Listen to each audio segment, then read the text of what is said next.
No matter how deep the sins you have committed in the mortal world, the merciful God will grant forgiveness and you shall ascend to heaven. In the name of the Father, the Son, and the Holy Spirit. Allow your servant to enter the heavenly kingdom. Amen. As Constantine finished the incantation in a language tinged with a peculiar rhythm, the Asian girl pinned beneath him began to convulse violently and let out piercing screams. Roar! Expletive! The inhuman howl terrified the four men who were holding a full-length mirror, making them tremble all over. Yet they were loyal and did not retreat. They still followed Constantine's orders, holding the mirror above Constantine's head directly over the bed. The Asian girl howled and struggled, her body covered with terrifying blue-black patterns. Wisps of foul and sinister aura slowly emanated from her. Suddenly the girl's limbs stiffened, her struggle ceased, and within a single breath she returned to her original appearance, then fell into a deep unconscious state. In the full-length mirror above Constantine's head, a hideous, evil, hellish ghoul was frantically pounding against the glass surface as if this pain were the door to the mortal world. The slightly chubby middle-aged man felt the tremor of the mirror on his shoulder and couldn't help but sneak a peek at it. Sensing his gaze, the ghoul in the mirror opened its mouth and let out a silent roar at him. The middle-aged man had never seen a real demon before. Although it was merely the lowest order of hell ghoul, it was enough to terrify an ordinary person, and it was truly ugly evil in its ugliness. Terrified, his mind buzzing, the middle-aged man completely forgot his duty and staggered backward. His retreat caused the full-length mirror, now missing one corner of support, to fall heavily onto Constantine's back, shattering the glass. FK. Constantine cursed and quickly pushed aside the mirror frame. The frame was tossed into a corner of the room. At that moment a thick smell of sulfur filled the entire room. The three men who had kept their eyes closed were all startled open by the commotion. When they saw a withered yellowish ghoul hand reaching out from the mirror frame in the corner, they panicked and scrambled to squeeze out of the room along with the man who had stepped back earlier. Seeing the ghoul had still entered the mortal world, Constantine, on the contrary, was no longer tense. He even pulled a cigarette from his pocket, lit it, and took a deep drag. When the ghoul fully emerged into the mortal world, its half-skulled head with only half a nostril sniffed vigorously. "Disgusting Constantine, I've come to take you back to hell." The ghoul spoke in demonic tongue and then lunged fiercely at Constantine, who was half kneeling on the bed. Facing the ferocious ghoul, Constantine could not retreat because there was a still unconscious girl behind him.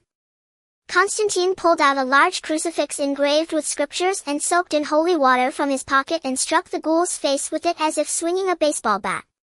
The tremendous force slammed the ghoul into the wall. The scriptures and holy water on the crucifix continued to inflict damage on it. Steam rose from the ghoul's head, sizzling continuously. The pain did not frighten the ghoul, instead it aroused its ferocity, making it even more vicious. Constantine intended to press his advantage while the ghoul was hurt, but after a brief struggle he was overwhelmed by the ghoul's reckless, death-defying attacks. With a loud crash of clattering and banging, after smashing 2/3 of the room's furniture, the ghoul finally pinned Constantine beneath it. The ghoul's body was steaming white smoke and some places were already charred black.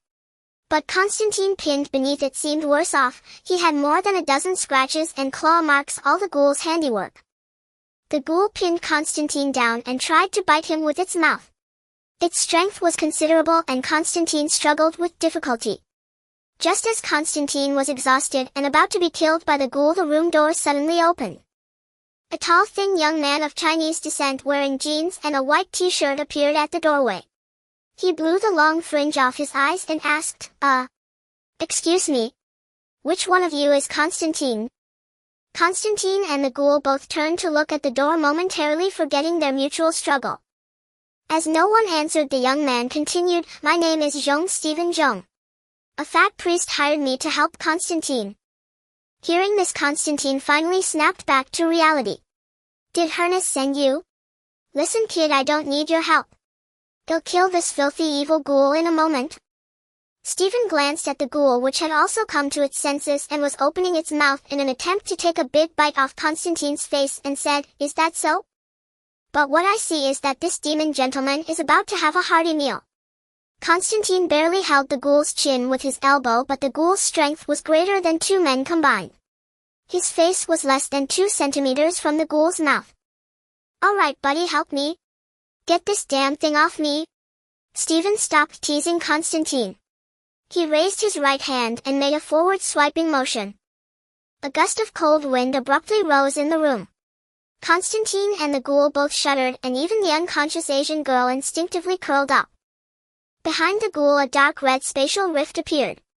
Countless pale skull arms reached out from the rift and precisely grabbed the ghoul. The ghoul screamed and struggled in terror, but all its efforts were futile. In the blink of an eye it was dragged into the rift, which then vanished, leaving behind a circle of scorched demonic runes on the floor. From Constantine's surrender to the disappearance of the rift it all took only 3 seconds. Constantine still held his defensive posture, staring wide-eyed at where the rift had been. Only when Stephen walked over and extended a hand to him did Constantine turn his head to look at the Chinese young man who had just saved his life. Constantine swallowed hard, hesitated briefly, then took Stephen's hand and stood up. "What was that just now?" "I felt it was even more evil than a demon," Constantine asked cautiously. Stephen did not answer immediately. Instead, he walked over to the Asian girl's bed and squinted at her. After about half a minute, Stephen finally replied, "That's just my ability. I can summon something to fight something else, just like you saw." After saying that, Stephen reached out and covered the girl's eyes. A flash of gray light passed and the girl took a deep breath and woke up. "Mom!" the girl cried out in fright upon waking. A middle-aged woman, also Asian, rushed unsteadily into the room, ignoring the warnings of those around her. Seeing her daughter had recovered, the mother and daughter began to cry in each other's arms. After confirming that Constantine was safe, Stephen ignored him and the others turned and walked out of the room. Constantine saw that this young man named Stephen had effortlessly solved his big problem. Coupled with the ability he had displayed, Constantine's curiosity spiked and he followed Stephen outside. After exiting the crowded residential building, Stephen said to Constantine, who was following him, "Oh, by the way, Harness asked me to tell you that he seems to have found some strange situation and hopes you can go check it out." Constantine replied, "I'll go. I've noticed this damn strange situation too." Stephen nodded and said to Constantine, "All right then, goodbye." Watching Stephen slowly disappear into the crowd, Constantine stood there for a long time before turning back into the building. "Damn, I forgot to charge." Stephen Zheng, whose real name is Zheng Xiaoqi. Half a year ago, while soloing the Lich King in World of Warcraft, he suddenly shuddered, his vision blurred, and he collapsed before the computer. When he awoke again, he found himself lying on the coast of New York. It was still the same body, but there was an extra object beside him. It was a helmet. Those of a certain age would surely recognize it, the Helm of Domination, the source of the Lich King's power.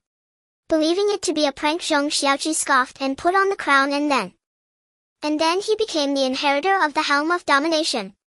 However, without the influence of the malevolent artifact Frostmourne, the soul of the transmigrated Zheng Xiaoqi resisted the impact of the Helm of Domination, fortunately neither falling into corruption nor losing his sanity. Once put on, the Helm of Domination merged into Zheng Xiaoqi's soul without appearing on his head, thus avoiding a certain kind of peculiar awkwardness.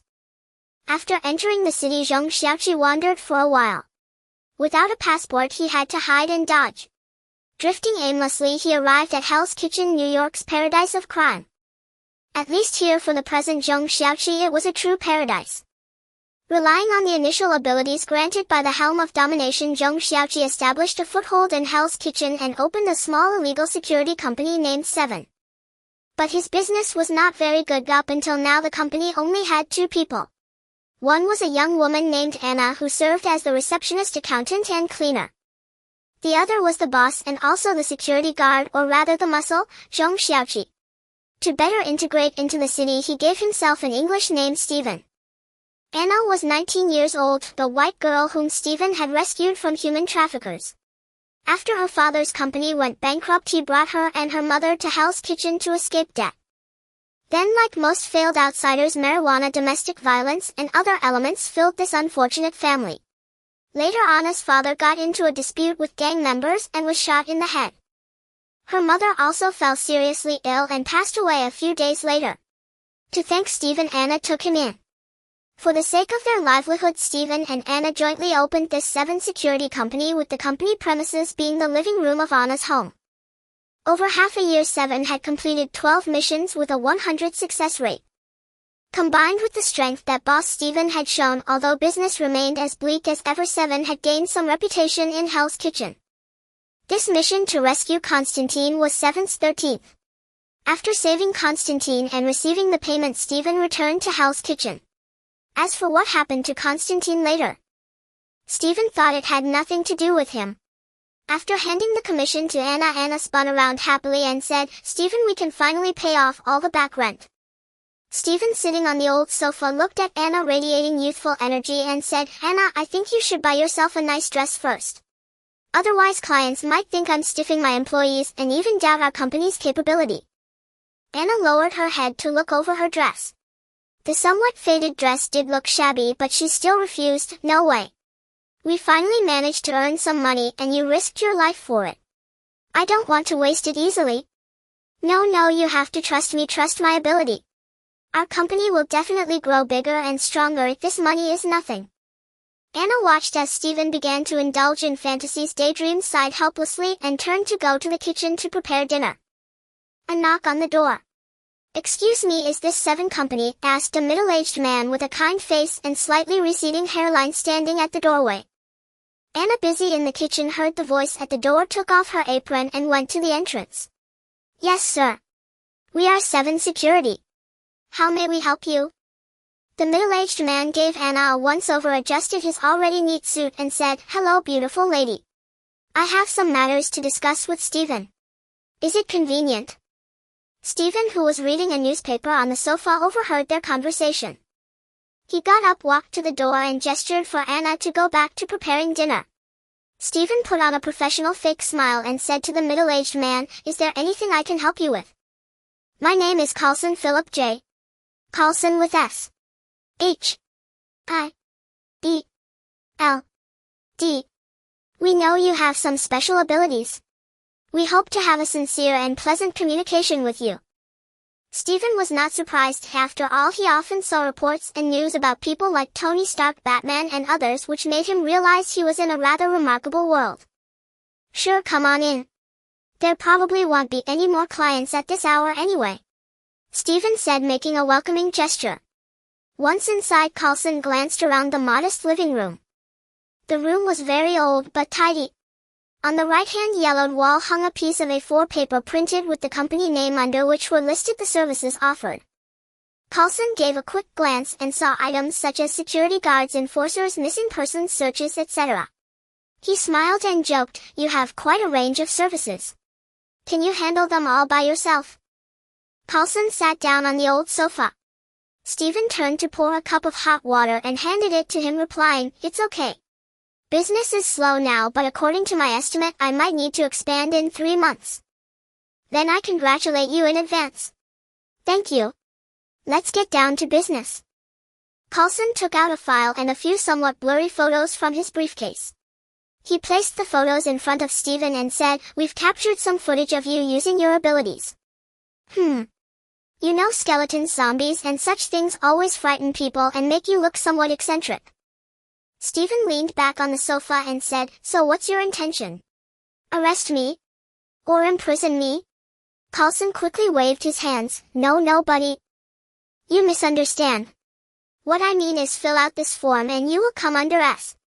H. I. E. L. D. S attention. At the same time, as long as you abide by the law, you will also be under our protection."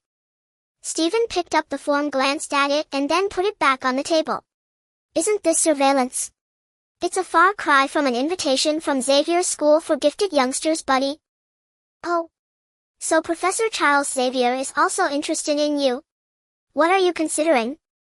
Steven seemed to have grown impatient. He stood up and said to Carlson, "Sorry, I don't like being watched, and even less do I want to be controlled. Whether it's the school or S. H. I. E. L. D. It's essentially surveillance and exploitation. I just want to earn some money quietly and then marry Anna."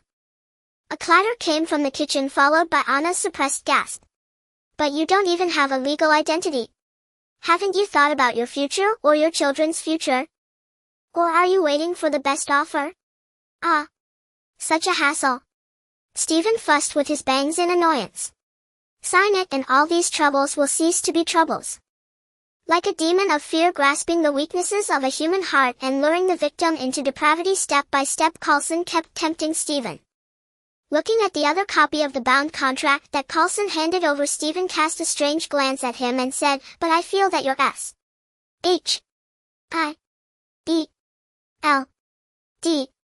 is truly the real trouble." "Just joking. What kind of absurdity will S-H-I-E-L-D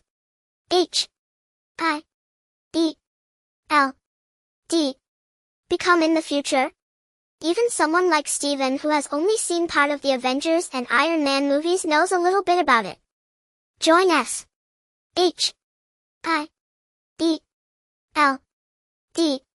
I might as well join Professor Charles' school, at least it's safer there and I wouldn't have a former Hydra director.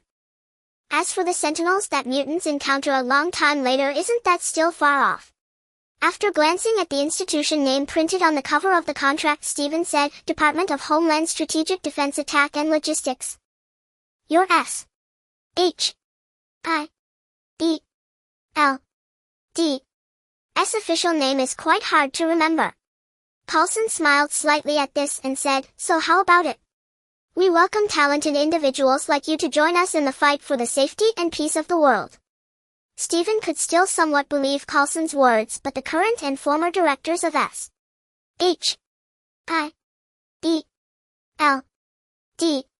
He could only complain inwardly, "I believe you guys are a bunch of nonsense." So Stephen replied to Coulson, "Compared to an organization like S-H-I-E-L-D, I trust the professor's school more." Coulson wasn't angry upon hearing this. Instead he grinned and said, "Actually, I'm quite curious about how you got involved with the professor's school. As far as I know, they hardly ever actively recruit adults apart from their instructors. On the contrary, Magneto would absorb any kind of mutant they come across. There was a previous mission to find a missing girl who is a mutant." "I see. I'm sorry, I have no intention of working for anyone or any organization, nor do I want to be monitored. I cherish my freedom." Coulson displayed a regrettable expression and said, "Actually, I'm part of the moderate faction. If you refuse my proposal, the radicals will have an excuse and they might take more drastic measures against you." Stephen also showed a regretful expression and said, "Then they might have to suffer frequent nightmares. Since you have no business needs, let's stop our chat here for today." Coulson didn't show any unpleasant expression. He just gracefully stood up and said goodbye. After Coulson left, Stephen casually tossed the forms, contracts, and photos that Coulson had left on the coffee table into the garbage can. At that moment, Anna, with a bright red face and holding a frying pan, walked over to Stephen and stammered, "This. Stephen looked at Anna with a puzzled expression and touched her forehead, asking, "What's wrong? Are you running a fever? You can't even speak clearly." "No. It's not that. I just wanted to ask what you said earlier, is it true?" "Oh, you mean what I said to Coulson about wanting to marry you, right?" Anna's face turned even redder as she shyly nodded to confirm. Seeing this, Stephen picked up the newspaper he had previously looked at and pretended to be nonchalant and said, I was just kidding him, don't take it to heart." Anna's face immediately turned from red to pale and she instinctively hit Stephen's head with the frying pan. Luckily, she still knew how to control her strength, otherwise this blow would have given Stephen a concussion. "Ah. That hurts. You violent woman. You're finished. No one would dare want you but me." Stephen pretended to be in pain and began to shout. "You tricked me, you toyed with me. I'll knock you out." Stephen knew he had really angered Anna this time. He first grabbed the frying pan from her, then seized her other hand. "All right, actually I really do have that intention, I just don't know if you're willing." "What? What intention?" Anna's mind hadn't caught up yet and she instinctively asked. Once she reacted, she screamed and ran into the kitchen. However, after entering the kitchen, she poked her head out halfway and said, "I'm willing." "You said that only you dare want me, you have to keep your word." Stephen only managed a faint smile at the corner of his mouth and didn't respond, continuing to read his newspaper. Time always passes quickly. In the blink of an eye, a week had gone by. Today, Stephen, as usual, prepared to open the door to welcome guests promptly at 9 a.m. However, just as he opened the door, it was violently pushed open by someone. If Stephen hadn't quickly stepped back, his nose might have been in trouble. Stephen was a bit annoyed, thinking, even the gangsters of Hell's Kitchen would call me little brother. Who the hell is so rude? When he saw the person in front of him, the person was staring at him in a daze. Upon meeting Stephen's gaze, the person who pushed the door suddenly shouted excitedly, "Ah! Thank God I finally found you, Stephen." But Stephen stared with his half-asleep fisheye expression and said, "Goodbye." Then he tried to close the door, intending to keep this shouting person outside. Hey! Don't do that, buddy. We're here to hire you to give you business. Constantine, your issues have nothing to do with me. Constantine desperately pushed against the door to prevent Stephen from closing it, while Stephen pushed with all his might to try to shove this hellish detective out. Hearing Stephen's response, Constantine unexpectedly felt delighted. He suddenly raised his voice, even making it sharp. "You know what's happening around me, don't you? You noticed my troubles a long time ago, didn't you? Get lost, I won't take your job, it's too troublesome. $300,000. Constantine shouted. With this quote, someone in the same apartment floor had already opened their door, curiously peering this way. Troublesome. No deal. Stephen remained unmoved, even his tone unchanged. $500,000. This time even people in the upper and lower apartments stretched their necks to look this way. Get lost. I'm not that kind of person. 1 million. Someone had already come from the staircase towards Seven Corporation, and they were even holding guns. Suddenly Constantine felt the force on the door loosen, nearly causing him to lose his balance and fall onto Stephen. Stephen held Constantine's head with one hand and said, "Seven Corporation is at your service, please come in." "FK, you're taking advantage of the situation," Constantine muttered as he walked into the room. Stephen stepped out, surrounded by an aura of death that ordinary people couldn't see, his eyes emotionlessly sweeping over the person slowly approaching the door. Those who were originally stimulated to a daze by the huge sum of money instantly woke up at that glance. Feeling the inexplicably lowered temperature around them, they hurriedly scattered. Not leaving. The people who used to trouble Stephen and Anna, have you seen them again? They are recognized as dangerous individuals by all the gangs in Hell's Kitchen. Back in the room, Stephen was still a bit hesitant. His current strength was too weak and he didn't want to fall into a crisis too early. But now his greatest advantage was his familiarity with the plot. If he didn't take advantage of the unchanged plot to gain benefits and strengthen himself, he might end up in increasingly absurd crises and major events. Making money was one goal, and finding a way to enhance his strength was the second. The potential of shadow power is almost limitless, but under the premise of developing it, it does not twist the soul and consume the self. Without a teacher and without a guide, it is indeed difficult for Stephen to master or even control shadow power. This is also the reason why he has been using summons more often for a long time. Ultimately, after weighing the pros and cons, Stephen still felt that he could not withdraw from the group or stop. If there were problems, he would find solutions. Otherwise, even if he wasn't taken down by some emerging danger, he would be long-term corroded and distorted by shadow power, losing his soul and becoming a servant of darkness.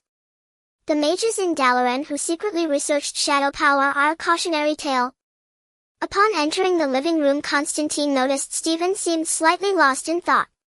Assuming Stephen was contemplating the feasibility of success, he decided not to disturb him.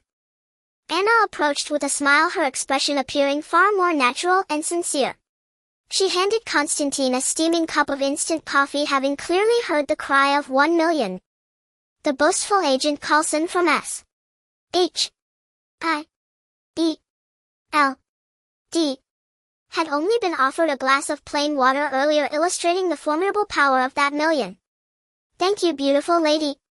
Constantine accepted the coffee, his gaze fixed intently on Stephen. Stephen, just emerging from his reverie, caught Constantine's look and instinctively shuddered. He vaguely recalled that Constantine was perhaps bisexual. Frowning, Stephen warned, "If you keep staring at me like that, I'll throw you into a dimensional rift." Recalling the rift's malevolence even greater than a demon's, Constantine offered an awkward smile. Yet after a mere half-second of embarrassment, his enthusiasm surged anew. Come, sit over here. We still have time. I can tell you everything from the beginning." Constantine patted the sofa beside him as he spoke. Ignoring the invitation, Stephen settled into a nearby chair, lost in thought. Seeing Stephen deep in contemplation, Constantine wisely fell silent. After about half a minute, Stephen addressed him. "From the moment we met, I knew you weren't ordinary. So first pay half the fee as a deposit for this mission." Constantine was momentarily stunned by Stephen's abrupt shift in focus.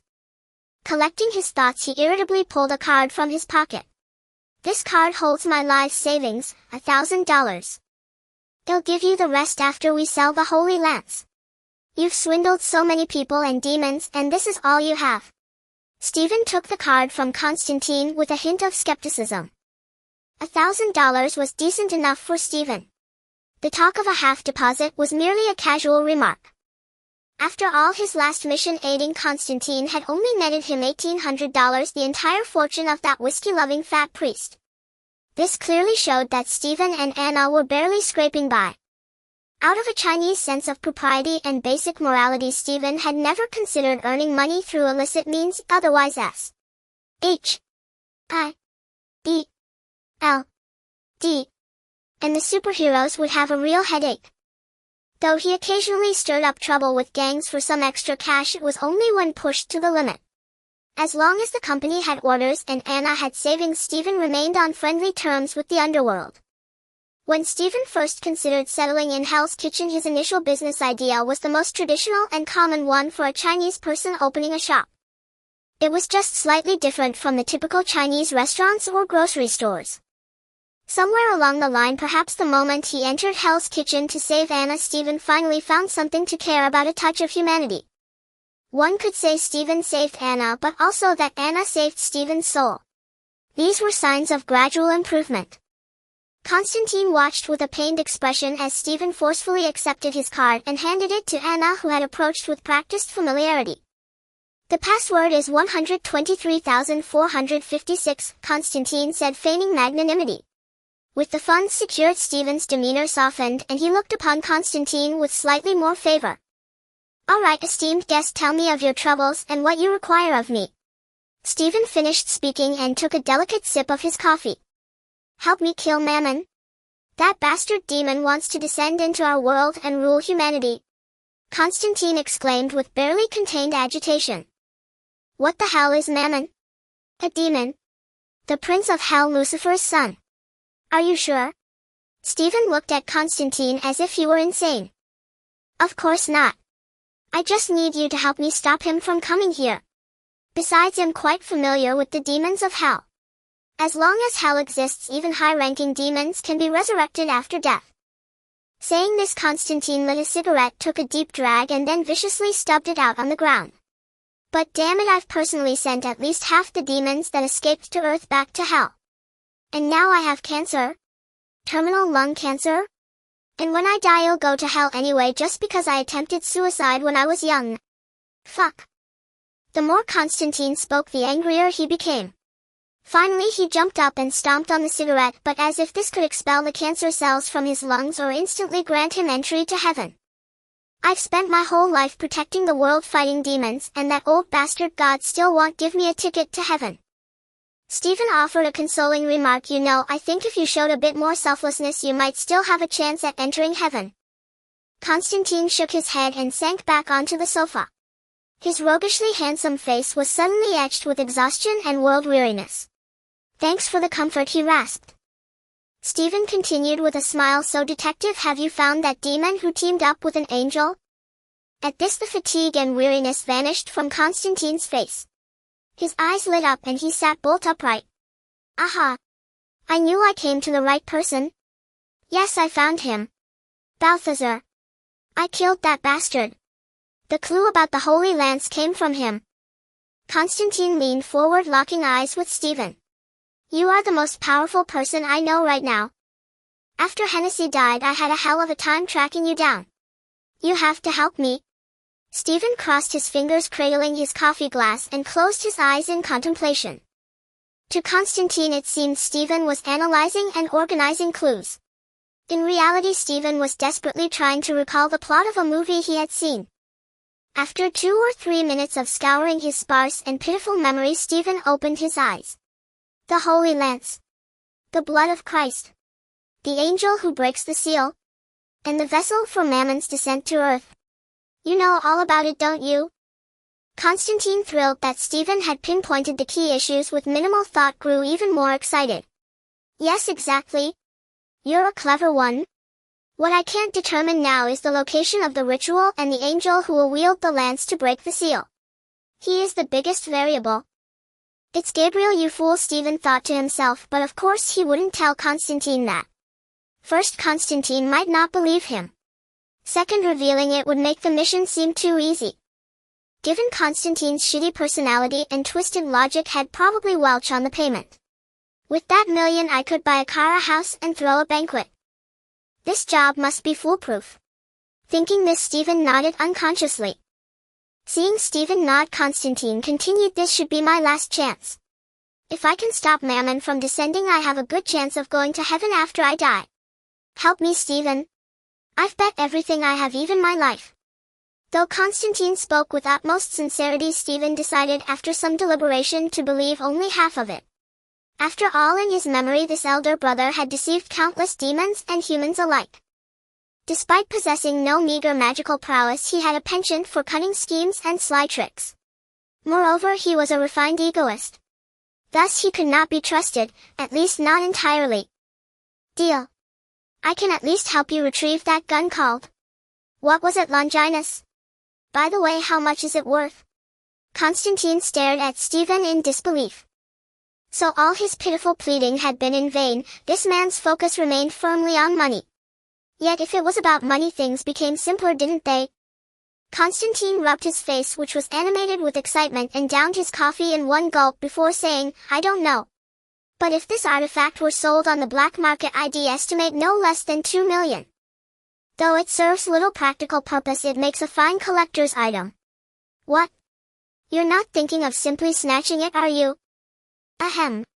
Stephen coughed awkwardly, caught off guard, attempting to mask his intentions. But how could he hide his thoughts from Constantine, a master of manipulation and intrigue? Without connections, you'll never sell it. Stephen shrugged and said, you should trust in my professional integrity. Taking payment and solving troubles, that's a fine tradition of us Chinese. As for other gains, let fate decide. I won't force it, truly. Constantine shook his head with a wry smile and said, very well. As long as you stop Mammon this time and help me enter heaven, I'll sell the Longinus for you and all the proceeds will be yours. Stephen stood up, promptly walked to the printer, grabbed a 2-page contract and handed it to Constantine. Time is money, my friend. Sign it, just a formality. All right. Constantine signed with a smile and said, but with your strength, who would dare to renege? Stephen replied with a grin, some people might have second thoughts, you know. The human heart is the most intricate thing. Picking up the signed and fingerprinted contract, Stephen called out, Anna, come and keep this safe. Our future as millionaires depends on it.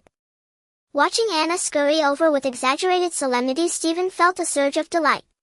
He stood up and said to Constantine, time is tight. Let me pack up and leave immediately. Constantine rose as well and said, excellent. Go pack. My young apprentice Chaz is waiting for us. We can take his car. Expecting Stephen to need some time, Constantine was surprised when he merely grabbed a coat from inside. That's it? Constantine asked in astonishment. That's it. Is there something wrong with bringing a coat when going out? Stephen asked with confusion. Well, if you're fine with it, so am I. Let's get moving. Constantine dropped the matter, his urgency palpable. Angela had been captured for some time, they had to hurry. Following Constantine out, Stephen passed by a neighbor's window and called out to a black boy leaning on the sill, hey Jimmy, keep an eye on Anna for me. Don't let any other men near her. And if anyone comes looking for trouble, you can go to that law firm like before. The boy named Jimmy bumped fists with Stephen and said, don't worry, Stephen. Jimmy never lets his friends down. Stephen laughed heartily and said, and Stephen never lets his friends down either. Don't forget, tomorrow is payday. And take care of Anna for me. Go ahead without worry, Jimmy said, sounding like a little adult. Stephen then joined Constantine in Chaz's taxi. It was evident that Chaz greatly admired Constantine, peppering him with questions throughout the journey and punctuating them with exclamations like, cool. Stephen dozed off shortly after getting in the car. When he groggily awoke, it was already afternoon. Chaz parked outside a bar and Constantine signaled for Stephen and Chaz to follow him. Entering the bar, the dim crimson light lent the place an eerie, sinister atmosphere. Stephen caught the stench of decay and filth. Though empty now, it was clearly a frequent haunt for all manner of monsters and fiends. A burly black man stood guard at the door. Seeing the trio approach, he pulled out a card, held it behind his back and asked Constantine, "What's this?" Constantine's reply was a swift punch. Knocking the man out cold, he then drew a cross-shaped gun from his own coat and strode toward the innermost room of the bar. Constantine blasted the lock off the door and pushed it open. The bar's owner, furious, demanded, "Have you lost your mind? What exactly do you want?" Constantine aimed his gun at Papa Midnight and said, "That chair. I need to use that chair." Midnight raised his hands and said, "I won't take sides. Don't expect my help." Just then Stephen and Chaz entered as well. Overhearing this, Stephen retorted, "To hell with your neutrality. Harboring these filthy creatures, that's your idea of neutrality." Midnight didn't know Stephen. Incensed by such blatant disrespect, the hot-tempered man roared, unleashed a strange shockwave from his hands that knocked Constantine aside and charged straight at Stephen. Constantine and Chaz lost their balance and fell to the ground. But Stephen stood rooted like a nail, unmoved. The gust from the shockwave tousled Stephen's long hair, revealing strands of white hidden beneath the black shadow. Facing the ferocious Midnight, Stephen uttered a single word. Midnight's hands aimed at Stephen's ribs were blocked by a withered humanoid figure that materialized abruptly before him. This was an iron-skinned zombie summoned by Stephen from the Shadow Realm. Its skin and bones were as hard as steel, rendering ordinary weapons nearly useless against it. Moreover, it possessed immense strength, both durable and formidable, one of Stephen's favorite minions. Midnight's hands clamped onto the zombie but caused no harm. Instead, he nearly got punched in the chest. Midnight agilely leaped back and the iron-skinned zombie merely roared at him without attacking. You've summoned something not of this world. You'll shatter the balance." Midnight shouted at Stephen in panic. Stephen walked around the zombie, stood before Midnight and said, "That's none of your concern. Besides, the balance was already broken long ago. Only fools like you still cling to the rules. Many have already died at the hands of demons, don't you know?" Constantine chimed in, shouting at Midnight, "Stephen's right. Berman Hennessy, they were killed by demons and they were your friends too." Midnight hesitated but soon made up his mind and said to Constantine, "Come with me. You two stay here," he added, addressing Stephen and Chaz. Constantine looked at Stephen, who tilted his head toward Papa Midnight, signaling him to go. Seeing Midnight lead Constantine away, Stephen dismissed the iron-skinned zombie. Meanwhile, the ever-curious Chaz slowly approached Stephen. "Whoa, man. How did you do that? That thing didn't look like anything good." Stephen ignored the little angel sent by God to be Constantine's errand boy, found a spot to sit and closed his eyes to rest. Constantine followed Midnight into the inner room. A dozen minutes later, Constantine's screams echoed from within. Before long, Midnight emerged alongside Constantine, whose hair was now an explosive mess with wisps of smoke curling from his body. Constantine exhaled a puff of black smoke and said to Stephen and Shia, "Let's move, folks. I've found the location, but they've got quite a few men. We need to prepare." Little Angel Shia's eyes darted and she suggested to Constantine, "I can craft some special bullets for you. They'll make dealing with demons much easier. Also, if you soak a cross blessed by a priest in water, that water can take on a hint of holy water's effect, effectively weakening the abilities of mongrel demons." Constantine punched the young lad in the chest, satisfied with his suggestion. Stephen then said, "No need for all that trouble. Leave those demon underlings to me. There are at least 30 to 50 mongrel demons there." "Oh, not too many," Stephen said nonchalantly. "At least let me prepare some special bullets. I don't have as many tricks up my sleeve as you do." After preparations, night had fallen and the ritual was imminent. They drove to the building Constantine had seen in his vision. As they opened the door, the dozens of mongrel demons gathered inside stared at them in surprise. Constantine shot Stephen a glance, signaling it was his turn to perform. Stephen nodded, traced a pattern in the air with his hand and uttered a single word, "Wither." Shadow energy gathered in the hall, and in an instant a massive runic array appeared on the floor. With the array's emergence, countless unstable brownish-red energy clusters condensed upon it. From formation to explosion, the energy clusters took less than 2 seconds. Any demon standing within the array that touched even a splash of the flying energy rapidly withered as their life force drained away until they turned to dust. Constantine and Shia watched in horror as the dozens of demons in the room were reduced to nothing in less than 5 seconds. The two were so terrified they nearly fled. Seeing the array less than 2 meters away, Constantine stepped back and asked with a trembling voice, "Hey buddy, you wouldn't use that magic on ordinary people, would you? Isn't that a bit too lethal?" Stephen dispelled the magic, looking at the corroded patterns on the floor, and said, "Relax, such magic drains too much. I only use it when absolutely necessary." "And do you think this is more powerful than a bomb?" Stephen wasn't lying. The Helm of Dominion granted him various necromantic spells akin to those of a Lich or Death Knight. But each time he used magic, the Helm of Dominion drew corresponding energy from his body. If energy ran short, it would drain his life force. Once his life force was depleted, Stephen would be finished. Previously, Stephen never dared to use large-scale high-powered magic. Yet even with such caution, over the past 6 months his health had deteriorated, and at just 24 gray hairs had already appeared. For this commission, Stephen had to risk adding a few more gray hairs to display strength that would awe everyone present.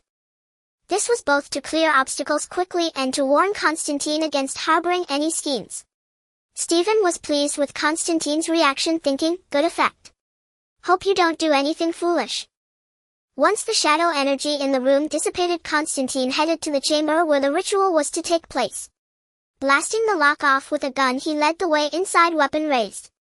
As soon as they entered, Stephen immediately grabbed Constantine with his right hand and held out his left to shield Shia. "Careful, there's a hidden enemy." Stephen looked around warily. Not only did he remember the plot from here, but he also clearly sensed intense hostility and danger. Hearing Stephen's warning, Constantine didn't hesitate and raised his gun, scanning the area. But just then a howl came from the pool. It sounded like Angela, though somewhat wild. Ignoring Stephen's warning, Constantine immediately ran toward the pool. Watching Shia follow Constantine, Stephen vaguely recalled that this loyal young aide would meet his end. But he couldn't remember where or by whom. Constantine reached the pool and saw Angela struggling in the water. He jumped in to pull her out. But as soon as Constantine touched Angela's hand, her face twisted into a malevolent grin. "Shit. And gurgle. Ah, gurgle. Burp." Before Constantine could finish his cry, Angela grabbed him by the hair and pushed him underwater. Angela's face now bore demonic markings similar to those of the Asian girl possessed earlier, along with bulging veins making her appear terrifying and evil. Just then Shia arrived in time. Loyal as ever, he pulled Angela away from behind and helped Constantine subdue her. "Angela is possessed by a demon. FK, it's Mammon. The seal is Angela's body. Stephen, help me hold her down and they'll chant to exorcise him." As Constantine spoke, Shia, who was helping pin Angela, was suddenly yanked away, then slammed repeatedly into the ceiling and floor. "Shia!" Constantine's eyes blazed with fury, but Angela beneath him was still struggling and he couldn't break free. Stephen infused his eyes with shadow energy, and in that spectral vision he finally saw the culprit. A female angel, an archangel? No, an archangel of that level couldn't possibly come to Earth under Gui's protection. This must be just her avatar. Thinking this, Stephen relaxed a little. But even an avatar wasn't something he could easily contend with now. Stephen muttered wryly, "This time even a case of energy drinks won't be enough to recover." Stephen's eyes stung from the holy power radiating from the archangel. He shouted to Constantine, "There's an archangel avatar, but she's in another dimension." At that moment Constantine managed to suppress Mammon within Angela on his own, and the demon quieted down. Angela had now passed out. Constantine stood up, rolled up his sleeves, and revealed 2 runes on his forearm. He pressed the runes together and began chanting. "Appear, I command you." Stephen saw the space around them warp and couldn't help but look at Constantine with newfound respect. But Constantine's first attempt failed. Gasping for breath, he gathered more magical power and chanted the spell again. "AP. Pair. I command you." This time the distortion of light was even more intense. Constantine's efforts weren't in vain. At the center of the warped space, an angel with wings, blonde hair, and white robes was pulled forth. Stephen was already prepared. The moment the angel appeared, his attack was underway. Death grip. Stephen shouted the incantation. A flash of blood-red light emerged from him, quickly forming a massive claw that lunged at the archangel in midair. Constantine recognized the angel's face and roared, "Gabriel! I knew it was you! The BTCH of angels!" He grabbed the cross-shaped gun nearby and fired several shots at Gabriel. Perhaps the cross-etched bullets were effective against demons, but they had almost no effect on angels. Instead, 2 shots whizzed past Stephen, causing him to scramble. Stephen yelled angrily at Constantine, "Aim, you idiot! You almost hit me!" Unfazed by Stephen's complaints, Constantine continued firing his gun without pause. Fortunately, his aim had improved considerably. Stephen watched as the Archangel Gabriel was drawn toward him, swiftly mobilizing the shadow energy within his body. Prolonged corrosion by shadow energy had left his physical condition inferior to that of an average adult, making melee combat an impossibility. Stephen still intended to connect to the Shadow Realm through the Crown of Dominion and summon a powerful ally. However, iron-skinned zombies were nothing more than kindergarten playmates before Gabriel, utterly outmatched. Thus Stephen decided to summon something formidable. Draining all the shadow energy within him at once and enduring the dizziness and nausea from spiritual exhaustion, Stephen rolled aside with a clumsy tumble. In his place, confronting Gabriel, stood the Death Knight he had just summoned from the Shadow Realm. This Death Knight was no ordinary one, evident from his gleaming bald head, the blazing soul fire in his eyes, and the exaggeratedly large one-handed sword he wielded. Seeing an angel flying toward him, he raised his sword and struck without hesitation. Whenever encountering angels, one simply had to cut them down. Gabriel sensed the lethal threat before her and erupted with divine power. Dazzling white light scattered the blood-red glow of the death grip. A long sword wreathed in holy flame materialized in Gabriel's hand. Gripping it with both hands, she flapped her wings midair and met the Death Knight's descending blade. After several clashes of steel against steel, the 2 warriors finally parted. Having tested each other's strength, they were now ready to engage in a true brutal battle. The Death Knight was clearly a battle-hardened warrior of vast experience. Against the Archangel, he managed to suppress her on every front. Moreover, his weapon must have been of divine grade, for it could clash repeatedly with Gabriel's flame sword without sustaining damage. Constantine ran to Xander's side. Finding his young friend without a heartbeat or breath, he punched the floor tiles in fury. Gently closing Xander's eyes, Constantine picked up his gun, ready to rejoin the fray. But when he saw the spectacle unfolding, he decided it was wiser to stay on the sidelines. The battle between those two was certainly not one to interrupt. Circling the edge of the battlefield, Constantine reached Stephen and asked, "Who is this fellow? He's actually overwhelming Gabriel, incredibly fierce." Stephen, curious himself about whom he had summoned, checked the Death Knight's information in his mind. Then, with a strange expression, he told Constantine, "His name is Tyrion Fordring." Just as Constantine was about to inquire further, the Death Knight named Tyrion Fordring suddenly roared, "For the silver hand! For the light!" Feeling something amiss, Stephen and Constantine noticed a bluish-gray gleam appearing at the chipped edge of Fordring's one-handed sword. With that radiance, the power of the fallen divine artifact, presumably named Ashbringer, multiplied exponentially. Gabriel, constantly suppressed by Fordring, fought with mounting frustration. Seeing this obviously evil-aligned being shout for the light while unleashing even greater energy. Even as an archangel, she could not help but grow enraged. She began to beseech God's power, "Father, grant me strength." In the face of the undead, God answered Gabriel's plea. A stream of pure divine power poured into her body from the void. The eruption of these 2 forces brought suffering upon Stephen and Constantine. The old paladin's sudden surge drained not only Stephen's energy but also a trace of his life force. "How long has it been since I felt this hollowed out?" Stephen's consciousness began to blur. Compounded by unrelieved mental fatigue, Stephen collapsed under the shockwave and lost consciousness. Deprived of spiritual energy, the Crown of Dominion severed its connection to the Shadow Realm. Fordring vanished in an instant. Gabriel's full-powered strike struck the wall, reducing it to dust. Constantine fared no better.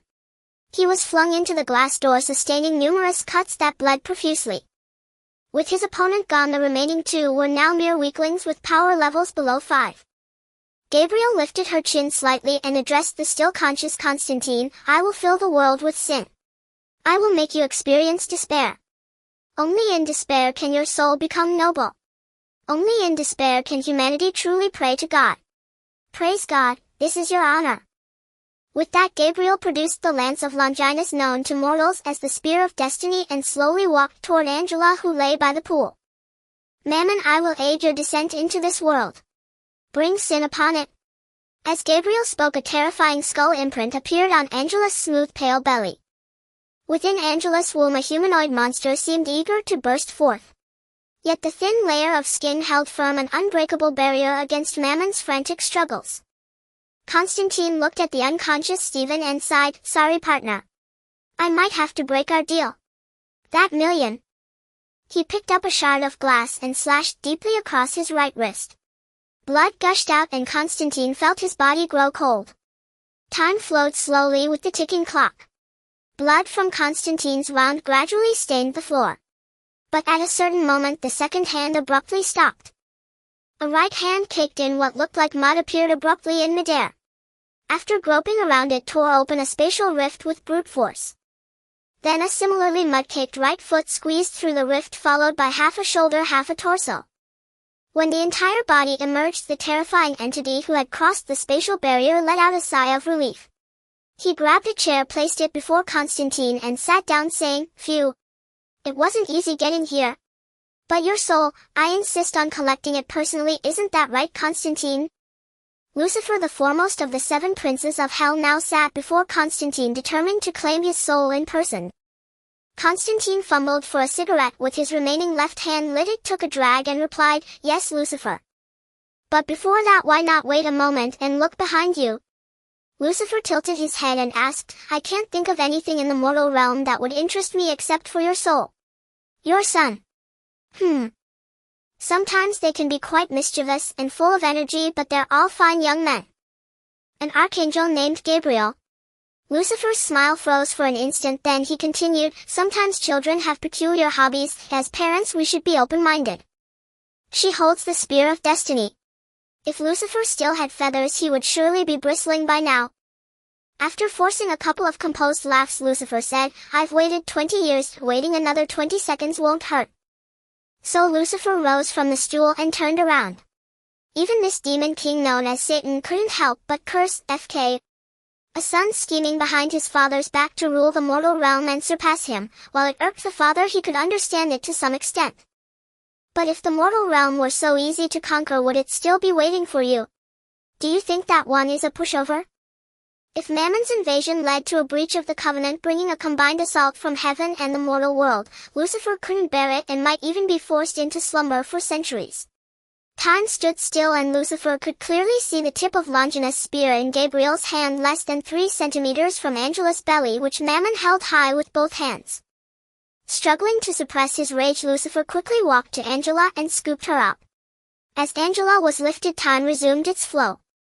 The Spear of Longinus was thrust fiercely into the floor tiles by Gabriel. Inside Angela's womb, Mammon sensed Lucifer and began to struggle wildly. You horned fiend, child of destruction. I shall annihilate you in the name of the Father. Gabriel roared upon seeing her former elder brother, now the demon king of the underworld. Gabriel gripped the flame sword anew, channeling all her holy power as she thrust it toward Lucifer. Yet as the flame sword hurtled toward Lucifer, its mighty sacred energy dissipated entirely in an instant. What Gabriel failed to see was that her wings, the pure white feathers once brimming with sanctity, had gradually turned brown and lost their luster. After making the dreadful decision to betray her kind and embrace fear and destruction, she was forsaken by God. The flame sword halted an inch before Gabriel's eyes. Seeing it unable to advance further after losing its holy power, Lucifer remarked, Tisk tisk. Looks like someone has abandoned you. With that, Lucifer's eyes blazed and the gates of hell opened instantly beneath his feet. A tremendous suction force emanated from the hellish portal and Mammon, still struggling in his arms, was helplessly drawn back to his homeland. As Mammon returned to hell, Lucifer's malevolent power surged toward Gabriel with scorching heat. Having lost her divine power, Gabriel slowly closed her eyes and murmured, "Father, was I wrong?" Lucifer sneered at Gabriel's burning wings and casually tossed Angela aside. Having dealt with his foolish son, vanquished his old comrade Gabriel, and on the verge of claiming the long-awaited soul, Lucifer was in high spirits, even whistling involuntarily. He approached Constantine, sat back on the stool, and smiled.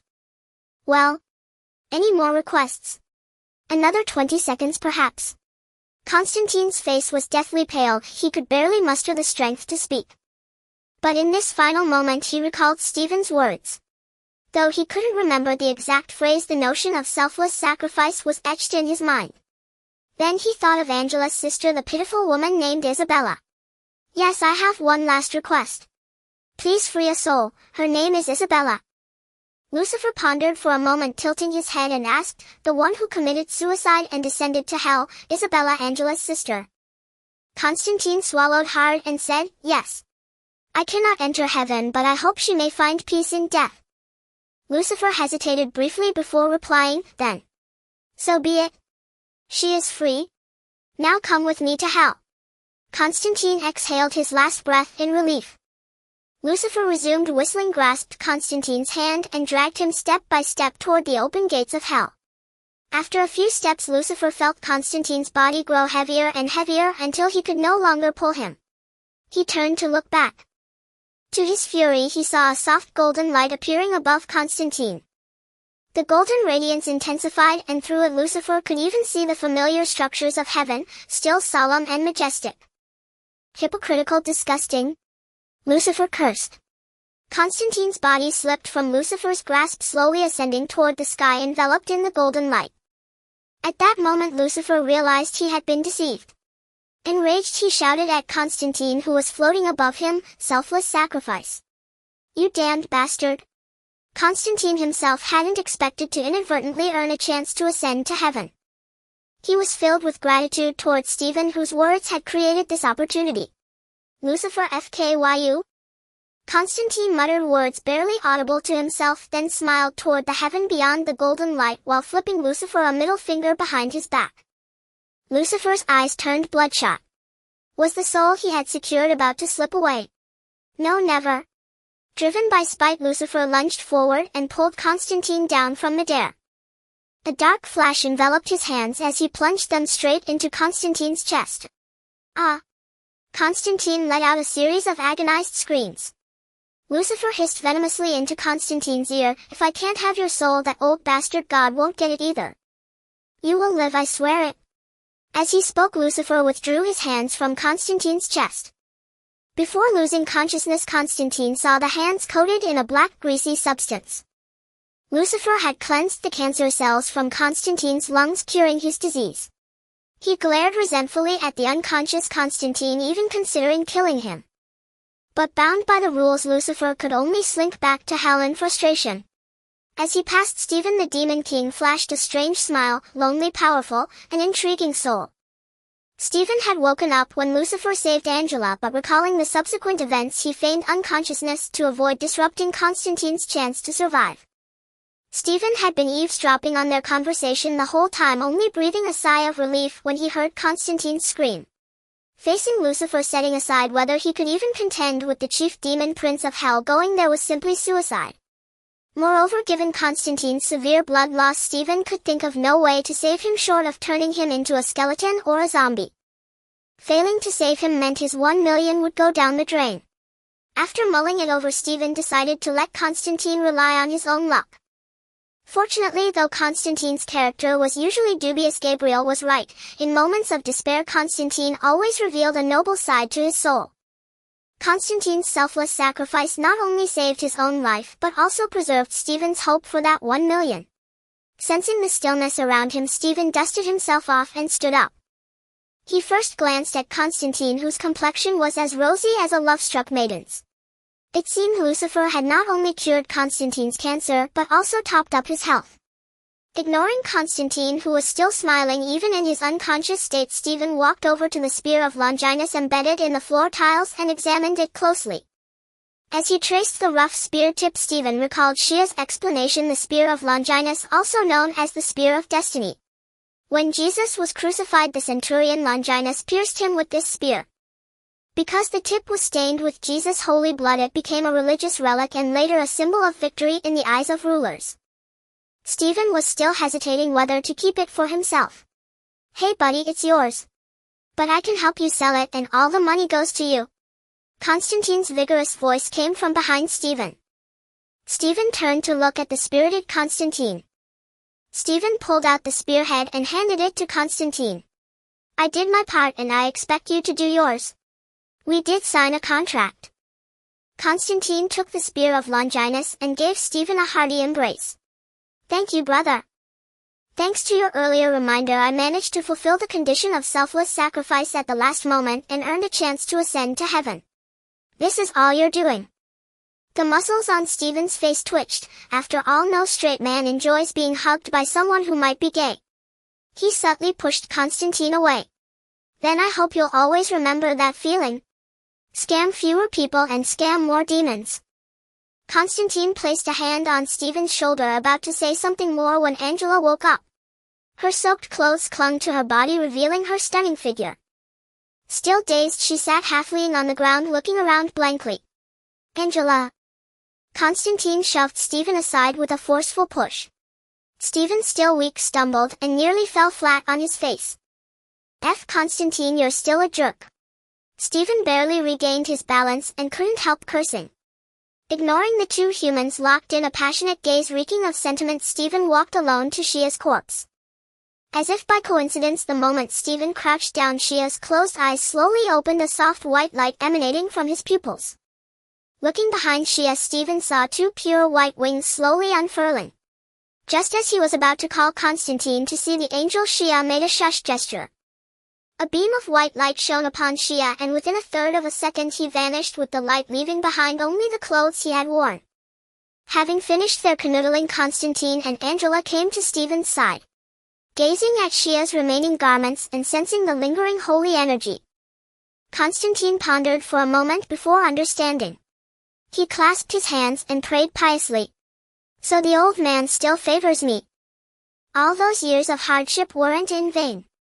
Angela punched Constantine's arm. "Show some respect for God or you'll lose your chance to enter heaven again." "Who cares? We'll talk about that in decades.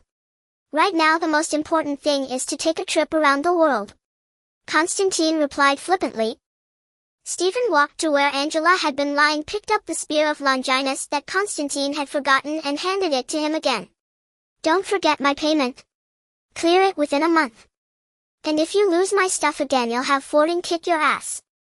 Constantine took the spear of Longinus with an awkward yet dignified smile, punched Stephen lightly in the chest and said, "Don't worry, brother. I still owe you a ticket to heaven."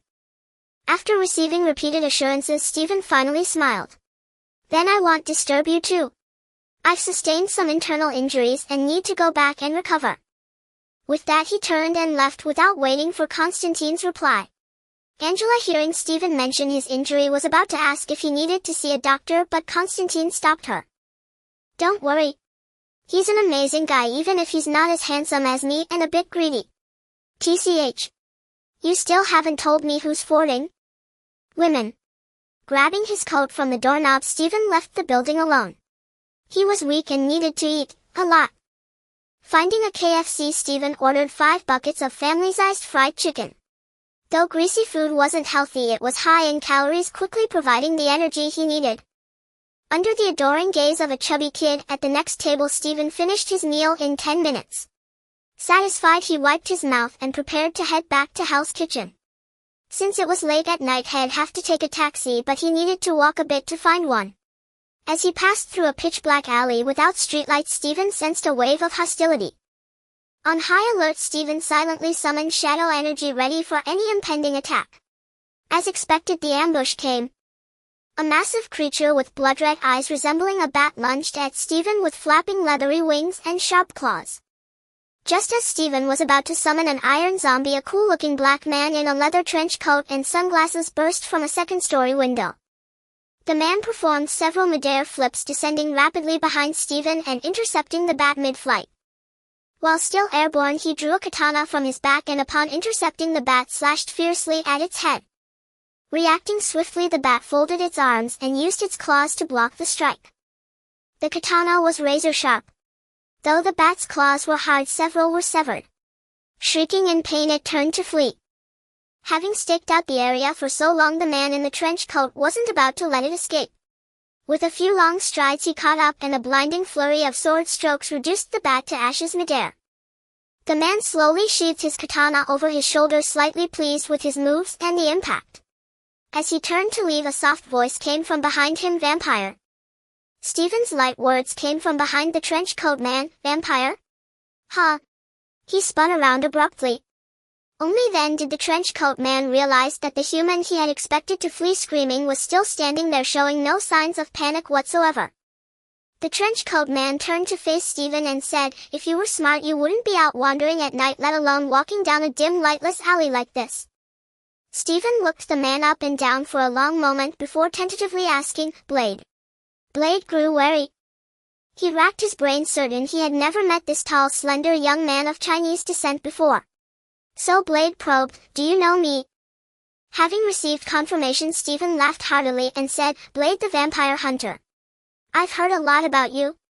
Since you know who I am, you should keep your distance." As Stephen walked toward him, Blade emitted a dangerous signal. Seeing this, Stephen quickly explained, "Relax, buddy. I'm just curious, I mean no harm." Blade didn't believe him and instead gripped the hilt of his sword. "Whoa. Seriously, man, I'm just curious how a half-vampire can be fiercer than a pureblood. I really mean no harm." "Really?" Stephen explained as he backed away. Seeing that this young man with a distinctly casual aura had uncovered his secret, Blade, already hot-tempered, felt his rage flare up. Shing! Blade drew the katana from his back. Facing Blade's lightning-fast attack, Stephen dared not be careless. He swiftly summoned two gargoyles, creatures also renowned for their agility, from the Shadow Realm. Why did Stephen have to summon something so reminiscent of bats? This only served to fully unleash Blade's fury. "So you are reinforcements sent by the vampires. Today is your day of death." Mistaking the gargoyles for vampires, Blade instantly conjured up scenarios of traps and ambushes. Blade charged unflinchingly at the gargoyles standing between him and Stephen. However, gargoyles summoned from the Shadow Realm were far more formidable than ordinary vampires. In their active state, the gargoyles possessed nimble movements, razor-sharp claws and fangs, and could even hurl shadow bolts at Blade from time to time. Moreover, they had a signature skill called hardening. Once hardened, the gargoyles could rapidly heal their wounds and boasted near magical immunity and rock-solid physical resistance. However, the downside of hardening was that they could not move, and if struck with too much force, they were prone to shattering. Blade's forte was also agility. His swift movements and sharp katana made him unstoppable against ordinary vampires. But against equally agile, durable, and offensively capable gargoyles, Blade found himself struggling. And to make matters worse, Stephen had mercilessly summoned two of them. Blade struck a hardened gargoyle with his katana. The sharp blade only managed to chip off a small piece of stone. Meanwhile, Blade was struck by a shadow bolt from the gargoyle that had circled behind him. Corroded by the shadow energy, Blade felt his strength drain away in an instant. Kneeling on the ground, he could barely support himself with his katana. As four sharp claws lunged at him from both sides, Blade prepared to make a final desperate struggle, only to see the gargoyles vanish as abruptly as they had appeared. Blade struggled against the profound weakness brought on by the shadow energy's corrosion. Stephen approached, hands open, and said, "See, pal, I didn't want to fight you. I actually think highly of you, really."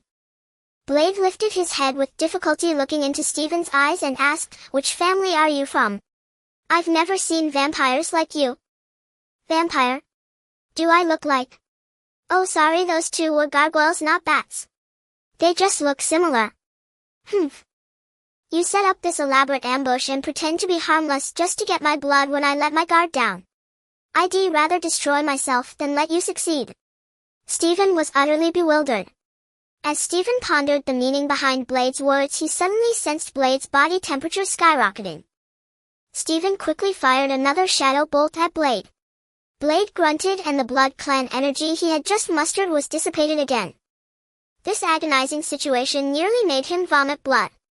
Stephen stepped back to what he considered a safe distance and said, "Hey, don't do this. I really was just passing by. No schemes, no traps. I'm just an ordinary person you saved. I've only heard of your exploits from a past commission. That's it. Stephen fabricated the last part, otherwise he couldn't explain how he knew Blade. After a long pause, Blade regained his composure and sneered, an ordinary person. Can an ordinary person summon vampires? Blade still believed they were vampires. Faced with Blade's undiminished hostility, Stephen patiently explained again, those weren't vampires, they were my buddies, two cute gargoyles. They don't drink blood, they just need a special kind of energy to survive. This time Blade finally listened and recalled the previous clash. He realized that those two creatures indeed didn't seem entirely like vampires. Since he couldn't defeat this guy anyway, Blade pragmatically tossed aside his katana and sat on the ground gasping for air. Stephen also sat down on the spot and said to Blade, I want to thank you for helping me and for your relentless hunting of vampires. Without you, who knows how rampant the vampires would be by now. Finally catching his breath, Blade asked Stephen, who exactly are you? Hearing this, Stephen reached into the inner pocket of his coat and pulled out a small card handwritten with a name, address, and phone number. He stood up and handed the card to Blade, saying, this is my card. I actually work for a security company. Blade glanced at the so-called card, took it, and looked it over. 7 Security LLC? Hell's Kitchen. Enforcer and bodyguard Stephen Jones. Since when did Hell's Kitchen have such a powerful security company? Are all your employees as strong as you? Blade asked skeptically. Stephen replied with slight embarrassment, it's not what you think. I'm both the employee and the boss. My company only has 2 people total. Blade's mouth twitched, but he still pocketed Stephen's card. With his vampire lineage, Blade's regenerative abilities were indeed formidable. After 2 shadow bolts, he was on his feet in less than half an hour. However, standing up too quickly made his vision darken and his head spin. After steadying himself on his knees for 2 seconds, Blade returned to normal and said to Stephen, well, it seems it really was a misunderstanding. You're a powerful guy too. I'll keep your card, it might come in handy someday. I have things to attend to, so I'll be off. Goodbye. With that, Blade walked away down the alley without looking back.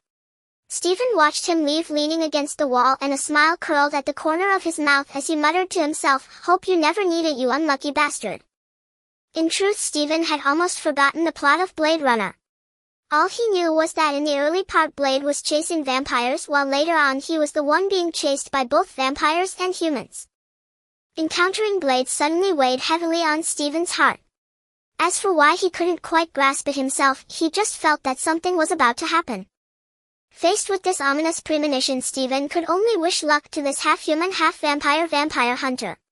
After a hard-fought battle, he finally got a taxi and set off on his way back to Hell's Kitchen. After a smooth journey and having paid a hefty fare and service fee, Stephen finally returned to the familiar Hell's Kitchen. The rest of the way he had to walk on his own as the driver was unwilling to enter Hell's Kitchen. Taking a deep breath, he murmured, the scent of sin. Although this place was filled with evil, decay, and depravity, for some it was their final refuge. Stephen glanced at his watch. It was 3:54 a.m. and he began walking towards home. Meanwhile, a shadow suddenly leaped off a high building in the unseen area to his left. During the rapid descent, he used a protruding point to change the direction of his force and center of gravity, slowing his fall. Repeating the previous maneuver, he continuously leveraged and released force, ultimately reaching the ground from over 20 stories high. As Stephen arrived at the landing point of the jumper, he was astonished to see a group of drug dealers bound together. Stephen recognized them. They were underlings of the small-time drug lord Leaf, but their main trade was marijuana. Adhering to the principle of as long as no one bothers me, I won't bother others, Stephen pretended not to see them and continued walking towards home. After Stephen left, Matt Murdock emerged from the shadows. As a child, Matt had come into contact with a strange radioactive substance that resulted in his blindness. However, influenced by this material, after losing his sight, Matt's hearing, touch, smell, and taste became extraordinarily acute. After careful honing of his abilities, Matt developed a sense akin to radar, which perhaps was his superpower. Even when Matt stayed at home, he could see every corner of Hell's Kitchen through his other senses. But this was also the source of his suffering. Due to his overly sensitive senses, he had to confine himself in a coffin-like structure made of metal, submerging his ears in water just to block out external information and get a peaceful sleep. Matt had actually noticed Stephen long ago. After all, the shadowy energy surrounding Stephen was like a 2000-watt bulb in the darkness to Matt's heightened senses. Although Stephen's energy was filled with an aura of evil and death, Matt had never seen Stephen harm an ordinary person. As for Stephen's initial attempts to collect protection fees from gangs upon arriving in Hell's Kitchen, Matt was rather pleased to see someone causing trouble for the gangs. It was already past 4 a.m. when they returned home, and Anna helped Stephen massage his dizzy head, asking, you don't have to work so hard for money. Having grown up under the influence of traditional Chinese culture, Stephen stubbornly refused to abandon his traditions. He firmly believed that as a proper Chinese person, no matter where he went or which country he lived in, he must not forget his traditions, his homeland, or his surname. Westerners often claim that Chinese people lack faith, unaware that although we do not believe in gods, we actually possess more faith than people from any other country. Chinese people believe in heritage, ancestors, and the spirit and character passed down from generation to generation. We believe in ourselves and our knowledge. Therefore, having savings is essential, and owning a house is a must. As for children, they are too troublesome. Having one to play with is enough. Listening to Stephen ramble about Chinese traditions and customs, Anna suddenly felt a sense of peace. At some point, Stephen fell asleep in her arms. Gently stroking the white hair on Stephen's head, Anna suddenly felt a pang of pain in her heart. Although they didn't go to sleep until after 5 a.m., Anna still opened the company doors promptly at 9 a.m. Based on past experience, after Stephen completed a commission, there would usually be a 12-week gap. Thus, although she opened the door, she did not disturb Stephen's rest. As the door opened, Jimmy appeared punctually at the entrance, flashing a shy smile at Anna. Anna certainly knew Jimmy's intentions and was very fond of this enthusiastic young man. She ruffled Jimmy's hair and handed him the 200 she had prepared in advance. Jimmy cheerfully accepted the salary, saluting Anna with great seriousness. "Jimmy, at your service. Go on, buy something nice for you and your mom," Anna said gently. "Goodbye, Anna. Say hi to Stephen for me," Jimmy called out to Anna while running down the stairs. Jimmy was a born and bred Hell's Kitchen kid, a reflection of countless unfortunate families in Hell's Kitchen. His father was a gambler who lost everything and was ultimately killed on the street. His mother suffered from various illnesses and was unable to work and earn money, relying solely on little Jimmy to scavenge for garbage or beg to survive. Later, when Stephen came here, he gave Jimmy a job as a lookout. Don't underestimate that 200. Most of the lower-class people in America cannot even come up with 400 for emergency funds. Stephen slept straight through to the afternoon. If it weren't for hunger forcing him to wake up, he could have slept until the next morning. Anna had long prepared hot soup and food for him. After devouring all the food on the table like a whirlwind, Stephen patted his still flat stomach and said, "Finally, I can eat to about 70 full. Thank you, Anna, you are truly a virtuous woman." Anna smiled happily. She loved it when Stephen praised her, which made her feel useful. However, she didn't understand why Stephen ate so much yet was getting thinner, so she asked with a hint of worry, "I'm curious, how can you eat so much and still lose weight? Is it possible that you're ill? Should we go to the hospital for a thorough checkup?" Stephen, knowing his own business, had never told Anna about his abilities, as he didn't want to worry her. "It's nothing. You should know that whether hitting or protecting someone is physically demanding. The skills of dismantling are inherently very exhausting. This is a normal phenomenon." Anna nodded, half convinced. Seeing that he had successfully deflected the topic again, Stephen immediately changed the subject, asking, "Any big news lately?" Anna picked up the newspapers she had organized and began reading the headlines to Stephen. This one: the Pentagon plans to increase troops in Afghanistan. The president reiterated that we live in the most powerful country in the world and we should be grateful. Tony Stark went to Afghanistan to showcase new weapons to the military. There are more criminals bound together at the entrance of the Hell's Kitchen police station. Anna was about to continue reading, but Stephen suddenly jumped up. Startled by his abrupt movement, Anna complained, "Hey, you just scared me." Stephen ignored her reproach and said, "Read that news article again." Anna cast a puzzled glance at him but still recited, "Several more criminals tied together have appeared at the entrance of the Hell's Kitchen police station." Anna put down the newspaper and asked with a sidelong look, say this wasn't your doing, was it? How do I have that much free time? Would I do something without pay? Read the previous one again. Tony Stark has gone to Afghanistan to demonstrate new weapons for the military. Stephen suddenly slapped his thigh and exclaimed, that's it? What's wrong? How do I see? Stark doesn't seem to have anything to do with you. Anna asked, bewildered. Not much to do with me, but I bet S.H.I.E.L.D. will pay for my info, he. With that thought, Stephen stepped outside and shouted, police! Come clean up. He waited quietly for a while, but aside from a few looks as if he were an idiot, there was no other reaction. So Stephen yelled again, tell Coulson to come fill out the forms. This time it finally worked. In just about 10 seconds, Stephen's brick of a phone rang. Stephen turned and walked into the room, closing the door behind him. He answered the call and Coulson's helpless voice came through. If I recall correctly, I left you my contact info last time. Stephen said nonchalantly, I know, I threw it in the trash. Coulson fell silent for a moment on the other end. But Coulson, being a top-tier agent, quickly composed himself and asked, you didn't contact me this way just to chat, did you? Of course not.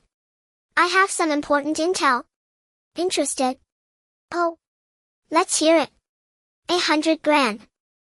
No problem, provided the info is accurate and worth the price. Hearing Coulson agree readily, Stephen felt a surge of excitement. After organizing his words, Stephen said, Stark went to Afghanistan, right? Yes, the whole of America knows that.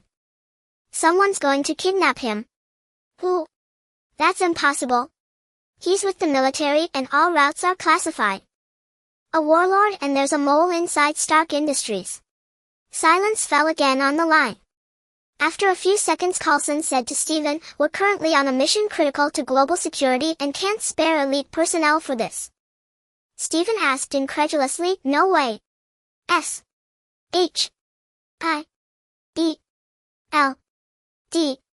is short-handed. Stark is your biggest government contractor. Leaving him to die. Really, okay? Coulson smirked slightly and continued, of course not. What I mean is, are you interested in taking on a commission? Stephen paused briefly, then said, I was seriously injured on the last job. We have the best medical equipment and doctors. It's so far from here to Afghanistan. We have a private jet. You're not letting me off the hook, are you? Yes. Coulson, where's S.H.I.E.L.D.'s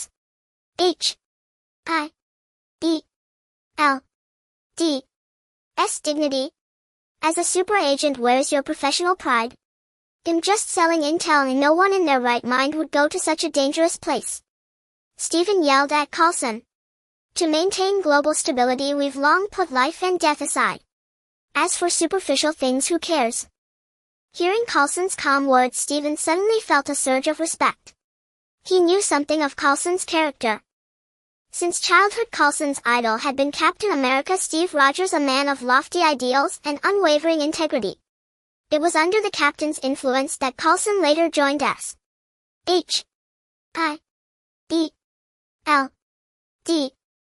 He was a man who joined S.H.I.E.L.D.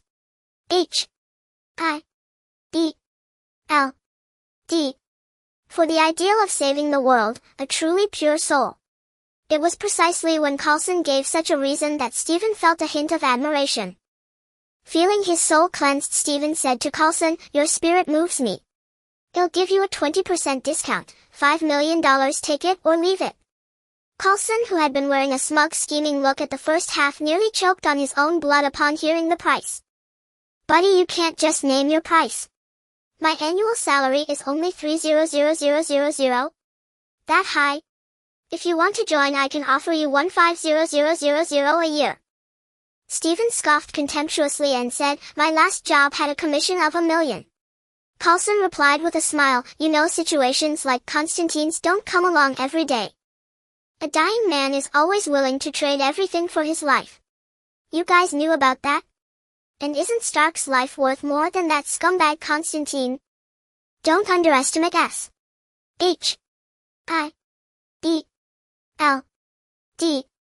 With your info, we could rescue him ourselves. No matter how you look at it, this mission isn't that difficult, it's just a matter of the cost. Humph. You say that as if you're all powerful. Then do you know what color underwear I'm wearing now? Red. FK. Is there no privacy? No law? Does this mean whenever I do anything you can live stream it? Stephen said with a sharp tone. Coulson laughed heartily. Don't be mad, buddy. I just happened to see a red pair of underwear on your balcony when I visited your living room last time, so I took a wild guess. Like hell, I believe you. Stephen felt as if he were being watched naked through binoculars. Anyone in that situation would want to punch them. With that thought, Stephen shouted to Anna inside, Anna, from now on cover all the windows with curtains. Huh? Anna looked at Stephen utterly confused. Alright, let's get down to business. 1. $2 million to bring Tony back safe and sound. Coulson said, trying to calm Stephen, who was still agitated. Stephen's anger hadn't subsided, and the more he thought about it, the angrier he got. Finally he growled, 1. $5 million and they'll bring you back a more valuable Tony Stark. Such a deal? Then it's a done deal. They'll have the contract sent over. Humph.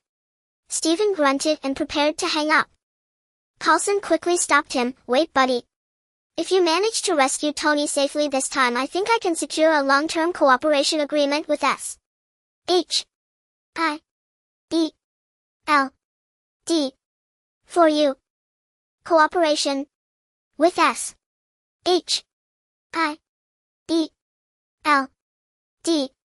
I haven't lived long enough.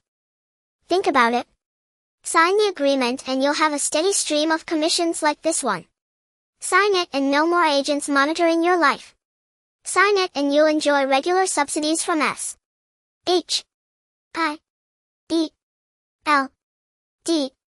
And I might even use our department's funds to buy you various insurances. With a low, enticing voice and generous terms, Coulson tempted Stephen into signing a contract that would bind him to S.H.I.E.L.D. Faced with the temptingly favorable conditions offered by Coulson, Stephen ultimately held fast to his true heart. His eyes, which had gradually grown hazy, suddenly became clear and bright. Sign what? We can talk about that later. Don't change the subject. Pay the deposit first and don't forget the $100,000 information fee. Coulson replied, no problem, but I need to write an application report first. Let's start with $300,000 for you. And remember, you must bring Tony back safely. Otherwise neither of us can bear the responsibility. Don't worry, I've never failed. After hanging up, Stephen hurled his phone onto the sofa. Holding his breath for 2 seconds, he suddenly burst into laughter. I'm about to hit the jackpot. Ha ha ha. Anna, we're going to be rich. Ha ha ha. Stephen is such a fool. The same laughter echoed from Coulson sitting in his office at the Triskelion headquarters of S.H.I.E.L.D.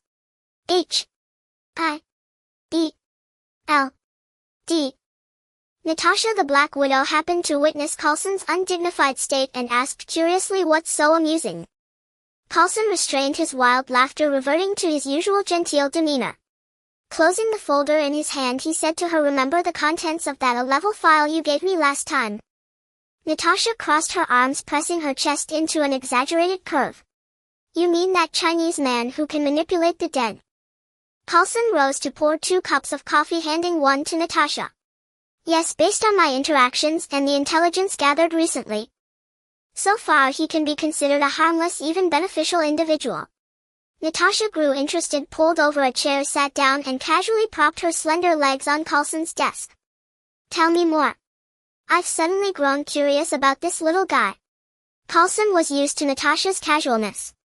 After all, who in S.H.I.E.L.D.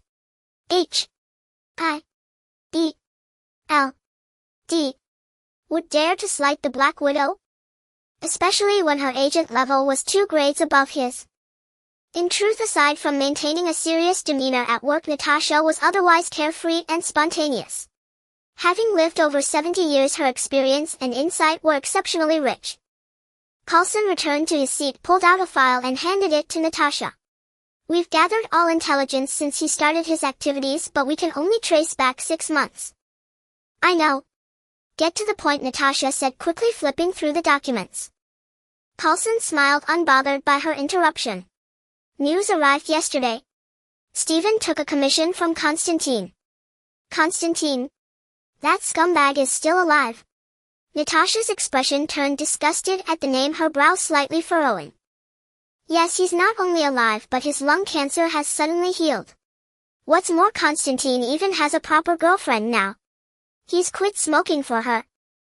If the intel is correct, Constantine is currently on a world tour with his girlfriend Angela, peddling the spear of destiny along the way. Natasha withdrew her legs and leaned over the desk. Does that kid also have miraculous medical skills? Coulson knew she had misunderstood. No, he doesn't. We're not clear on the specifics, but we know Stephen fought something incredibly powerful. Constantine likely obtained some sort of medicine from that entity which ultimately cured his cancer. Otherwise, there's no reason Constantine would pay Stephen $1 million. The world is truly insane.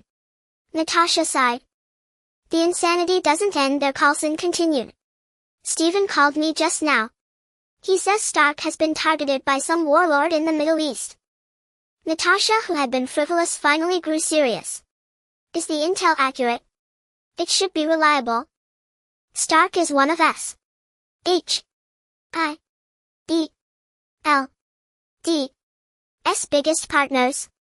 We need to act immediately. Prepare a plane for me. Seeing Natasha ready to move, Coulson gestured for her to calm down. Relax, I've already arranged for a rescue. Relieved that Coulson was as dependable as ever, Natasha asked that Stephen. I gave him a commission of $1.5 million, Coulson added. Natasha gasped, drawing the breath back in. Damn.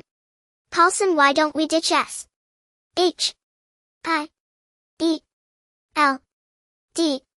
and start a security company together?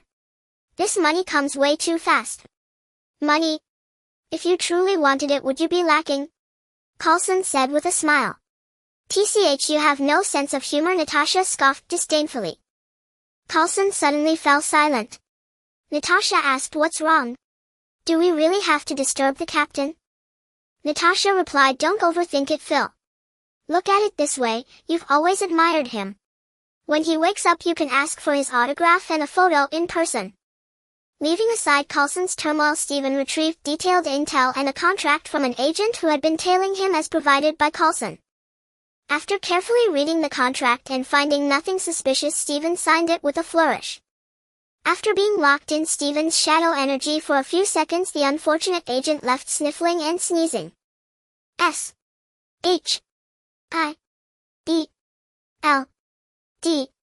was efficient. In just over an hour, $300,000 landed in Stephen's account. He and Anna were celebrating his first payment exceeding $10,000. And this was only the deposit? Stephen, why don't we just run? $300,000 is enough to buy a farm out west and live a peaceful life. Anna was considering embezzling S.H.I.E.L.D.'s funds. Stephen patted her shoulder, signaling her to sit. Are you crazy? S.H.I.E.L.D.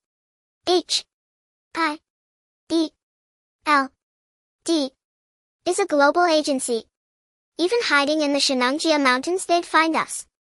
Where's Shenanjia? Never mind. Let's focus. Oh. Stephen continued, tomorrow get a credit card and buy yourself some nice clothes. We have money now, don't stint on yourself. Anna smiled sweetly. Yes, boss, whatever you say. But her joy was brief. She lowered her voice. I think you should get a checkup at the hospital. You're too thin and now you've got so many white hairs. I'm worried about you. Stephen was taken aback, then felt a warmth rising in his heart. Ruffling Anna's hair, he squinted and smiled. Don't worry, I know my limits. Feeling parched, he took a big gulp of water. Sometimes. You don't have to be so restrained. Anna suddenly blushed. Stephen sprayed a mouthful of water all over Anna's face and hair. Before she could explode, he quickly soothed her. Wait, baby. You know I have this special energy in my body. If we get too intimate, it could hurt you. Anna nodded disappointedly, then leaned her head gently on his shoulder. Then you'd better stay restrained. Early the next morning, carrying the large suitcase Anna had prepared for him, Stephen boarded the private jet provided by Coulson. With everything ready, Stephen finally embarked on his journey to Afghanistan. Afghanistan U.S. military base. Standing on the podium, Tony Stark was delivering an impassioned speech to the military bigwigs. Some say the best weapon is one that never needs to be fired. But I beg to differ. I believe the best weapon is one that only needs to be fired once. That is what our country has always done. And so far it has been quite effective. With that, Stark made a hand signal to the missile control console. The missile launcher received the command, rotating and adjusting its elevation. Stark smiled at the military leaders before him, then slowly spread his arms and added, "What you are about to see is the latest missile developed by Stark Industries. I call it the Jericho." As the words left his mouth, a Jericho missile streaked overhead, trailing a long exhaust plume, and soared into the sky. Upon reaching its designated point, the missile's casing suddenly detached. Countless smaller missiles erupted from within, raining down upon the mountains like droplets. The missiles triggered violent explosions among the peaks, and the resulting shockwave buffeted them standing dozens of kilometers away, causing them to stagger. Such power left the visiting military leaders exceedingly satisfied. Stark brushed the dust off his clothes, descended the podium, and walked toward a large chest filled with champagne and fine wine. After the celebratory toast, Tony followed the military squad assigned to protect him, heading back to the airport. What Stark did not know was that the originally safe and concealed route had now been compromised. Just as Stark was joking with the squad members in his vehicle, their convoy was ambushed. The enemy's firepower was ferocious, and the soldiers protecting Stark were annihilated in an instant. Stark, who had fled the vehicle, was severely wounded by a bomb blast, fell into unconsciousness, and was captured by the terrorists. An hour after the military learned of the attack on Stark, the S.H.I.E.L.D.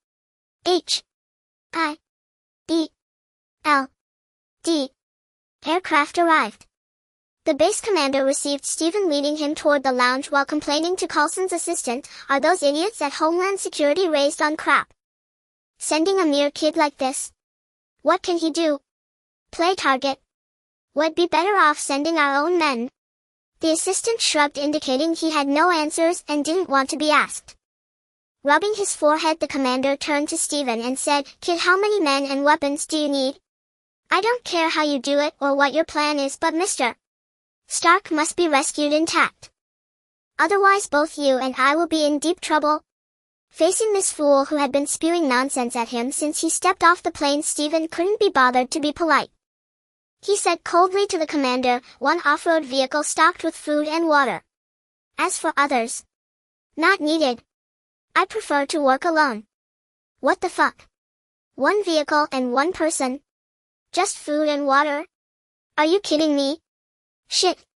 Stephen turned to face the commander, and shadow energy began to emanate from his body. Directing the shadow energy to lock onto the commander, who had repeatedly shouted at him, Stephen narrowed his eyes and said, "If I hear another curse word from your mouth, I'll make you eat everything you just described," crying. The commander looked at the tall, lean Stephen as if he were a ferocious beast. Beads of sweat appeared on his forehead, only to freeze into ice in the blink of an eye. Seeing that he had intimidated the commander, a trace of mockery curled at the corner of Stephen's lips. Continuing forward without looking back, he announced loudly, "I want what I asked for in half an hour. For now I need a good meal and some rest." The commander and the assistant exchanged a strange glance. Noticing the frost on each other's faces, they finally realized that this young man was no ordinary person. The commander dared not delay any longer. He shouted to Stephen, "Hey buddy, you're going the wrong way. You should turn left." Arriving at the lounge, Stephen devoured 5 portions of food.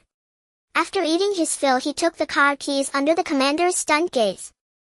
Watching Stephen get into the vehicle, the assistant muttered, "With an appetite like that, I finally understand why he insisted on stocking up on food and water." The commander nodded in agreement. "Truly not an ordinary person, even his appetite is extraordinary. I prepared a trunk full of compressed biscuits and nutrient packs. I hope he rations them." After fumbling for a while, Stephen finally managed to drive off in the military Humvee. Although the military had quickly identified several potential locations via satellite, Stephen decided to first visit the site where Stark was ambushed to see if he could find any useful clues. At the site of the attack, the bodies and vehicle wreckage had already been cleared. However, judging by the numerous shell craters and bloodstains, Stephen estimated that many had died. To Stephen, the dead were clues.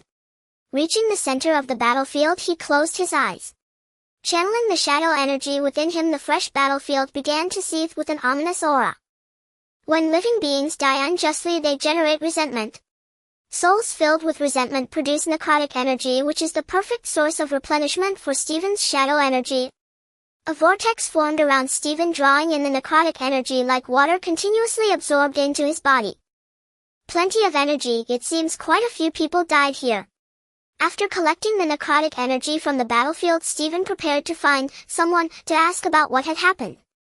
Stephen began to gather shadow energy, binding it around his body. When the shadow energy reached a critical point, he released his hold on it. Like a bursting dam, the shadow energy surged outward in all directions. Where the dense pitch-black shadow energy passed, plants withered instantly. The blood on the ground quickly dried, leaving only deep black particles.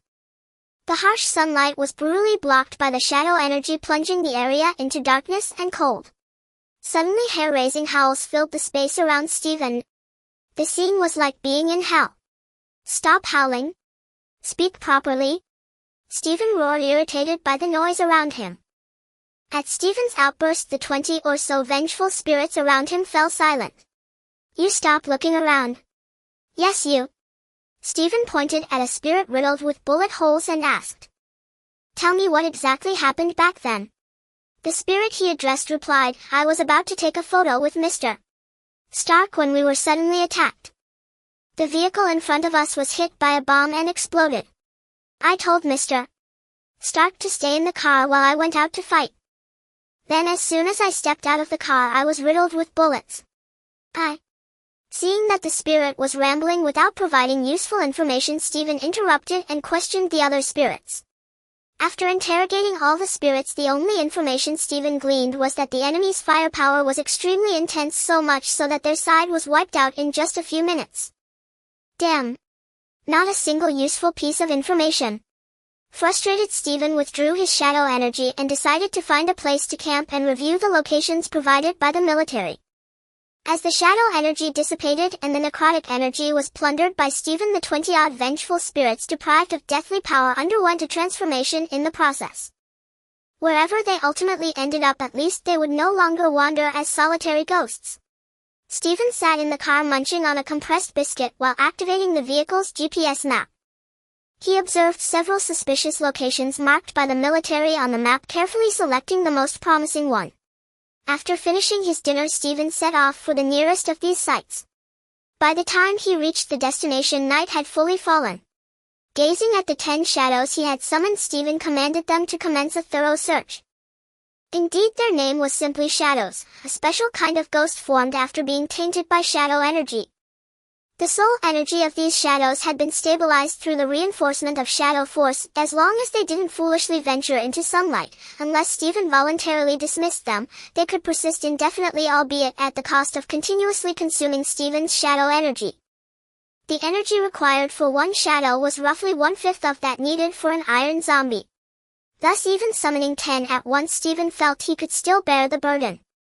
After dispatching the shadows, all Stephen needed to do was await news, so why not catch some sleep first? In the warlord camp inside a cave, Stark had just awakened, his ears and mind still buzzing. After a few seconds, the symptoms eased somewhat and he struggled to open his eyes, surveying his surroundings. Suddenly Stark felt a sharp pain in his chest. A strange sensation filled his nose. He reached up and felt a tube inserted into his nasal cavity, extending all the way into his lungs. Enduring the intense discomfort, Stark slowly pulled out the tube, struggling to sit up. As he raised his upper body, he noticed a car battery on the table to his right, connected to wires. The wires obstructed Stark's attempt to lift his right hand, so he tried to push them aside. But this motion sent an even more excruciating pain through his chest. Stark stifled a scream. Then in a panic he fumbled with the wires. What's going on? What the hell is happening?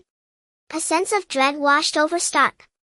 He traced the other end of the wire until his fingers met the gauze on his chest and the foreign object bulging beneath it. Groaning in agony, Stark tore off the gauze. Straining to lift his head and look at his chest, he saw a cylindrical metal device embedded directly into his flesh. "What the hell is this thing?" Stark shouted in panic. Just then Dr. Inson, who was humming a tune while preparing lunch nearby, spoke up. "Take it easy, pal. Actually, it's thanks to that you're still alive." Dr. Inson was evidently a gentleman of the old school. Even as a captive, he wore a full suit, his tie neatly in place with a white handkerchief peeking out from his left pocket. Though his clothes were a bit worn and there was a smudge of dust on his right chest, he appeared remarkably neat and spirited. His manner of speaking was steady and calm, his tone gentle and refined with an air of indifference. This made it easy for Inson to win others over, even an arrogant jerk like Stark. Stark stood up and asked Inson, "What did you do to me?" Inson glanced at Stark, then returned his focus to his cooking, replying with a smile, "I just saved you. I removed as much shrapnel as I could, but plenty remains inside you." Back home many suffered such injuries that they were called the walking dead. The shrapnel, once in the bloodstream, would pierce vital organs within a week, leading to a painful death. Stark interrupted Inson, asking, "What's this thing on my chest?" Unfazed, Inson replied with utmost poise, "An electromagnet. It's what prevents the shrapnel in your bloodstream from piercing your heart." Dr. Inson appeared relaxed, and under his guidance and emotional influence, Stark finally let down his guard, engaging in deeper conversation with him. While Stark and Inson began their exchange, Stephen outside had already run through 3 suspected locations in a sorry state. "So tired. I should find a driver." Stephen grumbled to himself, fatigued from driving. After nearly an hour on the road, he finally reached the 4th and farthest suspected site. Stephen parked the car, released the shadows, and began his usual routine of closing his eyes to rest. Just 10 minutes later, a shadow relayed information. Stephen accepted its vision sharing and through the shadow's perspective saw a group of armed men. Recalling that Stark was imprisoned in a cave, Stephen ordered this shadow to advance toward the mountain behind the armed men. Upon spotting a heavily guarded cave entrance, Stephen's spirits lifted. Being a ghost invisible to ordinary eyes, the shadow boldly slipped inside. Not far into the cave, Stephen saw a thick steel door. Guiding the shadow through it, he observed a disheveled middle-aged man discussing something with an older individual. "Aha, found you, Tony Stark." Stephen cheered, then turned his attention to the other man. This old man in the suit must be Dr. Inson. Stephen vaguely recalled that Dr. Inson not only saved Stark's life but also served as his spiritual mentor. It was Inson's words and his subsequent death that began to change Stark's previously insufferable personality. Just as Stephen hesitated whether to approach Stark, now a commotion erupted outside the iron door. A squad of armed men speaking some unintelligible language opened the door and came before Stark and Inson. The apparent leader of the squad jabbered at Stark for a long while before finally indicating for Inson to translate. Inson turned to Stark and said, "They want you to build a missile within a week, the one called Jericho." Stark didn't answer directly but asked Inson, "Why are they using weapons I made?" Inson shrugged, offering no reply. After a few seconds, Stark suddenly said to the leader, "No, I refuse." Though the leader didn't understand English, he knew the word no. Thus Stephen watched through the shadow with schadenfreude as Stark was grabbed by the hair and had his head repeatedly dunked into water. "Ah. Glub glub glub. Will you build it?" the leader asked. "No. Ah. Glub glub glub." Stark persisted. Stark was plunged into the water 3 times in succession. Stephen began to admire Stark's persistence. After all, Stark had always believed that the weapons his company produced were meant to protect the nation and the world. Even at this critical juncture of life and death, he clung to his original conviction, earning him a measure of respect from Stephen. Thus Stephen ceased to merely observe and decided to first communicate with Stark. As Stark's head was lifted once more, a hollow voice suddenly echoed in his ears, "Hey, Tony Stark, my name is Stephen Jones. S.H.I.D. has commissioned me to rescue you. I hope you won't resist for now, agree to their demands and temporarily save your life." After being repeatedly submerged, Stark had tasted the fear of death. In truth, perhaps in another 2 attempts he would have surrendered on his own. Without time to ponder who spoke in his ear, Stark immediately chose to obey and preserve his own life. Seeing Stark finally yield, the minor leader ordered him guarded while he went to make arrangements. Stark was left alone with 2 thugs stationed at the door. During the lull before the leader's next move, Stark kept communicating with Stephen. "Buddy, how many men did you bring?" "Just me. What should I say?" "R.S. H. I. E. L. D. High officials all full of S. H. I. T. I agree with you. But I'm only cooperating with them, not one of them. Listen, I still need some preparation. During that time you must ensure you aren't killed prematurely. Then you'd better be quick. I probably have at most a week to live. What can you do? Can you take down their entire camp alone? And right now I'm lost. I don't know what I've been doing all along." Stephen knew Stark had reached a turning point in his life, so he interrupted him, saying, "For that you can talk to Dr. Inson. He's a professional at counseling." Before Stark could press further, the minor leader returned, ordered his men to hood Stark, and led him to the camp outside the cave. The minor leader and his men escorted Stark and Inson outside the cave. The hood was roughly yanked off Stark's head. Blinded by the sudden sunlight, Stark had to raise a hand to shield his eyes. Once his vision adjusted, he took in the camp before him. There were mountains of supplies. All of it is from my company, every single item." Stark felt a mix of grief and fury. The minor leader paraded Stark and Inson around the camp. Finally they stopped at the center. The leader grinned at Stark. "You see, we have all the materials to build Jericho missiles. As long as you assemble them and draw up the blueprints, they'll let you go." Inson relayed the words to Stark. They exchanged a glance, and Stark took the leader's outstretched hand. Then Stark said to Inson in English, "I doubt he will." "No, he won't," Inson replied. Pleased with the answer, the minor leader locked Stark and Inson back in the cave and went to report to his chief. Back in the cave, Stark contacted the shadow sent by Stephen once more. With external help, a glimmer of hope for survival kindled in Stark's heart. Yet Stark's spirits remained low, burdened not only by the fear of death but also by disappointment in himself. Seeing Stark's dejection, Inson sat beside him and said, "This isn't the Stark I know. Are you just going to give up like this?" Stark stared at the lamp before him, his voice hollow. "I don't know. I've only got a week to live. And I always thought the weapons I built were meant to protect the world." "Listen, Stark, don't lose hope. I'm sure the military is looking for you. And you saw it yourself, those are your creations, the things you were proud of, now in the hands of terrorists, turned into instruments of death." Seeing Stark still downcast, Inson decided to push further. "Is this the arrogant Tony Stark? Don't you want to do something about it? Just let it end like this. Tony, you seem to have everything but you have nothing." Inson's words struck deep into Tony's fragile soul. The confidence and carefree attitude he had always faked were mere facades. "Yeah. Inson was right, so I really have nothing." At the moment Stark finally dared to face his own heart, a figure flashed through his mind, Pepper Potts, his longtime assistant and caretaker. Stark murmured to himself, "Maybe I'm not completely alone." Mustering his resolve, he reached out a hand to Inson. "Help me, Inson." "Yeah." Inson looked at the outstretched hand and knew that the bastard who always worked miracles was back. Inson smiled, extended his right hand, and clasped Stark's firmly. Under Inson's influence, Stark had finally undergone a spiritual transformation. Stephen, who had been observing the entire affair through the shadows, finally understood this was where Stark's true change began. So this was where Iron Man, the mortal who encased in his suit of armor would stand shoulder to shoulder with gods, was born. Sensing the time was ripe, Stephen waited until Inson had rested, then spoke to Stark through the shadow once more. "Stark, get ready. I'm coming to get you out." Initially Stark was overjoyed at the prospect of rescue. Suppressing his excitement, he hesitated for a moment before asking Stephen, "Can you get Inson out too? Like as a bonus?" "I'm afraid not. My plan is you carve a runic array on the ground according to the instructions I send you.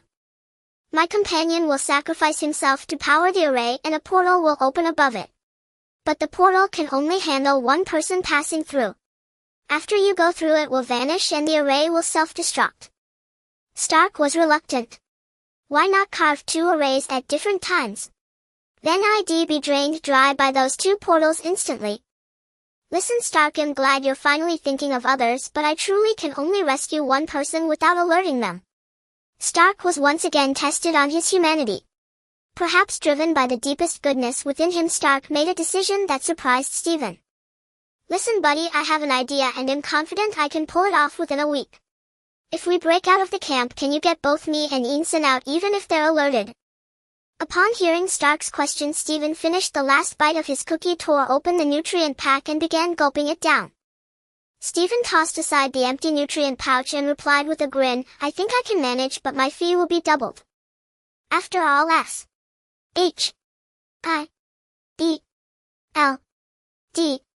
only paid me to save you. At the mention of money, Stark regained his usual arrogant demeanor. Money? How about I buy you a bank so you can roll around in cash? Indeed, it was impossible to argue about money with a world-class tycoon like him. No, don't you dare try to corrupt my professional ethics. Rules are rules, and my rule now is that for each extra person saved the fee doubles. But your offer? I might consider it. Stark said lightly, your professional ethics are commendable. I accept. Hey, your offer is actually not bad. I think I should respect your professional ethics. Alright. Let's get down to business. Realizing he couldn't match Stark's brazenness, Stephen quickly changed the subject. Stark shed his frivolous attitude and asked seriously, what do you need us to do? 2 things. First, you must act at night. Second, after killing the enemies, immediately throw what I gave you onto their bodies. Finally, when you see green smoke, stay as far away as possible. He'll have my man deliver the supplies before the operation. Stark asked in surprise, that's it? Stephen replied, that's it. Simple, isn't it? The key point is how to take down those armed enemies. Easy, you'll see when the time comes. Stark was being cryptic. Stephen smiled without a word and ended the call. Yet he left the shadow behind, still needing to stay in touch with Stark. With a feasible plan in place, Stark finally felt a surge of spirit and managed to get a good night's sleep for once. Early the next morning, Stark and Dr. Ensign worked together to install the palladium-powered energy source into the device on Stark's chest, finally freeing him from the damned car battery.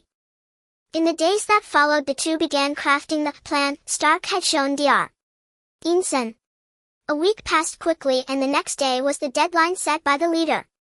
Stark and Ensign had hardly rested in recent days, working as if burning through their own lives. After all, if they couldn't pass the hurdle of tomorrow, their lives would essentially be over. Clang clang. Stark, like a blacksmith, hammered away at the iron plates. Seeing them finally take shape, he set down the hammer with difficulty, plopped onto his bed, and lay back. He stared blankly at the cave ceiling. Stark, do you think we'll succeed tomorrow? Ensign's voice came from amidst a pile of metal devices. He was still meticulously checking each component to ensure everything would go smoothly. Hearing Ensign's question, Stark snapped out of his daze. Calculating the time, Stark felt he could now fully disclose his and Stephen's plan to Ensign. Moreover, through their time together, Stark had come to accept this colleague who excelled in language, medicine, and physics. So he first wrote down his own plan on paper, then added the plan he had discussed with Stephen. Calling Ensign over, Stark used his back to block the surveillance camera and showed Ensign the contents. Ensign, true to his seasoned gentleman nature, didn't betray a single crack in his composure despite his inner shock at learning that a rescuer had already contacted Stark. Then, as if engaged in an academic discussion, they scribbled and drew on the paper, finalizing the cooperation and division of tasks for the plan. Stark wrote on the paper, "We've agreed, we must act tonight. I'm sorry for not informing you earlier. To be safe, it's not that I don't trust." Before Stark could finish writing his apology, Ensign pressed his hand, shook his head with a smile, and indicated that he didn't mind. Then Ensign wrote, "Is that friend of yours truly reliable?" "I don't know, I can only pray he's as miraculous as he claims. And I've already witnessed his miracles, I believe he's trustworthy." "Oh, you two seem to be having a good chat. Hope I'm not interrupting." The Shadow's unique hollow voice sounded beside Stephen and Ensign. Even Ensign, who was indifferent to life and death, nearly stumbled from the shock. Stark reached out his left hand to steady Ensign. While helping Ensign straighten his suit, he whispered, "Did you bring the stuff? Open your palm and don't let them see." Stark did so, holding his hand where the monitor couldn't capture it. 3 green beads the size of pinky fingers materialized in Stark's palm without warning. Activating just one will do, but to be safe, activate them all. 1 bead per person. After killing them, throw the bead onto or near their bodies. Make sure the smoke from the broken bead touches the corpse. And handle with care, the contents must not come into contact with anyone living or dead. Feeling the coolness of the beads, Stark carefully handed them to Ensign and said, "I've explained the plan in detail to Ensign. What time do we move?" 0 hour sharp. Once you're out of the cave, this shadow will materialize and lead you to me. Hearing the shadow's words, Ensign took the beads from Stark's hand with great care. He took a handkerchief from his pocket, used it as a buffer between the beads, wrapped them securely, and stored them in the right pocket of his clothes. After confirming they were safely stowed, Ensign looked up and nodded at Stark. Stark stared at Ensign for 3 seconds and said, 0 hour on the dot. Let's get some sleep now to recharge. Under the dim light, Stark and Ensign returned to their respective beds to rest. Tick. The alarm rang precisely at 10 past midnight. They sprang up from their beds instantly and, like partners who had worked together for years, began assembling the mechanical suit on Stark with seemingly chaotic yet clear division of labor and seamless coordination. The man watching the monitor saw their movements. His drowsiness turned into cold sweat. Although he didn't know what the 2 captives were up to, he knew he had to notify the leader immediately. The leader stormed into the surveillance room, saw their actions, and roared in fury, "Damn it! Those 2 bastards dared to fool me. Round up the men and kill them." Upon receiving the order, the armed militants began entering the cave in groups, planning to trap Stark and Ensign inside. Stark closed his helmet while Ensign hid behind him, clutching 3 beads wrapped in a cloth. Before long, footsteps echoed outside the door. Stark, clad in the Mark I armor, stared anxiously at the still charging mechanical suit. Even at full charge, this behemoth could only operate for 15 minutes. Any deficit in energy could prove fatally disastrous. Stark waited impatiently for the charge to complete, but the well-equipped terrorists were not about to grant him that luxury. The door was soon flung open by 2 minions who, seeing that Stark and Ensign were unarmed, decided to capture them alive. They had clearly underestimated the power of the mechanical armor that Stark and Ensign had created over the past week. Stark swung his mechanical arm, knocking both militants unconscious with a single punch each. Ensign picked up a machine gun, still clutching the cloth in his hand, a flicker of hesitation in his heart. At that moment, the shadow's voice echoed, "What are you waiting for? If you don't kill them, well, I'll die here." Ensign steeled himself and fired several shots at the 2 unconscious militants, ending their lives. After killing them, Ensign tossed a bead onto each of the fallen men. The beads shattered upon contact with the corpses. 2 streams of green smoke rapidly spread and enveloped the bodies. Seconds later, Ensign and Stark watched in horror as the corpses began to move on their own. "What the hell? What in the name of God is this?" Stark yelled. Ensign, having shamelessly hidden behind Stark, joined in the shouting, "This defies science! This defies science!" The corpses staggered to their feet, and as they rose, their flesh and viscera began to slough off in gruesome chunks. Stark and Ensign's faces were frozen in expressions of sheer disbelief. By the time they stood upright, the 2 once human militants had transformed into skeletons glowing with an eerie green light. The 2 skeletons simply stood there motionless as the crowd outside the door continued to grow. That green smoke is called necrotic plague. Though I've limited its spread, you'd best keep your distance if you don't want to end up like them. Hearing the shadow's warning, Stark and Ensign both took a step back. Though the shadow lacked offensive power, it could convey its master's will. Upon receiving Stephen's command, the 2 skeletal soldiers roared and lunged at the militants outside despite having no vocal cords to produce sound. Seeing the skeletal monsters burst through the door, the militants outside erupted into chaos. They screamed in terror as they opened fire. Bullets had limited effect on the skeletons, but high-caliber rounds or concentrated fire could still shatter or break them apart. 1 skeleton, unfortunately, was caught in a crossfire mid-charge. A hail of bullets tore it to pieces, but the other managed to plunge into the crowd. Stephen seized the moment to release his restraint on the necrotic plague, and the green mist instantly spread among the militants. A chorus of agonized screams echoed through the cave. When Stark's armor finished charging and he stepped outside, the sight before him was like a scene from hell. Both Stark and Ensign gasped in shock. Hiss! Ha! The earlier transformation of the two corpses into skeletons had been grotesque and eerie, but not deeply unsettling. It was only when they witnessed living humans infected by the necrotic plague writhing in agony as they turned into skeletons that Stark and Ensign truly grasped its cruelty. Those people had essentially torn off their own flesh. Half a minute later, the green plague mist and the screams vanished simultaneously. The 30-plus militants once wailing in pain had all transformed into glowing green skeletal soldiers. As these 30-plus individuals were fully converted into skeletons, Stephen distinctly felt a surge of fresh pure souls being drawn into the Crown of Dominion. After absorbing these souls, the connection between the Crown of Dominion and Stephen grew stronger, noticeably increasing his shadow energy and total capacity. This was a discovery Stephen had made only now, as he had never killed anyone before and the Crown had no opportunity to absorb pure souls. Previously, Stephen replenished his shadow energy by visiting places where death had occurred, absorbing the necrotic power left behind. By then the souls had either been guided away or corrupted. Absorbing souls. This way of gaining power. Stephen felt a chill run down his spine. Taking a deep breath to suppress the unsettling feeling, he conveyed his command to the shadow. Fight our way out. The shadow's hollow words echoed through the cave. Watching the skeletal soldiers swarm out, Ensign asked Stark, if he could do this, why did he wait until now? Glancing at the blood and flesh strewn about, Stark swallowed hard and replied, probably to make sure I had a suit that could keep me from getting covered in this mess. Ensign and Stark exchanged a look, then glanced at the faintly glowing green remains on the ground before closing their eyes. Stark bent down and lifted Dr. Ensign in a bridal carry. As they emerged from the cave, the situation outside was far from optimistic. Due to the open terrain and ample manpower, the militants, after an initial panic, organized an effective counterattack under their leader's command. Several off-road vehicles mounted with heavy machine guns kiped the skeletons, firing as they moved perfectly, demonstrating a textbook Hitandran tactic. Over half of the skeletons were eliminated by concentrated fire before they could even reach anyone. Stark was forced to retreat into the shadows at the cave entrance to avoid exposure. The shadow materialized beside him. Stark looked at the shifting torso-shaped mass of darkness and asked, "What now?"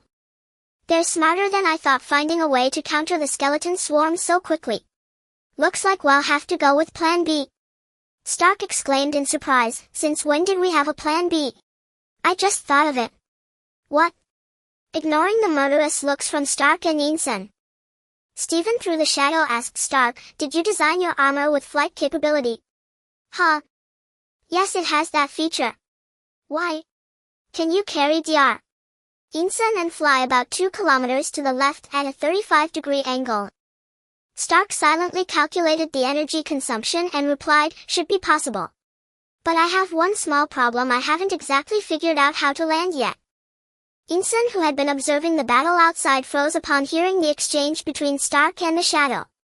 Before he could voice his opinion, the shadow suddenly shouted, "No time to think. My skeletons are almost wiped out." Seeing the militants charging toward the cave with renewed vigor, Stark decided to take the plunge. "FK. Ensign, hold tight." Stark activated the flight thrusters and with Ensign in his arms flew in the direction Stephen had indicated. "Ah!" The two grown men screamed as they traced a massive parabola through the air. The militants, of course, could not simply watch Stark fly away. They started their vehicles and chased in droves toward the direction of his fall. Whoa-ho-ho! Stark's armor drained of power as he plummeted from midair, clutching Ensign. Stephen spotted Stark flying toward him from afar, though it seemed his trajectory had carried him much farther than intended. Stephen immediately gunned the engine of the off-road vehicle, stomping the accelerator to the floor as he raced desperately toward Stark's direction. When Stark was only about 10 meters from the ground, Stephen's car had pulled up just a little ahead of him. Stephen slammed the brakes and activated his skilled death grip. Fortunately, his keen eyesight and precise judgment allowed the blood-red death grip to accurately seize the Markai armor just as it was about to kiss the earth. However, Stephen had underestimated the immense inertia of the Markai armor combined with two grown men. Thankfully, he summoned two tall obese abominations, the kind without iron hooks, just in time. With their help, Stephen managed to stabilize himself and the vehicle, successfully pulling the Markai armor down. As the armor flew toward a spot about 15 meters ahead, Stephen issued a command. The two abominations newly arrived in the mortal world barely had a chance to glimpse their surroundings before they rushed off to serve as cushions for the Markai armor. The abominations' towering obese forms made perfect natural cushions. Stark landed back first against one abomination, cradling Insun in his arms. In that moment, Dr. Insun showed no fear at all. "Oh ho ho! I'm flying. I'm soaring through the sky." Insun, hold tight. Prepare for impact. Boom! A thunderous crash rang out as the two abominations were struck like cannonballs, their flesh and fluids splattering everywhere. The Markai armor owed its successful landing to those two brothers. They had died a worthy death. Staring at the abominations now crushed into pulp by the Markai armor, Stephen suppressed the weakness of his drained body and muttered, "Damn good thing I replenished my energy earlier, or I'd be leeching life force again. Those two abominations drained a huge chunk of my energy. Looks like I'll have to add another name to the list of abilities I use sparingly." The momentum of the Markai armor was so immense that despite the abominations cushioning its fall, it shattered into a pile of scrap. Insun helped Stark to his feet, both of them pale as they surveyed the scene. "Ugh. I swear. I'm never eating meat again. For the rest of my life." "Ugh." Stark gagged violently as he spoke.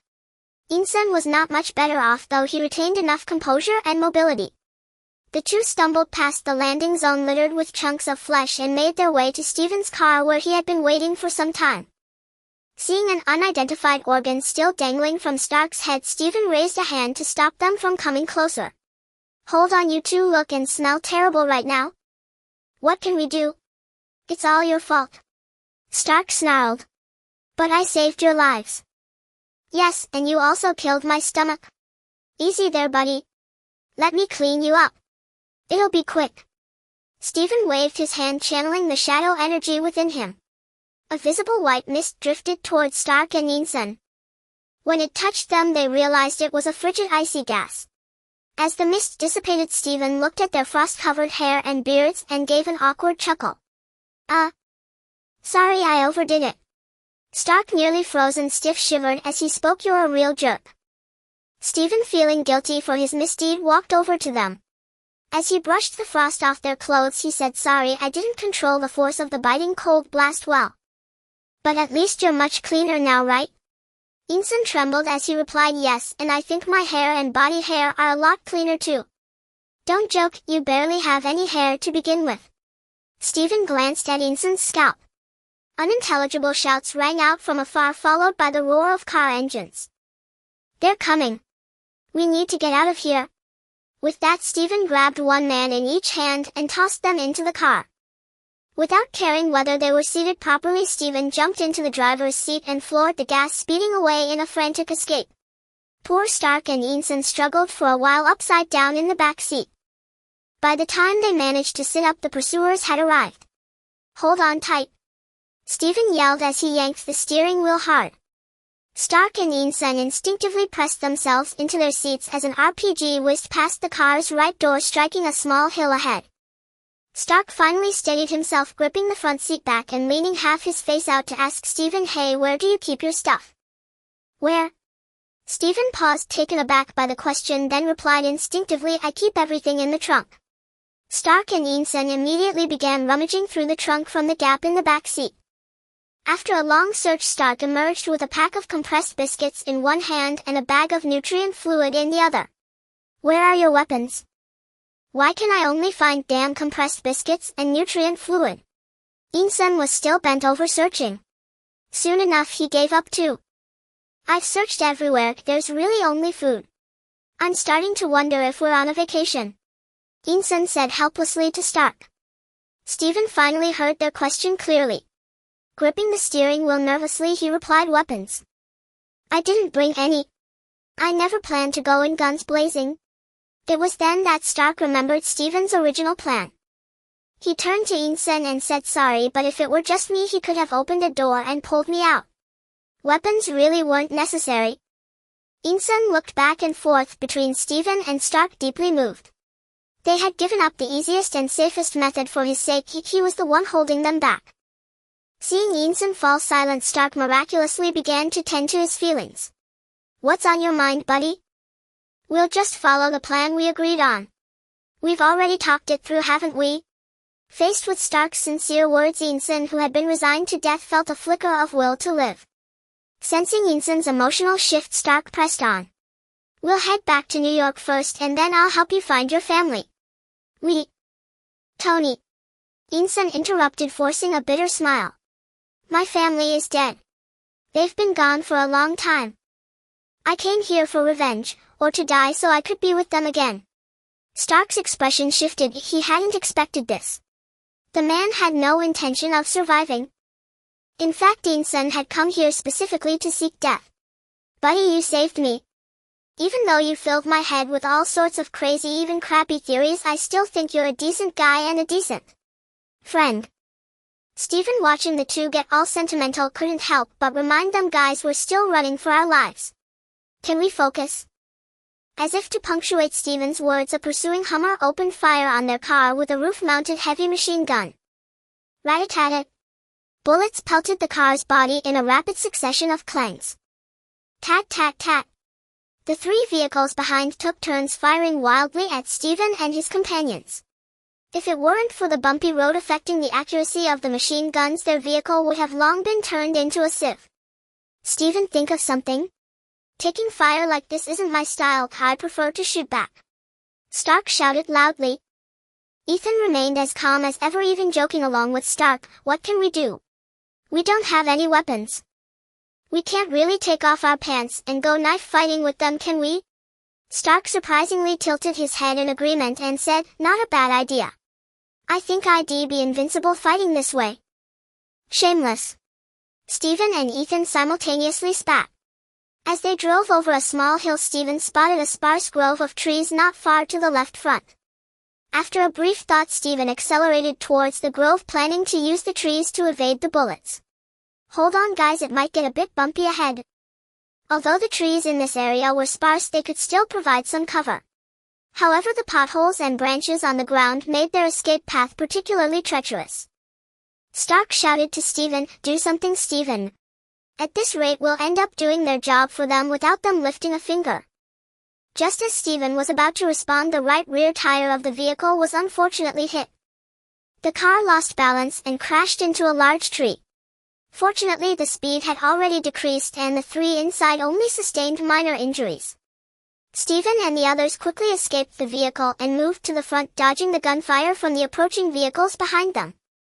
The armed men nearby saw that Stark and his companions could no longer escape by car, so the leader ordered the vehicles to surround them.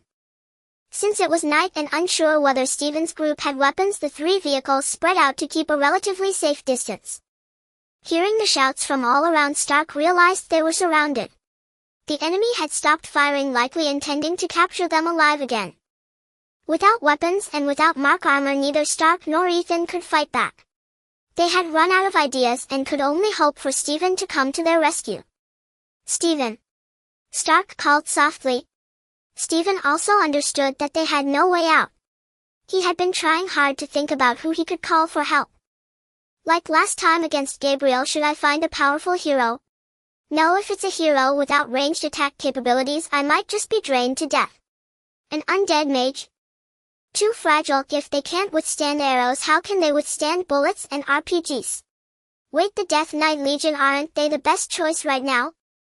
The Crown of Domination, after absorbing souls, has strengthened Stephen's connection to the Shadow Realm, allowing him to summon more shadows or undead creatures. Although an increase in quantity means greater energy consumption, even life force, it's better than dying immediately. Sacrificing some life force could earn a glimmer of hope for himself and others. Having convinced himself, Stephen said to Stark and Ethan beside him, "Cover me." After giving the instructions, Stephen closed his eyes and began to connect with the Shadow Realm. Stark and Ethan didn't know what Stephen was planning, but they chose to trust him immediately. They changed positions, one on the left and the other on the right, to shield Stephen. The Crown of Domination greedily absorbed Stephen's shadow energy. Once that was depleted, it moved on to consume Stephen's life force. Stephen had no idea how much life he was losing. All he could feel was wave after wave of dizziness and weakness. After about 5 seconds, Stephen suddenly began to wobble and then fell face first to the ground. Seeing this, Stark and Ethan quickly rushed to support him, each on one side. As the armed men closed in just when they were less than 20 meters away from Stephen and the others, they suddenly saw several columns of black smoke appear at the center of the encirclement. Recalling the green skeletons they had encountered before, the armed men immediately abandoned the encirclement and fled back to their vehicles in a panic. As the smoke dissipated, 12 dark green runic formations appeared on the ground, and then the figures of 12 Death Knights slowly emerged from the runic formations. With his last ounce of mental strength, Stephen ordered the annihilation of the enemies before his eyes. Then his vision went black and he completely fainted. Stark and Ethan looked in shock at the knights appearing around them riding skeletal warhorses. Even more astonishing was that the 12 Death Knights, upon receiving the command, neatly took down their lances from their warhorses and called out in unison, "For the Lich King!" With a shout that seemed to echo from the depths of an endless abyss, the nightmares under the 12 Death Knights suddenly erupted with green soul flames. The Death Knights split into 3 teams and began to sprint towards the enemies. Strangely, there was no sound as they ran. Then Stark noticed something strange. One of the Death Knights, while running, actually flew into the air. When he looked closely by the light of the soul flames, he saw that there were several leaves floating down beneath the horse's hooves. That flashy Death Knight was running in the air, treading on the falling leaves. It turned out that these nightmares had the property of defying gravity. As long as there was a place to step, they could run up to it. Oh my gosh! We're going to die? This is so cool. When Stephen wakes up, no matter how much it costs, I have to buy one to ride. Stark's eyes were glued to the nightmares, running in all kinds of positions, his eyes nearly popping out. Ethan, having outgrown the age of being impressed by coolness and flashiness, was more concerned about the slogan, "For the Lich King." He poked Stark with his arm. Stark impatiently replied, "If you have something to say it quickly. Don't interrupt me while I'm watching this super special effect. Tony, do you think the Lich King they mentioned is Stephen?" Stark then noticed that he had overlooked something more shocking: that slogan. During the few seconds Stark was pondering, the sounds of armed men screaming in terror, car engines starting, and heavy machine guns firing began to echo from the perimeter. Stark said to Ethan, "No matter what, Stephen saved us. For that he may have exposed his greatest secret. In fact, he could have completely disregarded our lives, and it's we who are dragging him down." The once proud Stark still found it hard to accept becoming someone who needed protection. It bruised his ego. Ethan agreed, nodding, "That's right, he's a special guy. I have a suggestion. We haven't seen any knights riding flashy skeletal warhorses, nor have we heard any slogans like 'For the Lich King.'"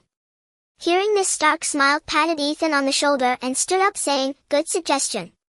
Stark dared to stand because he heard that the sounds of gunfire and screams had almost disappeared.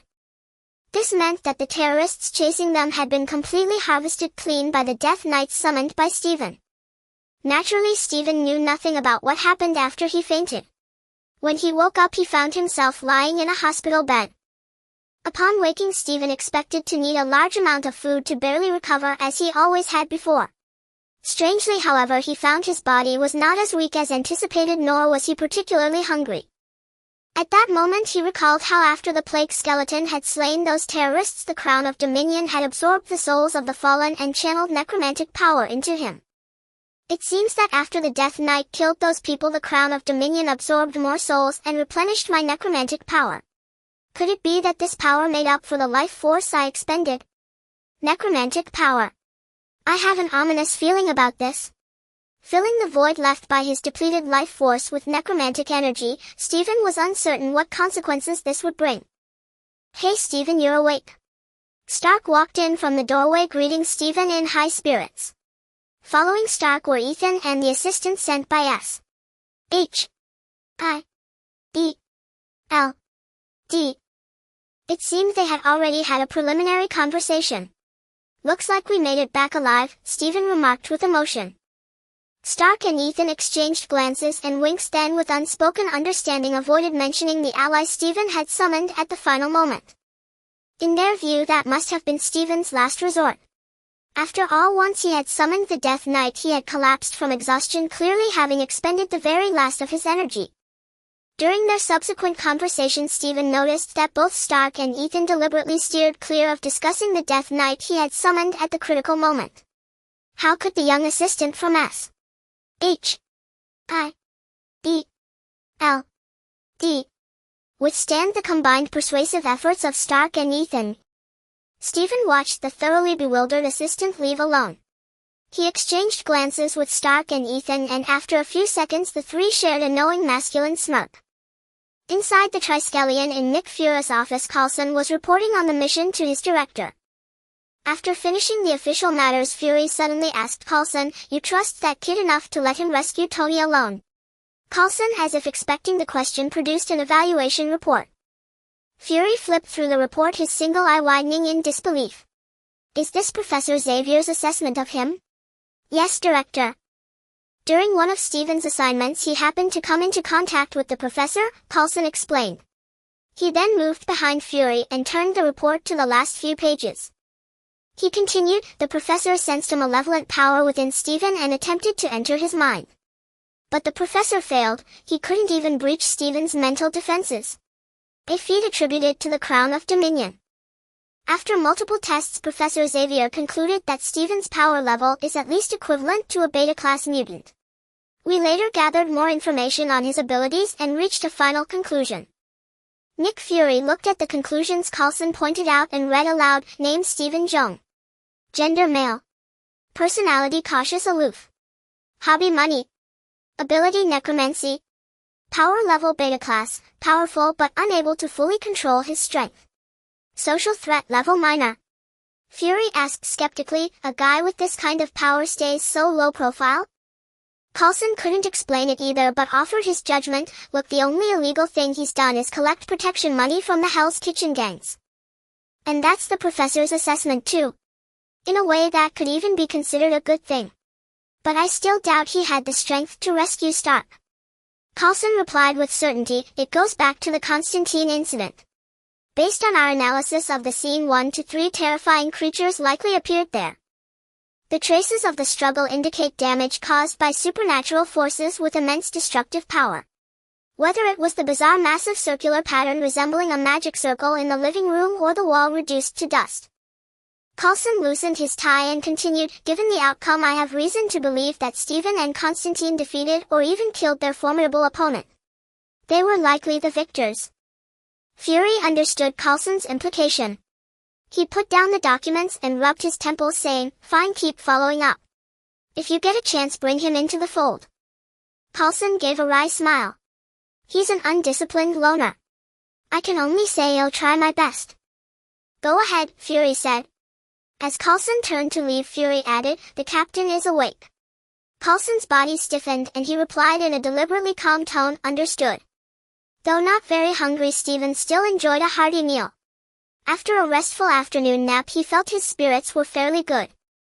Now they were attending a military celebration banquet in honor of Stark's safe return. The event also celebrated the rescue of the distinguished scientist Ethan.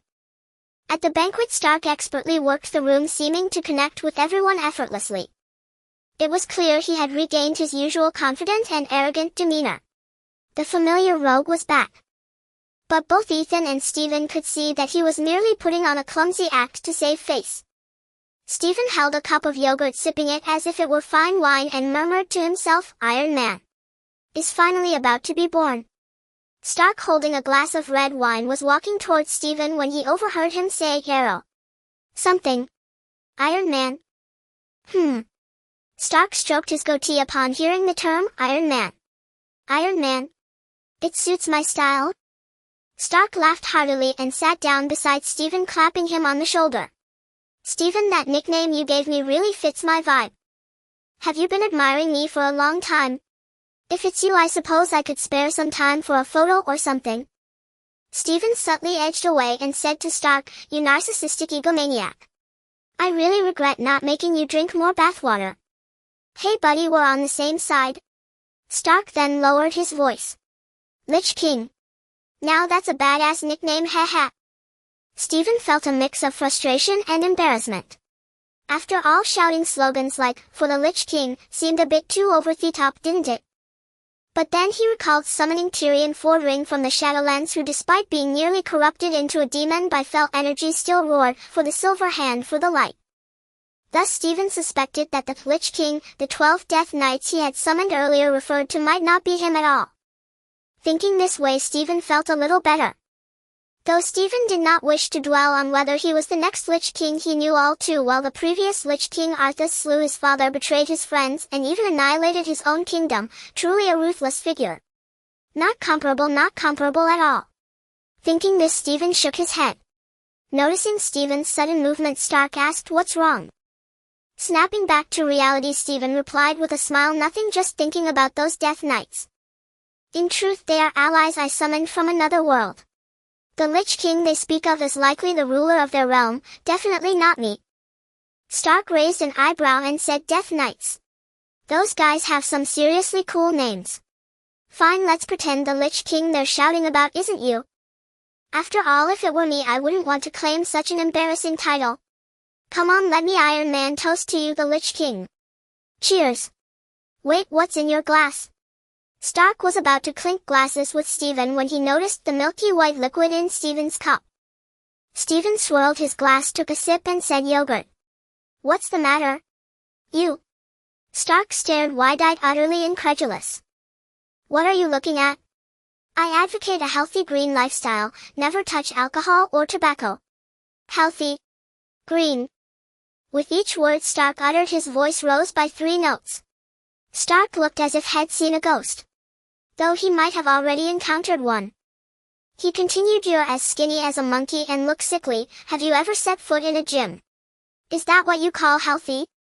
And those green fumes, wasn't it called plague something? The moment it touched someone they turned into a green skeleton. Don't tell me that's your idea of green." Stephen clinked glasses with Stark anyway, then changed the subject, saying, "Let's not talk about this. I was just thinking you might want to check if there's a mole in your company." Stark replied, "I will. When I find that bastard, I'll dump him in the Middle East to grow poppies." Stephen muttered inwardly, "You probably won't have the heart for it. More likely you can't win in a straight fight."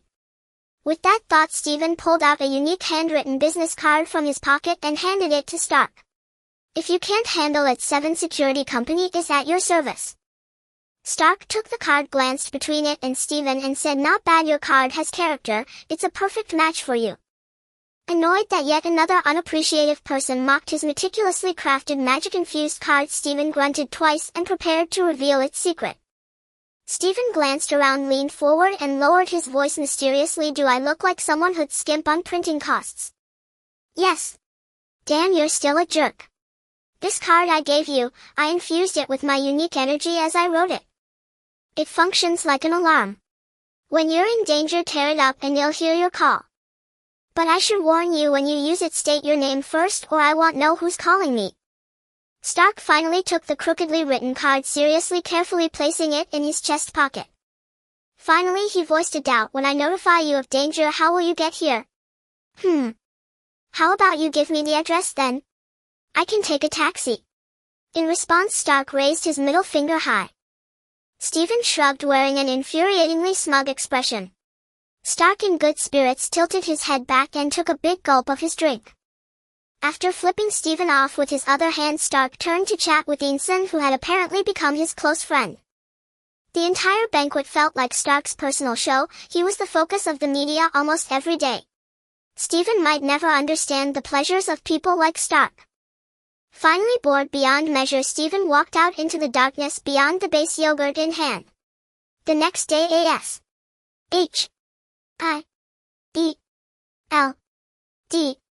plane flew Stephen, Stark and Ensign back to New York. Upon learning that Stephen had not only rescued Stark but also Dr. Ensign Coulson personally came to the airport to greet the three. After disembarking, the trio shook hands with Coulson in turn and he gestured for them to follow. Crossing the open tarmac, they arrived at the Triskelion S.H.I.E.L.D.'s headquarters. Coulson led them to his office. Once inside, Coulson first addressed Stark, "Mr. Stark, we've suppressed all news about your time in Afghanistan.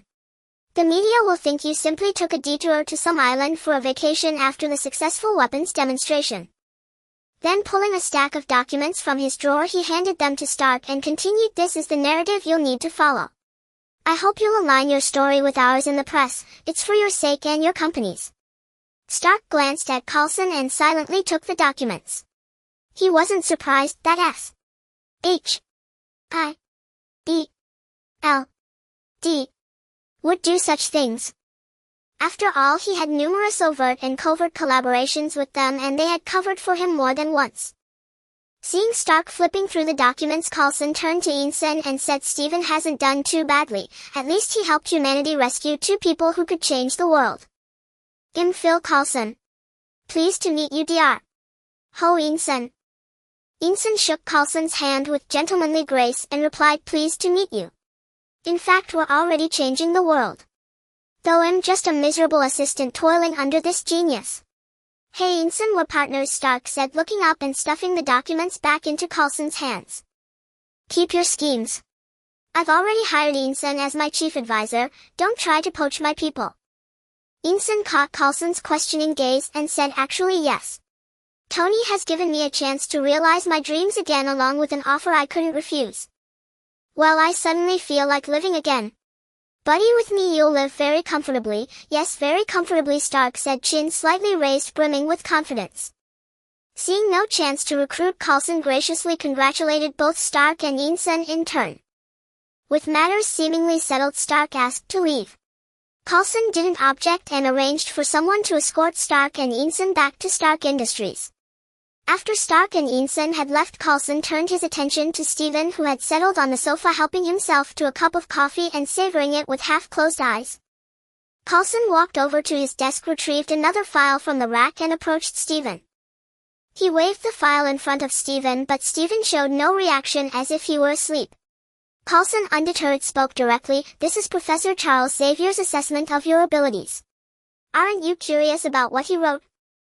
With his eyes closed, Stephen replied languidly, not interested. My abilities have nothing to do with you. I'm not joining any organization. Not the school, and certainly not S.H.I.E.L.D.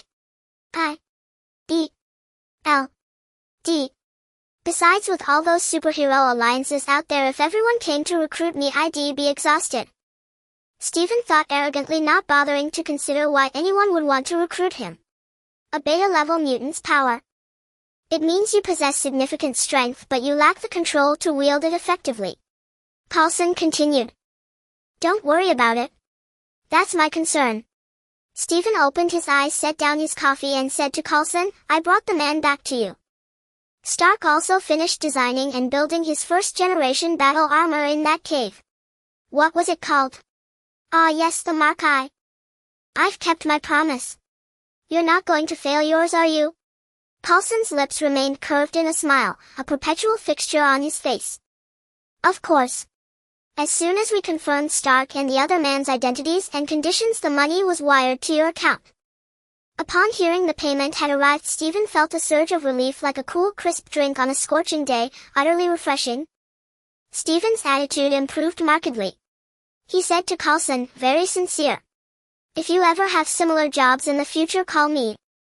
As he walked toward the door, Stephen gestured with a phone-calling hand sign. Stepping out of Coulson's office, he encountered a stunningly attractive woman with a breathtaking figure walking down the corridor. To make matters worse, she was clad in tight-fitting leather from head to toe.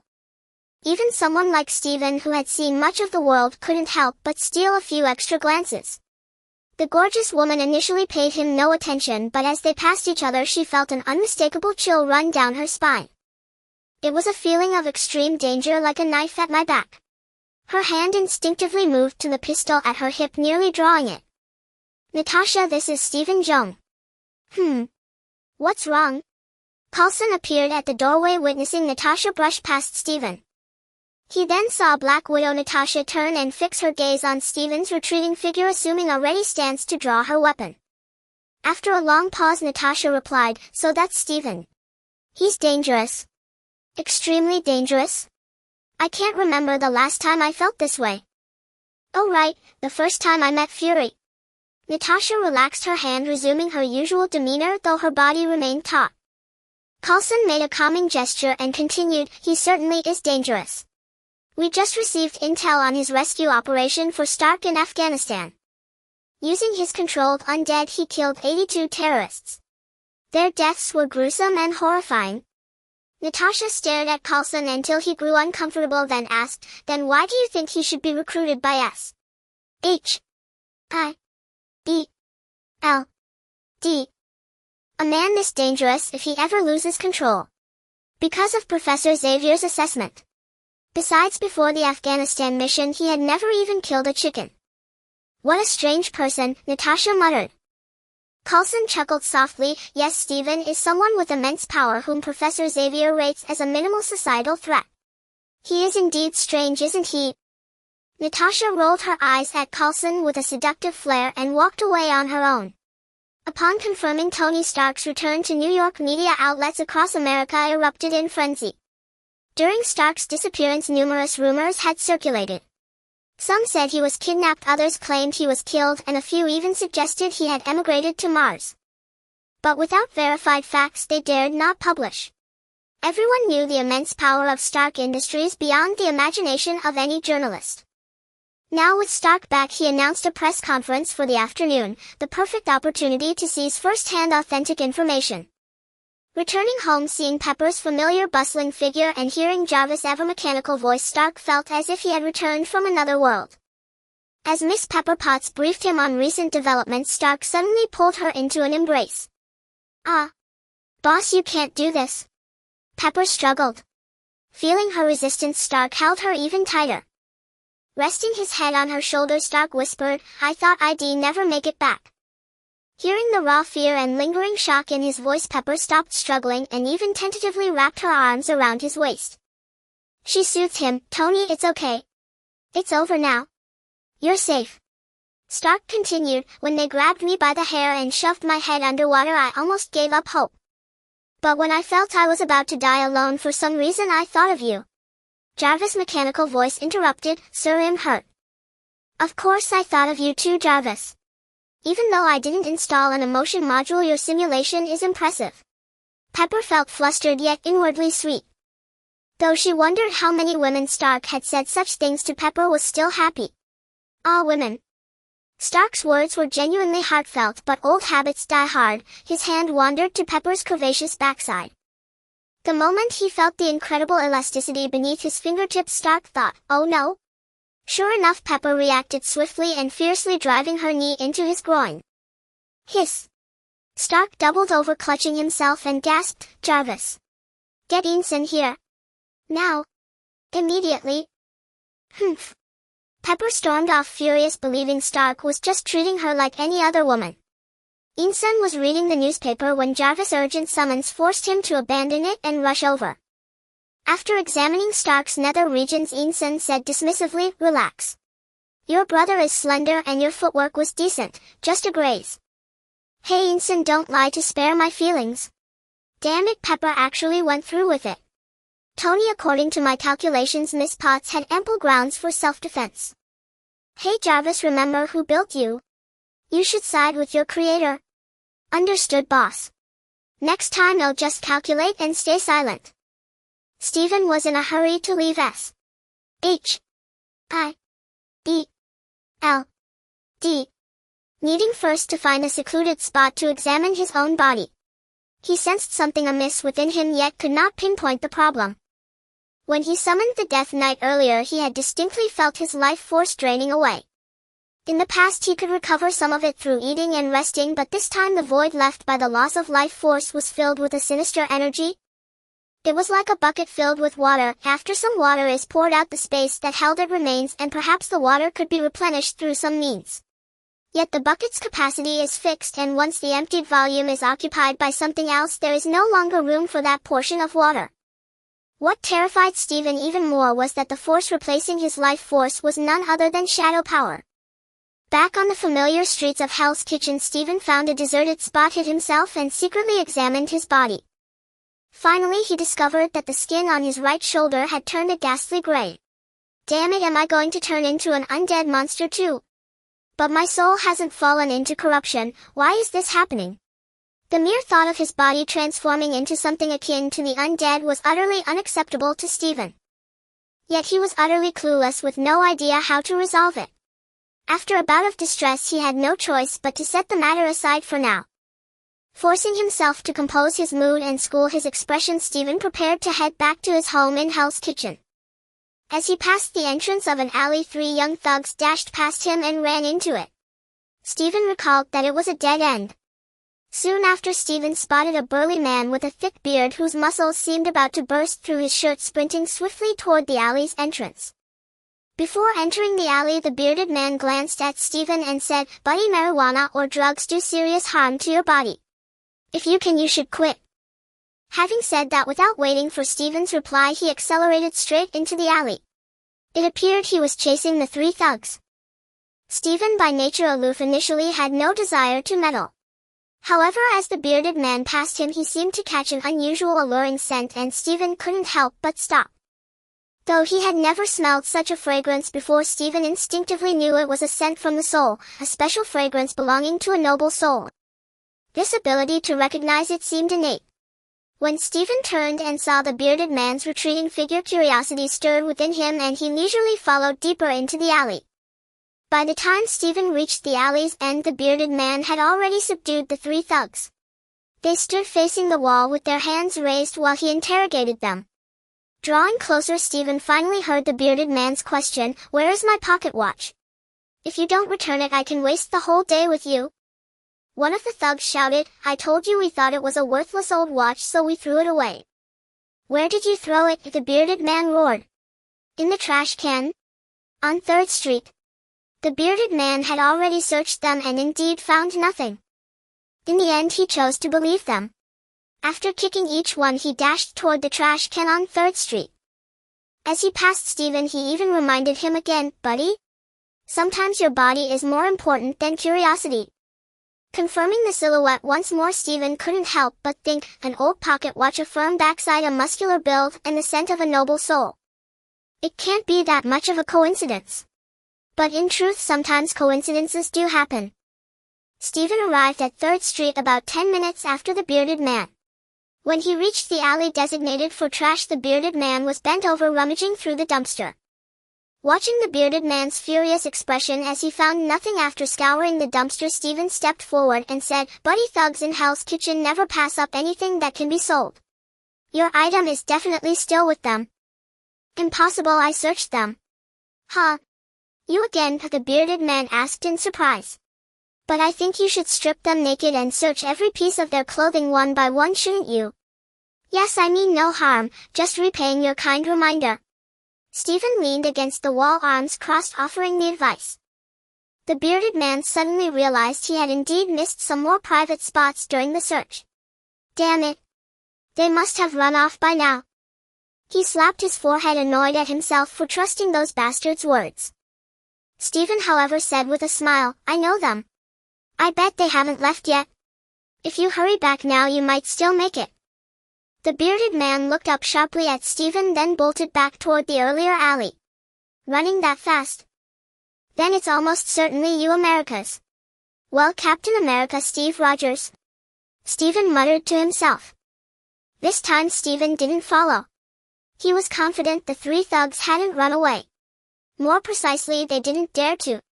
Because the moment they saw Stephen, they had collapsed in terror, wetting their pants. It turned out that when Stephen had previously gone to collect protection money from their boss with his iron-skinned zombie, the 3 had been watching from nearby.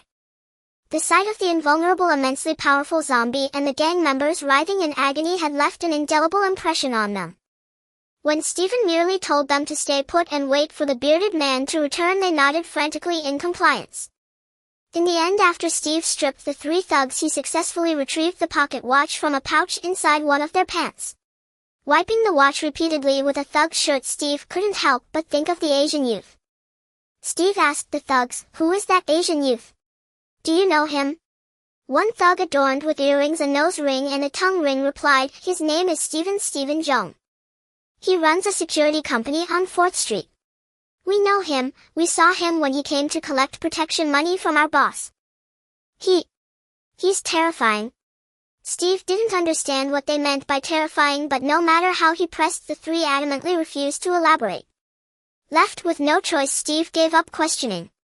He had no desire to meddle further. Feeling it was clean enough, he opened the pocket watch and gazed wistfully at the photo inside. Then he snapped it shut and, carrying a sorrow that outsiders could not comprehend, slowly walked away.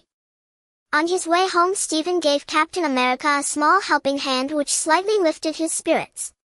The journey was uneventful and Stephen returned to his company, which also served as his home. When he reached the door, it was still closed. Stephen took out his keys and unlocked it. Anna's not home. Where did she go? Just then the sound of hurried footsteps came from the corridor. Oh my God, Stephen, you're finally back. Thank heavens. Stephen turned to look at the doorway. It was little Jimmy. Jimmy ran up to Stephen and Stephen could see the anxiety in his eyes. He said, "Take it easy, buddy. Speak slowly." Jimmy grabbed Stephen's hand, pulling him toward the door. "He's hurt, badly. Anna went to take care of him. Please help him." Stephen was baffled by Jimmy's incoherent rambling. He lifted the scrawny Jimmy up to eye level and said, "Little man, explain things clearly. We have plenty of time. By the way, who is he? Where did Anna go and who is she taking care of?" Jimmy gasped for breath and asked, "I ran all the way here after hearing you were back. I'm a bit thirsty, can I have a glass of water first?" "Come on, buddy. I'll make you some coffee." Stephen set Jimmy down and took his hand, leading him into the living room. He poured Jimmy a cup of instant coffee and they clinked their cups lightly. "Spill it, brother. What happened?" Jimmy took a cautious sip of the coffee. Though bitter, he still savored it. Once he had calmed down, Jimmy finally gathered his thoughts and words. He said to Stephen, "After you left, I kept an eye on Anna as usual. The day before yesterday, I went to the law firm to find Matt as usual, but he wasn't there. Even Foggy didn't know where he was. So I waited for him at one of his secret hideouts. When Matt showed up at the entrance last night, I saw he was badly wounded. His shoulder was pierced through. So I came to Anna for help because I couldn't take care of him alone." Jimmy said a lot, then looked at Stephen expectantly, waiting for him to ask questions. Stephen met Jimmy's gaze for a few seconds, thought for a moment and asked, "Who's Matt?" "Hey, Stephen. How could you?" "Matt is the blind lawyer from that law firm. He's helped us so many times. How can you not remember him?" Jimmy was clearly upset by Stephen's question. Oh. Why didn't you say so earlier? The blind lawyer from Hell's Kitchen, who doesn't know him?" Stephen replied dramatically. Blocking Jimmy's flailing attacks, he continued, "What happened to him? Did he get stabbed for losing a case or for winning one?" Jimmy snorted, still angry at Stephen's disrespect toward Matt, but he answered, "Do you know his other identity? The guy in leather who jumps around at night doing the cops' dirty work for free? Leather guy? Please call him Daredevil. Stephen, if you keep this up, he'll get mad." Jimmy shouted indignantly. Seeing Jimmy on the verge of exploding, Stephen stopped teasing him, raised his hands in surrender and said, all right, Daredevil, right. So what's his situation?" Jimmy's head drooped low. "I don't know. He seemed completely shattered, not just physically but mentally too. Please, Stephen. He's helped us several times and for free. Can you help him?" "Of course. Take me to see this unlucky guy. But he'll have to charge a fee. My professional ethics won't let me break the rules." Stephen didn't tease Jimmy this time, he agreed readily. Although Jimmy was unhappy about the fee, he couldn't afford to haggle for Matt anymore. Saving Matt's life was the priority. Under Jimmy's guidance, Stephen arrived at what looked like a warehouse. So this inconspicuous, seemingly abandoned warehouse is Daredevil's secret base, Stephen muttered to himself. Jimmy fumbled with the keypad at the door for a while before finally getting the code right and opening the door. Stephen followed Jimmy down to the basement level and finally saw Anna. When Anna saw that Jimmy had brought Stephen, her weary face lit up. "Stephen. Thank goodness you're back." Anna ran to him and gave him a heartfelt hug. But she felt that Stephen seemed thinner. And when she instinctively rested her head on his right shoulder, she felt as if she were leaning against a piece of dry, withered bark. "Stephen, you." Anna began reaching to check his shoulder, but Stephen stopped her hand. It's nothing. Just a minor injury. I'll heal in a few days. Really? You can't lie to me. If you're sick or hurt, we have to go to the hospital. You've already made a lot of money. Wah. Anna began to sob as she spoke. Jimmy stood by at a loss. He understood now. Stephen seemed to have a health problem, perhaps a strange illness or a serious injury. Stephen comforted Anna softly, gently rubbing the head of the dejected Jimmy with his right hand. These two were probably the closest people to him since he arrived here, and he didn't want to worry them. He said to them, "Folks, aren't we forgetting the main thing?" Anna gasped and led Stephen to a single bed. Stephen saw the always smiling blind lawyer again. His face was still handsome but now pale and haggard. He seems to have lost his spirit, Stephen thought as he observed Matt's complexion. Matt lay in bed breathing a bit rapidly. His leather suit had been removed, revealing a muscular build, and on his left shoulder was a rough hand-throw wound. After examining the wound, Stephen said, "This is serious, he needs to go to the hospital immediately." But Anna hesitated. "He told us not to. He said Kingpin's top assassin Bullseye is hunting for him everywhere." Stephen had no impression of this Bullseye and figured he was just an ordinary killer. "I'm here," he said. "No need to be afraid." Anna looked at Stephen's face and suddenly broke into a smile. "Yeah, you're here. We're not afraid." Then Stephen and Anna helped the semi-conscious Matt out of the warehouse, hailed a cab, and went to the hospital. Matt finally received timely treatment, but it also exposed their whereabouts. On a tall building not far from the hospital, Bullseye crouched on the railing, grinning a bloodthirsty mad smile in the direction of the hospital. Bullseye extended his tongue, slowly licking the dart in his hand, and muttered to himself, "Hell's Kitchen has room for only one devil." It was not until evening that Matt finally regained consciousness. Finding himself still lying in the hospital, he sighed and said to Stephen, "Thanks, brother. Forgive me, I've dragged you into this. You've helped us plenty, haven't you? Besides, I run a security company. If I didn't have some strength, how could I survive?" Stephen sat on a stool by the window, speaking with an air of indifference. "True, I can sense that immense power within you." Matt had intended to say sinister energy, but sensing that Jimmy and Anna were still nearby, he chose his words differently. Stephen knew this blind man's senses were extraordinarily sharp, so he wasn't particularly surprised. Instead, he asked with curiosity, "Can you tell me how you got hurt? And what about Bullseye? What's the real story?" Matt recalled the painful memories and said, "My girlfriend Elisa, she thought I killed her father and sought revenge. This is her handiwork. In truth, it was Bullseye who killed her father. I tried to stop him." He pointed at the wound on his shoulder with a bitter smile and continued, "After she wounded me, Bullseye suddenly appeared. I told her the truth and urged her not to rush into revenge. But she..." Matt suddenly covered his face and sobbed. Stephen pressed on, "So Bullseye killed your girlfriend and then came after you?" "Yes, because I know the one who murdered my father is Kingpin. I want revenge." Stephen felt the ensuing conversation might not be suitable for women and children, so he ushered them out. Once only he and Matt remained, Stephen asked, "Revenge against Kingpin? That won't be easy." Matt replied with unwavering resolve, "I can do it. At least wait until your shoulder is healed. Also, if you need it, 7 Security can offer you a special rate considering how you've helped us before." Matt shook his head firmly. "Thank you, Stephen, but this is my own fight. I don't want to involve anyone else." "You're a stubborn one. Then I can only wish you luck," Stephen said helplessly.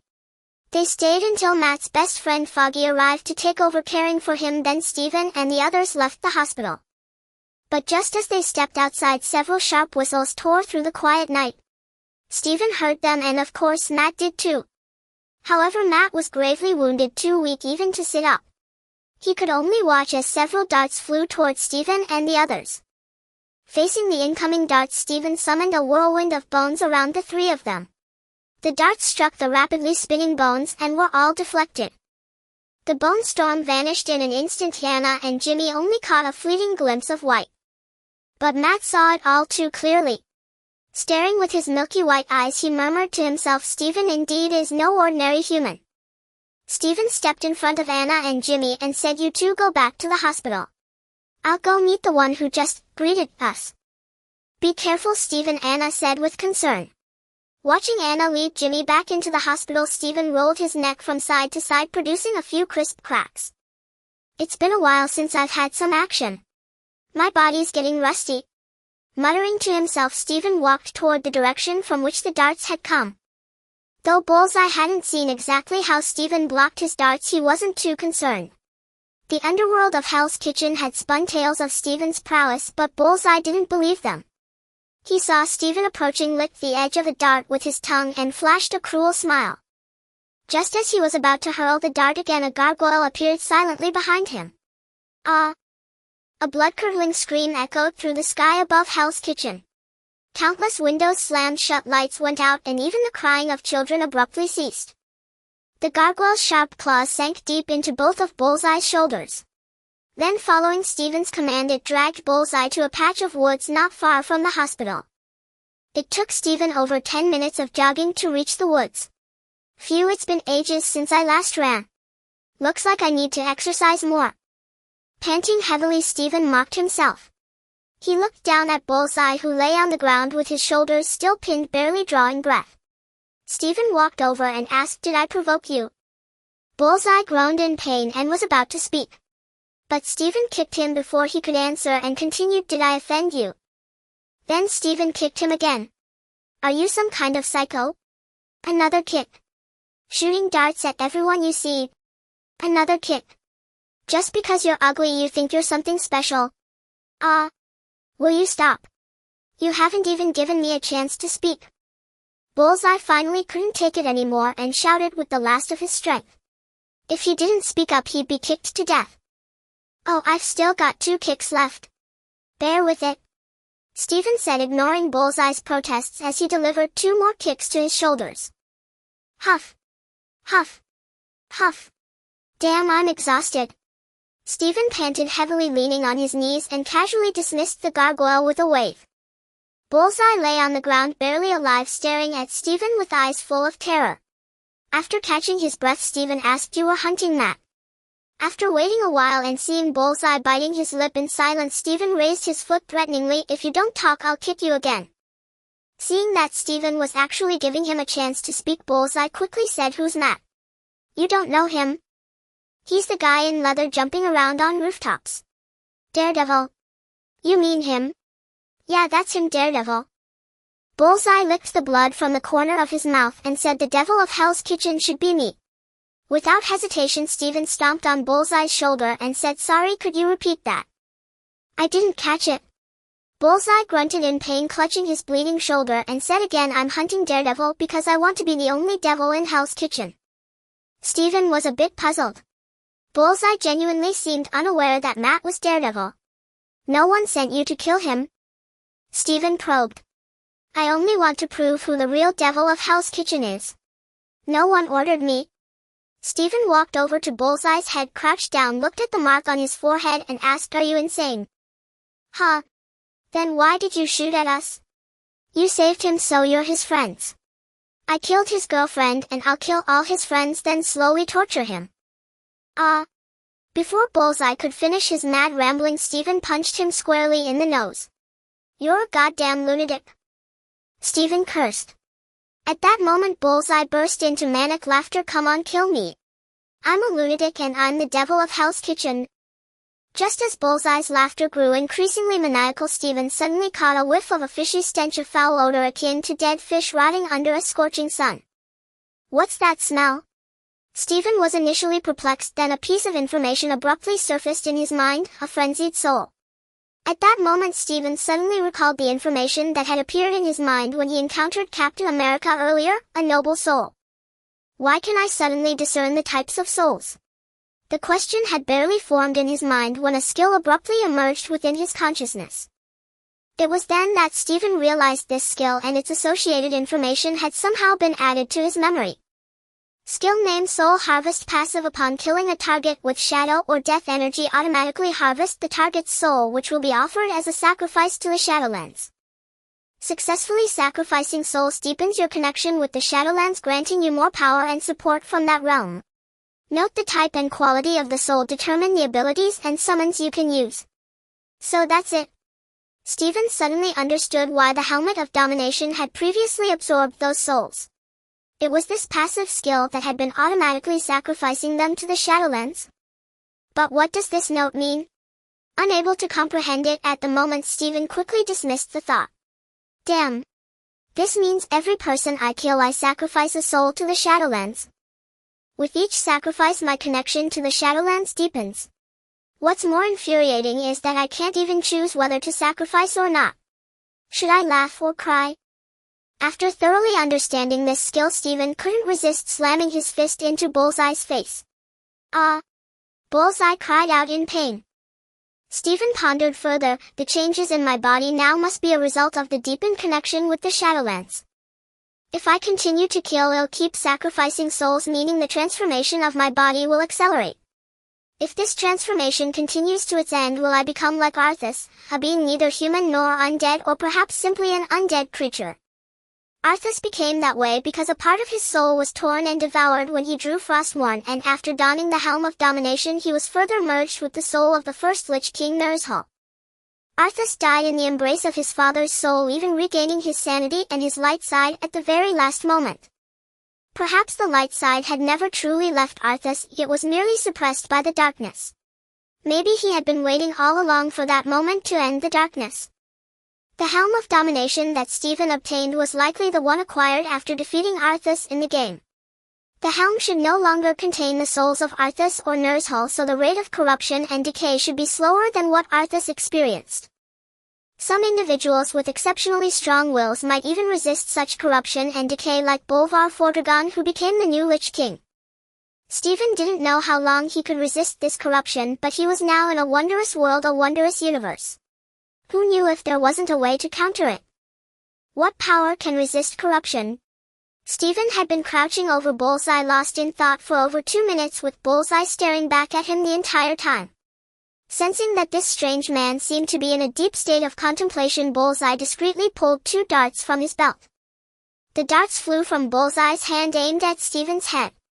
But Bullseye surely didn't know that Stephen was wearing the Helm of Domination. Sensing the threat to its host, the Helm of Domination automatically activated its protective function. Ding! Ding! 2 sounds rang out as the darts were deflected, jolting Stephen from his thoughts. A surge of rage erupted from Stephen's heart. Shadow energy instantly enveloped his fist and he drove it towards Bullseye's face. The fist, wreathed in shadow energy, stopped just as it was about to touch Bullseye's nose. The shadow energy lapped at Bullseye's soul, making him feel as if a lion were licking his face. He had to endure the pain of the lion's barbed tongue scraping his face raw, all while dreading when it might decide to take a bite.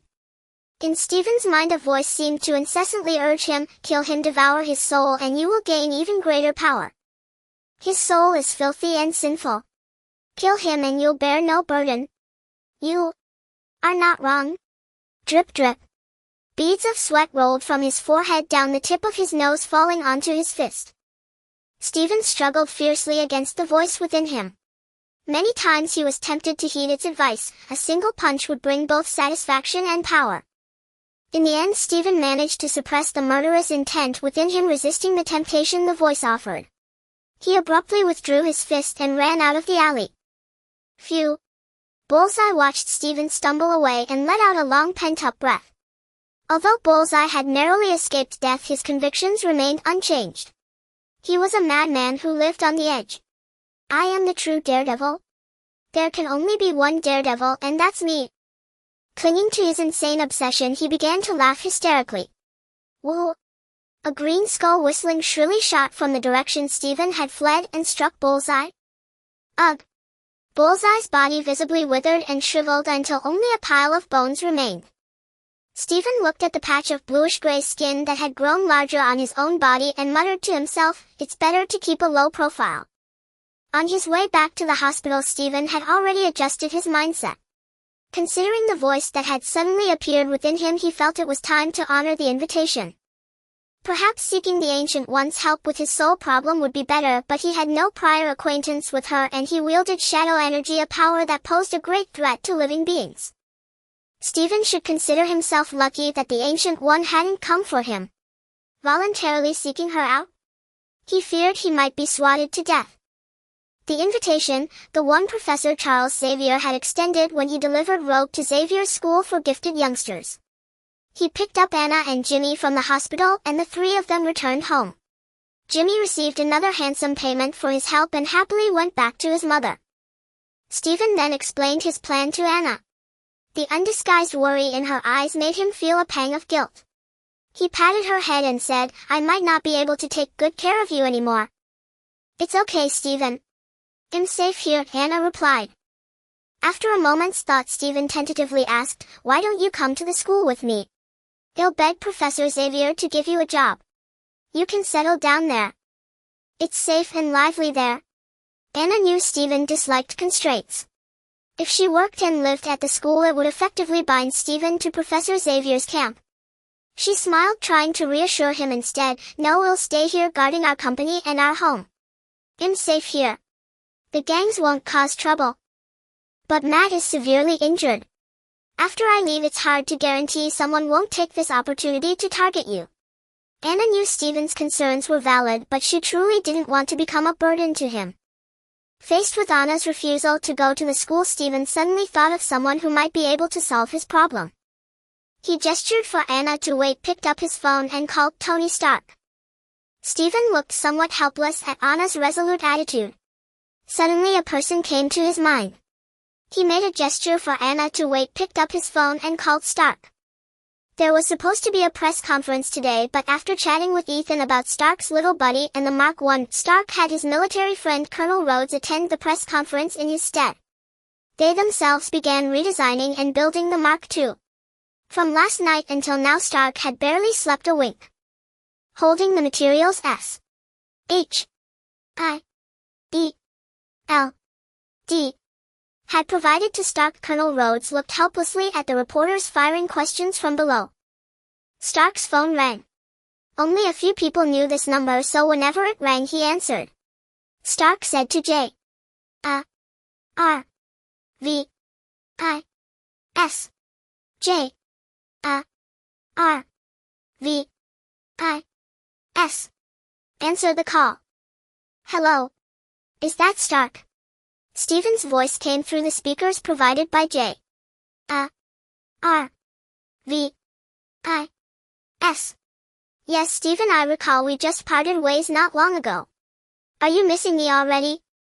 I have something I need to trouble you with." "Then you've come to the right person. What can I do for you?" Stephen paused for a moment before saying, "There's something wrong with my body. I'm going to Professor Xavier's school to seek a solution." Stark stopped his work. "Hey buddy, I told you we're in this together. I can find you the best doctors in the world. I don't think you need to lower yourself by joining a school." Stephen knew Stark had misunderstood. He said, "It's not like that. In a previous commission, Professor Xavier thanked me and said if I ever encountered difficulties I could go to his school for help and he would do his best." I felt he had already discovered the hidden problem in my body back then. Stark exchanged a glance with Ethan and asked, "Is it a side effect of that power?" "Yes." "Is it serious?" "Listen, Stephen, from the moment you agreed to rescue me and Ethan, I've considered you one of my own. You should have consulted me first." After Stark finished, Ethan also said to Stephen, "Same here. If there's anything you need, you must tell us." "Ethan, that was exactly what I was about to say. Don't mind me, just say something else later." Stephen said, "I have a feeling this time I might be away for a long time. I'm worried about leaving my employee Anna alone in Hell's Kitchen. There are always lunatics there." "No problem. Pepper always complains she has too much work and often works late into the night. I think she'd be thrilled to have an assistant." Stark agreed without a second thought. Stephen placed a hand on Anna's head to calm her, making a gesture for her to stay put, then continued to Stark, "He'll send her over tomorrow. Keep her safe, okay? Trust me, buddy. Also, I think your company is too small, it needs an investment. But with your intelligence you can't possibly manage a company well. I think Anna could learn from Pepper, that way she can help you more in the future." "Not a bad idea. Though I'm annoyed by your condescension, I still thank you for solving a big problem for me. I'll entrust Anna to Pepper. We'll talk about the investment when I get back." "No problem. Your business is my business. Remember to contact me with any updates. Remember we're in this together. A faint smile finally appeared on Stephen's face. That's right, we're in this together. After hanging up, Anna finally spoke. Is your illness very serious? Why are you abandoning me? I can go with you. Don't leave me behind, Stephen. It's okay, Anna. Go and learn how to manage a company from Pepper. Our future company is waiting for you to help me run it. Stephen comforted her. After much persuasion and nearly exhausting his breath, Stephen finally calmed Anna down. Lying in bed, Stephen's mind raced with thoughts. Tonight was destined to be a sleepless night. Not only for Stephen and Anna but also for Matt, who was lying in the hospital receiving treatment. He too found it hard to fall asleep. Bullseye has disappeared. I heard he's dead, his flesh gnawed clean. Foggy, Matt's best buddy, shared the latest news he had gathered by Matt's bedside. Foggy didn't actually know Matt's secret, but Matt had always been keen on gang-related news and they often discussed gang matters. Bullseye disappeared. Matt was surprised, then asked, who did it? Matt knew it was Stephen's doing, he just feigned surprise. I don't know. He's Kingpin's top enforcer with plenty of enemies. Probably some gang saw an opportunity and seriously wounded him.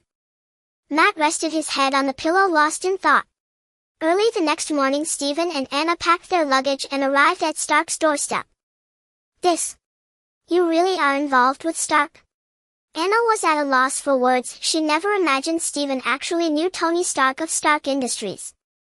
Although Stephen had called out Stark's name in front of her before, Anna had assumed it was just a coincidence of names. J.A.R.V.I.S.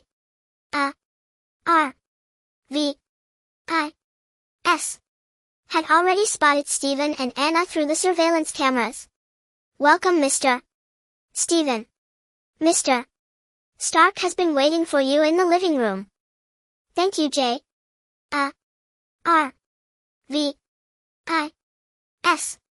Well, be right there. Entering the living room, Stephen saw Stark poking at something with a screwdriver, while not far behind him Ethan was asleep with his head buried in a pile of blueprints. You're here. Have a seat anywhere. Ethan is getting on in years, so let him sleep a bit longer. Stark said without looking up, continuing his work. Pepper came downstairs. She had already heard about the situation from Stark. Approaching Stephen, Pepper crossed her arms and looked down at Stephen and Anna with a haughty gaze. Anna felt very uncomfortable under Pepper's stare and Stephen's eyes narrowed slightly. Just as Stephen's goodwill toward Pepper began to fade, Pepper suddenly broke into a bright smile, extended her right hand to Anna and said, Hello, Anna. Having a boss like this must be tough, huh? Stephen watched Anna timidly shake Pepper's hand, then relieved protested to Stark, Stark, keep your assistant in check. I'm sorry, but around here she's the boss. Extremely pleased with Stark's response, Pepper raised her chin triumphantly at Stephen, leaving him staring at her two nostrils. Come with me, Anna. They'll take you to pick out some clothes and makeup. Let's leave these clueless straight guys to their own devices. With an encouraging look from Stephen, Anna followed Pepper away. Stephen turned back to Stark and said, Why do I have a bad feeling about this? Is entrusting Anna to Pepper. Ethan woke up and overheard Stephen's words. Answering for the embarrassed Stark, he said, Pepper nearly castrated Stark yesterday. Stephen. Having resolved the last of his earthly attachments, Stephen embarked alone on his journey to Xavier's School for Gifted Youngsters. The school was actually in New York, so it didn't take long for him to arrive by taxi. Still looks as lively as ever, Stephen mused as he stood outside the school watching students playing and roughhousing on the field. Enduring a trail of curious and peculiar stares from students, Stephen arrived outside the professor's office. Excuse me, who are you looking for? A young man wearing an exaggerated visor asked, approaching Stephen. The moment he saw the visor, Stephen recognized him. Cyclopes Scott Summers, the future leader of the new generation of X-Men and successor to Professor Xavier. Yet for some reason Stephen felt no affinity toward him. I'm here to see Professor Charles Xavier. I have an appointment with him, Stephen said coldly. The professor isn't in right now. You can wait in the lounge, Scott offered kindly. Thanks, Stephen replied, his tone still icy.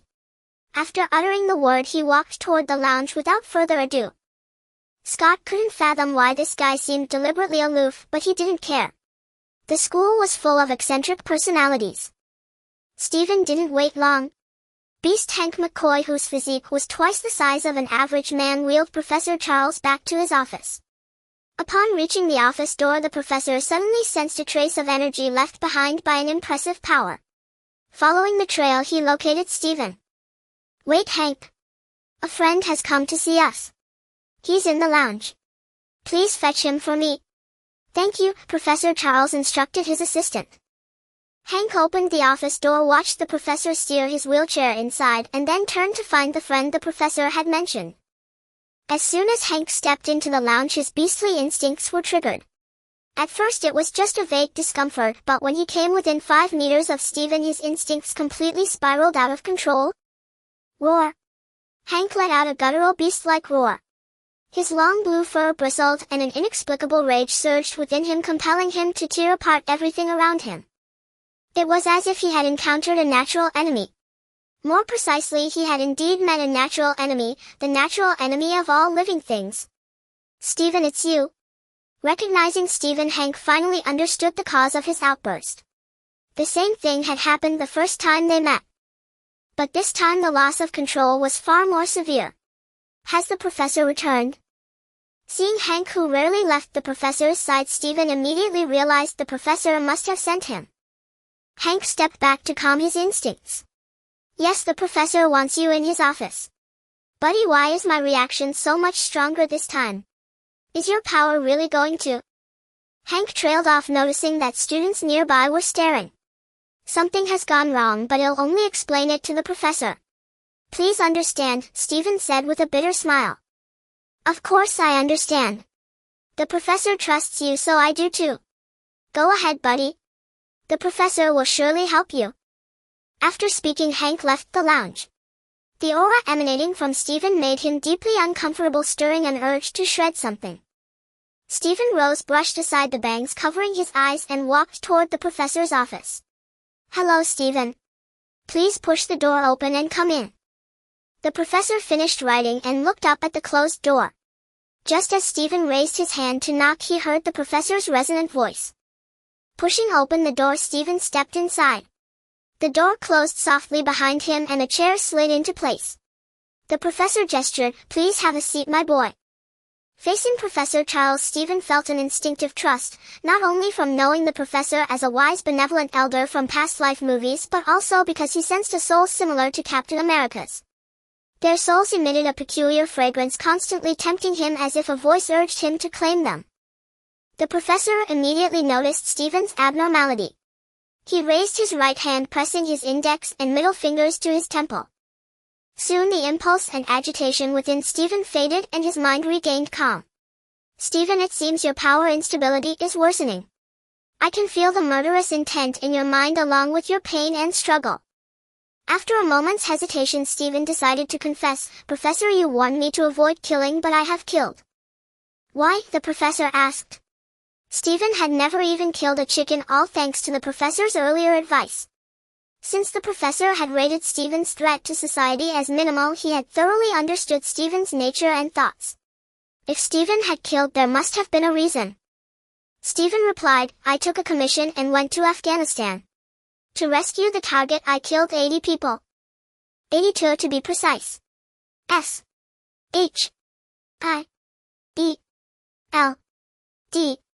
Told me," the professor corrected with a smile. "All right, 82. So you already knew." "The power within me automatically absorbed the death energy from those I killed. I dare not say it absorbed their souls. As my power grew, my body began transforming toward undeath." Stephen pulled down the collar of his shirt, revealing skin of a pale gray. Seeing Stephen's discolored shoulder, the professor's usually composed face showed rare gravity. "Come here, child. Your energy blocks my telepathic probe. Let me try direct contact to examine your condition." Stephen approached and extended his right hand.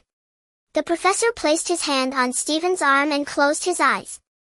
A sea of darkness. The professor's psychic energy entered Stephen's body through his arm, but all he perceived was an expanse of black. Following Stephen's physical form, the professor's mind delved deeper into Stephen's psyche. Just as he was about to reach the core, a pair of enormous eyes suddenly snapped open before him.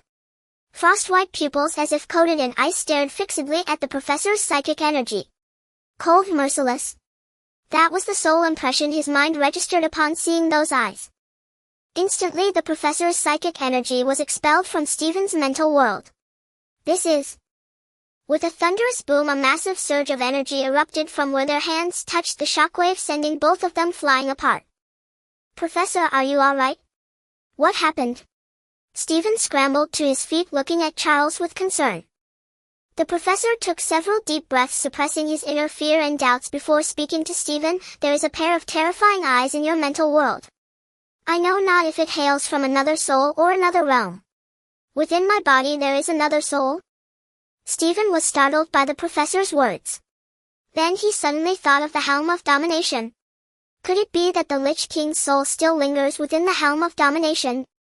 Is it Nurzho or Arthas? What Stephen did not know was that when Arthas drew Frostmourne, a fragment of his soul was torn away, devoured by that runeblade. In truth, this devoured fragment of soul had indeed appeared within Stephen's body, and with his deepening connection to the Shadowlands, its power was growing ever stronger. Of all this Stephen was utterly oblivious. He asked, bewildered, "What should I do, Professor Charles?" The professor wheeled his chair slowly before Stephen and once again used his calming psychic energy, allowing Stephen to settle down. Once calm, Stephen first apologized to the professor right at the fallen chair and sat back down opposite him. Professor Charles pondered for several minutes before speaking. I still do not fully understand your powers or your physical condition, but I have conceived a method to suppress your bodhi's transformation into an undead. Please tell me. If I can suppress this transformation and gain enough time, I believe I can unravel the mystery of the extra soul within my body. Seeing the determination in Stephen's eyes, the professor nodded slowly and said, I have been observing a mutant, one who is exceptionally unique even among mutants. Stephen instinctively straightened his posture, assuming an attentive listening pose. His name is Logan. Wolverine. A bolt of lightning seemed to strike through Stephen's mind. Exactly. Wolverine Logan and his brother Victor possess almost limitless regenerative vitality. Unable to enter Stephen's mind, the professor was naturally unaware that Stephen already knew of Wolverine Logan. The professor continued, he possesses nearly immortal life and extraordinary healing. No matter how severe the wound, as long as his head remains, he can recover within minutes. I believe his extraordinary vitality holds the secrets you need to understand. Just as Stephen was about to grow excited, he immediately realized a problem. Suppressing his excitement, he asked the professor, but what does his genetics have to do with me? It's not like calling him Dad will make his genes inherit to me. Gene fusion. This was a technology we discovered when Logan destroyed Stryker's secret research facility. The professor's tone grew heavy as he spoke. Stephen vaguely recalled this plotline, a painful chapter in mutant history, so he offered comfort, but it was already destroyed by Logan, wasn't it? Yes, he did a fine job. Professor, do you possess the gene fusion technology? Stephen asked. The professor slowly shook his head, saying, all records of the experiments were destroyed along with the base. Stephen's eye twitched. He nearly blurted out, are you kidding me? Unaware of Stephen's thoughts, the professor continued, however, there is a person, or rather a corporation, whose research on biological genetics is no less advanced than Stryker's. Who do you mean? Hope rekindled in Stephen's heart. Norman Osborn. Osborn Industries' biotechnology is unparalleled in the world. Stephen couldn't immediately recall who Norman Osborn was, but he silently filed the name away. Had Stephen known who Osborn was, he might not have agreed so readily. Stephen ventured, could you introduce me to Mr. Osborn, Professor? The professor nodded in reply, no problem, but only if you can obtain Logan's genes, and I hope you will not use means that go against his will. I understand. I will win him over with righteousness. So can you tell me where Logan is now? Stephen asked with a nervous heart. The professor looked at Stephen in silence. Ever since glimpsing the deeply hidden soul within Stephen, even he was now somewhat uncertain.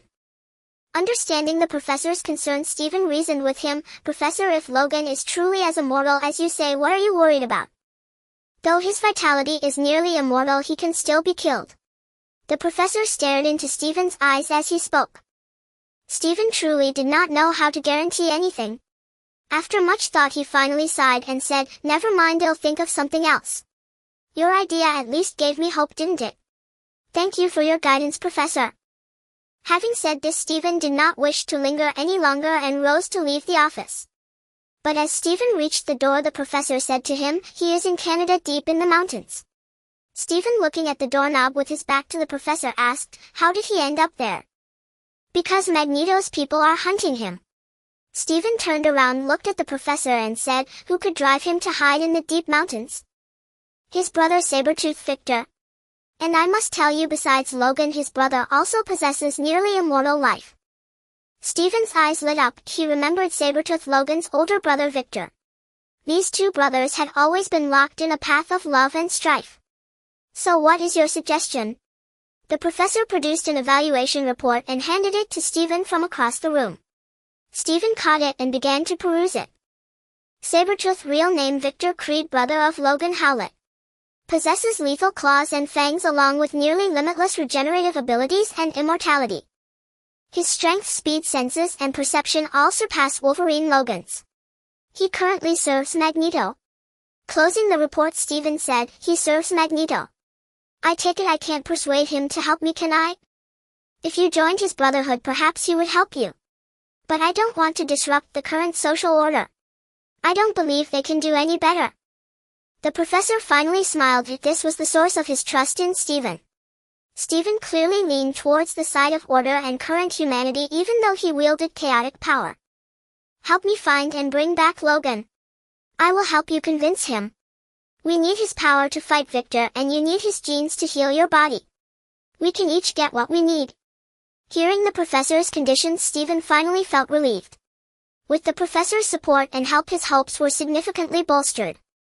Stephen flashed a professional, insincere smile and said, "Seven Security Company at your service?" The professor nodded, then handed Stephen another evaluation report on Wolverine Logan and a map. "There is a mark on the map. That is Logan's location. And you must be careful of Victor," the professor warned Stephen once more. "Understood. Facing such an opponent, I'll be on my highest guard. I'll be off now. Goodbye, Professor." "Goodbye." Map in hand, Stephen walked towards the campus exit. As he was about to leave the school grounds, a girl completely clad in a special bodysuit ran up to him. "Stephen. You came and didn't come see me." Stephen turned to look at the speaker. It was Rogue Marie. Seeing the little minx about to throw herself into his arms, Stephen stepped back and exclaimed dramatically, "Whoa! Whoa! Don't touch me, Rogue. You know what you can do, you'll drain me dry." Rogue was merely teasing Stephen. Watching his over-the-top performance, she burst into laughter. "Ha ha ha! Look at you, you coward! I was just scaring you. Who told you to come here and not visit me?" Stephen looked at Rogue, whom he hadn't seen in a long time, and noticed she had become much more cheerful than before. He smiled and said, "Knowing you're happy here is enough for me." Rogue blinked her big eyes and suddenly said to Stephen, "I never got to thank you. Thank you, Stephen, for finding me and bringing me to this school, this paradise. Here I no longer have to worry about hurting anyone. Even if I accidentally hurt someone, there are people who know how to heal." Stephen chatted with Rogue about life and studies. It was clear she truly loved it here. Just then Stephen noticed a group of students lingering not far away, seemingly waiting for Rogue. So Stephen said to Rogue, "Your friends are here for you and I have to go find mine. Well, meet again next time, little minx." Rogue replied reluctantly, "Okay, Stephen. You must remember to visit me next time." "I promise." "Go on." Rogue turned and ran to her classmates, who immediately erupted in laughter. Watching Rogue laughing and joking with her friends, Stephen felt a profound sense of fulfillment. This little girl, whom he had met by chance during a mission, had once used her resilience and warmth to help Stephen try to integrate into this world for the first time rather than standing aloof as an outsider. Stephen had no legal identity, so he couldn't fly to Canada. Thus he returned to the Stark residence to seek Stark's help. When Stephen came back, Anna had already been sent by Pepper to another city for an internship. In Pepper's words, managing a company starts from the ground up. Not bothering to ponder Pepper's intentions, Stephen was now toasting heartily with Stark Ensign and Rhodes, a glass of milk in hand. Stark raised his glass and said to the three, "Come, let's toast to Stephen's success. Cheers! Cheers!" 4 men, 3 with liquor and 1 with milk. Stark downed his drink in one gulp, squinting as he savored a rare moment of leisure. Stephen was in good spirits because Stark had agreed to fly him to the nearest airport in his private jet. Not only would he save money, but Rhodes had also arranged a temporary identity for Stephen through the military. Stark swirled his glass, tilting his head as he said to Stephen, "If you could wait a few more days, I'd put on the Mark II and go find that Logan with you." Stephen replied with a smile, "You should sort out your internal affairs first. I can handle my own matters." Stephen emphasized the word internal heavily, and Stark naturally knew what he was referring to. The clues found since his return all pointed to the mole within Stark Industries holding a very high position. This made Stark hesitant to act rashly. If he burned bridges without sufficient evidence, the company would face massive upheaval, potentially even tearing Stark Industries apart. He poured himself another glass, downed it in one gulp, and continued, "I've made up my mind. I'm shutting down the weapons production line and abandoning this business." "Tony, that's your company's most important business. And the military." Colonel Rhodes, Stark's friend, tried to dissuade him. Stark raised a hand to stop Rhodes and said, "I've decided. Don't try to talk me out of it." Stephen looked at Stark, whose mood had suddenly soured, and thought to himself, "It seems the ordeal in Afghanistan has finally awakened Stark from the beautiful dream he wove for himself. Trying to maintain world peace by manufacturing weapons. That's probably the biggest joke of the century. Buddy, you've already found another way to realize your ideals, haven't you?" Ensign, the wise elder who served both as Stark's chief assistant and his spiritual mentor, spoke up. As expected, Yinsen's words struck a chord with Stark. Stark's mood instantly shifted from low to high. With great enthusiasm, he introduced Stephen and Rhodes to his Mark II along with his design and improvement ideas. "You know, I'm learning how to balance my body in the air. Once I master landing, I can truly protect this world as Iron Man." After Stark had rambled on for over half an hour, Stephen finally said, "Stark, don't forget there's a poor soul here who needs to catch a plane." Only then did Stark remember that Stephen had come to hitch a ride, not to attend his press conference. He called Jarvis to summon Pepper and said, "Pepper, take Stephen to my private jet. He's heading to Canada."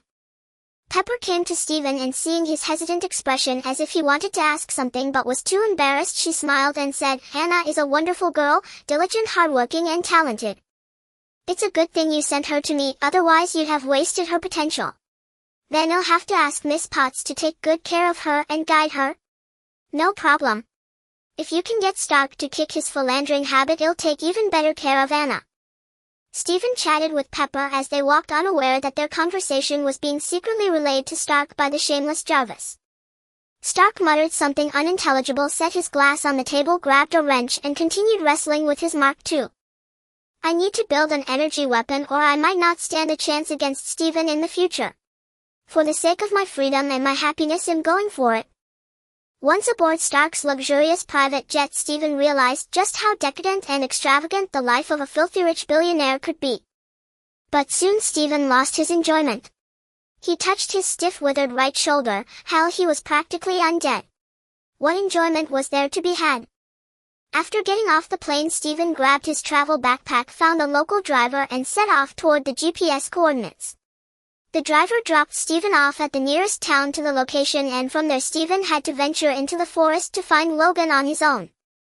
It was already night when he reached the town. Stephen found the only rundown motel there and checked in. By the dim light of a kerosene lamp, he desperately sketched a route map by hand.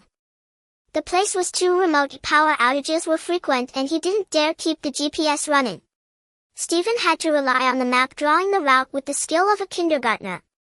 He worked late into the night, finally collapsing onto the bed exhausted, and fell into a deep sleep. The next morning Stephen found himself chilled to the bone. The nighttime temperature must have plummeted to around -10 degrees Celsius, yet he had barely felt the cold throughout the night.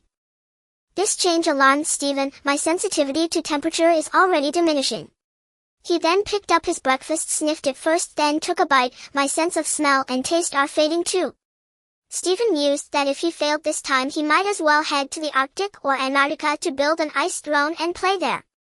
After resting for a while and forcing down the nearly tasteless food, Stephen set out on his journey to find Wolverine Logan. Stephen would spend 3 to 5 days in the surrounding forest before returning to the small town to restock supplies. Repeating this cycle several times, 15 days slipped by. Stephen had scoured every corner within 100 kilometers of the town, yet aside from loggers and hunters there was not a single clue about Logan. The prolonged summoning of shadows kept Stephen's body under constant strain, and coupled with the harsh living conditions, the rate of his transformation was accelerating. The patch of bluish-gray skin, once the size of a palm, had now expanded to the size of a basketball. On the 16th day, Stephen still had found nothing. As night fell, he set up a tent in the forest, preparing to camp out in the wild. Stephen skillfully lit a fire, skewered a wild rabbit he had hunted, and began roasting it over the flames. He liberally sprinkled pepper and chili over it, the only way he could barely taste anything. Yet even these precious finds from Chinatown were nearly depleted. While turning the rabbit, Stephen marked an X on the map over the areas he had already searched. Gazing at the crosses on the map, a wave of helplessness washed over Stephen, and he muttered to himself, "Damn it, how much longer do I have to search such a vast place?" Just as Stephen was gnawing on the rabbit meat and planning his next search location, a severely wounded giant bear staggered over to a large tree not far from him. The bear was clearly on its last legs, its consciousness fading as it let out feeble, agonized roars. Hearing the bear's death throes, Stephen put down his roasted rabbit and approached it. "It looks like it's in great pain." Stephen noticed an arrow lodged in its left shoulder, blood staining most of its body. Pulling out the arrow, Stephen saw that its tip was glowing with a blue light. "Poison," he muttered to himself. Stephen knew that hunters often came to the town, but poisoned weapons were explicitly banned. He wondered who could be so despicable, but he had no intention of meddling. Watching the bear's anguished cries, Stephen ultimately decided to end its suffering. Frost enveloped the bear's body and the cold numbed its nerves until it could no longer feel pain. As the bear breathed its last, Stephen sighed and turned away. "I suppose it doesn't count as me killing it since it died from the cold." Afterwards, Stephen returned to his tent. "Huh? Where's my rabbit?" The rabbit he had just stuck by the fire had vanished into thin air. "No, not vanished. There are 2 footprints here. Someone was here." Stephen summoned his shadow power and shouted, "Show yourself." There was no response. Shadows. Stephen immediately summoned 5 shadows, dispersing them to search for anyone who might still be hiding. The one who had stolen Stephen's roasted rabbit was now crouched on a branch of a large tree. Eating the rabbit, he watched with amusement as Stephen stood on high alert, looking rather comical. He had merely been passing by, but the aroma of Stephen's roasting rabbit was irresistible. And seeing Stephen's incredible luck in finding a bear, he had been inspired to take Stephen's rabbit on a whim.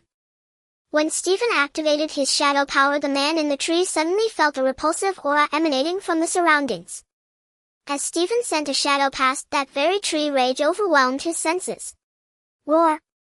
A thunderous roar erupted from behind Stephen, and a wildly rugged giant of a man leaped down from the tree. Midair, his fists extended metal claws. Ha! As the man landed, his claws slashed through the air before him in a cross pattern.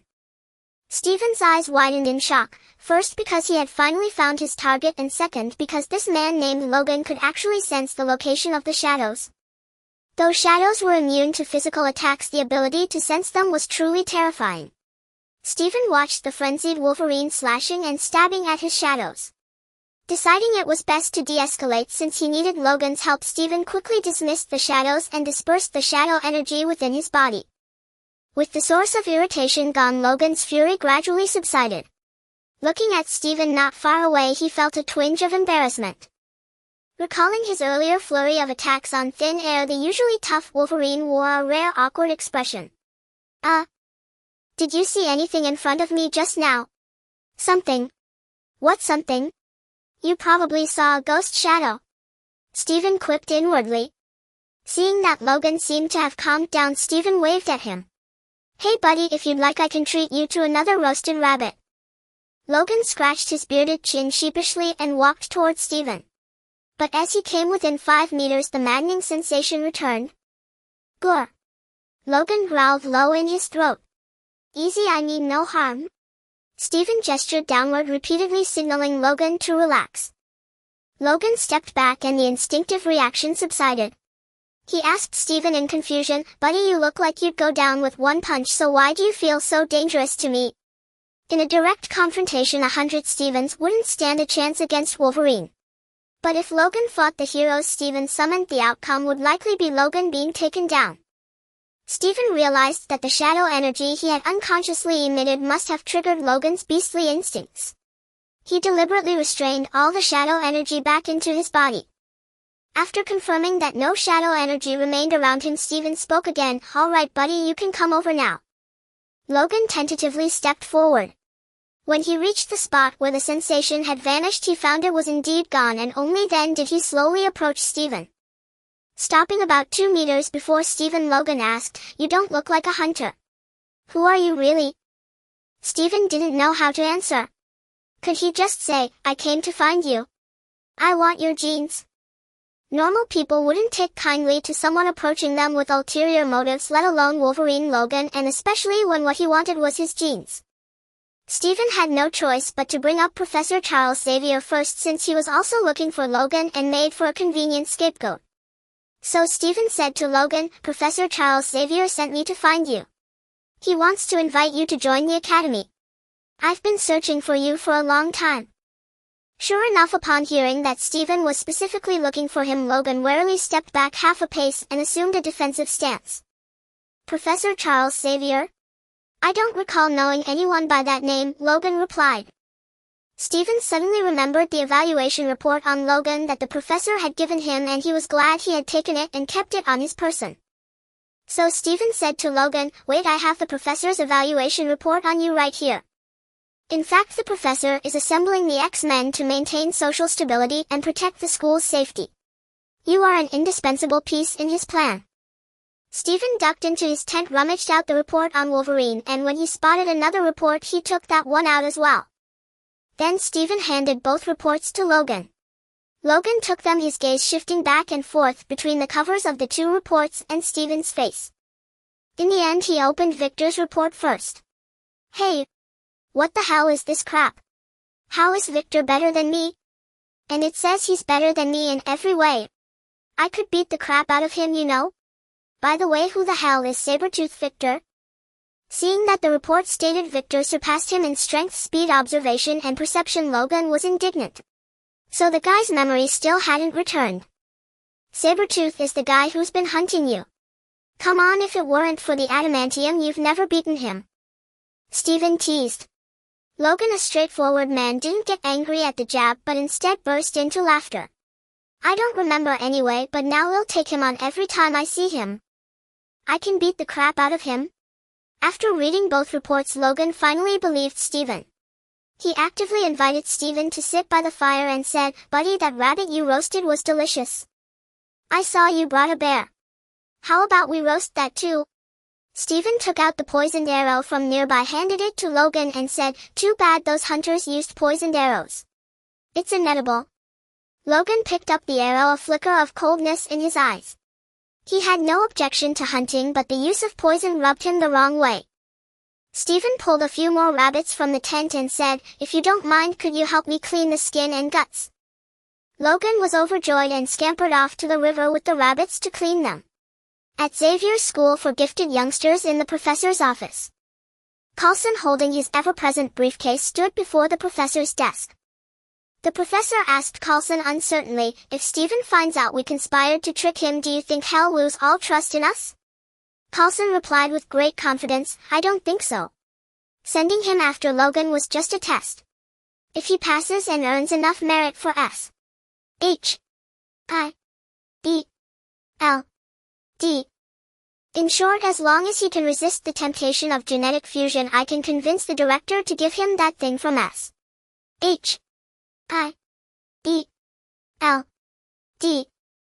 I'm confident he can fulfill the latter condition. The most important thing is whether he can withstand the allure of Wolverine's genes." The professor looked at the report titled, "Comprehensive Evaluation of Stephen's Personality and Power Revised," in his hands, feeling a pang of guilt. He sighed and said, "How many people can resist such temptation?" Without considering gene technology, fusing with Logan's genes would almost mean immortality. Coulson and the professor were locked in a heated debate over Stephen's test. Suddenly Carlson's watch beeped. He glanced at the incoming message and abruptly left the school. He had received a message from Nick Fury, a mission in New Mexico. In the forest by the river. Logan had finished cleaning the rabbits. Just as he took 2 steps back toward the camp, his animal instincts began screaming warnings at him. Thump. Thump. Thump. His heart started pounding wildly, adrenaline surging. Shing. Logan extended his sharp claws from between his fingers, scanning his surroundings warily. Stephen noticed Logan's agitation and was about to ask what was wrong when he saw a massive shadow leap down from the large tree behind Logan. Watch out behind you! Stephen shouted in warning. But it was too late. After the shadow landed, Stephen saw it was clutching a tree trunk as thick as an adult's head. The shadow swung the trunk in a wide arc toward Logan's head. Logan couldn't dodge. The immense force struck his head, sending him flying toward Stephen. Logan passed out midair and landed face first in the clearing behind the tent. Fuck, this saber-tooth really is stronger than Wolverine. The professor wasn't lying. Stephen had already channeled all his shadow energy while Logan was on alert. After seeing Sabretooth knock Logan out with a club, a rather thick one, he prepared to summon a hero. Shadow Realm? Give me a hero thick and hard. As soon as Stephen spoke, the helm of domination began to drain his energy voraciously. Fortunately, his shadow energy had grown considerably, so this time it didn't drain him dry, leaving him with a little energy as a safety net. The Scourge will consume you. While hearing that line, Stephen knew he had summoned another Death Knight. The information showed that this Death Knight was Baron Rivendare, who had succeeded Ashburn or Mograine as one of the 4 horsemen of the apocalypse. As Rivendare appeared, the necrotic energy emanating from him began to corrode all life around him. Stephen first noticed his campfire slowly dying, the rabbit meat rapidly rotting, the surrounding grass and trees withering, and even small animals like squirrels falling from the trees. However, this power had little effect on Stephen, and due to their immense regenerative abilities, the damage to Logan and Victor was also minimal. Victor discarded the rotting tree trunk, his teeth and fingernails rapidly growing longer and becoming exceptionally sharp. Sabretooth Victor slowly bent over, finally dropping to all fours, assuming a posture ready to strike at any moment. The Death Charger carried Rivendare in a charge, galloping from the ground up the trees, then diving from the air toward Victor. Victor pushed off the ground with all 4 limbs, launching himself into the air to meet Baron Rivendare mid-flight. In slow motion, Victor extended his right claw, aiming for Rivendare's head. Rivendare raised his longsword diagonally with his right hand, blocking Victor's claw. Rivendare twisted his wrist, using Victor's claw as a pivot, spinning the sword to slash at Victor's face. Victor tilted his head back, losing a few strands of hair, and raked his left claw upward, tearing a piece of Rivendare's robe. The two clashed and parted a draw. It all happened in a flash. Without commentary, Stephen couldn't see the specifics of their exchange. After landing and skidding forward for a distance, the saber-toothed tiger circled left and lunged once more toward Rivendell. Watching Rivendell and the saber-toothed tiger locked in combat in the distance, Stephen exclaimed, "Such ferocious strength, such formidable recovery." This was the first time Stephen had witnessed the true combat prowess of a beta-level mutant firsthand. Although Baron Rivendell's power was inferior to Fordring's, he was still one of the 4 horsemen of the apocalypse. Yet Victor managed to fight him to a standstill. Heroes were ranked as follows: Common, Elite, Epic, Legendary. By true combat standards, Rivendell was an epic hero. Fordring was a legendary hero. He was the one who had overthrown the Lich King. This time Stephen finally gained a rough understanding of beta-level mutants' capabilities. A top-tier beta mutant like Victor was roughly on par with an epic hero in combat power. Wolverine Logan, on the other hand, was likely somewhere between elite and epic hero levels. As for Professor X and Magneto, their power was at least epic or above. To avoid the debris and shattered wood flying through the air during the battle, Stephen crouched behind Logan. Rivendell was skilled in martial arts and rich in experience. Victor possessed immense strength, extraordinary agility, and, most critically, near limitless self-healing. If the fight dragged on, the one who would ultimately lose was Stephen. Against a resilient tank like Victor, Rivendell could not subdue him through pure martial prowess alone. Although Rivendell commanded several necromantic spells, their power was insufficient to harm Victor. Stephen watched the battle anxiously.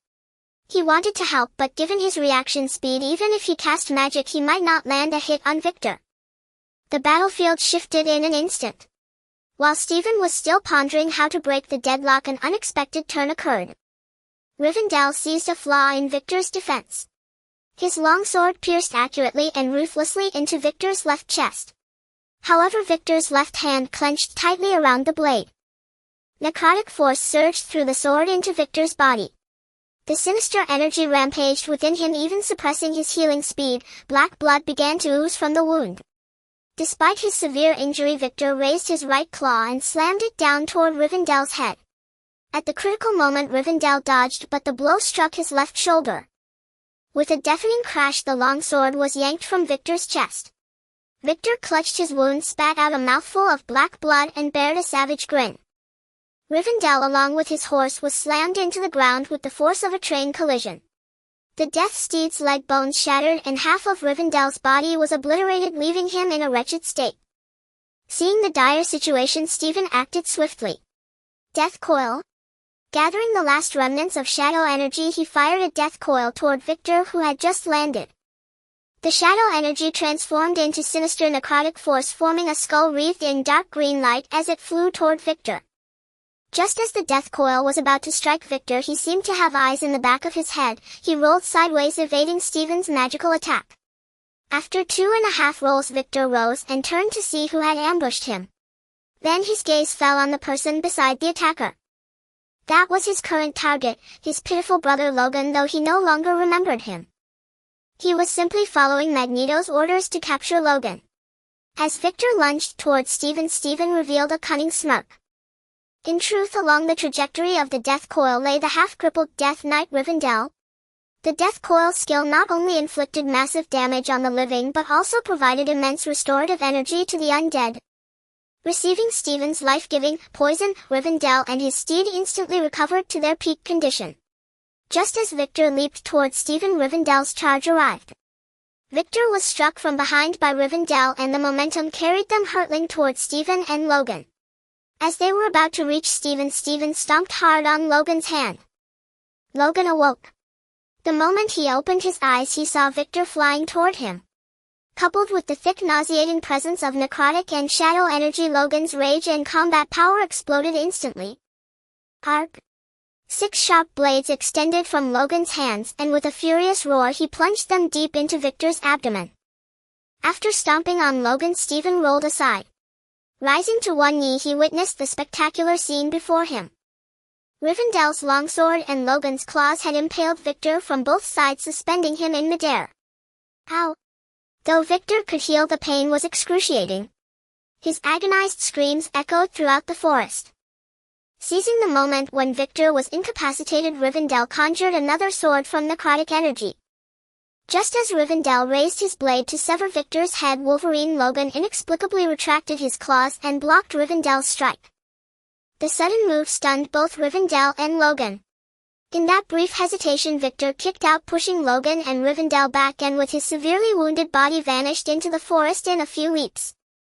With their common enemy gone, Logan and Rivendell faced each other.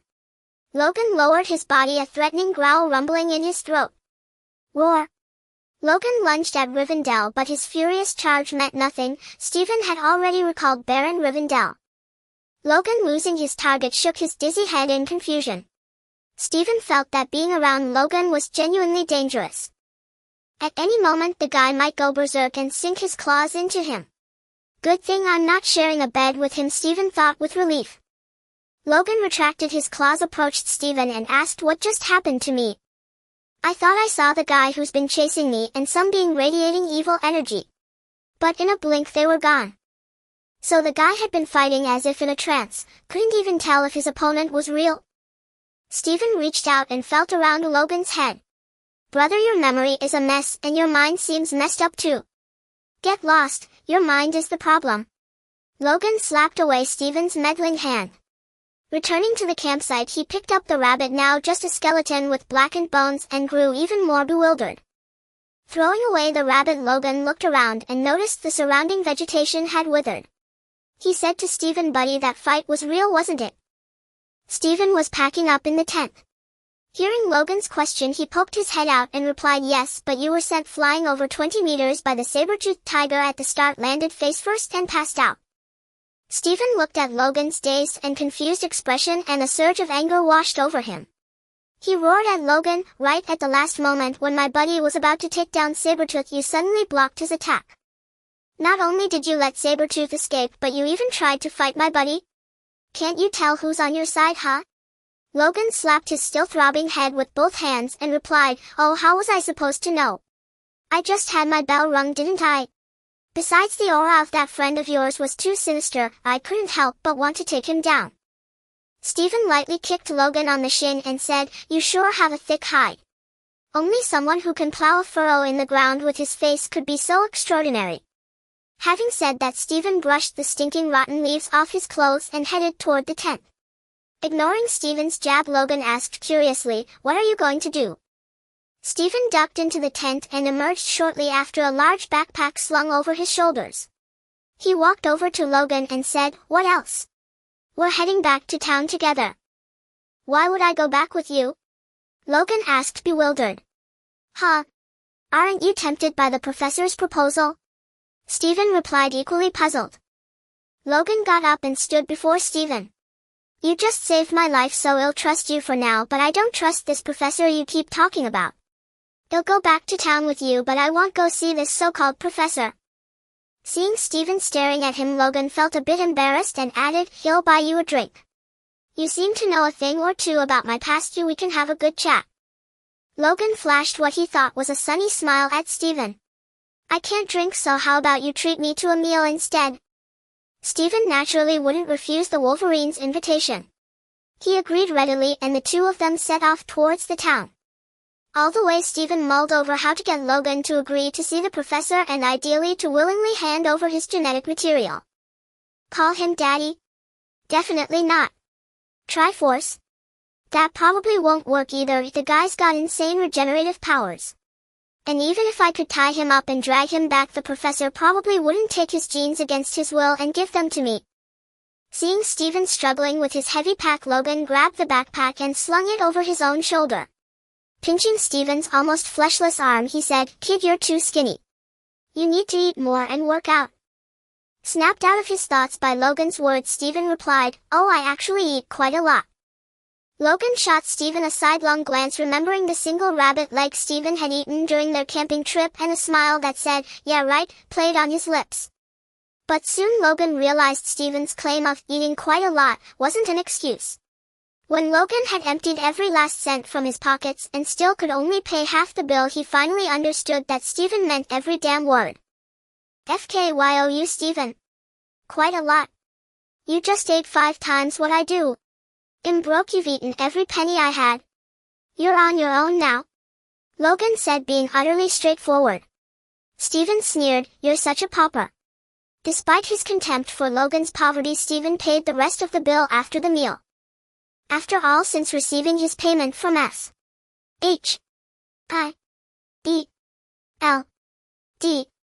and Stark, Stephen had stopped being so tight-fisted. With over $2 million in total compensation, Stephen was at least a millionaire now. He no longer felt the need to call Constantine every 2 days to demand payment. But the final payment had to be settled, or Stephen wouldn't hesitate to offer Constantine's soul as a sacrifice. After they had eaten and drunk their fill, they were about to leave the restaurant when a group of hunters armed with crossbows walked in. Stephen and Logan walked out one after the other. As Logan brushed past a hunter, his gaze fell on the arrows at the man's waist. Logan stopped abruptly. Stephen turned to look at him in confusion. Logan had already reached out and grabbed the man by the shoulder. Everyone froze. All eyes turned to Logan and the hunter he had grabbed. Sensing that Logan might be looking for trouble, the other hunters slowly closed in on him. Unfazed by the hunters trying to intimidate him, Logan pulled an arrow from the man's quiver. He looked closely at the arrowhead. Sure enough, it glowed with a blue tint. A flash of anger crossed Logan's eyes. Examining the arrowhead, he looked up at the hunter and said, the arrowhead is poisoned. As far as I know, that's illegal. You bunch of cowards, too gutless to hunt fair and square. Don't you even have the courage to end its suffering cleanly? The man was about to retort, but Logan suddenly grabbed his hand and stabbed the arrowhead right through his palm. FK guys, get him, the others shouted, charging at Logan after seeing their friend injured. Logan punched the hunter with the arrow still embedded in his hand, knocking him to the ground. Then with a backhand he caught another hunter on the jaw, sending him sprawling unconscious. Though Stephen found the brawl lacking in finesse, the raw bone-crunching action still made his adrenaline surge. Thrilled, Stephen pulled up a chair and sat on the sidelines, cheering loudly for Logan. Logan fought purely on instinct, taking hits just to land his own. Soon he had all the hunters on the ground. "Paw! A bunch of losers." Logan spat at them, ready to call Stephen to leave. But as he turned, one of the hunters shot him with a crossbow from behind. The bolt struck Logan squarely in the left chest, barely missing his heart. "SSS!" Logan hissed, drawing in a sharp breath. He reached back, grabbed the tip of the bolt protruding from his chest, and pulled it out inch by inch. To the astonishment of everyone present, his wound healed at a visible speed right before their eyes. The entire room fell silent. The restaurant owner, who had been cowering behind the counter, suddenly pulled out a hunting rifle and aimed it at Logan. "Get out of here! Get out of my restaurant, you disgusting monster!" he yelled. Logan turned his head slightly toward the owner. The man approached the rifle's muzzle, nearly touching Logan's head, and shouted again, "Get out, monster! Get out, monster! Get out, monster!" The crowd around them joined in the chant. Seeing this, Stephen silently set his backpack on the ground and rose from his seat. Logan, with a gun pressed to his head at close range, was finally truly enraged. Burning with fury, he suddenly extended his adamantium claws from his right hand. A glint of cold light flashed and the innkeeper's shotgun was cleaved in two. The old man stumbled back in terror while the onlookers recoiled in unison. But they quickly drew their own weapons, aiming at Logan. At that moment, Stephen stepped behind Logan, guarding his back as he raised his hand slightly, summoning the shadowy energy within. Feeling Stephen channeling that unsettling energy behind him, Logan retracted his claws and pulled Stephen toward the door. How could Logan have missed the devastation from Stephen's battle with Sabretooth Victor? If Stephen unleashed that corrosive force again, no one here would survive. But Logan didn't know that the widespread persistent necrotic aura was actually Baron Rivendell's aura skill, something Stephen couldn't yet replicate. Yet Logan didn't want to kill these ordinary people, even as they called him a monster and aimed a gun at his head. So Stephen was dragged out of the inn by Logan. Well, I didn't know you had such a kind heart," Stephen teased. Logan didn't reply. His heart still felt heavy and he yearned to slash something to vent his frustration. But Stephen was right. A flicker of kindness had always dwelled within Logan, whether when he broke with Stryker's team over the slaughter of innocents or when he later destroyed Stryker's secret mutant research base. It was this kindness that had guided Logan's actions. He had even chosen to live a harsh life in the mountains to avoid harming ordinary people. His heart was fundamentally different from Victor's, and that was why Professor Charles Xavier wanted to recruit him into the X-Men. "He's always acted from a place of inner goodness," Stephen mused. A strange, ineffable emotion stirred within Stephen. He suddenly felt sullied. Logan led Stephen to a dilapidated pickup truck on the outskirts of town. He said to Stephen, "We've got nowhere left to go. Is that professor you mentioned really trustworthy?" Stephen was surprised Logan had changed his mind about meeting the professor. Straightening his disheveled coat, Stephen replied, "Of course. No one I know is more reliable than him." Logan opened the truck door and glanced at Stephen. "Got anything to pack? If not, we leave now." With that, Logan climbed into the driver's seat. Stephen tossed his backpack into the back and settled into the passenger seat. "Nothing. Let's go." Logan drove his beat-up truck, carrying Stephen away from the hostile town that night.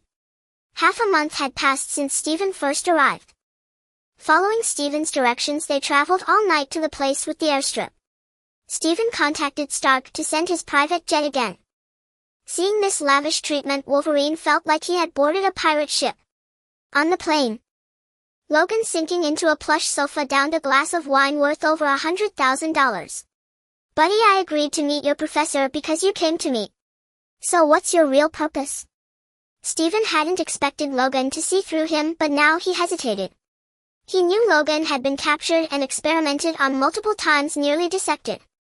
Thus Logan hated and loathed scientists more than anything, whether biologists or mathematicians. He despised them all.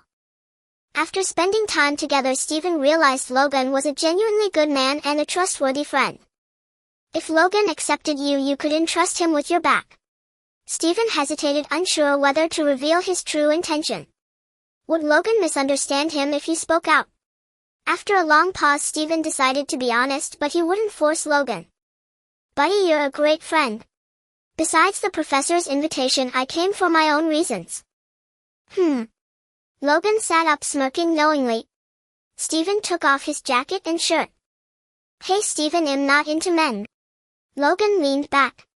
Look at my right shoulder, Logan. Stephen stepped closer so Logan could see. Huh?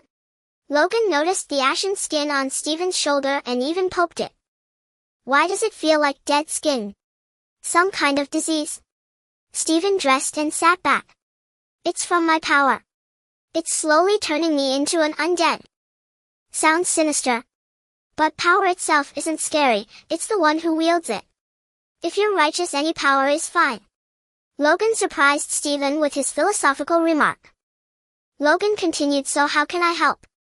Stephen hesitated, choosing his words carefully. Buddy, if I had your regenerative power, I'd have enough time to fix my problem. So? Logan caught on. You want my genetic sample? Stephen froze, shocked that Logan had calmly and accurately voiced his intent. Seeing Logan's gaze turn cold, Stephen sighed deeply. Forget it, Logan. You're a friend worth keeping. I never schemed against you, never. I'm truly glad to know you, Logan. Logan shook his head with a bitter smile, saying nothing, and sank deeper into the sofa with closed eyes. They finally arrived at the Stark Tower helipad and descended into the building. After half a month, Stark had already mastered takeoffs and landings at home. He wobbled over to Stephen. Hey Stephen, glad you're not a caveman yet. Wow, is this wild man the one you were looking for? Stephen punched him playfully in the chest. Let me introduce you, Wolverine, an incredible guy. Colonel Rhodes approached, holding Stark's armor mask. Tell us what makes him so incredible. Captain Rhodes emerged from another room holding a steel helmet in his hand. He happened to overhear Stephen's words and asked, Tell us what makes him so remarkable. Stephen swirled the glass in his hand, took a gentle sip of pure fresh milk, and said, You all know that Captain America fought in World War II, right? All of America knows that. Ethan finally finished his task, looked up and said. Stephen walked over to Logan, patted him on the shoulder and said, My friend here has conservatively fought in the American Civil War, World War I, World War II. Whoa. Another old relic. I wonder what position you used to shoot down planes back then. Stark's words still made one want to punch him. Logan didn't mind it, he merely raised an eyebrow, then smiled and extended the steel claws from his right hand. Wow. That's so cool. Stark exclaimed dramatically. Logan still said nothing. He retracted the two side blades, leaving only the middle one, and raised it high towards Stark. There was little to talk about among these rugged men, especially with Stark being the conversation killer. So Stephen and Logan bid farewell to the others and took a car arranged by Stark to Xavier's school for gifted youngsters.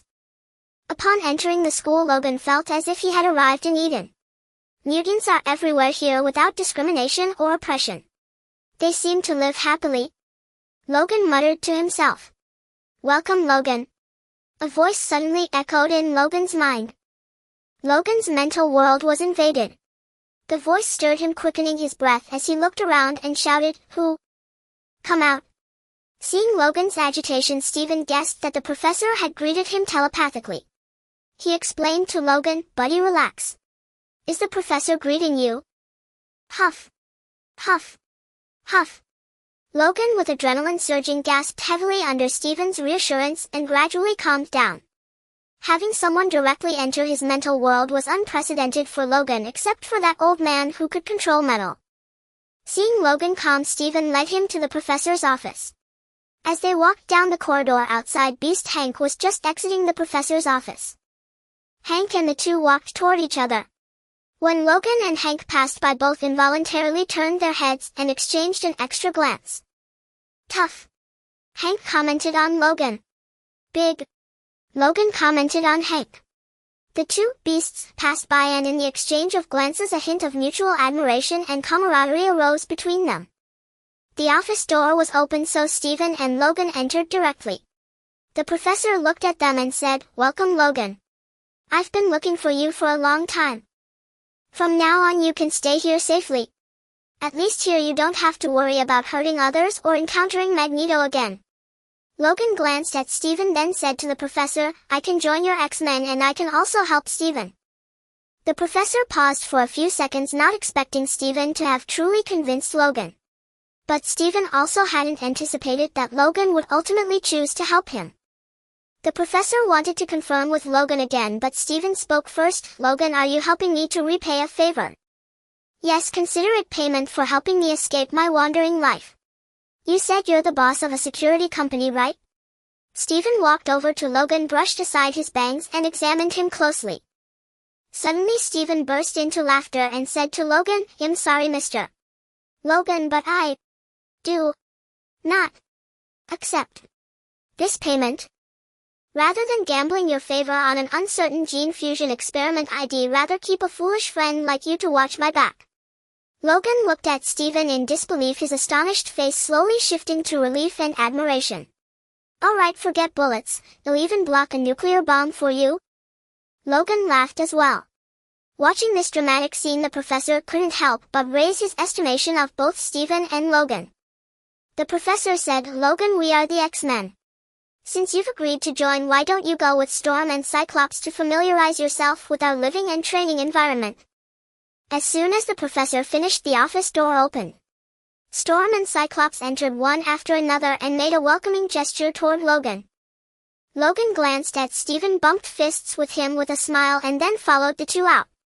With one sentence, Stephen had gained an absolutely reliable friend, one he could trust with his back. More importantly, this friend was nearly unkillable. After the three left, the professor looked at Stephen, signaling for an explanation. Stephen pulled up a chair and sat down, saying to the professor, "Professor, I believe there are many ways to enhance the body or cells without resorting to gene fusion, which isn't fully mature yet. Although success would be a permanent fix, I still think this approach isn't worth the cost. Logan is resistant to such things. I don't want to lose what seems like a good friend over an uncertain opportunity. Besides, gene fusion and all that sounds incredibly sinister. It doesn't fit my green, healthy and fresh image at all. And Professor The professor smiled as he watched Stephen ramble on, realizing he was simply unwilling to lose Logan as a friend. The professor interrupted Stephen's chatter, saying, "It seems I need to revise my assessment of you. Your coldness is only toward people you don't know. To your friends you grant the utmost respect and trust. That's good, Stephen. Keep it up and one day they will repay you with the greatest help." The professor wheeled his chair over to Stephen and asked, "So what do you plan to do now?" Stephen shrugged and said, "Take it one step at a time. Given my current situation, I can probably hold out for a while." The professor continued, "But not for too long. I believe you could extend the transformation process by increasing your total life force, thereby delaying corruption. Logan and Victor's near-infinite life force is the most suitable option I can think of for you right now. I know, but Logan has suffered from experiments before. He's a good man. Since he's unwilling, I don't want to do anything to hurt a friend. That's all." After repeated confirmation, the professor finally determined that Stephen was sincere. The professor suddenly smiled, his tone light and approving, saying, "Very good, Stephen. You've earned yourself an opportunity." "Opportunity? What opportunity?" Stephen looked bewildered, unsure of what the professor was plotting. "Professor, what exactly do you mean by opportunity?" The professor guided his wheelchair back behind the desk. Faced with Stephen's confusion, he replied, "It is another chance, an opportunity to solve your physical problem." Stephen looked into the professor's eyes, waiting curiously for his next words. The professor continued, "Before, your energy attributes and those eerie eyes in your spiritual world filled me with great concern. I feared they might influence you, turning you into a cold-blooded killer. But to my relief, you show no signs of being affected. So I believe I should share this news with you. You are a kind person, and I hope you will continue to wield your power for good as you always have." Stephen finally understood. Though Logan had given up his chance, the professor was offering another path. He recalled his first meeting with the professor when that helping hand had been extended to him. In his darkest, most confused moment, the professor had guided him and given him direction. Thinking this, Stephen said, "Thank you for your faith in me, Professor." The weight lifted from the professor's heart. He spoke to Stephen with a lighter tone. "Actually, I stumbled upon this information by chance. But it's currently under high-level secrecy at S.H.I.E.L.D. So I can't give it to you directly." Stephen's interest piqued. "What is it, Professor?" he asked. Professor Charles raised his right hand again, pressing 2 fingers to his temple. He used his psychic energy to form a barrier isolating the office from the outside world. "Now our conversation is between us alone. As long as you don't speak of it, we haven't leaked anything, have we, Stephen?" The professor's earnest, nonsensical reasoning made Stephen find him unexpectedly endearing. Stephen agreed, "Yes, I won't say a word, so this doesn't count as a leak." Charles recalled, "From that agent I saw that S.H.I.E.L.D. has been researching a drug, one that can resurrect the dead." Resurrect the dead? They have such a drug? Stephen was astonished, then suddenly remembered Coulson's own resurrection. Is that what brought Coulson back? Stephen wondered. Yes, the drug works by stimulating cellular regeneration similar to Logan's healing factor. But it's still imperfect. It could cause mental instability and madness. So S.H.I.E.L.D.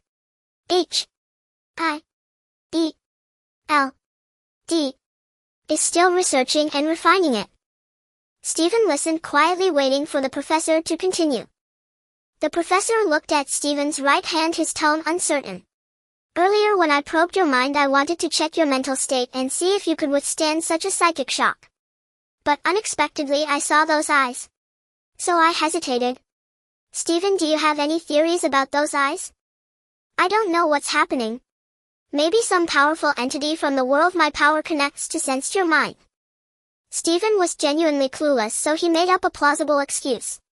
The professor replied, "Regardless, your mental fortitude is extraordinary and you have the attention of this powerful entity you mentioned. I believe S.H.I.E.L.D.'s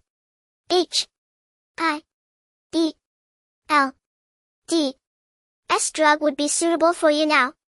Hearing that the very thing he needed was within S.H.I.E.L.D.,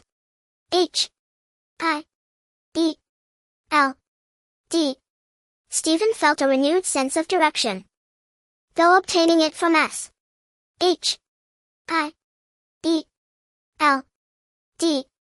wouldn't be easy, cooperating with them temporarily seemed acceptable. "Professor, what's the drug called?"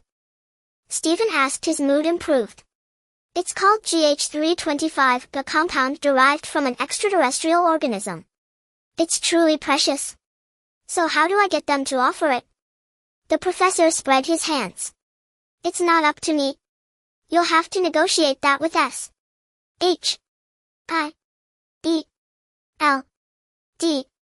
yourself." Stephen chuckled. "Why are you going to such lengths to broker a deal between S.H.I.E.L.D. and me?" Caught off guard, the professor's expression turned serious. His voice was exceptionally solemn. "Because I trust you, and so does Coulson. We've seen what you do. You've never harmed ordinary people. Your biggest moves were taking down a gang and collecting protection money from them. You have a good heart, and we need your unique power to fight certain special enemies." "You mean the kind Constantine encountered?" "Exactly. These are forces science can't explain. Neither mutants nor enhanced soldiers can easily handle such foes. You are the first person with mystical powers to show us goodwill. We need you, Stephen." Stephen didn't respond immediately, just blinked. After a long pause, Stephen finally spoke. "I have no interest in saving the world. But since I run a security company, if you ever need assistance, 7 Security will be at your service." Though he hadn't fully recruited Stephen, the professor was satisfied with his implied willingness to cooperate. Coulson was equally pleased. "Hey, Professor. I thought this was just between us." Stephen shouted his dissatisfaction plain as Coulson walked in from the office door. Coulson wore his perpetual unchanging smile. "Actually, the professor learned about GH325 from me, so technically no secrets were broken." "So you two planned this all along?" I trekked through the woods for half a month, traveled miles to find Logan for the professor, and it was all a setup, wasn't it? Seeing Coulson, Stephen finally pieced together the whole scheme, realizing how Charles and Coulson had colluded. Stephen felt played by the pair. The feeling was infuriating. The more he thought about it, the more frustrated and angry he became, until he finally exploded. Stephen couldn't beat the professor, but Coulson was fair game. "Coulson, take this." Stephen grabbed a trash can and lunged, slamming it over Coulson's head. After Stephen had vented, Coulson finally pulled the trash can off his head. A piece of tissue still stuck to his hair. Coulson smiled warmly at Stephen. "I'm glad the professor and I weren't wrong about you." "Keep it up, Stephen." Coulson then took documents from his briefcase and handed them to the professor. "Professor, we have intel that some politicians are about to propose a Mutant Registration Act." So Coulson hadn't come just for Stephen. But hearing this, Stephen's heart sank. He tried to slip away, only to find the door closing on its own. The professor's voice came from behind. "Stephen, it wouldn't hurt to stay and listen." Stephen's mouth twitched. "Listen," he muttered internally. "That's just asking for trouble." So he made an excuse. I need to get home. Anna's waiting for me." Coulson replied, "Anna has been assigned to Stark Industries branch in another city." "Stark's waiting for me." Coulson responded, "Stark just put on an air show with 2 Air Force jets half an hour ago. He's probably arguing with the military right now. The military must be very interested in his armor." Coulson. "Damn you." Stephen finally lost it, shouting at the top of his lungs. Coulson answered, "I did swear fealty to a big brother a few years back. His name is Nick Fury." Stephen ultimately conceded defeat in his verbal sparring with Coulson, unable to fathom why Coulson was so formidable in arguments. Stephen, gasping for breath, with one hand on his hip, pointed at Coulson with the other, yet could not muster a single word for a long while. Having exhausted their antics, Coulson and Stephen had also perused the professor's documents sufficiently. Closing the files, the professor still felt a sense of disorientation, murmuring to himself, "How dare they do this? This will utterly exacerbate the conflict between mutants and ordinary humans." In truth, they indeed dared. Merely 3 days later, during a hearing on whether mutants posed a threat, a senator publicly highlighted the dangers of mutants and proposed the disclosure of their identities, advocating for the Mutant Registration Act. This act became the direct catalyst for Magneto Eric Lencher's eruption. As the hearing concluded, Professor Charles Xavier called out to Eric in the corridor, halting his departure. "Eric, what brings you here?" Professor Xavier inquired of his old friend and perennial adversary. Without turning or glancing back, Eric adjusted his slightly askew hat brim and replied, "Charles, why ask questions to which you already know the answers?" Professor Xavier, aware of Eric's convictions, implored with a hint of pleading, "Do not abandon humanity, they are gradually improving." "Charles, what more do you expect of me? I once gave them a chance, I even chose to live as an ordinary man. Yet, they have disappointed me once again." Eric turned around and continued, "Do not obstruct me, Charles. Humanity is destined for obsolescence if the era of mutants is imminent." With those words, Eric turned and strode away. Watching his receding figure, Professor Xavier let out a helpless sigh. Magneto acted with remarkable swiftness. The senator who had concluded the meeting boarded a helicopter. Aboard the helicopter, the senator who proposed the Mutant Registration Act spoke on the phone, "This is a war. I will leave no mutant a place to hide and ultimately eradicate them." After ending the call, the senator remarked to his assistant, "Someone must take a stand, and this is my mission." "Indeed, you can certainly achieve it. But first you must have the opportunity." The senator was perplexed by the assistant's final words when suddenly the assistant seated opposite began to transform. Ripples appeared on the assistant's form as if covered by something akin to scales. As these scales fell away, the assistant revealed herself as a woman entirely clad in blue scales. She was Magneto's most formidable lieutenant, Mystique Raven Darkholm. "Pilot!" the senator shouted in alarm. Mystique braced her hands on the seats, hooked the senator's neck with her left foot, then delivered a flurry of slaps across his face with her right foot. After a few strikes, the senator was knocked unconscious. Raven then moved to the co-pilot's seat, directing the pilot toward their destination. When the senator awoke, he found himself bound to a chair. The senator stared nervously at Mystique in the distance and asked, "What exactly do you intend to do with me?" Raven ignored him, but another voice answered, "Relax, I merely wish to make you one of us." Magneto uttered these words as he passed the senator, then proceeded to a machine on the island. The senator's face contorted with terror as he screamed, "No, you cannot do this." Magneto stood at the center of the machine, placing his hands on the metal columns on either side, slowly channeling his energy. As the energy surged, the rings atop the machine began to rotate. The rings spun with increasing velocity, and upon reaching a certain threshold, a visible energy barrier materialized at the machine's apex. The rings accelerated further, and a pained expression crossed Magneto's face as the machine voraciously drained his power. The energy barrier expanded rapidly, enveloping the bound senator in an instant. It continued to swell until it covered half the island, then ceased its expansion and began to retract. Once the machine halted, Magneto struggled to kneel, gripping the metal handrail for support. Mystique hurried over to assist him. With Mystique's aid, Magneto slowly emerged from the machine and walked toward the villa behind the senator. As he passed the senator once more, Eric Lencher repeated, "Welcome to the Brotherhood of Mutants." The senator did not respond, merely opening and closing his mouth like a fish out of water. While Magneto urgently advanced his plans, Professor Xavier engaged in disputes with government officials. Yet their goal was aligned to prevent the passage of the Mutant Registration Act. However, Magneto's methods were invariably more drastic. At Xavier's School for Gifted Youngsters. Following a profound conversation with Professor Xavier and Logan, Stephen finally resolved all lingering issues with Logan. Logan joined the professor's X-Men and was even appointed as a faculty member by Charles. Stephen was temporarily retained at the school, where he learned to harness his psychic abilities under Professor Xavier's guidance, aiming for more precise control over his energy. Throughout an entire week, Stephen diligently practiced the regimen devised by the professor. Currently, he was having lunch with Logan in the cafeteria. His right hand continuously shoveled food into his mouth, while on his left index finger a dark red energy orb revolved.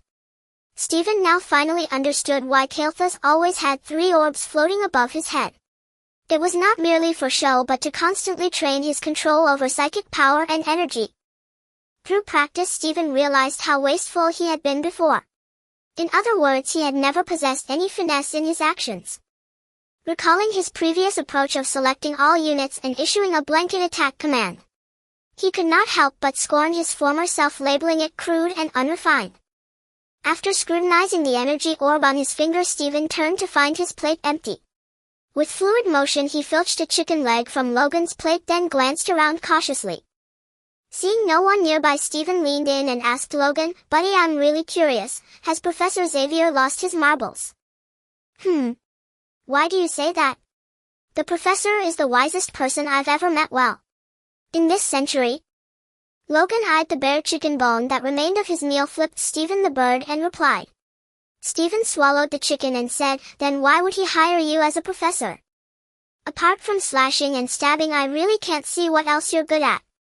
At this, Logan proudly smoothed his slightly winged hair and said, "Stephen, you must understand, I've lived for over 100 years, I've read more books than you've eaten chicken legs." "All right, you long-lived creatures." Stephen then realized that this man, who appeared to be in his 30s, was actually over a century old. After all, not everyone spends their days fighting. Their extended lifespans afford ample time for reading and learning. Even a dog or wolf would be more knowledgeable than an average person. The television in the cafeteria was broadcasting a news report. This weekend, heads of state from over 200 nations will arrive on Ellis Island for the United Nations Summit. As Stephen and Logan chatted, a bespectacled, scrawny student suddenly materialized beside them. He addressed them respectfully. "Professor Logan Sr., Stephen the principal requests your presence at the infirmary." Professor Charles Xavier typically refrained from projecting his psychic energy into others' minds, deeming it impolite and overbearing. Hearing himself addressed as Senior, Stephen retorted, "Hey, I'm not a student here. The professor instructed me to call you that." The student made a face at Stephen before vanishing once more. "Humph. As a student, you should greet me first in the future. It's a matter of teacher-student etiquette." Logan adopted an insufferable demeanor, expecting a greeting. Stephen shot him a sidelong glance, shifting a dark red energy from his index finger to his middle finger, where it began to orbit. Raising his left-hand middle finger extended with the swirling energy sphere, Stephen said to Logan, "Professor Logan, perhaps we should find Charles Xavier now." With that, Stephen rose and departed. Logan wolfed down the remnants of his meal and scurried after him. Upon arriving at the school infirmary, Stephen and Logan found Professor Xavier, Jean Grey, Scott Summers, and Aurora Monroe already assembled. Seeing them, Professor Xavier gestured for them to join. He continued, "I've probed the senator's memories. Eric transformed him into a mutant using a device. But his genes are highly unstable, on the verge of collapse." Logan asked, "Why would Magneto do this? What exactly is his objective?" "I don't know yet. I'll head to the Cerebro room to locate Magneto. Await my word," Professor Xavier said, and Jean pushed him toward the Cerebro room. After he left, Aurora remained to tend to the senator while Stephen and Logan lingered to observe his condition. The others dispersed to attend to their own tasks. Stephen squinted at the senator's body, its veins starkly visible, and remarked to Logan, "Genes really aren't something to mess with. I thought the professor was pulling my leg." "You weren't still eyeing my genes, were you?" Logan teased with an exaggerated expression. Stephen punched his chest. "I don't want to end up like this guy." As they spoke, curiosity got the better of Stephen. He extended his right index finger and poked the senator. The senator's genetic collapse had been accelerating. The moment Stephen's finger touched his arm, the breakdown reached completion. Storm Aurora Monroe approached to re-examine and document the senator's condition. Suddenly, a gurgling sound like water in a drain emanated from within him. As the sound grew louder, the senator's body became increasingly translucent and began to swell dramatically. Bang! Splash! Within seconds, the senator's body liquefied into a pool of transparent water, bursting and drenching Stephen, then flowing across the floor. Ugh! Disgusting! Stephen, why do you do this to yourself? Haha! Logan laughed mockingly as he distanced himself. Stephen shuddered with revulsion, feeling his temples throb. Before losing his composure, he activated his ability Gale Strike. A biting wind swept through, coating both Stephen and Logan in frost. Naturally, Stephen directed the blast toward Logan for daring to mock him. Brushing off the frost, Stephen asked Aurora guiltily, "I didn't cause that, did I?" "No. His genes were already collapsing, it just happened to coincide with your touch." "Thank God. I didn't kill him." Bah. Elsewhere, Professor Xavier, aided by Jean, reached the Cerebro room. He donned the headset, ready to search for Magneto. But to their shock, the device had been tampered with. Rewind to when Stephen and the others first entered the infirmary. Mystique Raven Darkholm had transformed into Iceman and swaggered her way to the Cerebro room. Ensuring she was alone, Raven shifted into Professor Xavier's form, passed the iris scan, entered, and sabotaged the device with a vial of toxin. Afterward, she reverted to Iceman's guise. Her other mission: to kidnap Rogue Marie D'Encanto. The device drained energy from its user, and with the vast scope of their plan, Magneto feared being drained dry.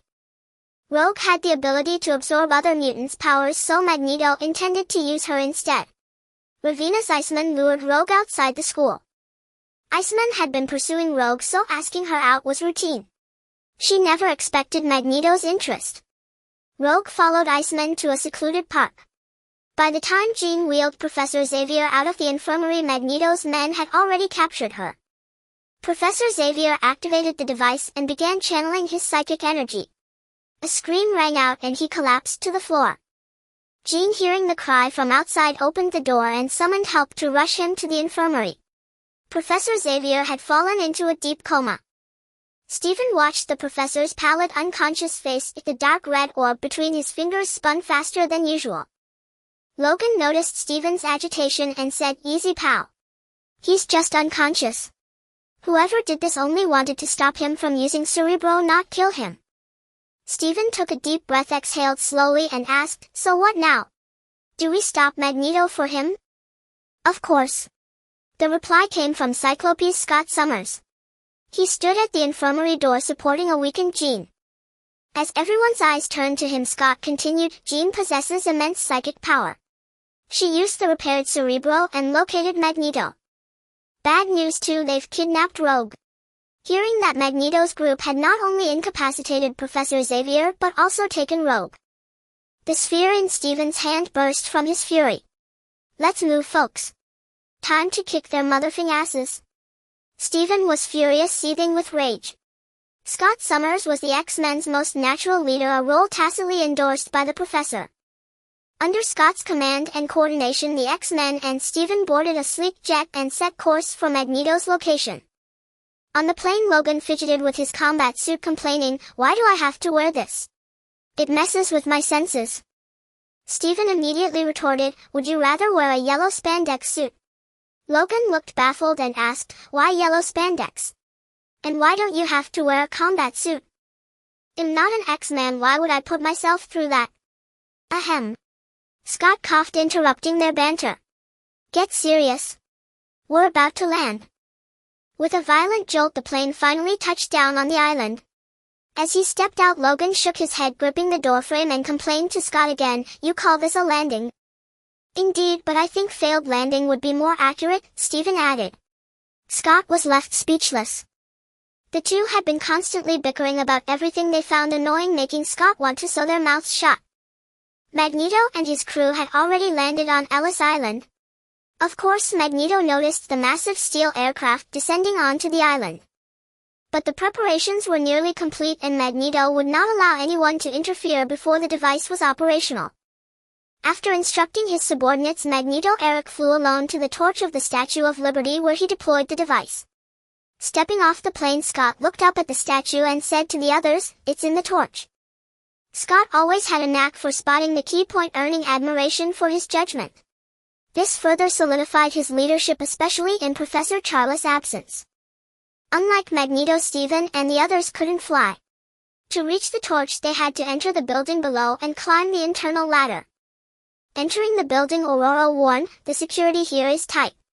Everyone stay alert." No sooner had she spoken than Logan found himself in trouble again. When Logan passed through the metal detector, it went haywire. Not surprising, given his body was laced with adamantium from head to toe. Annoyed, Logan extended his claws and sliced the detector in two. Seeing Logan habitually solve problems with his claws, Steven shot him a disdainful look. The guy was always so crude, with no sense of style. Logan smirked, extended his claws again, and flipped Steven off with them. Scott, Aurora, Jean, Steven, and Logan moved forward in order. Passing a life-sized statue, Logan and Steven suddenly warned in unison, "Watch out. There's a stranger." Logan caught the scent of a stranger's body, while Steven sensed the odor of a foreign soul. Steven couldn't recall the plot clearly, only vaguely remembering a few of Magneto's henchmen from this period. Aside from Sabretooth Victor, the others weren't particularly formidable. To avoid causing misunderstanding or panic and to continue honing his precise control over energy, Steven decided not to summon any allies this time. He planned to use his own magic to deal with any potential threats. Ever since the Professor taught him to control his mental power, Steven's command over shadow energy had improved significantly. Now casting spells required at least half the shadow energy it used to. He recalled how back then, to eliminate a few dozen weakened hybrid demons, he had even sacrificed a bit of his life force to cast death and decay. If Constantine ever dares to say a word, he'll make sure he gets a taste of being assaulted by iron zombies. Meanwhile, Constantine on his global tour in Africa couldn't help but sneeze. As the group cautiously advanced, Mystique Raven transformed into Logan. She lunged at the real Logan at the back, and the two identical Logans began to grapple. Watching the two identical men fight, the others had no idea how to intervene, except Steven. "Take this, Shadow Bolt." Who cared which was real? Just fire away. The Shadow Bolt would only annoy Logan at most, but it would deal real damage to Mystique. The others watched as Steven cackled and unleashed a barrage at the Logans. "You're insane," both Logans shouted in unison. While everyone was distracted by the fight, the Toad suddenly shot a glob of saliva at Jean from a ceiling beam. The spit hit Jean square in the face, hardening into a gel upon contact with air, sealing her mouth and nose and rendering her helpless. Jean struggled to breathe. Scott abandoned his fight with the Toad to help her remove the gel. As for Steven, once the two Logans ran out of his range, he caught the attention of Sabretooth Victor. Victor, originally assigned by Magneto to protect him, caught the unforgettable scent from Canada. "Roar! I remember that smell. It'll tear you to pieces." Enraged, Victor's eyes reddened and his face flushed with fury. Forgetting Magneto, Victor howled and pounced on Steven. The deep claw marks he left on the ground were a grim sight. Damn it, a berserker with infinite health right off the bat. Do I really need this excitement? Facing Victor, Steven had no time to prepare a spell. With the X-Men around, Steven dared not summon any allies that looked less than legitimate. Summoning from the Shadowlands wasn't Steven's skill, it was a pact made through the Helm of Domination, trading his energy or life force for aid. After over a week of energy control practice, Steven's manipulation of shadow energy had improved by leaps and bounds. Thanks to his deeper understanding of magic, Steven unlocked a Death Knight talent, Unholy, and gained a combat trait called Unholy Aura. When he activated Unholy Aura, the orb spinning between his fingers turned from dark red to deep green. Looking at the green orb, Steven sighed deeply, vowing never to let it spin above his head. With Unholy Aura, his Plague skill was enhanced to Virulent Plague, dealing more damage and spawning stronger skeletal soldiers from fallen enemies. He also learned another skill, Outbreak, releasing shadow energy at a target to afflict them with a highly contagious and persistent virulent plague. And a passive skill, Black Death, increasing plague or disease damage by 20. Green Evil attribute, Green Evil spiritual energy. Recalling the newly learned abilities in his mind, Steven couldn't help but complain, damn, this is a one-way street to being green and eco-friendly. Complaints aside, watching Victor charge towards him, Steven had to first figure out how to deal with a berserker who had entered a rage. A beheading. With Steven's melee skills, it would likely end with Victor killing him with a single claw swipe. After a wild dog-like roll, narrowly avoiding Victor's pounce, Steven quickly cast a bone shield on himself. Seeing Victor embedded halfway into the wall, his lower body still flailing from the excessive force, Steven gritted his teeth and said, since I can't finish you off in one go, how about trying out the new magic I've learned? Having said that, Steven had already condensed a seed of Malignant Plague, and then he activated his newly learned skill, Outbreak. The advantage of Outbreak was that it finally allowed Steven to no longer manually throw the plague onto his opponents. He only needed to strike the enemy with the Outbreak skill, and shadow energy would plant the Malignant Plague inside them. Furthermore, the Outbreak skill also enhanced the contagion and lethality of the Malignant Plague. So Outbreak was truly an essential divine skill for everyday life, travel, murder, and robbery. Before Victor could free himself from the wall, Steven's skill had already arrived. Victor first felt an intense malice suddenly implanted deep within his body. Then he felt something explode inside him. His mind went into a daze, and he even thought he heard a sound like a woman screaming. Subsequently, starting from within, an agonizing pain akin to being flayed and having his tendons pulled emerged from the inside out. Ugh! Ah! Victor felt his internal organs and flesh rapidly rotting and shedding. But his powerful regenerative ability forced his flesh and organs to regenerate. Thus Steven witnessed Victor's body cycling endlessly through decay, and rebirth. Why do I feel such a deep sense of guilt? Victor was indeed incapacitated. Under this almost torturous magic, Steven actually felt a twinge of guilt for the pain the plague was causing Victor. If Victor had threatened his life, Steven wouldn't hesitate to cut off his head. But defeating or killing Victor with such a cruel magic felt to Steven like an unmanly act. Because a real man should face things hidden. Steven always kept that pure heart. It was just that his body wouldn't allow it, so he constantly summoned help and only occasionally used dark magic. Seeing Victor collapse to the ground completely exhausted, Steven voluntarily dispelled the Malignant Plague. He swore he would never use plague or disease magic on anyone again. On another battlefield, Logan had already dealt with Mystique. How could Mystique possibly defeat Logan in a direct fight? Even with her superior combat skills, her punches felt no different from mosquito bites on Logan's body. When Mystique changed tactics, transforming into Jean's likeness to approach and ambush Logan, Logan sniffed out her scent. For a wolf fighting for so long, it was hard not to remember an enemy's odor. Logan waited until Jean was close, then suddenly turned and struck. Leaving 3 holes in Mystique's stomach, Logan turned and walked away nonchalantly. After leaving the room where he fought Mystique, Logan hurried towards Steven's direction, wanting to help him deal with Victor. Victor's exceptionally loud roar was probably heard even by Magneto on the torch of the Statue of Liberty. But when Logan arrived, he saw Steven standing while Victor lay dying on the ground. Having been chased by Victor for so long, Logan was quite familiar with his regenerative abilities. He didn't know how Stephen managed to make Victor lie on the ground like a dead pig, completely powerless. Seeing Logan's questioning gaze, Stephen explained, "I've mastered a rather unfriendly ability. I've knocked Victor unconscious. Since he's unconscious, forget about him. Stopping Magneto is the most important thing." Unsurprisingly, Logan spared Victor again. Although Logan and Victor had been fighting each other relentlessly after losing their memories and forgetting each other deep in their subconscious, they still never truly wanted to harm the other's life.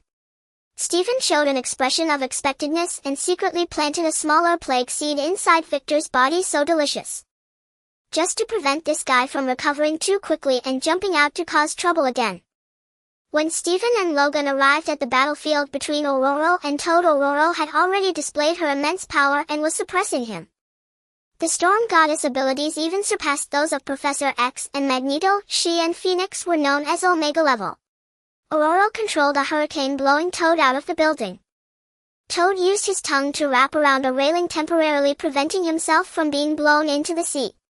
Ororo's eyes were covered with a halo of lightning, her white hair flying in the wind. Ororo, looking almost divine, walked up to Toad and said to him, "Do you know what happens to a toad when it gets struck by lightning?" Toad was too busy trying to save himself to answer. A dark cloud appeared in the sky, and then a bolt of lightning as thick as an arm descended from the heavens, striking Toad squarely. Ororo continued, "I guess the outcome is pretty miserable." Seeing this inhumane treatment of the toad, Stephen said to Logan beside him, "I think this toad will never get to eat swan meat again." "He's about to die. What meat would he eat?" Logan asked, puzzled. Toad, sparking with electricity and emitting the smell of cooked frog, screamed and fell into the sea. On the other side, Scott controlled his optic blast, precisely shattering the gelatinous substance covering Jean's face. Finally able to breathe, Jean gasped for air. Having said all that, the entire battle for everyone had taken less than 2 minutes.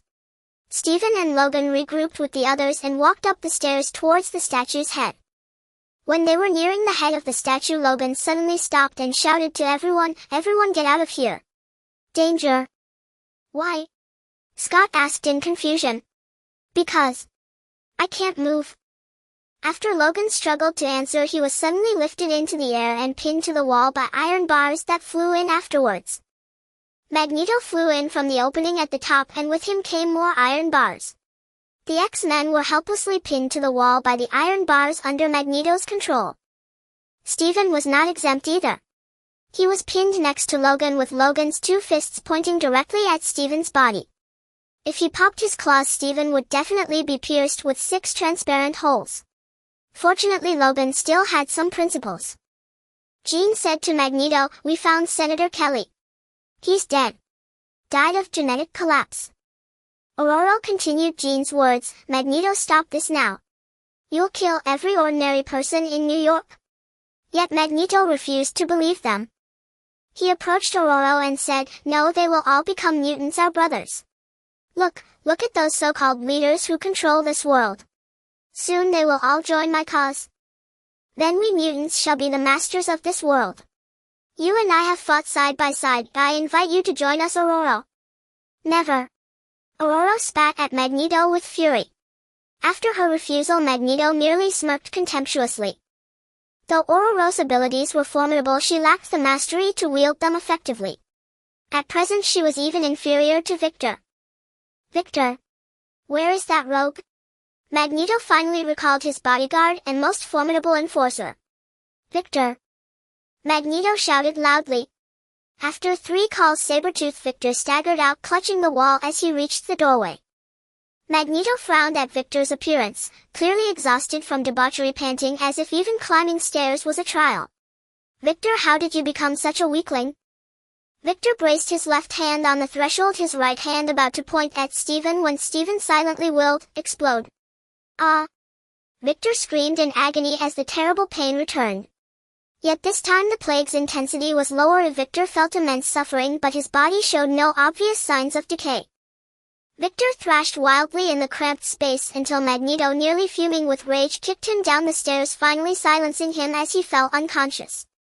Magneto knew not who had orchestrated this, but it was surely one among those before him. He turned to gaze at Xavier's elite lieutenant's side and said, "One day I will prove to you all that my actions are just." In truth, Steven's newly acquired skill could have slain Magneto silently, yet he refrained. Not only because Magneto was a friend of Professor Xavier, but also because Steven sensed that Magneto's soul was extraordinarily powerful. Magneto's soul energy rivaled that of Professor Xavier, yet it lacked the noble fragrance that comes from a refined, elevated spirit. As Logan had just remarked to Magneto, if you truly stood for justice, you'd walk into that machine yourself. Magneto would stop at nothing to achieve his goals. His soul was bereft of nobility, yet its immense energy remained undeniable. Steven could not foresee the consequences of slaying Magneto and sacrificing his soul, but it would undoubtedly deepen his connection to the Shadow Realm. Such an act would only hasten his own transformation. Thus it was best to avoid killing when possible, especially someone like Magneto with such formidable soul energy. Magneto flew to the device within the Statue of Liberty's torch, gently cradling young Rogue's delicate face. He intended not to kiss her but to have her absorb his powers. Rogue absorbed Magneto's energy, her own becoming identical to his. Dark streaks appeared on Magneto's skin, which visibly withered. Feeling nearly 2/3 of his power drained, he hastily withdrew his hands. Weakened, Magneto used the last of his energy to activate the device. The ring began to rotate slowly, siphoning Rogue's power from her body. Magneto's strength was greatly diminished. He could barely control the metal around him. The iron bars he had manipulated clattered to the ground. The X-Men were finally free again.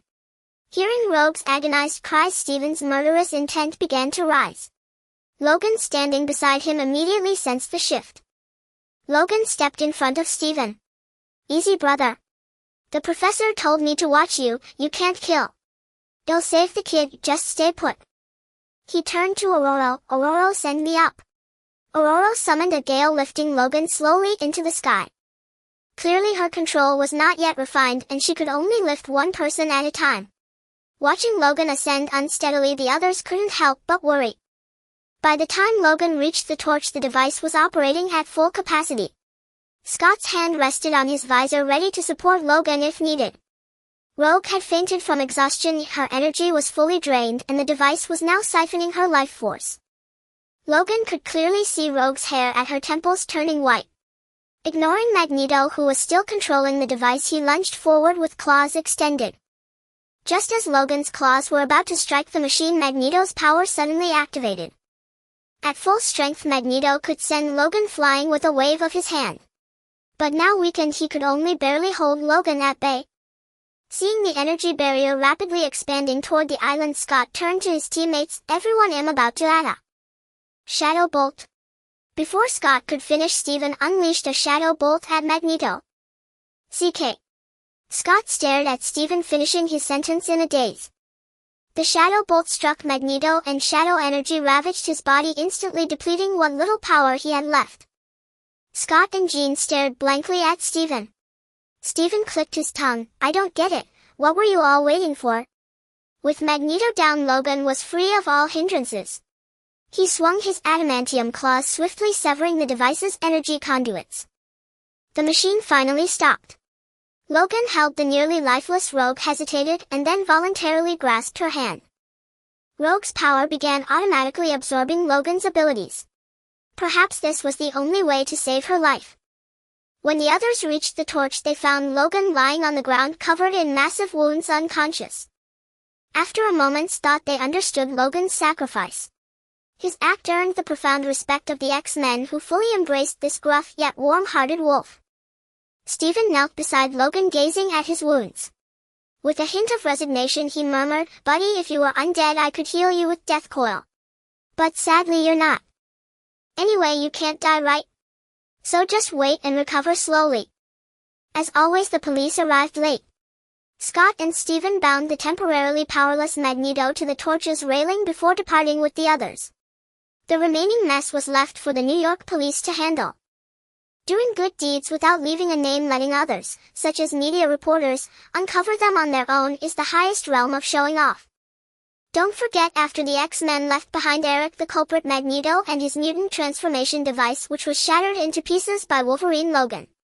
So the question arises, who can stop the mad Magneto?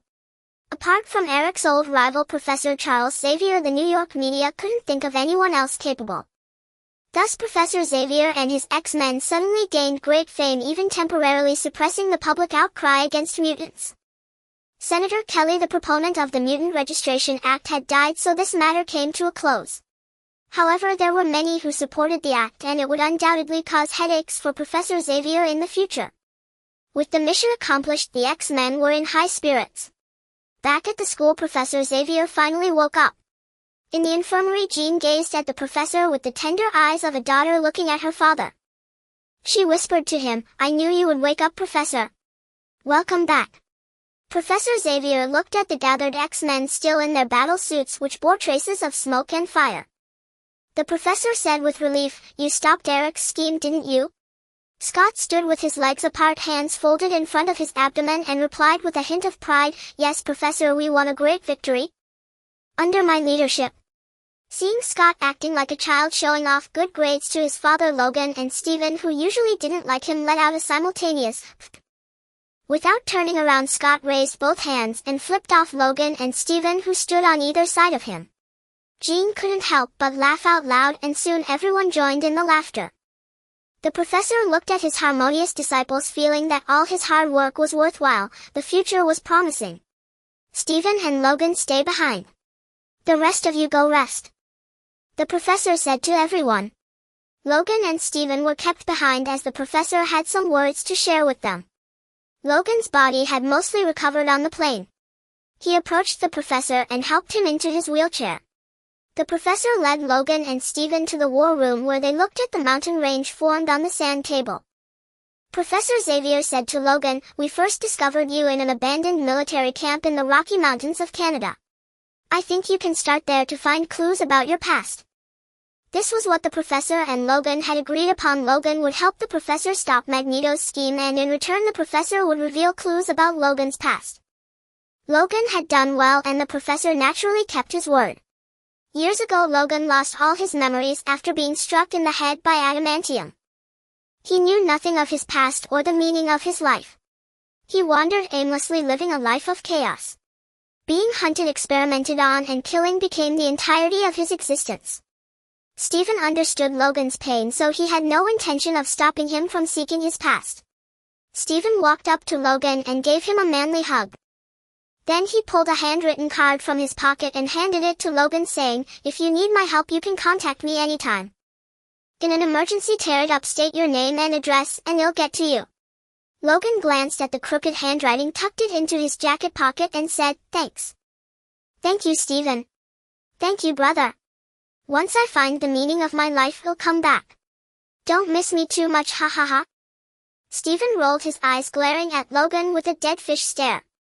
After the laughter subsided, Logan suddenly pulled out a backpack he had prepared earlier from behind the door. Logan first bid farewell to the professor, then walked up to Stephen and bumped fists with him. "Take care. Stay safe. Safe travels."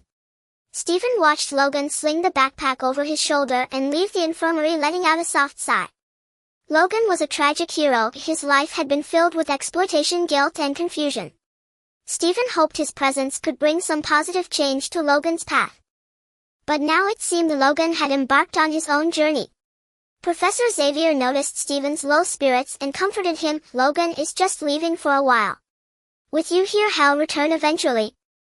Stephen didn't understand why the professor said that, so he asked, "Professor, what do you mean?" "Because he might only have you as a friend. Whether he finds his true past or not, the only person he can trust might be just you." Stephen stood in silence for a long time before finally replying, "Maybe. I hope so. I know you won't stay at the school forever, and I've taught you all the methods of mental control. So what are your plans, Stephen?" the professor asked. "Thanks to your teachings on controlling my mental powers, I can now use my abilities within a safe range. I think I have enough time and ability to obtain GH325. Then I wish you the best of luck in finding solutions for your power and body. Safe travels." At that moment, something seemed to click in Stephen's mind. He suddenly chuckled and said, "Thank you, Professor. But I might have to trouble you again in the future." "You're always welcome. Then goodbye, Professor Charles." With an indescribable lightness, Stephen walked to the school's main gate.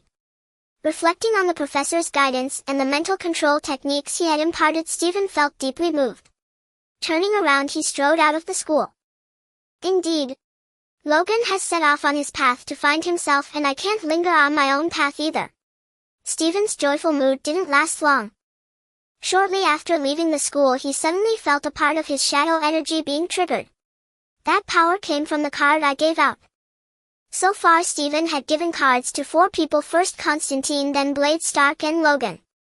Stephen carefully controlled the triggered energy and hid in a secluded grove. Using his own energy, he touched that energy, which formed a rune before him.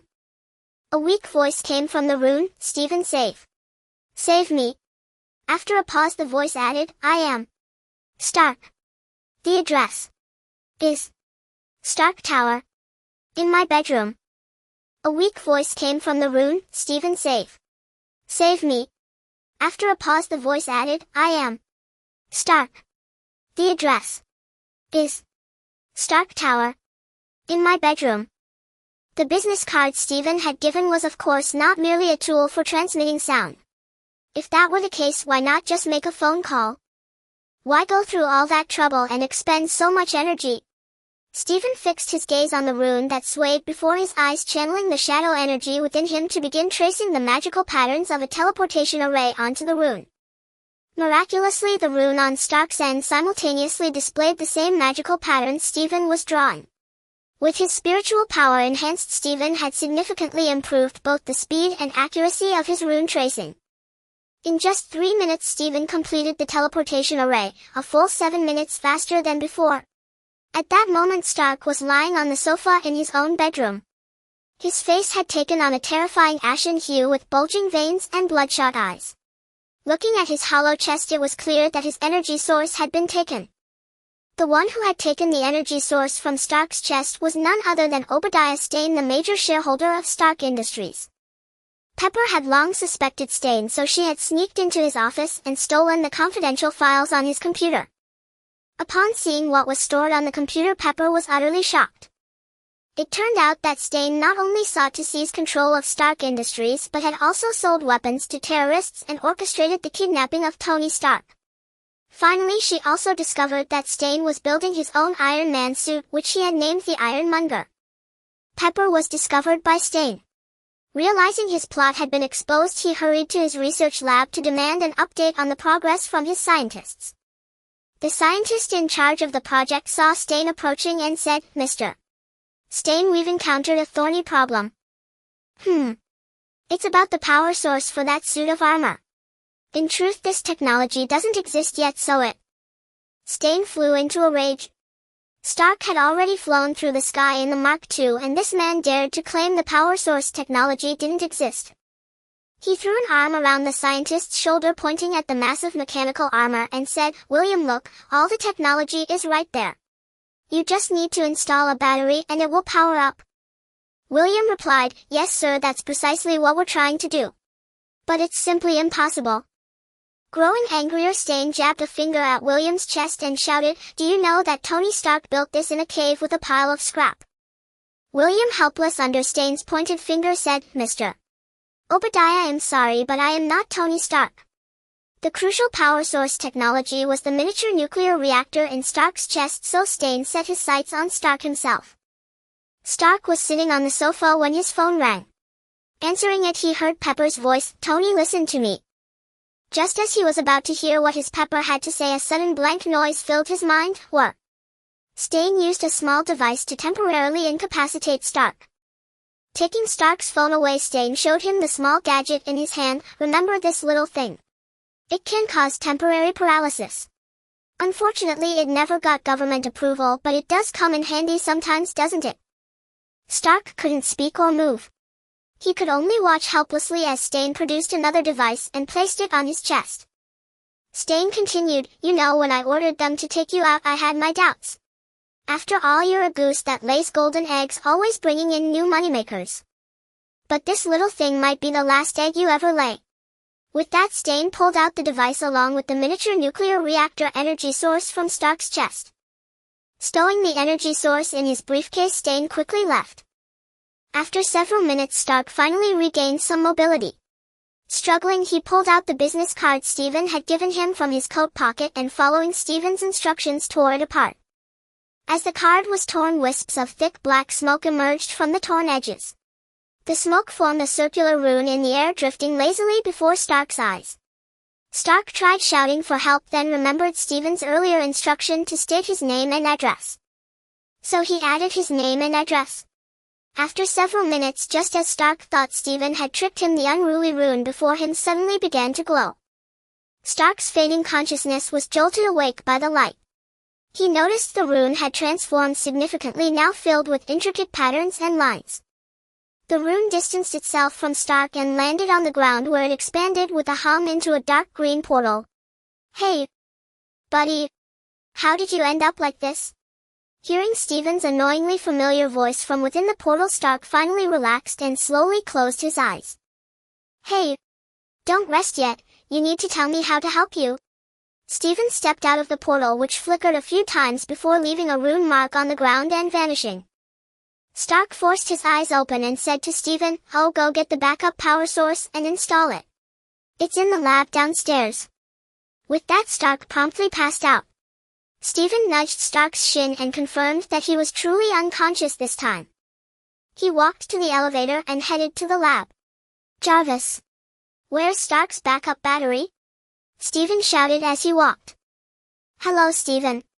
Go straight ahead, it's on the table at the end." Stephen asked curiously, "Did you know your boss was attacked?" "Yes, but Mr. Stain has control permissions over me. He temporarily shut me down." Stephen snorted, "If anyone can breach or shut you down, what good are you?" Jarvis took offense. "You could insult his machine dignity but not his professional integrity. Mr. Stephen, I am an artificial intelligence personally designed and built by Mr. Stark.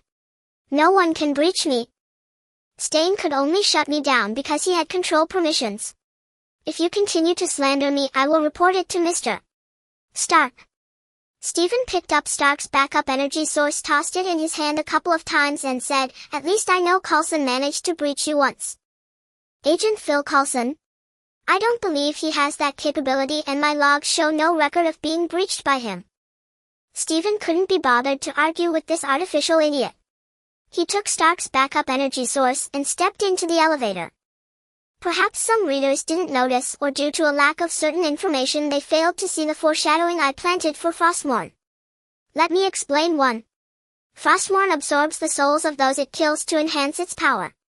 Hence the material of the divine sword Ashbringer and that of Frostmourne are nearly equal, making it hard to determine which is superior.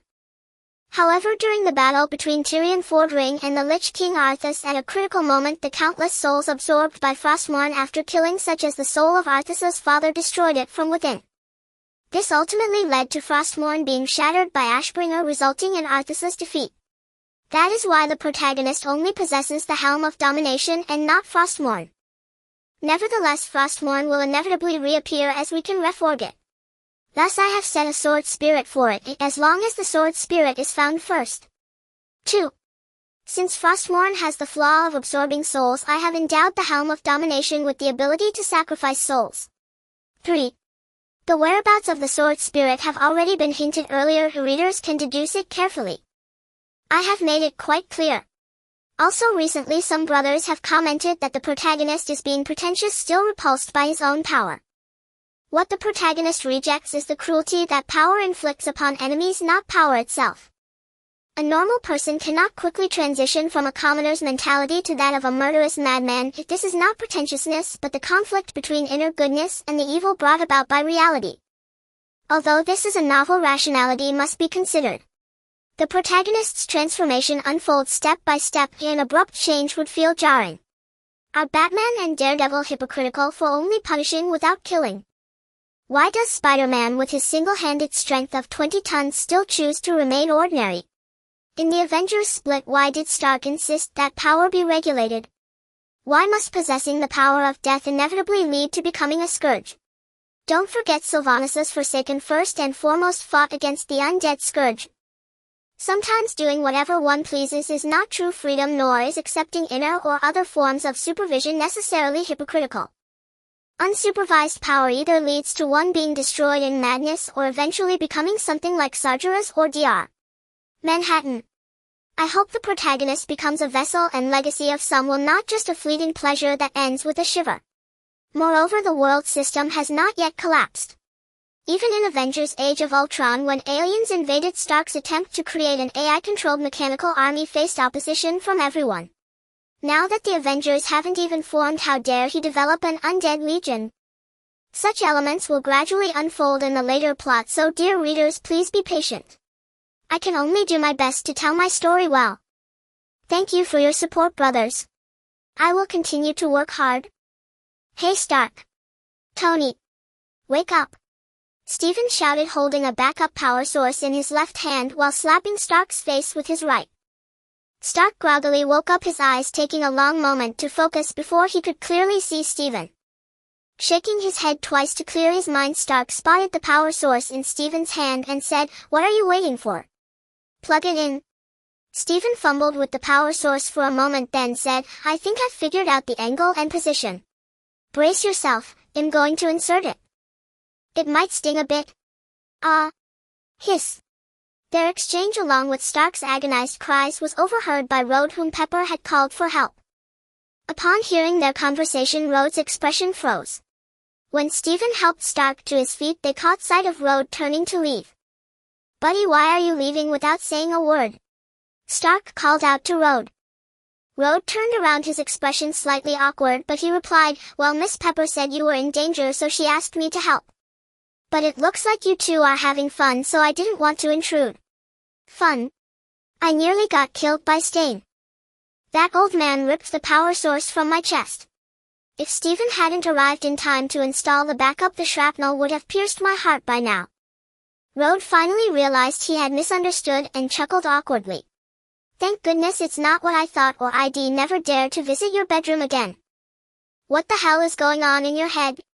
Need me to help you cool down?" Stephen shot Road a glare. No need. No need." Road waved his hands frantically.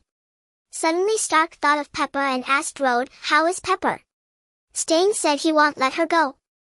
"Don't worry. Miss Pepper is with that agent named Coulson. There are 5 agents in total with them. They should be on their way to catch Stain by now, led by Miss Pepper." Stark was still a bit unsteady on his feet. Draping his arms over Stephen and Road, he headed toward the elevator. Once inside, he said to them, 5 people won't be enough. Stain might have built something huge." In Stark's lab with Jarvis's assistance, he donned his Iron Man suit. Road's eyes widened with envy as he gazed at Stark's armor. "Tony, this is the coolest thing in the world." "Agreed. Only sissies wear tights. Real men embrace mechs and cannons." Stark and Road turned to look at Stephen, who had just spoken. Stephen glanced back and forth at them. "What? Did I say something wrong?" "No, it's just unexpected. You look like a sissy but have the heart of a true man," Stark said in an infuriating tone. Before Stephen could unleash his wind strike, Stark sealed his helmet, smashed through the ceiling, and flew toward Stain's lab. Road stared at another unpainted suit and muttered, "Damn it, next time I'm going to wear it and join the fight." Stephen patted Road on the shoulder, snapping him out of his fantasy. "Buddy, aren't we going to help?" Stephen asked. "Of course we are. Want a ride?" "Sure." Stark flew all the way to Stain's lab, where Coulson and his agents had already been thoroughly battered by Stain's ironmonger. Stain controlled the mech, blocking Pepper's escape. "Miss Pepper, you're useless now. Blame Tony for dragging you into this." Just as he raised his right hand to fire at Pepper, Stark arrived in the nick of time. Hearing the roar of Stark's suit, Stain raised his machine gun and opened fire. Bullets were useless against the Mark series. Ignoring the gunfire, Stark lunged straight at Stain's ironmonger, crashing with it into the warehouse. The sheer force of the impact shattered several walls before they landed on the highway, causing chaos. Stain got up first, grabbed a nearby car and hurled it at Stark. Inside the car was a family of 4, terrified out of their wits. Instead of dodging, Stark caught the front of the car with his hands. Stain put the car down. "There are people inside," Stark shouted. "You're still so naive and hypocritical." Stain sneered, but he set the car down anyway. Stain tossed the car aside, grabbed a passing biker's motorcycle with his right hand and sent Stark flying with a single backhand. As for the biker, Stain had done the world a favor. Stain strode over to Stark and stomped on him mercilessly. Stark fought back fiercely and the two mechs battled from the ground into the sky. It was only then that Stephen and Rode arrived at Stain's lab. "Looks like Stark doesn't need my help after all," Stephen said to Pepper. I don't know. Tony is. They're falling this way?" Rode shouted, pointing at the sky. Stain and Stark had fought their way back, crashing through the roof of Stain's research facility. Rode couldn't help but exclaim, "Damn. This is intense. You two wait here. I'm going in to help," Stephen said suddenly to Rode and Pepper. He then walked toward the lab. Once inside the research facility, floating orbs appeared between Stephen's fingers, 3 pitch-black spheres in each hand. Against the Ironmonger with Stark providing a distraction, Stephen didn't need to summon allies from the Shadow Realm. He spread his hands and the orbs merged into 2 fist-sized energy spheres in his palms. This wasn't any specific skill, just an improvised manipulation of energy honed by his enhanced control. Stephen hurled the spheres at the Ironmonger while shouting to Stark, "Tony, dodge. Hey, this is my fight. You can't make a superhero run away. Suit yourself if you want to go on a date with ghosts." Stark talked tough but didn't hesitate to retreat. The energy spheres struck the Ironmonger, precisely exploding into thick clouds of black smoke around it and the ground. Inside the smoke, Stain felt a bone-chilling cold, followed by the shrieks of lost souls echoing in his ears. Stain felt as if he had stumbled into a ghost realm. Before his eyes, wandering spirits and vengeful phantoms appeared, drifting all around him. Dark energy was ill-suited for dealing with an ordinary man like Stain. One wrong move and he'd be dead, forcing a soul sacrifice that Stephen had no desire to explain. Using necrotic power, he summoned a few wandering souls to trap Stain, planning to finish him off when the opportunity arose. Stark fired a few shots at Stain, but even small missiles seemed to have little effect on the mech. "How is this thing so tough?" Stephen asked Stark, who had flown back to his side. "Why do you think it's so big?" "Its alloy thickness rivals a tank." Stephen continued, "I actually have a way to deal with this guy, but I'm afraid I might accidentally kill him." How about this? You beat him until he's barely breathing and you'll take him in. Then you'd better be quick." With that, Stephen switched his energy attribute. A green ghostly face flashed briefly above his head. "Whoa. Stephen, you've turned green." Stephen ignored Stark's glib tongue, shifted his spiritual energy and began to gather the power of shadow. He was still afraid of killing Stan outright. After all, the man was no longer young and a sudden severe illness would be too much for his frail body.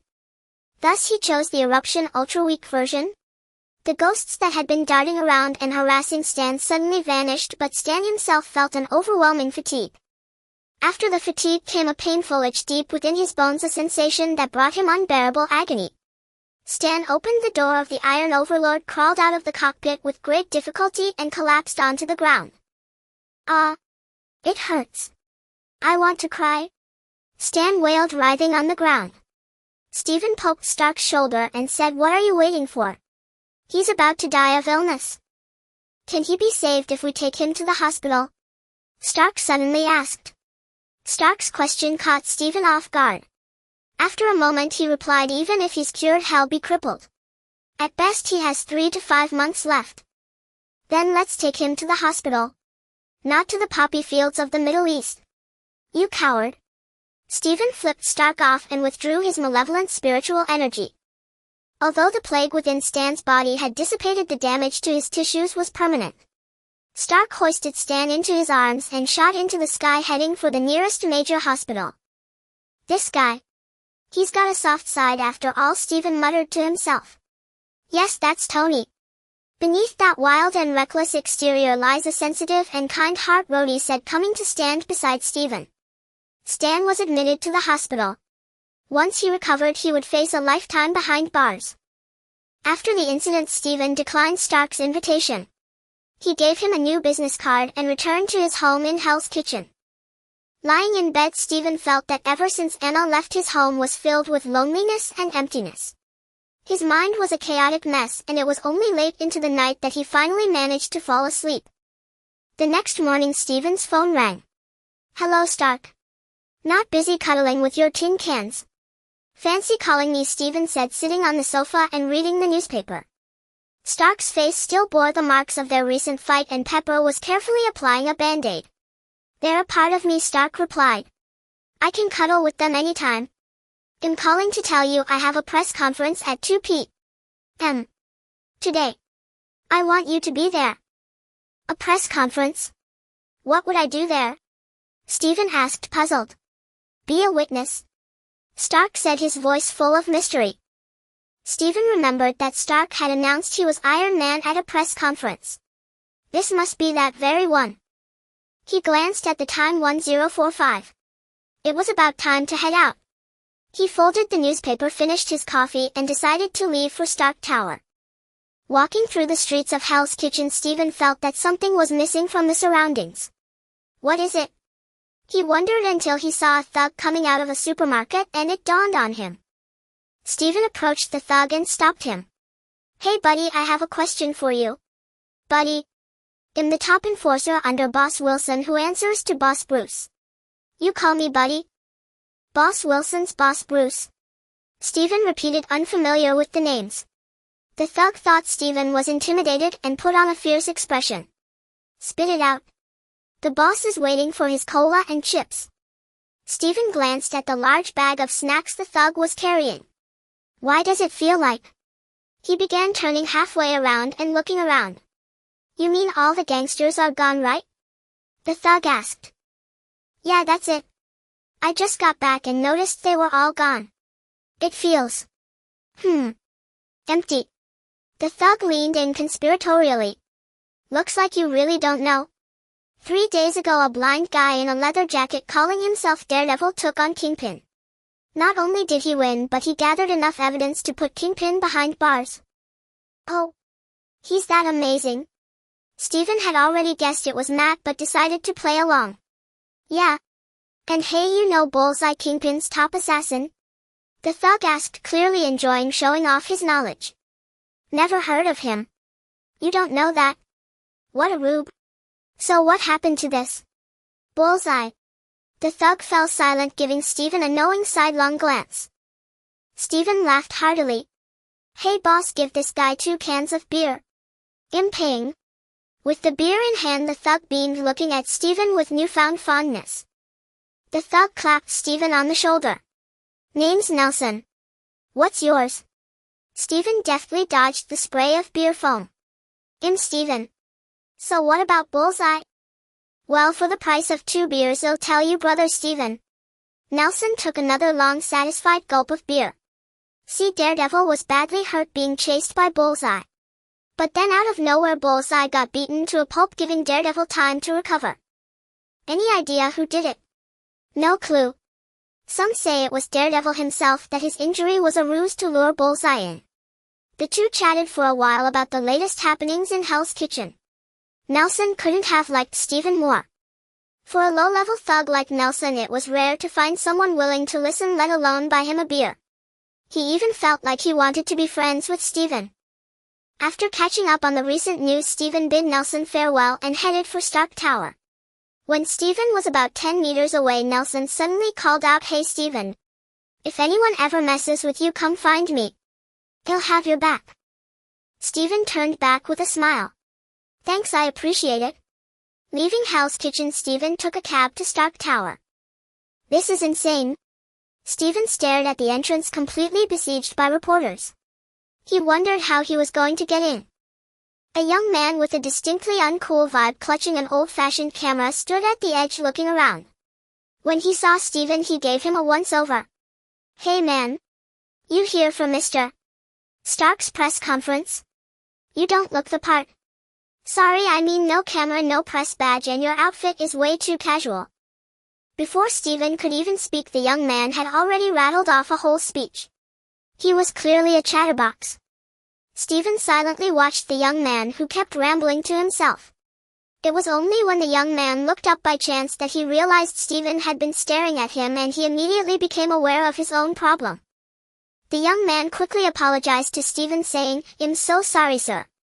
I have a habit of talking too much when I'm nervous." "Yes, I'm a little nervous right now, just a little." "It doesn't look like it. But why are you nervous?" "You haven't even gone in yet," Stephen said, looking at him with amusement. "Mr. Stark is my idol. He's a genius, a super genius. I admire him so much. I've always wanted to get his autograph, but I've never had a chance to get close to him, and he never gives autographs." 3 months ago. Just as the young man was about to start babbling again, a commotion suddenly arose at the entrance. "They're about to enter," the young man said to Stephen. Sure enough, before long the security guards at the door cleared a path. The reporters at the entrance surged into the building. Only those of them on the outermost fringe were stirred up, yet no one entered. These people on the periphery were mostly there just to watch the excitement. Stephen walked forward, but the young man suddenly grabbed him and said, "Buddy, you can't get in without an invitation. If you don't have an invitation and try to bluff your way in, the security guards will throw you out. I tried to sneak in once before just like you, but I failed and the guards tossed me out. I just want to see Mr. Stark and maybe get an autograph, but..." "Shut up. If you want to get in, follow me."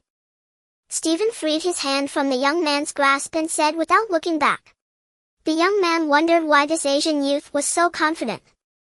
He figured that anyone of sound mind wouldn't try to force their way in. Maybe he really did have an invitation. With that thought, he quickened his pace to catch up with Stephen and walked toward the main entrance. However, to the young man's disappointment, they were stopped by security when they reached the entrance. Seeing 2 bodyguards whose arms were thicker than his own thighs, the young man tugged at Stephen's clothes and said timidly, "Buddy, if you're really planning to bluff your way in, let's just leave. They look really scary. Last year I..." "Shut up." Stephen raised his voice and the young man immediately covered his mouth, falling silent. Stephen was annoyed that Stark hadn't sent him an invitation. Without proof, how would anyone know he was invited? Just as he pulled out his phone to call Stark, Happy, Stark's personal bodyguard who was loitering near the entrance, recognized Stephen. Happy walked over and said respectfully to Stephen, "Hello, Mr. Stephen." "Mr. Stark said you can come and go freely in Stark Tower except for his bathroom." The head of security came up to Happy and, after confirming Stephen's identity with him several times, finally ordered his men to clear a path. Seeing this, Stephen walked straight in. The young man, overjoyed, followed Stephen inside, but the security guard stopped him. "Hey, sir, did you forget something?" the young man called out loudly as he watched Stephen walk further away. Stephen turned back to look at the young man and said to the head of security, "He's my assistant. Let him in." The head nodded to his men and they opened a small gap. Under the watchful eyes of the security guards, the young man quickly ran to Stephen's side, nearly prostrating himself in admiration. As they walked, the young man said excitedly to Stephen, "Wow. Sir, please forgive my earlier rudeness. I really didn't know you were a high-ranking member of Stark Industries. Thank you so much for bringing me in. The year before last." Stephen cut him off, saying, "All right, no need to thank me.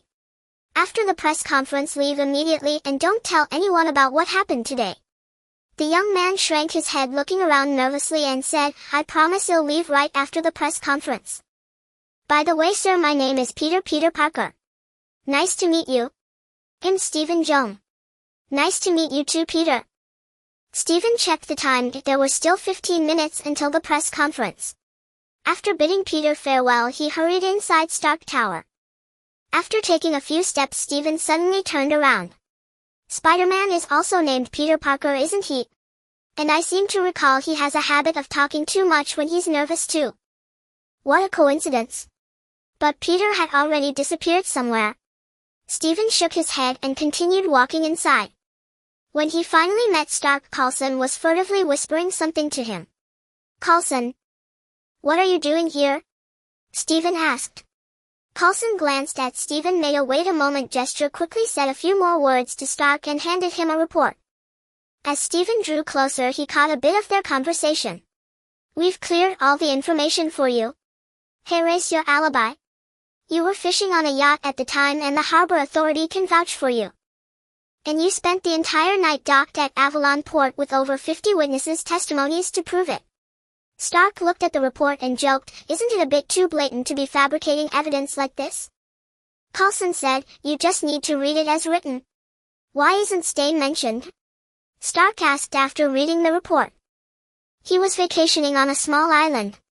You know, some small aircraft aren't always that safe. Anyway, just stick to the official statement and read from the materials I've provided. They'll handle all the follow-up trouble for you. I'm a professional at this. After finishing with Stark, Coulson turned to greet Stephen, who was standing nearby. Hello, Stephen. Nice to see you. Congratulations on helping the professor thwart Magneto's scheme. Oh. You were involved in the Magneto affair? Why didn't you tell me? Stark asked from the side. You never asked, so why would I mention it? Besides, that's my business secret. Stephen casually fabricated. Since it wasn't appropriate to discuss matters between Coulson and Stephen in public, Coulson left after exchanging pleasantries. Stark's face was a mess of purple bruises and band-aids, looking quite miserable, but Stephen couldn't help but want to laugh. Buddy, you've done another world-saving deed. Stark said with a hint of envy. It seems Stark is ready to become a superhero, Stephen thought to himself. Then Stark changed the subject and said, if this story got out, your company would be a huge hit. How about it? Want me to invest and give you some publicity? Stephen didn't share Stark's aspiration to be a superhero saving the world. Now that he had money and before resolving his physical issues, he had no intention of taking on more commissions. He said to Stark, no need. Professor Charles Xavier taught me a lot. I accepted his payment, so I had to do the job. It's a matter of professional integrity. Stephen continued, but the professor's pay is a bit too generous. I reckon I'll have to help him a few more times. I never took you for someone who'd turn down money. Actually, I'd rather just have a financial transaction than owe favors or debts. And what about me? You saved my life yesterday. What do you want me to pay you? As long as it's not me or Pepper, you can have Ethan or Happy. As for you. Stephen gave Stark a once-over with a suggestive look and said, you and I should stick to a dirty money deal. FK you, Stephen. Hey, Tony. In public, you'd better maintain some decorum. Pepper approached from the venue, having overheard Stark's profanity, and reminded him with displeasure. Walking up to Stark and Stephen, Pepper said to Stephen with great politeness, Mr. Stephen, thank you so much for saving Tony again. How much do you want as compensation? I'll transfer it to your bank account later. $100, same card as before, thanks, Stephen said with a smile. How much did you say? $100. Did I hear that right? Pepper doubted her ears and confirmed with Stephen. Stephen shrugged and said, yes, $100. Stephen actually said he only wanted $100. To billionaire Stark, that was an outright insult. Stark shouted in dissatisfaction from the side, hey. S. H. I. E. L. D. Gave you $1.5 million last time, and I gave you $1.5 million for saving Ethan. Why is it that when Pepper asks, you only want $100? Are you after my Pepper? You're done for, they'll tell Anna. Stephen patted Stark on the shoulder, signaling him to calm down, and said, no, actually Ethan is worth $2,999,900. Let's settle this onion on Stephen, to the death. Pepper watched helplessly as the two grown men bickered like children. He glanced at his watch. It was almost time for Stark's appearance, so he interrupted, all right, Tony. Stephen only charged a symbolic fee because you've helped him a lot. After speaking, Pepper turned to Stephen and asked, am I right, Mr. Stephen? Actually, Anna is now almost a deputy manager. She's incredibly capable, even more than I initially expected.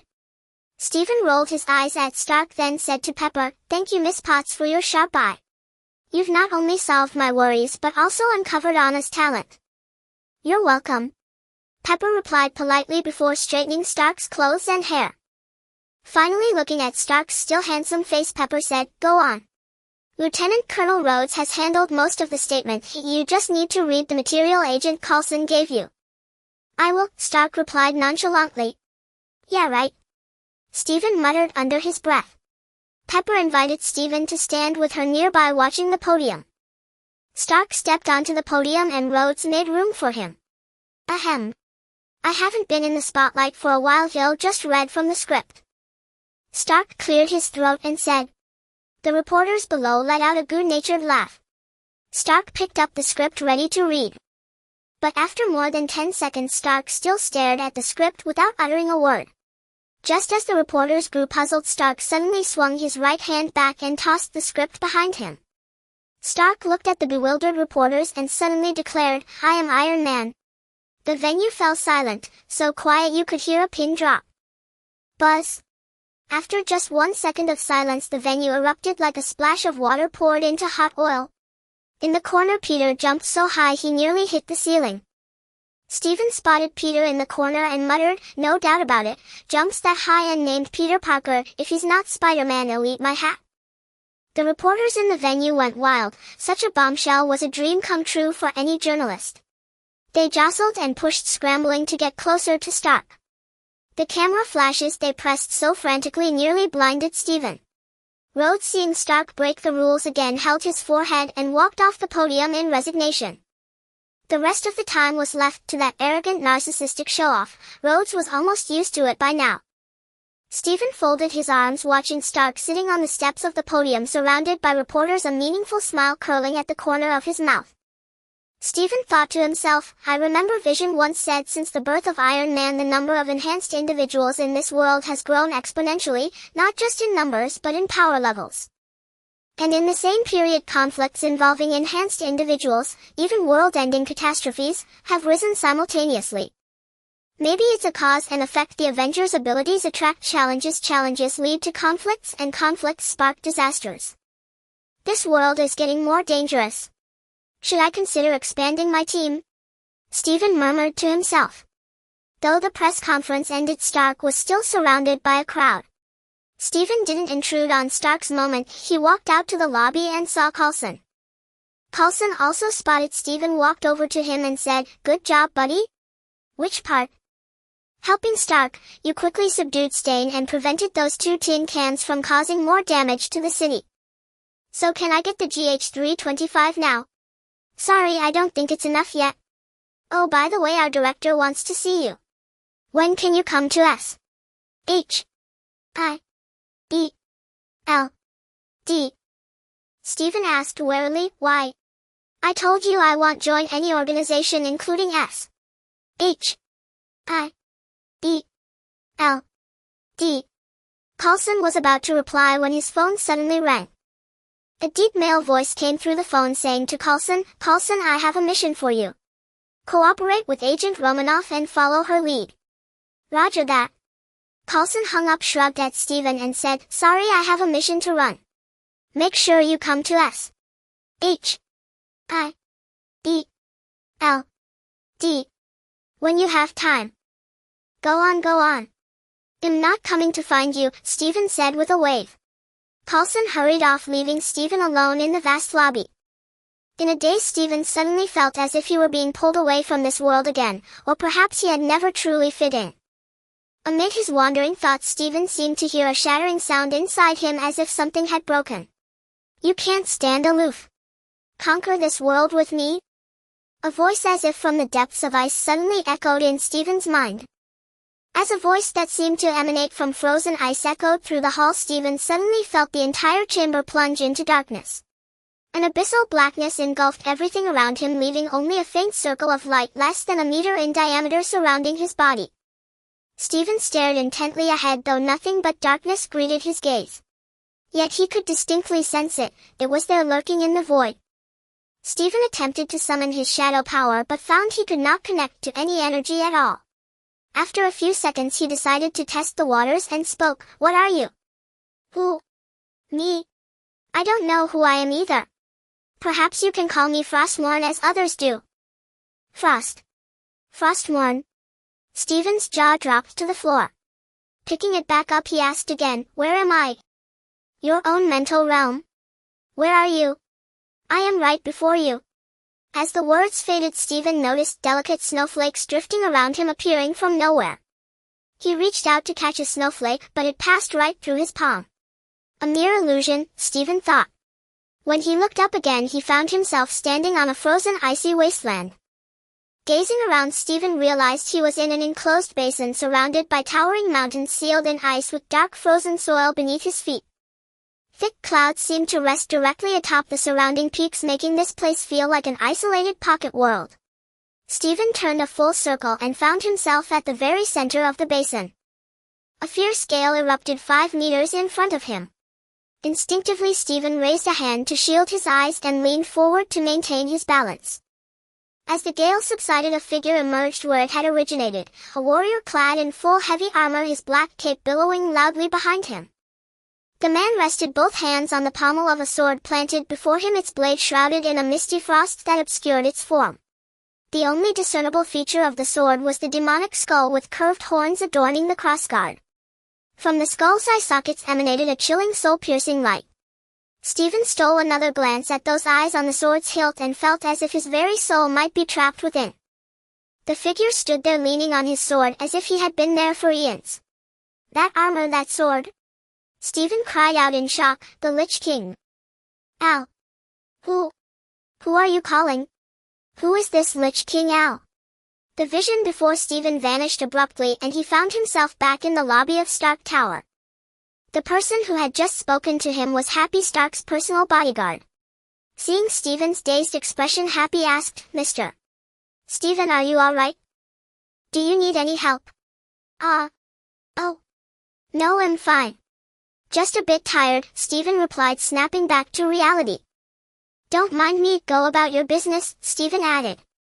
After confirming Stephen was okay, Happy nodded and walked back toward the venue. It seemed he was going to escort Stark. Sure enough, not long after, Stark emerged from the venue followed by Happy. Spotting Stephen standing in the middle of the lobby, Stark called out, Come on Stephen, let's go upstairs for a drink. Still preoccupied with the vision he had just seen, Stephen was in no mood for a drink. Sorry, I'm not feeling well. I need to go home and rest, he told Stark. Stark took a closer look at Stephen and noticed his pallid complexion and listless demeanor. All right, he said. My birthday is coming up soon. You have to come then. Well, see. With that, Stephen walked out of the building. Stark said to Happy beside him, Why do I feel like he's suddenly from another world? Maybe it's because you're Iron Man now, a superhero. We ordinary people might already be from a different world than you, Happy replied with a sarcastic tone. Hey Happy. I'm your boss. Stark said indignantly. But after a moment's thought he continued, though you have a point. You commoners are no longer in my league, huh? Yes, whatever you say, boss. But Stephen is no ordinary man, Happy. Stark mused inwardly. Stephen's mind remained in a daze. By the time he returned to Hell's Kitchen he felt as if even the buildings around him were swaying. The sensation was somewhat similar to the mental exhaustion he had experienced before. But his mental energy was clearly abundant. Why was he feeling this way? Was it because of that vision? Why did I suddenly see it? No one knew his secret and no one could answer for Stephen. Recalling that moment in the lobby, it seemed that the surrounding environment had affected his mental energy, causing it to cross a certain threshold in an instant. The vision followed and the subsequent fatigue felt as if it originated from the depths of his soul. Back home, Stephen collapsed onto his bed and fell asleep instantly. He slept straight through a full day and night, waking only the following evening. Stephen had many dreams, of his life before the transmigration and of the days he spent wandering New York after first arriving. Shaking his groggy head, Stephen splashed cold water on his face, forcefully driving away the chaotic thoughts. After dinner he felt much better. He began to ponder the vision again. Before I saw it, I felt a sense of detachment from this world. Was it because I've never truly integrated, or was something affecting my senses? After thinking for a long time, Stephen remained clueless. Growing restless, he decided to go out for a walk, secretly hoping a few reckless thugs would cross his path. And so Stephen set out with malicious intent. It was around 10 in the evening when he left, wandering the dim streets of Hell's Kitchen like a restless spirit. Whoosh! A sudden noise came from behind him. Stephen turned to see what looked like a wild beast dart past a distant street lamp. After walking a bit further, the whoosh sound came again, louder this time. What the hell is that? The whoosh sounds grew more frequent, putting Stephen on high alert. Cautiously he conjured a bone shield around himself. An invisible barrier of bone spun around Stephen, enveloping him in an impenetrable defense.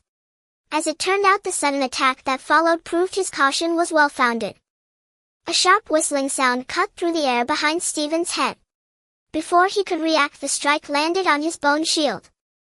The bone shield flashed with white light and the attacker was sent flying backward. Stephen spun around, hurling a death coil toward his assailant.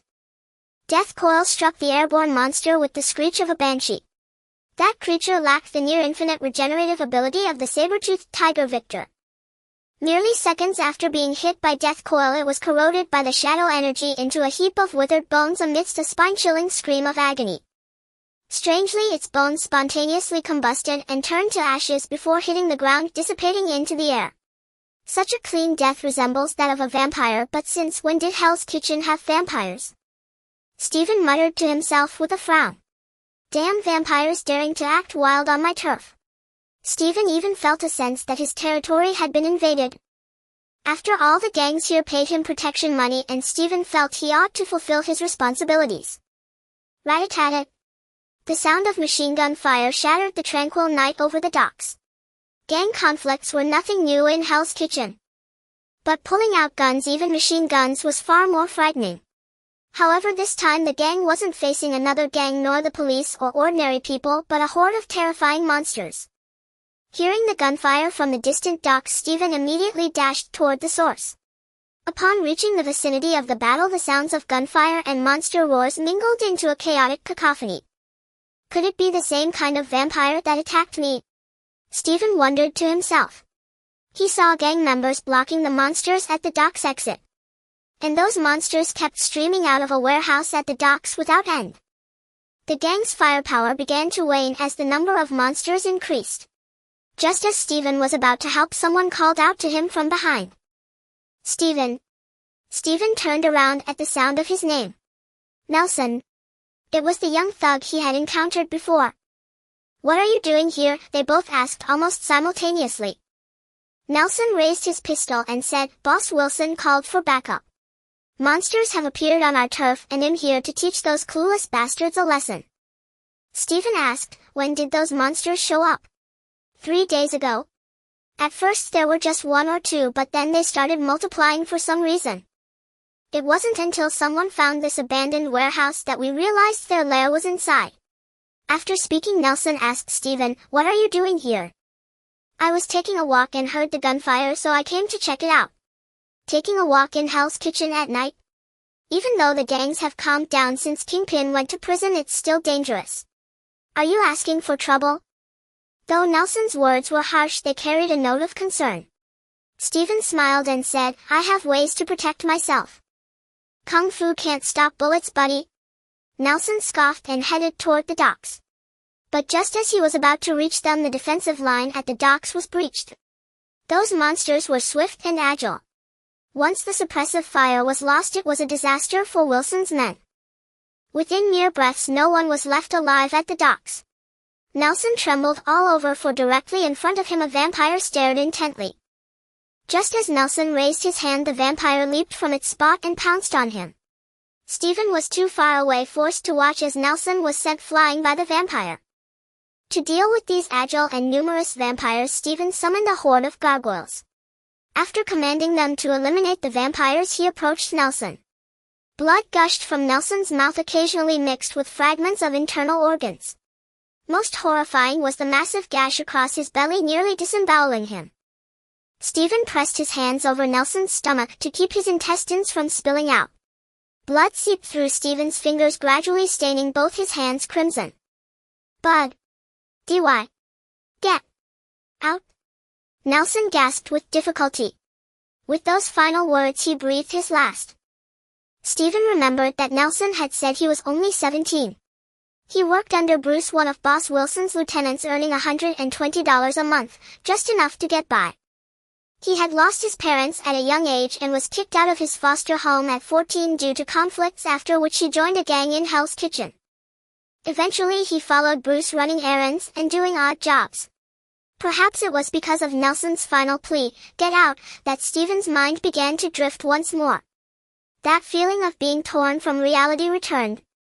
After the most ordinary act of closing and opening his eyes, Stephen found himself standing again in the icy basin. Before him stood the Lich King, leaning on his sword like a statue. The Lich King. Stephen felt no surprise at seeing the vision again. After a long pause, a response came from the other side: "He has returned to the shadows." "Then who are you? Come closer and you will see me." Stephen stepped forward. When he was about 2 meters away, the figure in the fearsome heavy armor vanished. In its place was Frostmourne, its blade shattered to 2/3 of its length, the edge chipped. It lay silently on the frozen ground, mostly buried in snow. Stephen felt a strange sense of meeting an old friend. He approached, crouched down, and gazed at the legendary cursed blade. "You are gravely wounded," Stephen said softly. "Yes, betrayed once more by those closest to me. My father, my old friend, my people." "Wait.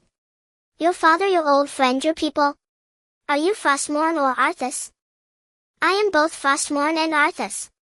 When he drew me forth, the torn fragment of his soul merged with me, forging what I am now. I still don't understand. Why am I here? Why do I see you? What are you now?" "A sword spirit, you may call me that," Frostmourne replied. "Very well, sword spirit. Arthas and I were not defeated by you or Tyrion. He wielded me to slay countless souls, and I absorbed them all. Some souls were unique, resisting the erosion of shadow energy. In the final duel, I was ambushed by them, gravely wounded and weakened, my blade's structure damaged. Ashbringer seized the chance to sever my blade. The suppressed goodness within Arthas' soul reclaimed control of his body, completely banishing all his power, and he ultimately returned to the Shadowlands. As for me, because your soul is strong, resilient, and unique, I was drawn into your spirit at the moment of the shattering." Stephen wanted to say, "I just wanted to farm invincible." Tyrion attempted to destroy the Helm of Domination, but his strength was insufficient. When Ashbringer struck the helm, the clash of their energies caused a massive explosion. "You were cast into another world by the explosion." Stephen had no way to verify whether the words spoken by the Frostmourne sword spirit were true or false. Having spent nearly a year in this world, his transmigration was an undeniable reality. The sword spirit continued, "The battle outside is nearing its end. Your current power is far too weak." Seeing Stephen remain silent, the sword spirit spoke again, "You are not yet in your complete Lich King form. Take me and you shall become the true Lich King." Stephen pondered the future of this world. In the days to come, he would have to confront increasingly formidable organizations, extraterrestrial beings, and even gods and demons. "I need power," Stephen murmured, gazing at the Frostmourne before him. "Then take me." The eyes on the sword's hilt suddenly blazed with intense light. In midair, diagonally above Stephen, a pair of icy eyes materialized, cold, cruel. A single glance at them seemed enough to freeze one into an ice sculpture. Stephen thought of Nelson, the young thug who had died before his eyes. He then recalled Professor Charles, who had been so kind to him, Logan, who would entrust his back to him, and Stark, who, when facing a lethal threat, had contacted him first. And Anna. So when I doubted whether I had truly integrated into this world, many had already accepted me. Kneeling on the ground, Stephen reached out his right hand and grasped the hilt of Frostmourne. Closing his eyes, he whispered, "I do not wish to see those close to me die before my eyes again. I can do more." Opening his eyes, Stephen rose to his feet, his right hand clutching the shattered Frostmourne.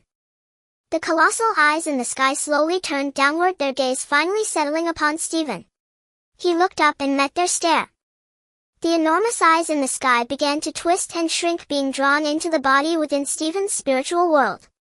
In the real world, the space around Stephen's physical form began to tremble. The tremor intensified until a crack split the space.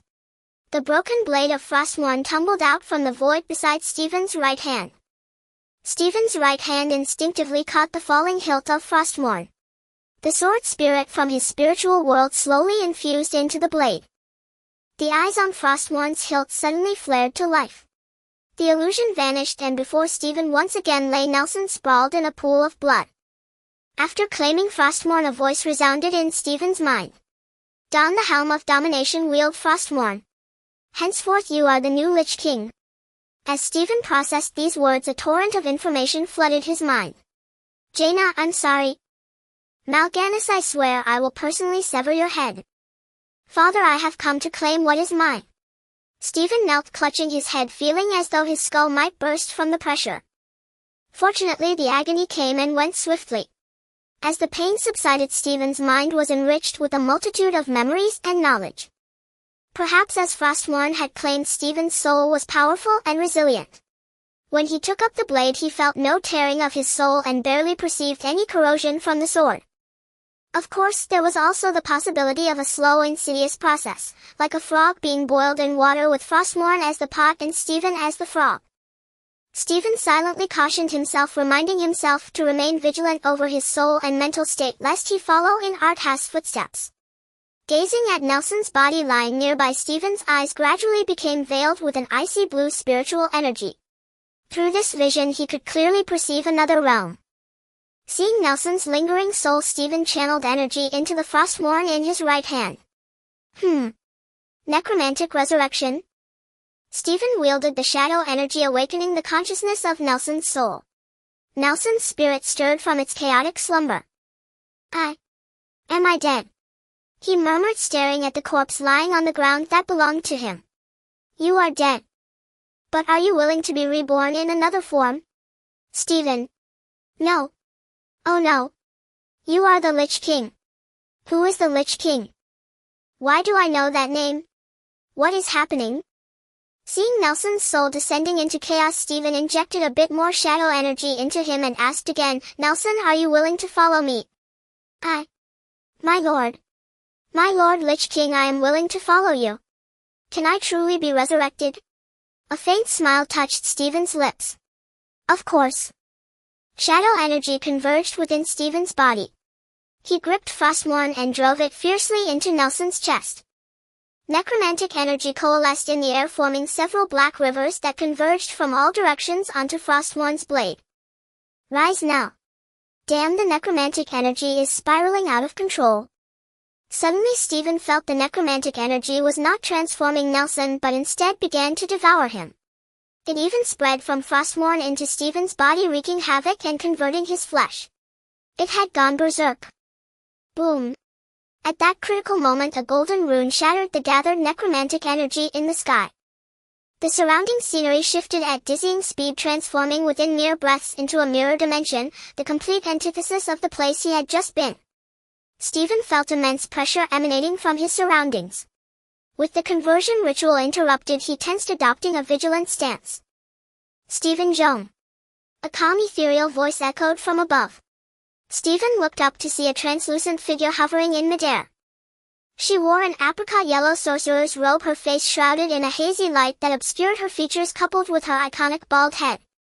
Stephen recognized her, the one and only Ancient One, the legendary protector of Earth who commanded respect across the multiverse.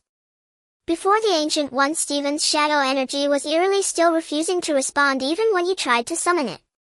Greetings, Ancient One. Since resistance was futile, negotiation was the only path.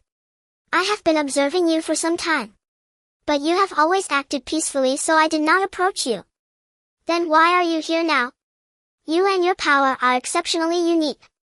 I have traversed time and peered into the future, yet I have not seen your existence. Yet here you are. The power you wield has never appeared in this universe. I suspect you might hail from another multiverse. The Ancient One spoke her conjectures openly, which put Stephen somewhat at ease. I do not know why I came to this world or why I possess this power. Stephen bared his heart to the Ancient One. She descended to the ground, her translucent form solidifying the moment her feet touched the earth. She walked up to Stephen and gazed at his head. This is a peculiar artifact, an extraordinarily powerful divine relic. No, there is more than one. The sword in your hand is also a divine relic, though it is incomplete. The power you possess may be far greater than you can imagine. Gui paused for a moment before continuing, your power originates from another dimension, unique and unparalleled. Yet this power is saturated with an aura of malevolence and filth. Though distinct from the essence of those hellish beings, its degree of wickedness is likely on par with theirs. My duty is to defend against invasions from other dimensions. Possessing great power does not grant you the license to act recklessly and without restraint. Order is the finest way to sustain civilization. I cannot perceive your future, but I see countless variables emanating from you. Whether the outcome is good or ill depends entirely on your choices. Upon hearing Gui's words, Stephen's heart leaped into his throat. He muttered inwardly, "Damn, this Sorcerer Supreme isn't going to smite me with a single slap, is she? I once contemplated eliminating you while you were weak, nipping all uncertainties in the bud. Stephen. But your past actions and restraint gave me pause. Though your power is chaotic and evil, your heart yearns for light and order." Phew. Could you please finish your sentences in one go next time? You've got my poor heart thumping like crazy. Yet your recent conduct has rekindled that initial thought. Hiss. Stephen drew in a sharp breath. Gui gazed directly into his eyes as if peering into his soul through them. Just as Stephen was about to ask something, Gui without any warning struck him square on the chest with her palm, attempting to expel his soul from his body. But instead of his soul, it was his body that went flying. After landing, Stephen rubbed his sore backside and said, "Sorcerer Supreme isn't attacking without warning beneath your dignity." Gui was utterly baffled.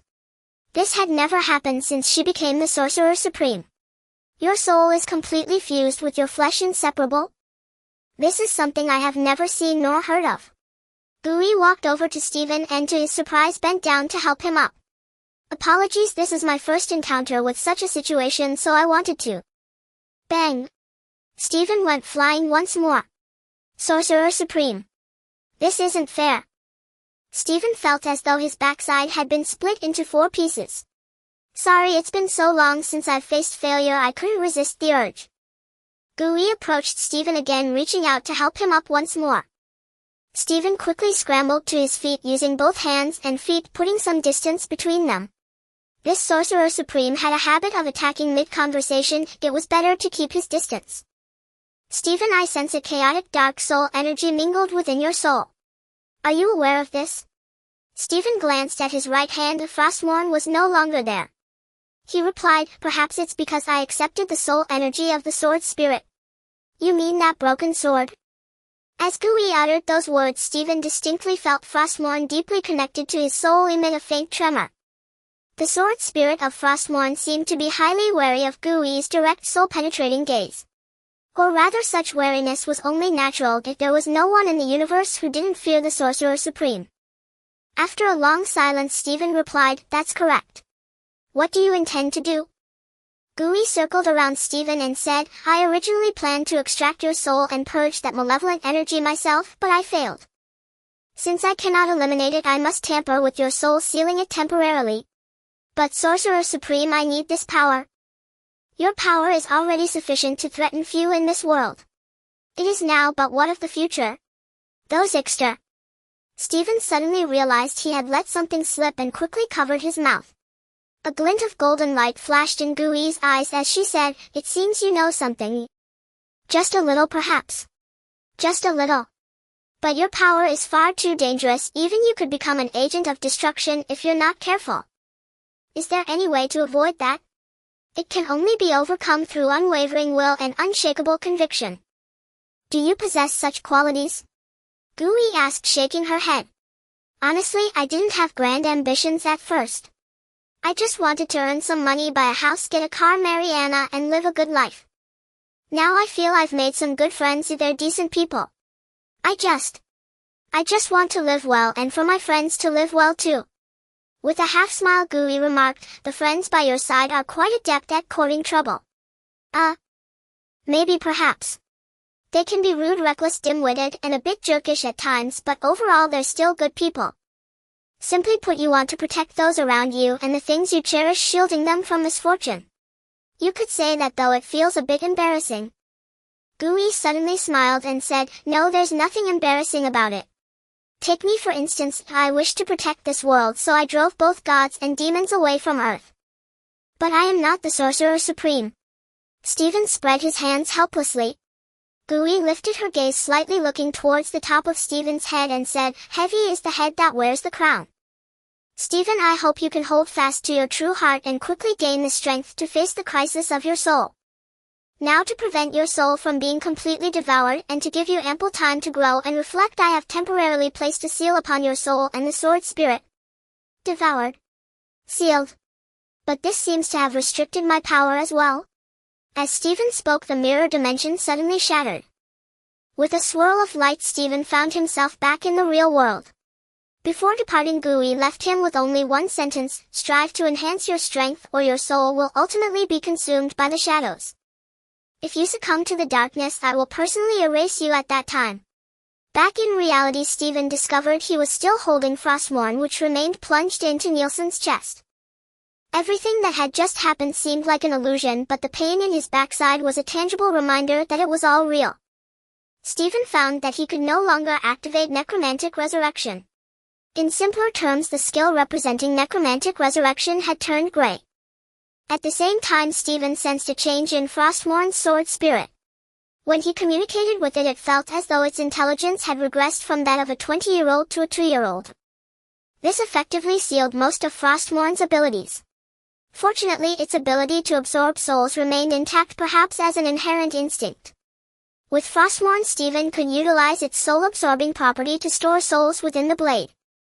It could also convert soul energy into shadow energy, providing him with a power source, so he no longer had to frequent cemeteries or major disaster sites every couple of days. Unfortunately, Frostmourne was not only still in a damaged state but also had most of its abilities sealed. Among his future goals, besides resolving his physical issues, he now had the added task of dealing with the problems of Frostmourne and his own soul. Soul consumed by shadows. When Arthas first drew Frostmourne, was it because of this that he fell into darkness? Though not entirely the case, it was close. Before pulling Frostmourne from its pedestal, Arthas had already been lured step by step into the darkness within his heart by the Lich King. When he drew Frostmourne, it tore apart a portion of his soul, fully unleashing his dark side. The shadow energy seized the opportunity to invade, plunging Arthas completely into darkness. But Stephen was fortunate in his misfortune. Gui's intervention helped him avert the crisis of falling into shadow. Although she had sealed part of his power, as long as he found a way to prevent his soul from being devoured, the sealed strength would eventually be reclaimed. Why does my body feel so stiff? Could it be from earlier? Thinking about his physical condition, Stephen lifted his shirt and couldn't help but curse, damn. It's almost reached my stomach. Due to the recent erosion by shadow energy, the progress of Stephen's bodily transformation had been accelerated significantly. Fortunately, Stephen saw Frostmourne still lodged in Nielsen's corpse. Pulling it out, he consoled himself, at least Frostmourne's soul-absorbing property is preserved. From now on, I won't have to worry about souls being automatically sacrificed after killing. Why do I suddenly feel like a deranged serial killer? Gui departed, leaving behind a warning, a seal, and what he called encouragement for Stephen. However, Stephen now faced an awkward predicament. He could no longer directly reincarnate Nelson as an undead creature. What to do? Nelson's soul was still staring at him with eager anticipation. Stephen began to worry. Having no solution himself, he started sifting through Arthas' fragmented memories, searching for a way to resolve Nelson's issue. After about 2 minutes, Stephen suddenly slammed his right fist onto the sword's hilt and exclaimed, "Got it. Although I can't directly transform him into an undead, I can use magic and rituals to do it." That's it, a lich. A lich is an undead being transformed through necromancy. Its soul is stored within a magical vessel known as a phylactery. They can achieve immortality, and the only way to destroy a lich is to obliterate its phylactery. Stephen was uncertain whether Gui would stop him again, but he decided to give it a try anyway. Stephen knew that Gui was not actually a rigid person. She herself drew dark power from the void to extend her own lifespan. From Arthas' memories, Stephen retrieved the complete set of magic and ritual knowledge required to transform someone into a lich. However, he lacked the necessary materials at the moment, so he had to wait. After Stephen pulled Frostmourne from Nelson's corpse, the body rapidly shriveled, a result of being heavily invaded by necrotic energy. He used shadow power to protect Nelson's soul and had Frostmourne absorb it into the blade. Without protection, his soul would gradually be corrupted by Frostmourne, eventually serving only as fuel. Having temporarily dealt with Nelson's soul, Stephen turned his attention back to the immediate problem, the group of vampires that had appeared at the docks. Stephen had summoned 50 gargoyles earlier, but after annihilating the vampires only 32 returned. Seeing the gargoyles, Stephen suddenly realized, no wonder my transformation progress increased so much. Before I obtained the sword spirit, these gargoyles must have killed countless vampires and sacrificed their souls. Vampires have souls too, but the souls of low-ranking ones are tainted with madness, bloodlust, and other impurities, making them of low quality. Stephen looked up toward the docks and let out an exclamation, "Whoa! So many souls." These were the souls of gang members, low in quality but abundant in quantity. Stephen walked toward the docks holding Frostmourne. The wandering souls seemed instinctively to avoid the blade. But when the souls entered a 50-meter radius around Stephen, Frostmourne sucked them all into the sword. These gang members had committed many wrongdoings. Since they were already dead, using their souls as fuel was at least a form of recycling. After absorbing the souls of over 100 gang members, Stephen clearly felt his shadow power increase by half, and the sword spirit of Frostmourne was no longer as feeble as when he first obtained it. Nourished by soul energy, the sword spirit emitted a joyful hum within Stephen's mental world. However, to fully heal its injuries, this amount of souls was still far from sufficient. Thinking of this, Stephen lamented, what a pity about that large group of vampire souls. Even a mosquito's leg is still meat. After making a round, all the nearby souls had been collected. Stephen decided to explore the warehouse at the docks.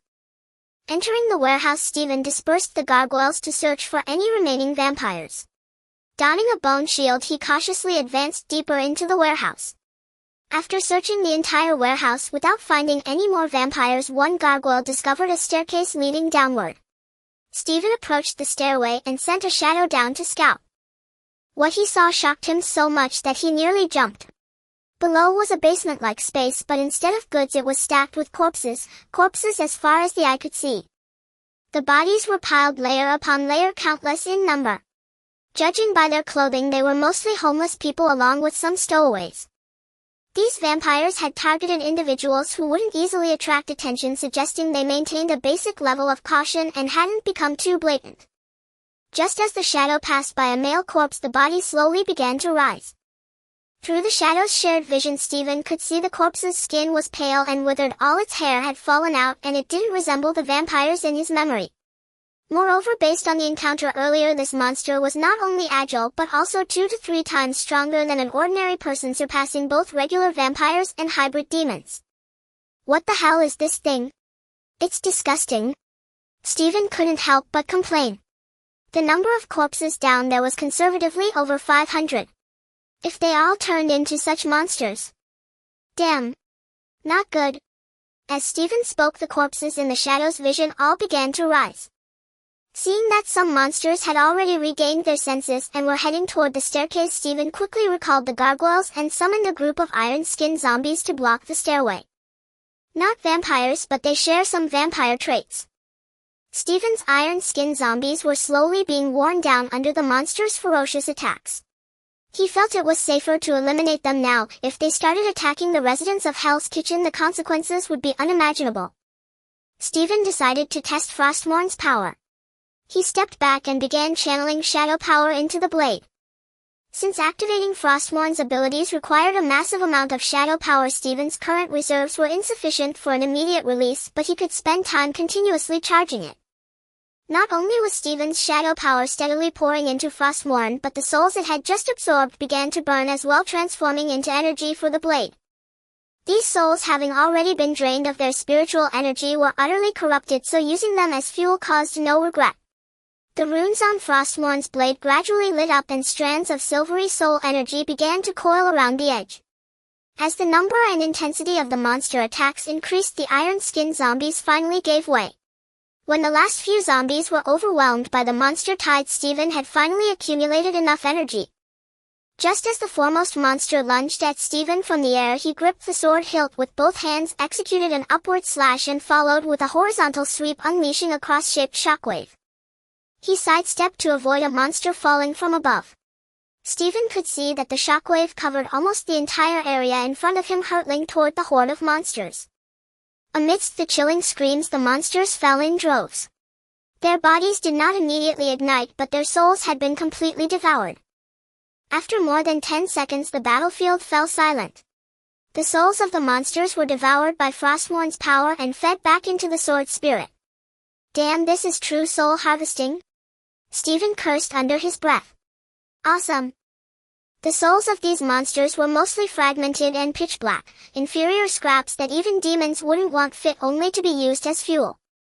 After burning these inferior souls, Stephen, having used Frostmourn's ability for the first time, found that not only had his shadow energy not diminished but it had actually increased. Fighting to sustain the war, others grew weaker as battles progressed, but the Lich King wielding Frostmourne became stronger. This was the reason the Lich King and his Scourge always emerged victorious in wars. Of course, except when facing those paladins who shed their priestly robes, wielded massive hammers, and shouted, "For the light!" That was a complete attribute counter, and sometimes there was simply no way around it. In the vision of Stephen and the shadow, there were no longer any standing monsters. The soulless bodies of the creatures began to gradually calm down. When the sun rose, these vampire-like monsters would dissipate in the sunlight, a rather convenient way to die. Having cleared the area of these creatures, Stephen allowed himself a moment of relief. Stephen turned and walked out of the warehouse. Upon reaching the main entrance, he found himself surrounded by a group of figures cloaked in robes and long trench coats. Counting them, there were about 7 individuals. Judging by their aura and soul energy, they were akin to the previous monsters but far more powerful. Stephen gripped Frostmourne tightly, ready for battle. One of them, likely the leader, spoke in a voice as raspy as sandpaper. "You shouldn't have meddled in our affairs. This is my territory." "You shouldn't be here," Stephen replied as the shadow energy within him quietly built to its peak. "Kill him," the leader ordered, seeing no room for negotiation, signaling the attack. The 7 powerful creatures lunged at Stephen from all directions, above, below, and every side. Having accumulated shadow energy for some time, Stephen swung Frostmourne and unleashed it all at once. Amplified by the blade, his magic achieved a qualitative leap in power. As the monsters charged, a volley of death coils shot forth to meet each of the 7. The 2 monsters farther away and the leader narrowly dodged the coils, but the other 4 too close were struck hidden. The 4 hit monsters withered and decayed in horrific screams, collapsing into piles of bones on the ground. Stephen noticed with curiosity that while these monsters' physical strength and aura surpassed the others, their soul energy was nearly identical, robbing him of the advantage of replenishing himself through battle. The monster leader was almost unable to accept it. In a single clash, 7 powerful kin were reduced to 3, fueling his rage and madness. The leader and his 2 subordinates retreated, halting their assault. Standing atop a large shipping container, the leader opened his mouth wide, emitting a howl inaudible to human ears. After the call, Stephen sensed more monsters gathering around, over 100 in total. Judging by their appearance, they had been transformed for some time. Surveying the growing horde, Stephen muttered, "Numbers, huh?" A strange smile then curled at the corner of his lips. With a massive swarm and no allies to hold him back, it was time to showcase true skill. Stephen drove Frostmourne into the ground until it was buried hilt deep. Several streams of dark red energy radiated outward from the sword, arcing at 100 meters to form a complete circle. Kneeling on one knee, Stephen gripped Frostmourne's hilt with both hands, closed his eyes, and began gathering energy while chanting an incantation. Within Frostmourne, all souls except Nielsen's were consumed to fuel Stephen's spell. Seeing his reinforcements arrive, the leader roared at Stephen once more. At the roar, the remaining monsters launched a coordinated attack on Stephen. Just as the monsters began to converge, Blade and his vampire squad arrived on the warehouse rooftop. They had been hunting these self-proclaimed Reapers, a breed of mutated vampires, and were drawn by the leader's howl. Seeing hundreds of Reapers charging at a single kneeling human in the open, the true vampires collectively gasped.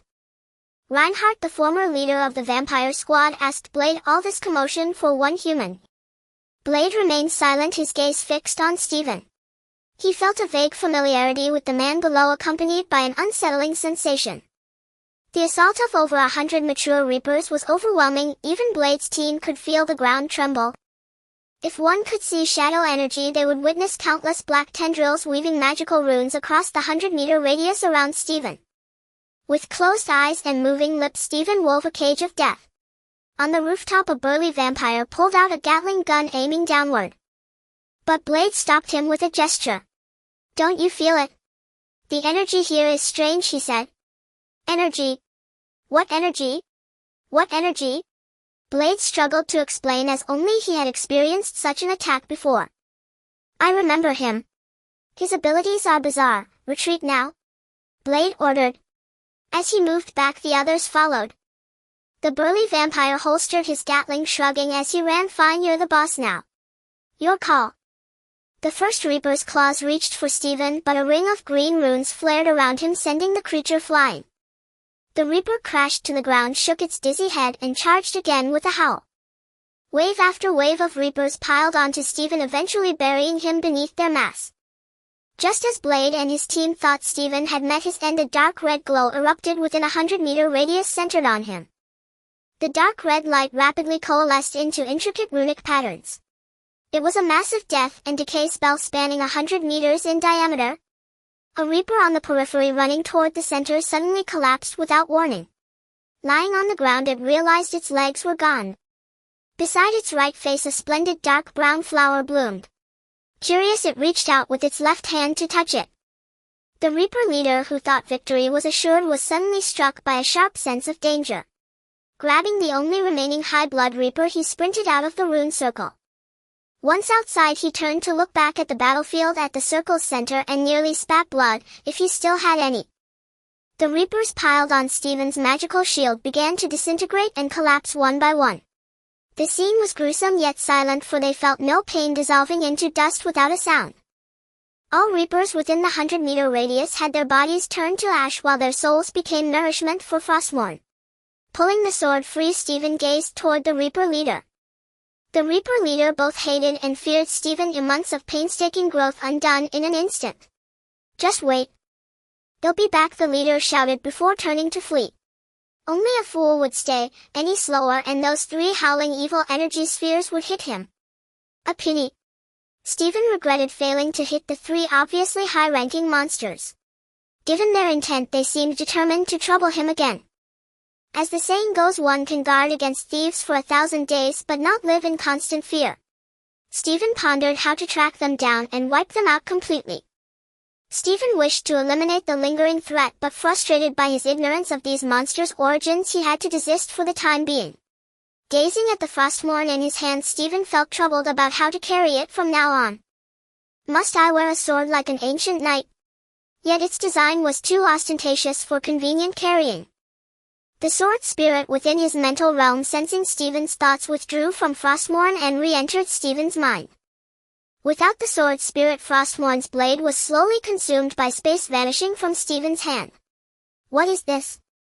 Alas, the sword spirit's intellect could not answer Stephen. But as long as the trouble was resolved, or the source of the trouble eliminated, that sufficed.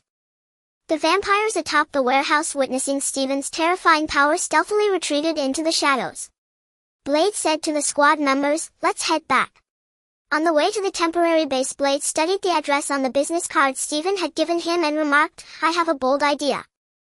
Exiting the dock, Stephen found himself surrounded again. No, upon closer look, it was a standoff between gangsters and police not targeting him. The gangsters couldn't have called the police, so some bystander must have. The police were unaware of the true situation, assuming it was a gang feud. The drug lord Wilson had personally brought reinforcements, but by the time they arrived, all his men were dead. To make matters worse, only his men's corpses lay on the ground, not a single monster body, leaving Wilson utterly unable to explain. As Stephen approached the dock entrance, both sides spotted him immediately. A large searchlight shone upon him. That searchlight belonged to the gang, yet the police of Hell's Kitchen couldn't afford such equipment. In truth, Hell's Kitchen's police were truly pitiful. They faced New York's most chaotic and fearsome underworld with the worst and least funding in the city. Even their sole patrol car was over a decade old. Seeing Stephen emerge from the dock, Wilson immediately ordered the searchlight turned off, kicking and cursing. When Stephen didn't erupt, Wilson's pounding heart slowly calmed.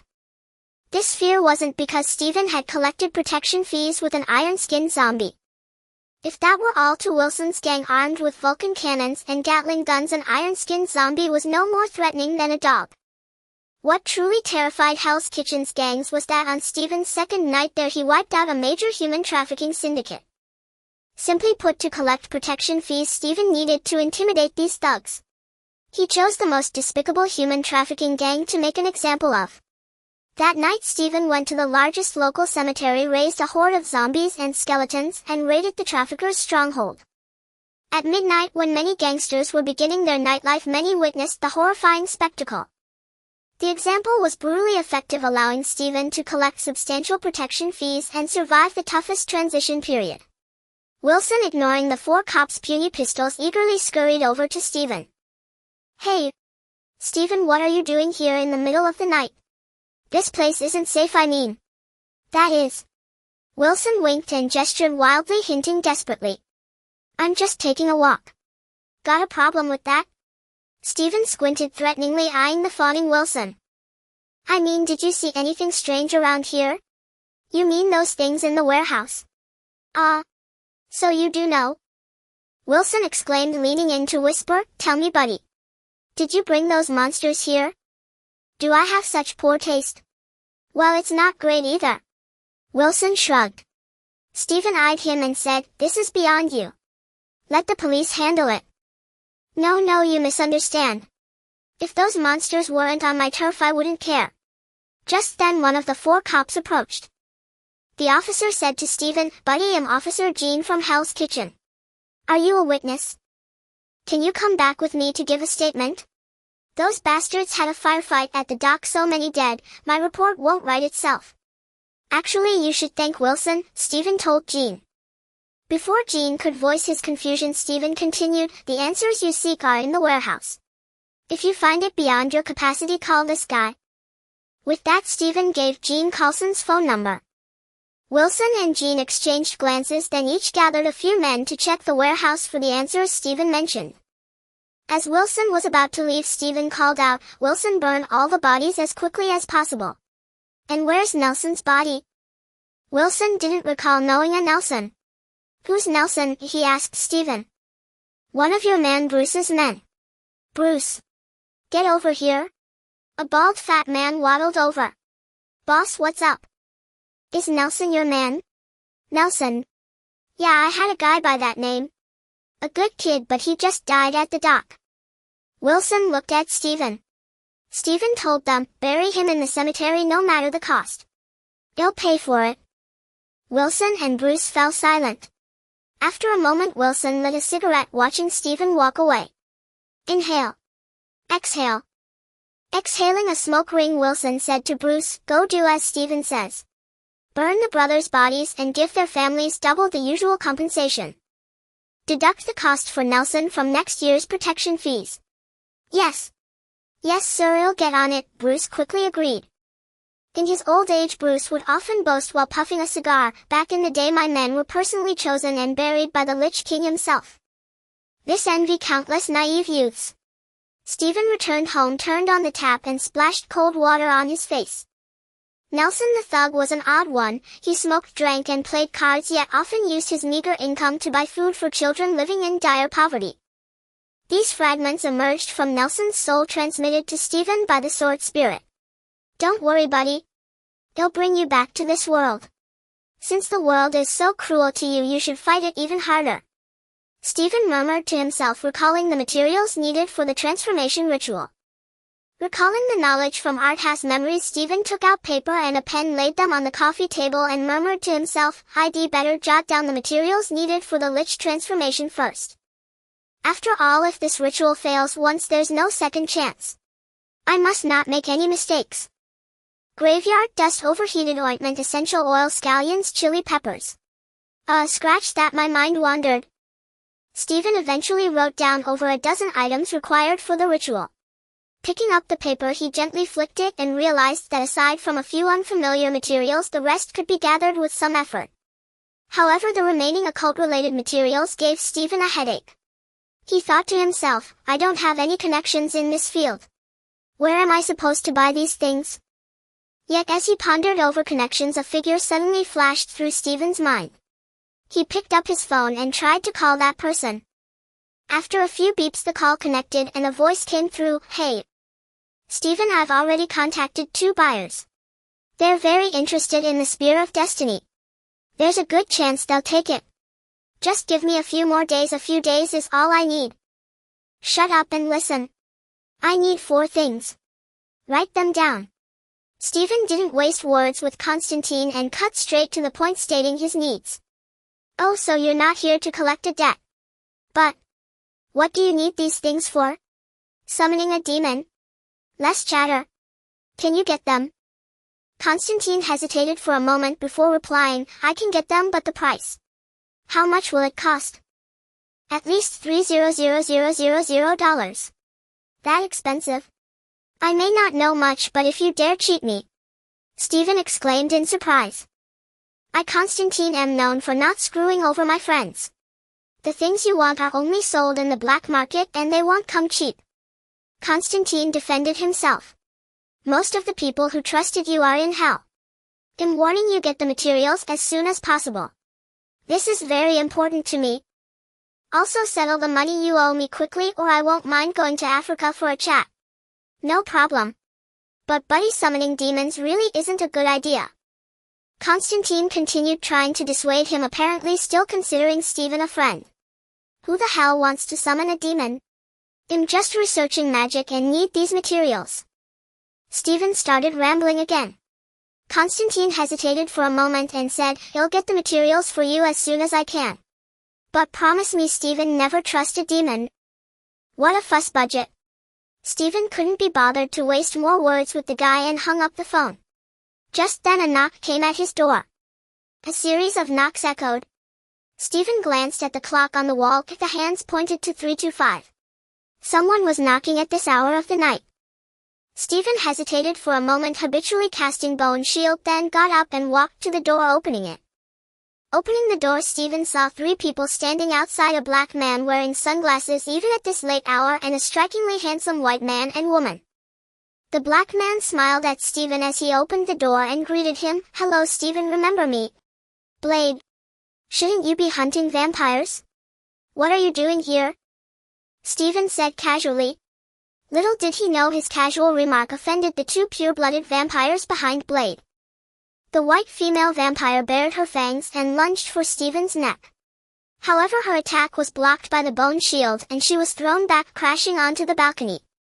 Faced with the sudden assault, anger surged within Stephen. Before his eyes, the image of Nelson dying before him seemed to resurface, as if he were whispering again, run. In a dazed guilt and the frustration of being suppressed by the Ancient One's seal mingled together.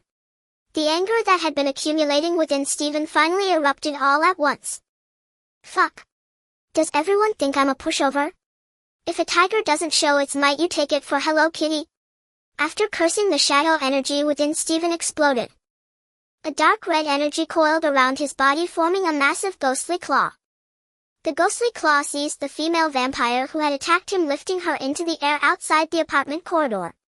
The shadow energy began to continuously corrode and sear her body and soul. The dual torment of body and soul caused the female vampire to let out a piercing scream. At this moment, the character of Hell Kitchen's residents became apparent. In unison, they closed their doors and windows, turned off the lights, and crawled into bed pretending nothing had happened. The other male white vampire, Reinhardt, who served as the deputy leader, rushed forward to help. This directly resulted in another male vampire being caught in Stephen's death grip. Blade deliberately waited 3 seconds before speaking to Stephen. Buddy, let them go for now. At least until the Reapers are eliminated, they're still useful. Wouldn't it be better to just kill these vampires? Stephen said to Blade. But now really isn't the time. Stephen glanced at the 2 vampires, snorted coldly, and casually tossed them far down the building. Stephen squinted, his gaze dangerous as he looked at Blade, demanding, since when did a vampire hunter start hanging out with vampires? Have you defected to their side? Blade adjusted his sunglasses and replied, no. In fact, the vampire Lord Damaskinos temporarily formed an alliance with me to deal with the vampire mutants. By the way, the female vampire you just threw down is his daughter Nissa. Just then the 2 vampires turned into bats and flew back up, landing disheveled behind Blade. They finally realized why this young Chinese man looked familiar. Wasn't this the guy who had annihilated hundreds of Reapers in an instant? Now they understood why Blade insisted on coming to this human for help. The question was, why the hell didn't Blade tell them earlier? Did he deliberately want to see them humiliated? Ignoring the two somewhat bedraggled vampires, Stephen asked Blade, the vampire lord, "Aren't you worried hell sell you out in this deal? But the Reapers do exist. They're in a constant state of hunger. If they're allowed to grow to a certain scale, it will be a disaster for both humans and vampires. We must find and eliminate Nomak. He's the source of all this." Stephen glanced at Blade and the two vampires behind him and asked, "Are you here to hire me?" "Yes. Isn't that your line of work? Give me the address and have the money ready. I'll kill him for you. $5 million. Any problem?" Nissa spoke up at that moment. "You don't know anything about him? Oh, then 10 million. Blade Reinhardt, let's go. Don't bother with this money-obsessed madman," Nissa said, turning to leave. Reinhardt followed her, leaving Blade staring helplessly at Stephen. He didn't have that kind of money himself. The hiring fee had to come from Nissa. Now that the big spender was gone, the deal seemed to be falling through. Stephen deliberately provoked the vampire to leave, harboring not a shred of goodwill toward the creature. It was only out of respect for Blade that he hadn't slain it outright. Stephen held a certain admiration for Blade, knowing that it was precisely because of selfless individuals like him that a fragile balance could be maintained in this world. Blade removed his glasses, revealing a pair of crimson eyes. He said to Stephen, "I saw your battle with the Reapers at the docks. To be honest, you seem far more powerful than the last time we met. People must always strive to improve, or else what's the difference between them and a salted fish? But your body temperature is lower than before. Stop beating around the bush and get to the point." The vampire's earlier recklessness had already exhausted Stephen's patience, and now he had little left for Blade. "To completely eradicate the Reapers, you must eliminate Noah. He is the source of it all. I need your help." Stephen stared into Blade's crimson eyes and asked, "May I ask you a question?" Blade nodded. "Ask away, but I may not answer. You are half human, half vampire, and as far as I know, you are shunned by humans. So what drives you to hunt vampires and protect humanity?" Blade met Stephen's gaze unflinchingly, pausing for a long moment before replying, "They turned my mother into a vampire and made me what I am today. What's wrong with taking revenge on my enemies?" As he spoke, Blade thought of the old man who had raised him, teaching him knowledge, martial skills, and principles. He continued, "And repaying a debt of gratitude." Blade's words reminded Stephen of Anna, Professor Charles, and Coulson. Anna was the first ordinary person to accept him and was now his closest companion. Professor Charles had extended a helping hand during the darkest, most confused period of Stephen's life, offering guidance and support. Although Coulson had never said much to Stephen, Stephen knew the man had done considerable work behind the scenes. After Stephen wiped out 100-strong gang agencies like S.H.I.E.L.D., and the CIA had kept him under surveillance. If not for the incident occurring in Hell's Kitchen and their fear of his abilities, Stephen would likely have been captured and dissected. However, after making contact with Coulson S.H.I.E.L.D.'s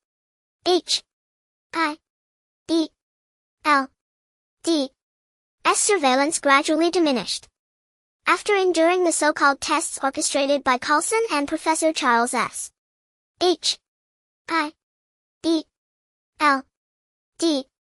lifted all monitoring on Stephen. Stephen had no idea how much effort Coulson had put in behind the scenes. Stephen didn't subscribe to grand notions of altruism, he simply believed in reciprocating respect. Hearing Blade's answer, a faint smile finally crossed his face. Repay kindness with kindness and settle scores with vengeance, nothing wrong with that. Before Blade could speak, Stephen suddenly asked, "Are you really cooperating with that vampire prince?" Blade replied, "I need the intelligence and manpower they provide.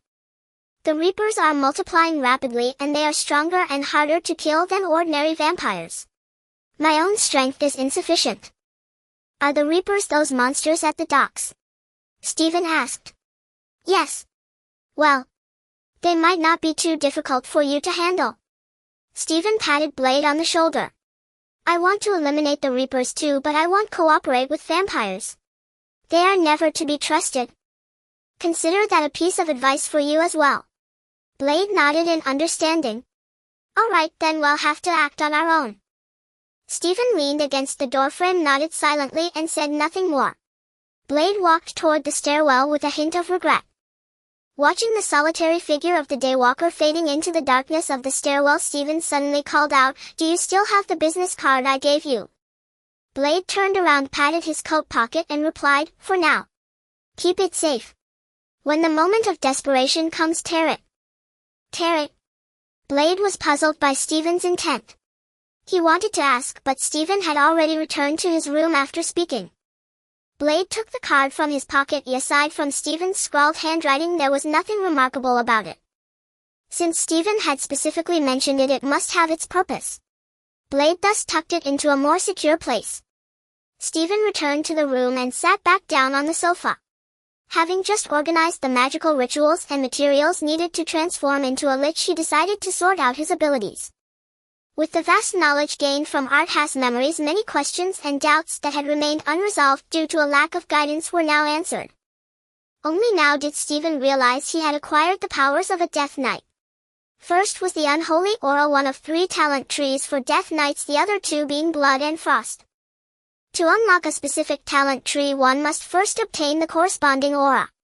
Stephen had first unlocked the Unholy Aura, thus gaining the unholy talents of the Death Knight.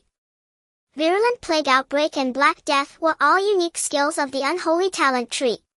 Stephen roughly outlined a simple classification. General skills available under all talent trees: Black Gate, Portal, Death Grip, Death, and Decay, Bone Shield.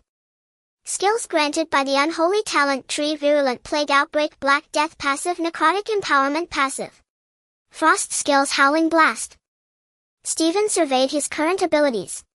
He realized there were many unholy talent skills he still couldn't use. After consulting Arthas' memories, it finally dawned on him. Channeling the energy within him, Stephen switched it to Unholy Aura, and as always a green spectral visage flickered above his head. At that moment Stephen summoned the Sword Spirit, and Frostmourne slowly materialized from the space beside him.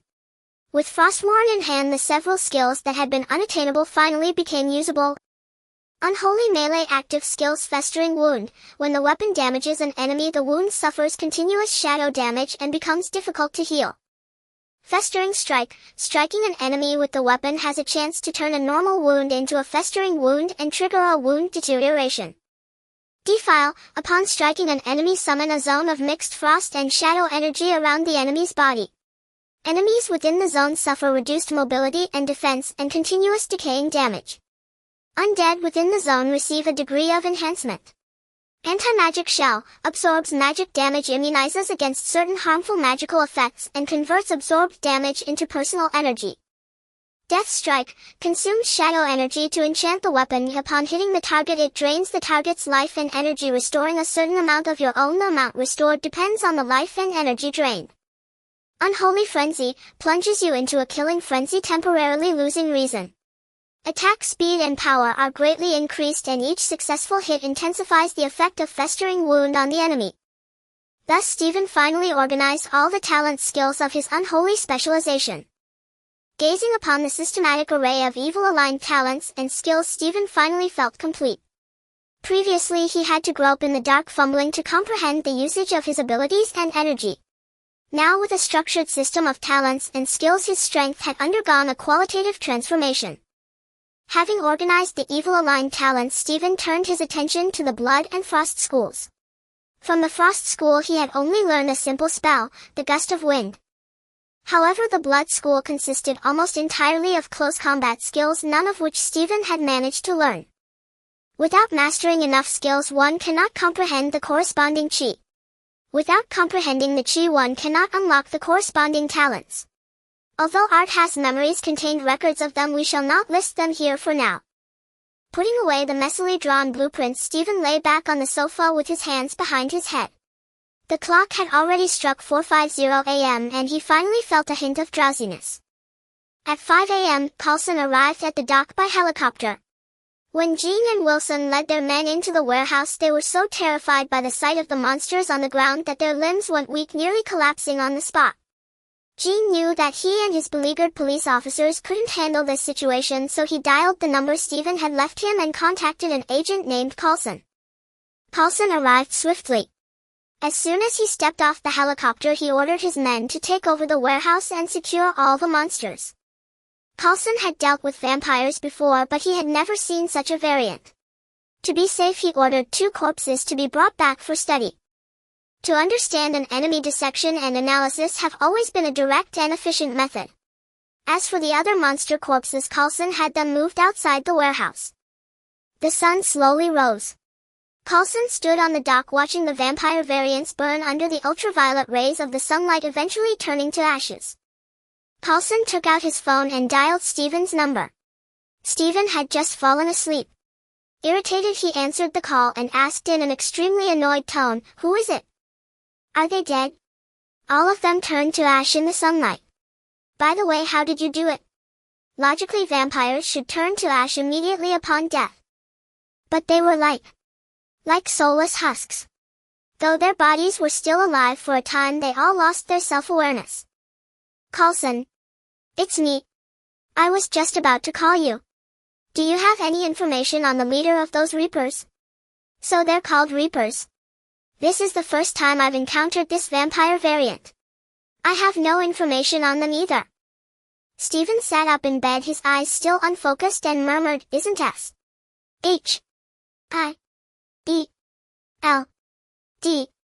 supposed to handle this kind of supernatural stuff? The vampires have mutated and you're not doing anything. The vampire situation isn't that simple. Dealing with them requires a long-term and thorough plan. Besides, I've been on a rather important mission in New Mexico recently. I haven't been back to New York for a while," Coulson explained. "A mission in New Mexico? Did a hammer fall from the sky or something?" Stephen joked, vaguely recalling that Thor had landed there.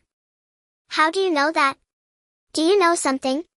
Coulson suddenly became excited and exclaimed, "Where are you? I'll come to you right now." "Damn it." Stephen slapped his own mouth and muttered, "Jinxed it." "Where are you, Stephen?" "I have a helicopter. I'll pick you up." "Coulson, I'm not one of your S-I-E-L-D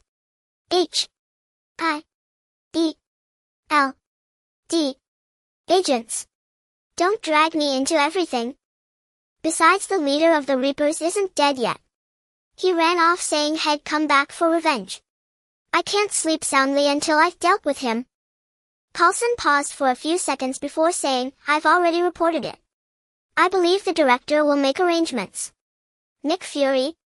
I'd rather take matters into my own hands than trust a spy master." "All right then. But I still hope you can come to New Mexico to help me. Director Fury has already approved my request." Stephen asked in confusion, "What request?" "GH325. I've managed to secure the opportunity for you.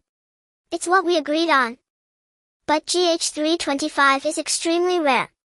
There's only enough for one use so far. The director made his stance clear. He can give it to you, but he requires you to work for us. H-I-E-L-D. And earn enough merits to exchange for it." Stephen fell silent upon hearing this. He hadn't expected the opportunity to come so soon. Temporarily working for S-H-I-E-L-D wasn't unacceptable. Though they had made their share of foolish mistakes, they at least served their purpose. After Coulson called his name several times, Stephen finally said, "Thank you, Coulson. Stephen, promise me. Don't let me and the professor down." "I forgive you and the professor." "Man, I thought you'd already forgiven me after you beat me up." Stephen rolled his eyes and said, "That was just collecting some interest. I won't let you off that easily. Remember to finish your business quickly and come find me. I have to go now." "I'll be waiting for you, Stephen. Get lost already." Hanging up the phone, Stephen rolled his neck left and right, producing a series of cracks. Favors are such a hassle. I prefer a good dirty monetary relationship. Stephen muttered to himself, his thoughts drifting to Stark. Stark had been living a bit recklessly lately, as if he'd taken some wrong pill. Shaking his head to clear other random thoughts, Stephen decided to go ask Wilson for information. The place where the Reapers appeared was Wilson's territory. Perhaps he might know something. The weather was quite pleasant today, cold and dry. Stephen strolled leisurely all the way to Wilson's luxurious office building. However, he found the atmosphere strange. The gang members were looking at him with odd expressions. Their eyes no longer held the fear they used to show him, instead there was an inexplicable warmth. A shiver ran down Stephen's spine. He quickened his pace and entered the building unimpeded. A man in a black suit approached him. After inquiring about his purpose, he led Stephen to Wilson's office. Just as Stephen was about to push open the door, the man in black suddenly said to him, "Thank you." Having said that, he walked away without looking back. Baffled, Stephen pushed the door open and plopped down onto the sofa in the office. Without any pretense, Stephen asked Wilson directly, "Did your guys overdose on drugs? Why are they all acting so weird?" Wilson stood up, poured a glass of water, and handed it to Stephen. "They, including me, are just grateful to you. Grateful for getting rid of those monsters and for taking care of Nelson. Nelson is a good subordinate." Stephen took a sip of water and continued, "I came to ask if you know anything more about those monsters." Wilson lit a cigar for himself, took a deep drag, and said, "No, I don't. I only know they appeared suddenly and started attacking the homeless. If it weren't for you last night, I'd probably have been eaten by them. How could I have any intel?" "Really nothing? Really nothing? All right, then I'll look into it myself." Seeing no gain, Stephen put down his glass and prepared to leave. Wilson suddenly spoke up, "By the way, I have a hunch. They might have invaded from the sewers near the dock. Also, starting next year, the protection money I provide you will be doubled." "The sewers, huh? As for the protection money, triple it if you like. Whatever makes you happy." After a slight pause, Stephen walked out of the office. Leaving Wilson's luxurious office building, Stephen walked to the dock, arriving at the spot where he had fought outside the warehouse the previous night. The ground still bore the sword marks left by Frostmourne, while the surrounding massive runic array patterns had already been cleaned up by the professionals Coulson had brought. Stephen stood at the position he had occupied last night. After adjusting his direction several times, he located the path the Reaper leader had taken. He then followed the direction the leader had fled. Wandering around in this direction, he actually managed to find an entrance to a sewer. As he approached the sewer entrance, he muttered disdainfully, "Damn, this smell is really overwhelming." After sending 10 shadows into the sewer, Stephen sat by the seaside and began playing with his orbs. 3 green energy orbs were spinning swiftly around Stephen's wrist. Through relentless practice, Stephen's control over his magical power had improved significantly. Previously, he could only handle 1 orb at a time, but now he could manage 3 simultaneously, and quite skillfully at that.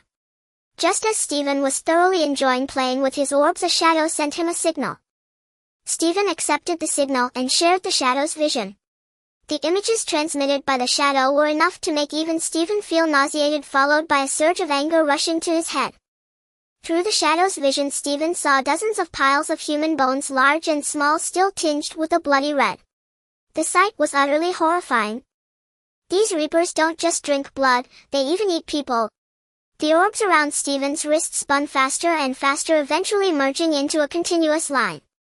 Stephen, rarely enraged to this extent, reached his right hand into the air and Frostmourne appeared in his grasp. Ignoring the foul environment and stench of the sewer, Stephen, with fury practically blazing in his eyes, entered the sewer and strode swiftly toward the location of that shadow. After walking for nearly half an hour, Stephen finally reached the site of the bones. Sensing the overwhelming resentment in the air, he gripped Frostmourne with both hands and held it level before his eyes. Stephen slowly closed his eyes, then abruptly opened them. His gaze was now veiled with a faint blue soul energy. All his shadow power transformed into death energy. Under the influence of his death energy, now incomparably stronger than before, and amplified by Frostmourne, the space in the surrounding sewer suddenly echoed with spine-chilling shrieks and wails. Through his soul energy, Stephen could see countless twisted ghosts and vengeful spirits floating in the air. They had suffered terrible pain and torment in life, and even in death they roared and wailed. "Rise up and take revenge on the monsters who tortured you." Stephen's words, infused with the magic of death energy, echoed through the sewer for a long time. Countless bones slowly rose under the influence of these words. Although some skeletons appeared to be cobbled together from various sources, their will for revenge was unanimous. In an instant, the wailing and shrieking spirits stirred up a black gale, sweeping the skeletal army forward as they howled toward the Reaper's lair. On the other side of the sewer, Blade and his vampire squad carried crates of ultraviolet bombs into the sewer. After stepping inside, they decided to split up and search. When their individual combat capabilities were inferior and even silver bullets proved useless against the enemy, splitting up was nothing short of delivering themselves to their deaths. The vampire squad was quickly defeated one by one. Within just over 10 minutes, only Blade, Nissa, and Reinhardt remained. Had Blade not also been acting alone, Reinhardt might have suspected Blade of deliberately sending them to their deaths. The Reapers grew more numerous, and Blade, Nissa, and Reinhardt fought while retreating, eventually returning to their starting point. Reapers surged from every passage surrounding the trio. Strangely, they did not immediately attack. In one of the passages, the Reapers jostled and parted to make way. Norma, the original vampire mutant and leader of the Reapers, slowly walked through the path they cleared and stood before Blade and his companions. Seeing Blade, Norma said to him, "Daywalker, you've been deceived by Damaskinos." Blade tilted his head slightly, glanced at the two vampires behind him, and replied, "My feud with vampires will eventually come to an end, but before that we must first eliminate you, this insane monster." Norma removed a ring from his finger and tossed it to Nissa. "Catch my poor sister." The ring arced through the air and landed precisely in Nissa's hand. She examined it carefully, and her eyes filled with disbelief. Holding the ring, she looked at Norma with terror in her eyes. Just as Nissa was about to speak, a cacophony of wailing spirits and vengeful ghosts rang out from the distant end of the sewer, accompanied by the clattering and grinding of bones. The Reapers turned to look, only to see a black gale howling toward them with faint glimpses of bare dark red skeletons within the wind. "What's happening? What are these things?" Norma asked his minions. "No idea, but they look even more evil than us." "What should we do, boss?" "Should we run?" No one minion replied, seemingly intimidated. However, the spirits and skeletons arrived faster than they anticipated. The black gale instantly swept into the Reapers' ranks, ferociously attacking their minds and souls. The affected Reapers went berserk, violently attacking everything in sight, including their own kind. The ensuing skeletal army began to engulf and devour the Reapers' flesh. Flesh for flesh, blood for blood. The vengeful spirits showed no discrimination, attacking not only the Reapers but also charging at Blade and his companions. Blade grabbed one of the ultraviolet grenades, pulled the pin, and hurled it forward. Nissa and Reinhardt quickly dove into the pool behind them, ignoring the stench, and clung tightly to the bottom to avoid the ultraviolet radiation. Ultraviolet light and sunlight were always the infallible weapons against such dark creatures. Some of the slower spirits were scorched to ashes by the UV rays, wailing in agony. After throwing all his grenades, Blade set his sights on the crate of grenades they had brought down, which lay not far away. But a group of frenzied Reapers were slaughtering each other there. Blade discarded his machine gun, drew the blade from his back, and advanced toward that direction. Regardless of whether the Reapers in his path attacked him, Blade casually beheaded them with a single stroke. Due to their hyperactive metabolism, these monsters had no blood. Once they finished digesting their food, they would begin digesting themselves, ultimately dying by their own hands. Thanks to the fact that the Reapers blocking his way did not swarm him, Blade reached the crate of grenades without trouble. Norma sensed the danger and tried to flee, but vengeful spirits and skeletons surrounded him on all sides. He chose a random passage and charged forward. Barely maintaining his sanity, he fought his way out of the encirclement and fled ahead. But as luck would have it, he ended up in the same sewer as Steven, and they were about to meet face to face. After breaking through the encirclement, Norma fled forward swiftly, but upon turning a corner he discovered someone ahead. Clinging to the sewer wall with all four limbs, he rapidly charged towards Steven. He recognized Steven, so he had no intention of engaging in a direct confrontation, instead relying on his agility and speed to bypass him. Steven too was not fully prepared. He never expected the Reaper leader to come running straight toward him. Seeing a Reaper swiftly climbing from the wall to the ceiling in an attempt to pass overhead, Steven promptly summoned a Valkyr to counter it. The unholy talent skill Necrotic Empowerment granted the undead Steven summoned into this world roughly a 20 boost to all attributes, a truly formidable enhancement. The Valkyr were undead beings resembling angels in form, serving as handmaidens to the Lich King, possessing formidable martial prowess. The most powerful among them were also known as the Lich King's Valkyries. With wings sprouting from its back and a great sword in hand, the Valkyr appeared and immediately swung its blade toward Norma's head. Faced with the sudden assault, Norma keenly sensed the danger. He pressed his limbs tightly against the sewer ceiling, came to an abrupt halt, dropped down, and then lunged towards Stephen below. Stephen gripped Frostmourne with his right hand. As Norma lunged, he conjured a bone shield around himself with his left while swinging the sword with his right to sever Norma's reaching hands. Swoosh! Saw! Norma shrieked in agony.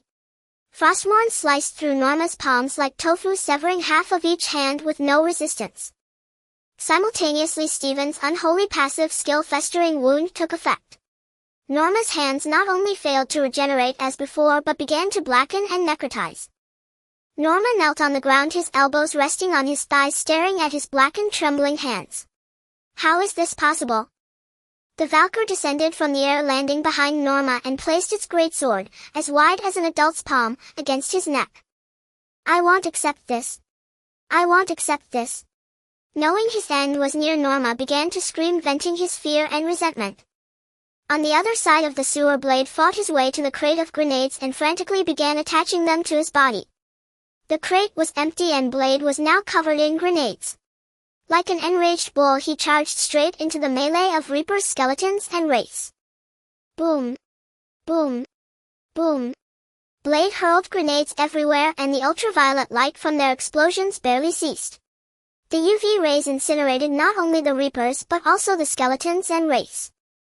After all, they were all dark creatures equally averse to light. The UV grenades quickly consumed the dark beings. Blade stood amidst the sparks and dust, slightly bowed, legs apart, arms crossed, an image of sheer coolness. Suddenly he convulsed, blue electric sparks crackling over his body, and collapsed with foam at the mouth. It was Reinhardt who had ambushed Blade from behind with a taser. Before losing consciousness, Blade glimpsed Nissa being restrained by other vampires. She struggled, wanting to reach him, but was dragged farther away by her father's minions. Blade finally succumbed, lying unconscious on the ground. Soon a crowd of vampires emerged from other parts of the sewer, tied him up securely, and took him away. Reinhardt spat on the unconscious Blade and ordered his men, take him back. On this side of the sewer, Stephen heard Norma's anguished roar. Though he knew the adage that villains die from talking too much, he figured he wasn't a villain, so he asked anyway, what grievance do you have? Norma lifted his head, his small eyes burning with hatred and madness as he glared at Stephen. Gritting his teeth against the pain, he said with difficulty, I didn't mutate like this, my father made me this way. I won't accept it. I want revenge. I want him to pay. Who's your father? Why is it that you foreigners always either screw your fathers or get screwed by your sons? Can't you just be a bit more filial and save the trouble? Norma didn't understand Stephen's nonsense. He just shouted angrily, my father is Prince Damaskinos, and he's also a vampire scientist. He experiments on his own offspring, trying to breed a generation of vampires without weaknesses. And I am his failed experiment. Does your father have many other test subjects like you? Yes, many. Very many. He's truly out of his mind. Stephen cursed vehemently. Then, without giving Norma another chance to speak, he nodded to the Valkyr. With a flash of its greatsword, Norma's head soared into the air. The spirit of Frostmourne promptly drew Norma's soul into the blade. Norma's head and body began to burn from within, turning to ashes in an instant. At that moment, Stephen suddenly sensed that all the undead he had summoned had been wiped out. But Norma was already dead. Since the original mutant had been eliminated, the threat to Hell's Kitchen was neutralized. The remaining Reapers could be left to Blade and the others. As for that Prince Dama, what's it to me? With that thought, Stephen returned to the surface at the dock. Once above ground, he raised his hand to sniff it. Ugh. This smell is truly moving. Ugh. He cast a couple of howling blasts on himself until the stench faded to imperceptibility, then walked out of the dock area. At the dock entrance, Stephen spotted two thugs. Anyone bold enough to openly smoke marijuana on Wilson's turf was almost certainly one of his underlings. Stephen approached them and asked the one who seemed relatively sober, do you know where Nelson's grave is? The thug glanced at Stephen, then suddenly stood at attention and replied loudly, hello, Boss Stephen. I know where Boss Nelson's grave is, he'll take you there. Don't call me that, it makes me sound like a gangster. Okay, boss. Do you want me to take you?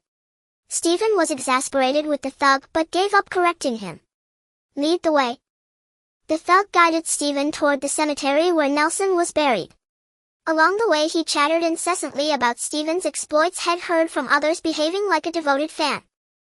"Boss, I heard that on the night Daredevil defeated Kingpin you actually helped him. You broke 2 of Kingpin's 3 legs, then threw him at Daredevil's feet, letting him take down Kingpin with a mere flick. And last night they say at least 1,000 monsters came charging at our people and you single-handedly slaughtered them all with a hammer. Is that true? And also..." "Shut up. We're here. Go buy me a bouquet." Startled by Stephen's sudden order, the thug realized they had arrived at Nelson's grave. He took the 100 bill Stephen handed him and scampered off to buy flowers. Stephen gazed at Nelson's grave. The tombstone even bore a photo of him from his lifetime. Only in the picture he looked exceptionally young. After Stephen collected a considerable amount of dust from Nelson's grave, the thug returned. Stephen only accepted the flowers the thug handed him, refusing the money, and then turned to place the flowers before the tombstone. The thug understood Stephen's intention, rubbed his nose, and chuckled as he stuffed the money into his pocket. Having eliminated Norma, Stephen was in fairly good spirits. Contemplating the materials still needed for the transformation ritual, Stephen decided to seek help from the gangsters. After all, with their extensive connections and manpower, obtaining these items should not be difficult. Finally, he just had to wait for news from Constantine. "That guy. I always get the feeling he's utterly unreliable," Stephen muttered to himself, brushing aside a strand of white hair that kept dangling before his eyes. Returning home, Stephen changed his clothes and discarded the outfit and shoes that had been through the sewer. Before he had even finished dressing, he sensed his shadow power being triggered. Someone tore the business card. The one who tore the card and activated the rune was not Blade. He was currently lying with his limbs pinned to a device. Blade could walk in sunlight, and his blood was precisely the experimental material that Damaskinos coveted most. The vampire Prince Damaskinos desired not only his blood but also to subject him to continuous torment. The one who tore the card was Nissa, the vampire prince's daughter. The ring Norma had given her made her suspect her own father. After returning home, she sneaked into her father's laboratory, discovered his experiments and subject, and confirmed his conspiracy. Using her status as the young mistress, Nissa came to the room where Blade was imprisoned, attempting to rescue him. The vampires at the door were not about to let her in so easily. Nissa eventually entered, but with 2 vampires following behind her. "Blade, wake up." Nissa wiped the sweat from Blade's face, whispering softly in his ear. Blade opened his eyes weakly, looking at Nissa. "Why are you here?" "I've come to get you out." "Tell me, what should I do?" Blade smiled bitterly. "How can you help? I don't even have the strength to lift my head right now. There's no one who can come to save me." "Wait. Nissa, reach into my clothes and feel my left chest." Before Blade could finish, Nissa interrupted. "At a time like this you're still thinking about that." Let me finish. Feel inside the pocket on the inner side of my left chest. Is there a handwritten business card?" Oh. Nissa realized she had misunderstood, but what was with that fiery look in her eyes? Whether Nissa took advantage of Blade or not, she at least remembered her purpose and retrieved a business card from the inner pocket of his jacket. "Who wrote this? It's even uglier than my handwriting," Nissa muttered. "Remember that person we sought out last time? He told me to tear it up if I was in danger." Blade clearly recalled what Stephen had said to him. Nissa examined both sides of the card and confirmed. "Shouldn't we call? Are you sure you want to tear it?" Blade hesitated for a moment but finally affirmed. "Tear it." That's what he said. Seeing Blade's certainty, Nissa pinched the corners of the card with her slender fingers and tore it gently. Streams of black smoke billowed from the tear, startling Nissa into dropping it to the floor. The smoke drifted before her, forming a circular runic array. "What the hell is this?" Nissa asked.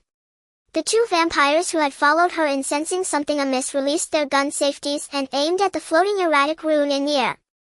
On the other side, Stephen watched the runic array floating before him, listening to the voices coming through, and roughly understood the situation on the other end. After sketching the teleportation array within a minute, Stephen donned his bone shield, channeled his shadow power, and stepped into the portal. With a low hum, an emerald green portal abruptly materialized from the floating rune, instantly expanding to the size of a person. Stephen stepped out of the portal. The two vampires already poised to fire unleashed a torrent of bullets at him, but the shots merely created white ripples upon the bone shield. Nissa covered her mouth trying to stay silent. Stephen looked at her halfling on the floor, then turned his gaze to Blade pinned to the apparatus and finally to the two vampires still firing at him. 2 death coils dispatched the vampire underlings. Stephen asked Blade, "I hope I'm not interrupting." Blade had never imagined the business card could have such miraculous effects. His voice trembled slightly with the hope of survival. "Stephen." Stephen walked around to Blade's head and said to him, "Is this the lair of that Damaskinos guy?" "Yes." Blade's lips were cracked but his eyes were gradually brightening. "So do you need help? Or would you prefer a honest op service rescue, loot the place and kill the boss?" Nissa looked at Stephen in bewilderment, murmuring involuntarily, "But this is my home. Loot. Kill the boss." Stephen heard Nissa's words. He walked up to her and asked, "You saw what happened to Norma, didn't you?" "Yes." "He was your brother, you know that?" "I know." "Do you know how many more brothers and sisters you have being tortured by your father in the lab right now?" I saw." Stephen released Norma's soul from Frostmourne. The twisted soul darted wildly through the air, beginning to howl in rage. Nissa could clearly feel its fury. She looked at Stephen, hoping that what he was about to say wasn't true. Unfortunately, Stephen disappointed her. This is Norma's soul. Though he was a victim, his actions deserve no sympathy. No matter who you are or where you stand, everyone must pay for their deeds. Stephen's tone grew increasingly grave. "I didn't want to meddle in your vampire affairs, but now I'm standing here. He's my father. I can't." Conscience and familial love plunged her into confusion and panic. Expecting her to make a choice was impossible. Blade made the decision for her. "Stephen, I want the honest op service." Stephen smiled and said to Blade, "All right. Today you're going to witness the power of Hell's Kitchen 7 security company." Everything that happened here was clearly visible on the monitors, but since it took time to assemble, Stephen and the others had 2 minutes to finalize the contract. As for the price, they could negotiate it later. Stephen glanced at the surveillance cameras in the room, raised his hand and blasted them with a bolt of shadow energy, shattering them. Then Stephen drew Frostmourne from the void. Norma's soul in the air let out a terrified wail, but it could not resist the pull of the sword and was sucked back into its blade. Norma's soul, along with the remaining souls within Frostmourne, began to burn, and the energy generated from the combustion was all channeled to Stephen. Stephen furiously poured shadow power into the Helm of Dominion until only 20% of the energy remained in himself and Frostmourne. As the Helm of Dominion ceased its energy transfer, the room, which had seemed relatively empty moments before, was instantly packed with iron-skinned zombies. Above the zombies, the air was thick with gargoyles. Nisha was pressed against the wall by the undead, her body stiff and motionless. The monitoring room noticed the screen had gone dark, immediately triggering an alarm, and the outside began to grow chaotic. A fully armed squad of vampires formed a formation at the entrance, ready to burst in as soon as the door opened. The vampire tasked with opening the door pulled it ajar, glanced inside, and then swiftly shut it again. The others looked at the vampire who had opened the door in bewilderment, puzzled by what he was doing. The vampire nearest to him heard him muttering incessantly, "It's an illusion, it must be an illusion. Perhaps I opened the door the wrong way. Calm down, let's try again." Then he grasped the door handle once more and yanked it open with force. This time not only did he see it, but the other vampires also witnessed the sight. Inside, packed tightly like sardines in a can, were crowded people. "Clear them out." At Stephen's command, the iron-skinned zombies and gargoyles surged out of the door in a swarm. The vampires at the entrance managed only a couple of sporadic shots before they were completely overwhelmed by the torrent of zombies, trampled until they spontaneously combusted. Zombies and gargoyles spread out in all directions through the corridors under orders to attack every vampire they saw. "What's going on?" In the laboratory, Damaskinos felt the ground tremble. He picked up the phone and asked the butler. The butler, currently checking the situation in the monitoring room, answered the call and replied, "Your Excellency, a large group of people have surged into our base from somewhere and they are attacking us wildly." "No, they aren't human. And there are also things in the sky." "Ah. Hello. Hello. Damn it.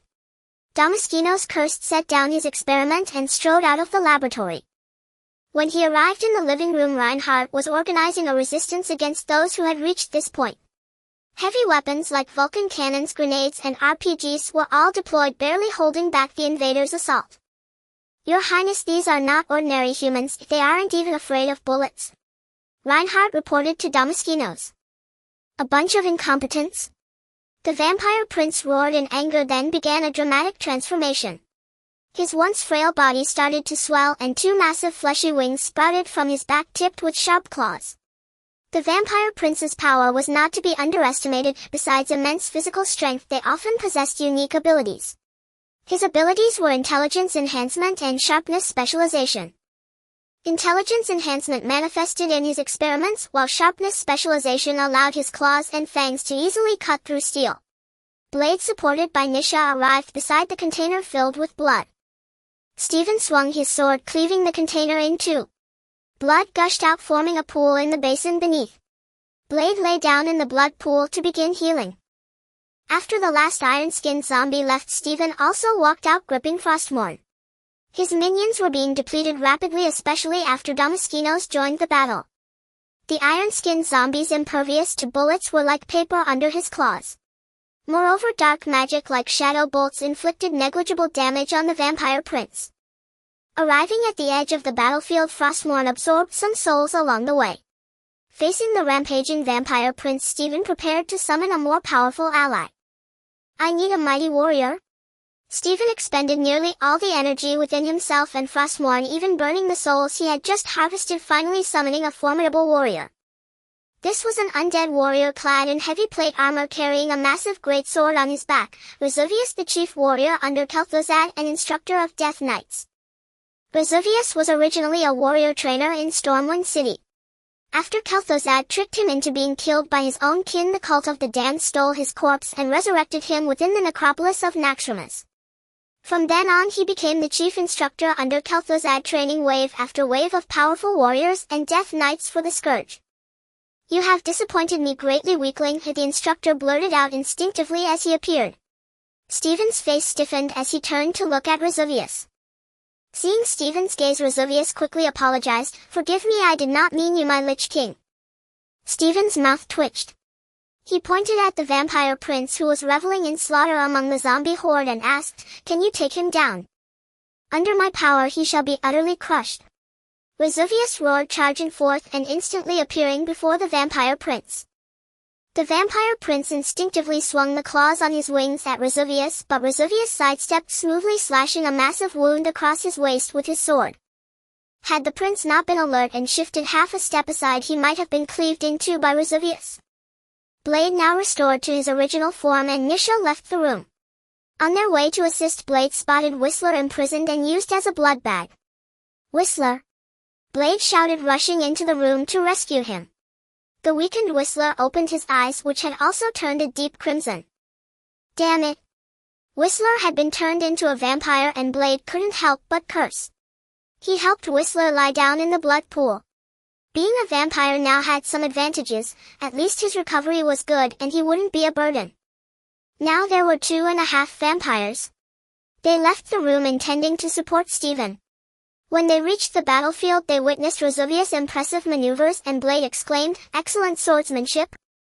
However, the prince's regenerative power was formidable. The huge wound on his waist healed within a few breaths. Resuvius was skilled, but the vampire prince was no slouch either, having lived for over a millennium. Combined with his sharpness trait and almost monstrous recovery, the vampire prince managed to hold his own against Resuvius for a time. Not far from their melee, many vampires were still resisting zombies and gargoyles. Other areas had already fallen, and more zombies and gargoyles were converging on this spot. With the prince entangled by Resuvius, the vampires' resistance grew increasingly difficult. After exchanging a glance with Stephen, Blade stealthily crept toward their rear. Watching Blade sneak toward the vampires with a sly demeanor, Stephen, unable to keep up with the pace of Resuvius and Damaskinos' fight, focused on playing the healer. Damaskinos was a tough opponent. Resuvius couldn't land a fatal blow, and the two were locked in a war of attrition. Whenever Resuvius was injured, Stephen would cast a death coil to fully heal him. Damaskinos finally realized that the most irritating presence here wasn't the great sword-wielding fighter he was dueling but the human who kept restoring the swordsman to full health with his magic. Damaskinos changed his strategy and charged at Stephen, despicable human. I shall drink your blood. Abandoning Vesuvius, the great mosquito lunged at Stephen. Facing the ferocious giant bat, Stephen calmly executed a clumsy roll to evade the attack. Seizing the moment, he planted a malignant plague into the great mosquito's body. The plague erupted, yet it did not yield the effect Stephen had anticipated. The great mosquito merely let out a few pained screeches as several wounds flickered across its surface before the plague completely dissipated. It seems that against dark creatures or foes with high magic resistance, a Death Knight's sorcery is still insufficient. The true strength of a Death Knight lies in the fusion of might and magic. At present I am not even a qualified Death Knight. Huff! Huff! The great mosquito turned and charged back at Stephen. Vesuvius unleashed an intercept skill, leaving trails of afterimages behind Stephen as he hurtled toward the airborne great mosquito. A sinister grin spread across the great mosquito's grotesque bat-like face. Not good. Stephen sensed something amiss, his heart sinking with foreboding. With a loud bang, the great mosquito dissolved into countless smaller bats. Vesuvius, unable to find leverage midair, was engulfed by the swarm, which shattered the glass ceiling and carried him into the sky. What the heck? Vesuvius, you were outwitted in life and now as an undead you're tricked again. Is it your misfortune or your lack of wits? The remaining bats coalesced back into the great mosquito, who sneered and lunged at Stephen. Stephen barely managed to swing his sword at the great mosquito, but without sufficient shadow energy and summoned minions, what did he have left to defend himself? Thrown against the wall once more, the bone shield on Stephen shattered with a crash. He slid slowly down the wall, half propped against it. I must be the weakest Lich King in history. As Stephen mocked himself, a voice echoed in his mind, no. If you continue hiding behind your summons and casting pitiful spells, you will never become the Lich King. You are nothing but a wretch who dares not face reality, forever seeking validation and acceptance. Your pathetic kindness makes you appear both pitiful and laughable. Without sufficient power, how will you protect what you cherish? How will you protect your people? Hearing the final words, Stephen recognized the speaker. Arthas is slaughtering innocents and destroying homes and nations as you did the way to protect. Beings are prone to corruption and easily seduced by demons. What Mal'Ganis did is the ultimate proof. He made me understand that only absolute dominion and unified will can prevent temptation by the Burning Legion's dreadlords. The great mosquito let out a shrill laugh as it charged at Stephen. Suddenly the ceiling shattered under a tremendous force as Vesuvius broke free from the bat's control, arriving just in time to rescue Stephen. No, Arthas. You were merely a wretch corrupted by Nurzhal. You betrayed your father, your people, and your race. Stephen retorted angrily. To defend Azeroth, their sacrifices were necessary.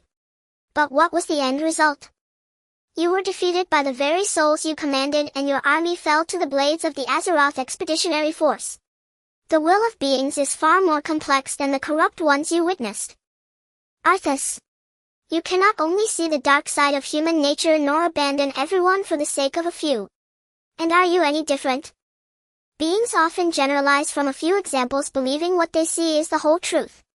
Yet unbeknownst to them, in the eyes of others, they are merely frogs at the bottom of a well, clowns leaping about. Are you not the same? You have always thought of yourself as a Death Knight, not the Lich King who inherited my power. Arthas' words struck like a thunderbolt.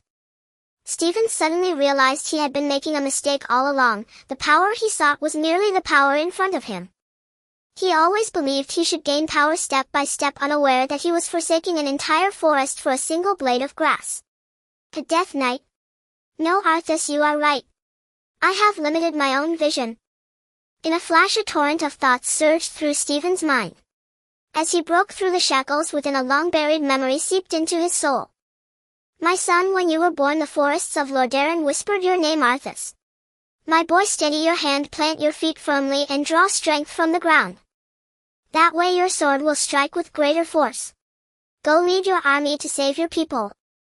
Someday my life will reach its end and you shall be crowned king. Father, is it over? Why is there only darkness before my eyes? The merging of memories plunged Stephen into a brief daze. Fortunately, Vesuvius had engaged the great mosquito, buying Stephen time to regain his senses. Once Arthas etched the name Lich King deep into the soul of Azeroth, from guardian to destroyer, from the light to the darkness. Arthas' fall broke countless hearts, yet it also forged a unique kind of glory. Mjolnir has descended upon this world, and the Tesseract has reappeared. S-H-I-E-L-D has likely unfurled its sails of recklessness, charging headlong down the path of folly. Should I follow the current? Or resist it? Arthas. Beings are not all untrustworthy. Though some fall to the temptation of demons like Mal'Ganis, there are also noble heroes like Varian and Tyrion. And this world too has its own superheroes. You sought to unify Azeroth with your Scourge to rule absolutely and fight the Burning Legion. But since you have proven that path leads nowhere, why not join me in trying another? After a long silence, a voice echoed from the depths of Stephen's soul, I will watch you from within. Stephen slowly opened his eyes, having finally fully integrated all of Arthas' memories. Arthas, I will prove it to you. Bang! Vesuvius was knocked back by the great mosquito, colliding with Stephen, who had just risen to his feet. How could the frail Stephen withstand the full-force collision of the heavily armored, robust Vesuvius? Vesuvius! I'm docking your pay? Stephen shouted, his cool demeanor lasting barely a moment as he was sent flying in an arc. The vampires, busy suppressing the zombie assault, saw someone flying toward them. Some instinctively raised their guns and fired at Stephen. A beat slow to react, Stephen was hit twice, but the wounds only ignited his ferocity. Twisting midair, he turned around and with a sweeping motion swung his sword toward the vampire lines. A colossal sword shadow magnified 100-fold like Frostmourne slammed into the center of the vampire position. Boom! The sword shadow erupted with immense energy, engulfing the vampires, reducing them to bones. Amidst screams, the bones spontaneously combusted, turning to ash in an instant. Blade was startled by the scene before him. He scrambled on all fours to barely escape the range of the sword shadow energy. Whistler, watching from a corner, turned to Nissa and asked, Where did you find this person? Nissa, her mind a whirlwind of emotions, replied to Whistler's query, It was Blade. He seems to know this man. Damn! That damned Blade! If had brought this guy sooner, would have crushed those bloody vampires long ago. Whistler grew more excited, even cursing. The vampire stronghold was destroyed, and the iron zombies and gargoyles took advantage to surge in, beginning a brutal harvest. Stephen slowly straightened up, a thought flashing through his mind. Arthas' class is Death Knight. Perhaps it's his influence that has kept me fixated on the power of Death Knights. But a Death Knight is merely an individual's power. I cannot pursue only personal strength. The Lich King's might lies more in his command of the Scourge and the countless loyal followers who serve him. That must be the key. With the crux understood, Stephen felt a sudden clarity. Pursuing the Lich King's power and the Death Knight's power aren't mutually exclusive. A Death Knight can become the Lich King, a Lich can become the Lich King, and even a paladin like Tyrion Fordring nearly became the Lich King. The Lich King is but a title for power, and the application of that power rests entirely in the hands of the one who wields it. As Stephen deepened his understanding of the Lich King and Death Knight's power, he suddenly realized his mastery over Shadow Force had ascended to a new level. Shadow. Stephen uttered the word involuntarily. At that moment in the battle with Damaskinos, Vesuvius' power surged dramatically. Caught off guard, Damaskinos was seized by Vesuvius, who landed a full combo. In the end, the vampire prince, who had lived for over 1,000 years, was impaled through the heart by Vesuvius' sword and pinned to the wall. Stephen approached Vesuvius. Gazing at Damaskinos, nearly drained of energy and covered in wounds, Stephen slowly raised Frostmourne. Seeing her father battered and broken, Nissa's familial love overwhelmed all other emotions and reason. No. She rushed out, spreading her arms to shield her father. Stephen said coldly, Step aside. I promised a full package and I can't miss a single step. It's my professional integrity. Blade and Whistler approached, their hearts aching at the sight of Nissa's tear-streaked face. She was a rare, kind-hearted vampire. How the twisted old Damaskinos had raised such an oddity was beyond them. Her moral compass was even straighter than most humans. But when cornered, Damaskinos thought only of himself, only himself. Damaskinos, looking at Nissa before him, suddenly thrust his still functional right hand into her shoulder from behind. With a yank he pulled her into his embrace and without hesitation sank his fangs deep into her pale neck, beginning to drain her blood. Father. Nissa's eyes widened in disbelief. In an instant the father she had tried to protect drained every drop of her blood. Her body began to glow with an orange light before burning away to ashes. Nissa. Blade roared in fury, slicing off Damaskinos' right arm before plunging his sword into the vampire's right chest. Stephen looked at Damaskinos, his mouth still wet with his daughter's blood, and said coldly, "Your soul will suffer torment." Before Blade could withdraw his sword, Stephen struck off Damaskinos' head. Nissa's soul, wrapped in shadow force, was drawn into Frostmourne alongside Damaskinos' dark red soul. Damaskinos' soul was immensely powerful, but it was this very power that would condemn him to eternal torment. Blade looked into Stephen's eyes, sensing a change though he couldn't pinpoint it. Whistler also regarded Stephen, the old man, speaking with interest. "Hey, brother, interested in joining us? Join the vampire hunters? Old man, aren't you a vampire yourself?" Stephen asked with a sidelong glance. Whistler then realized, damn. Serum, I need serum, I can still be saved. The iron zombies and gargoyles had swept through the entire base and were now gathering behind Resuvius, awaiting Stephen's next command. Whistler, seeing the hideous, ferocious undead before him, slowly edged behind Blade. From the undead's feedback, Stephen learned there were no living creatures left in the base nor any legendary vampire treasure, which left him slightly disappointed. Stephen dismissed the summon, but this time he granted each of his minions a portion of death force before doing so. Though he had threatened to dock Resuvius' pay, he didn't actually follow through. Sensing their soul deep joy and reverence, Stephen suddenly felt, these are my true loyalists. With the summon dispelled, the undead creatures lacking the power that sustained their temporary presence in this world were expelled back. The news of Vampire Prince Damaskinos' death would soon spread across the dark world. If it was discovered that Blade and Stephen were responsible, they would face endless vengeance. To be fair, Blade acted decisively and skillfully. After locating the base's armory, he blew the entire place sky high. Watching the vampire base engulfed in flames, Stephen said to Blade, "Now that business is done, let's talk about my payment." Blade and Whistler fell silent. "You're not thinking of welching, are you?" Stephen's eyes narrowed at their expressions. Blade bared his white teeth in a bitter smile. "Brother, with Nissa dead, we really can't scrape together that much money." "So what do you propose?" Stephen asked, half smiling. Whistler suddenly spoke up, "I know of a legendary vampire treasure." Stephen sized up Whistler. "Do you take me for a fool?" "It's true. With that treasure we can pay you. By the way, how much was it again?" Whistler turned to Blade. Blade said helplessly, "I think no less than 10 million US dollars. Then aside from the treasure, I've got nothing." "Blade, you figure it out." Blade hesitated, then said to Stephen, "Well, find the treasure." "No, you go alone. Whistler stays here to work off the debt." Stephen patted Whistler on the shoulder and said to Blade, "No, you go alone. Whistler has to stay and work off his debt." "But I still need his help," Blade said hesitantly. "I didn't say he couldn't help you. Besides, his assistance to you is mostly logistical and equipment related, isn't it?" Stephen remarked.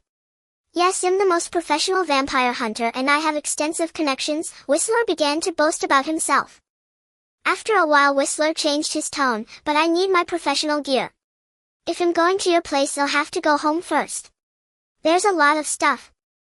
The old man was trying to slip away. Stephen said nonchalantly, "No problem. They'll give you half a month to prepare thoroughly." "Really?" Whistler asked uncertainly. After all, in half a month he could flee to the other side of the earth and hide very well. "Of course." "Oh, Blade, come here. I need to talk to you," Stephen said, turning to Blade. Blade, suspecting nothing, walked up to Stephen and tilted his head, indicating he was listening attentively. Stephen suddenly reached out and tapped Blade on the forehead. Amidst their puzzled looks he explained, "I've planted a malignant plague inside you. That Damon guy might be able to resist it, but I doubt you can." "You? How vicious." Whistler pointed at Stephen in horror.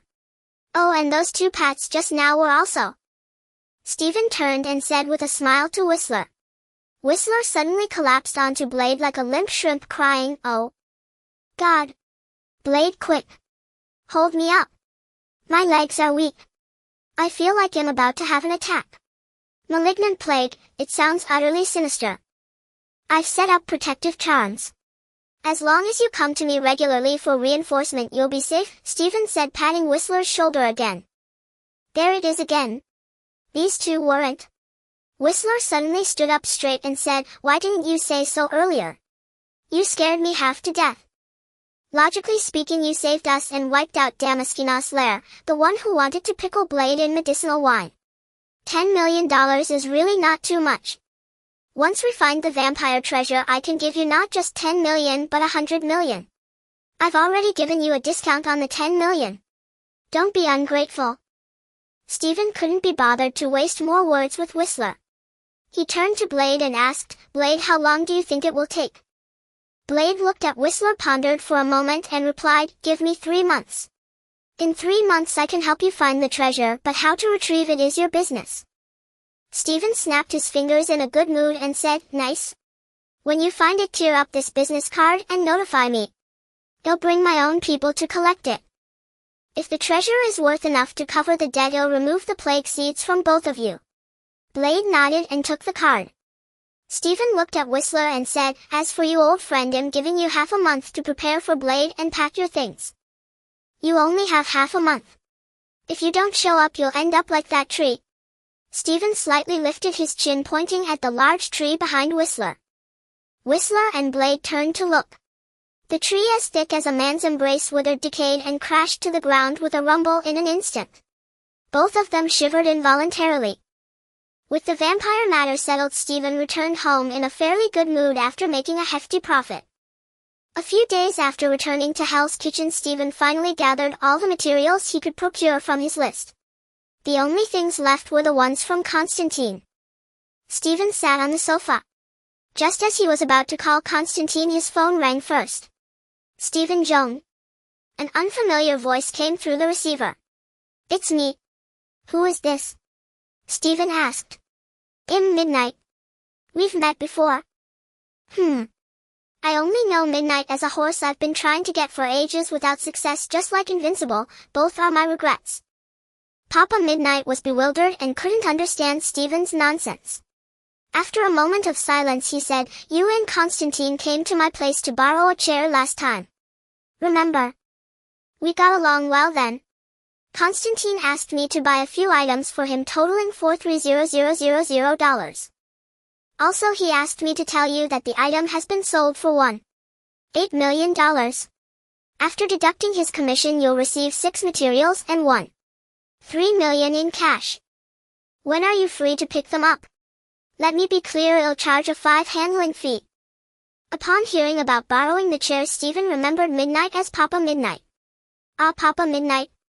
The handling fee is no problem. I'm free today. Can I come pick them up around 4 p.m. "Sure, but one more reminder, bring a big suitcase." "Got it." Hanging up, Stephen's mood improved further. Constantine wasn't always a letdown, it seemed. He was even a bit earlier than expected. Checking the time, Stephen left. Taking a cab to Midnight's Tavern, Stephen glanced at his watch, 3:50. Right on time. Entering the tavern, the dim blood-red lighting was just as before. After announcing his name, Stephen was led by a burly guard to the innermost room. Pushing open the door, Stephen saw Papa Midnight with a cigar in his mouth, staring blankly at 6 items lined up on the desk. Seeing Stephen arrive on time, Papa Midnight took the cigar out of his mouth, exhaled deeply, and said, "I advise you not to dabble in any rituals involving demons, young man. Once the balance is broken, the human world will face a catastrophe." Stephen threw his large suitcase onto the table and began packing the materials inside, saying, "I have no dealings with demons. Why would I mess with them? By the way, Constantine told me these materials would cost about $300,000.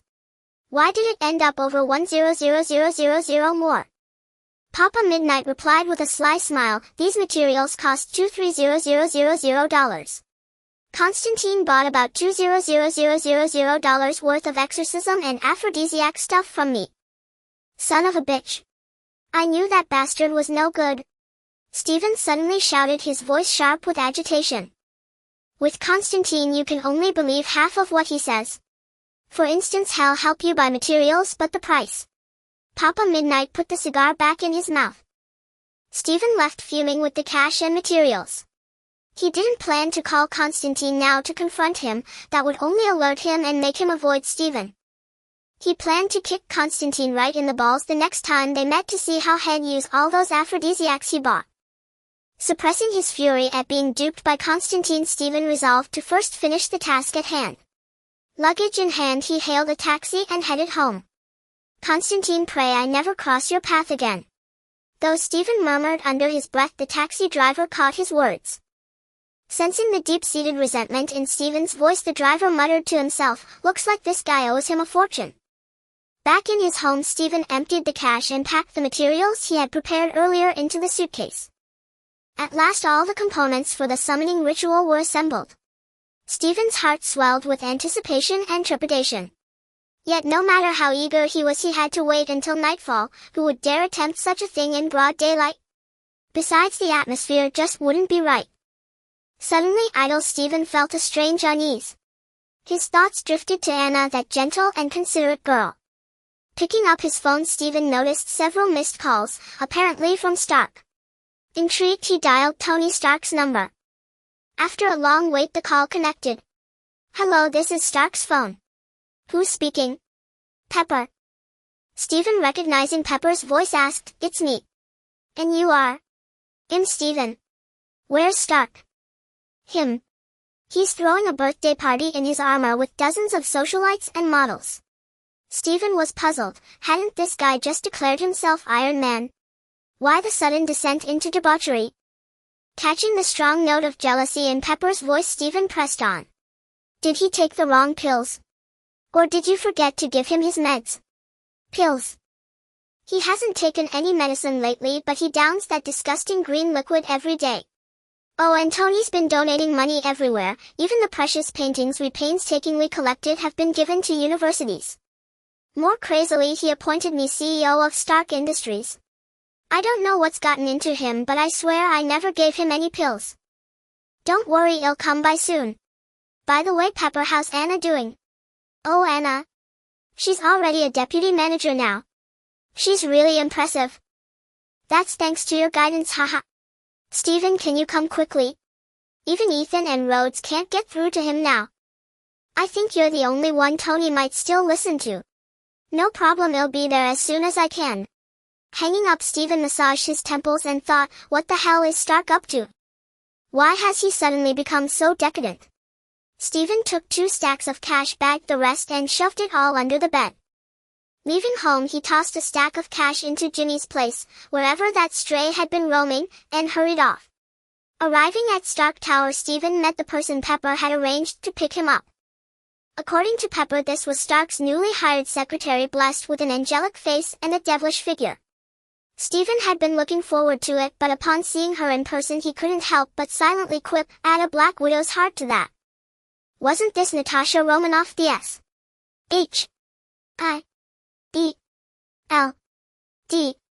agent known as the Black Widow? Standing side by side with Natasha in the elevator, Stephen glanced at her briefly before asking, what are you doing here as a secretary? Did the one-eyed man give you a mission? Is he planning to take out Stark? Natasha shot Stephen a cold glare and warned, don't say what you shouldn't, don't ask what you shouldn't. Just follow me. Ho ho. This grandma's got some spice. Stephen mused to himself. As Stephen followed the svelte secretary to Stark's party venue, Natasha whispered in his ear, don't reveal my identity or I'll flay Coulson alive.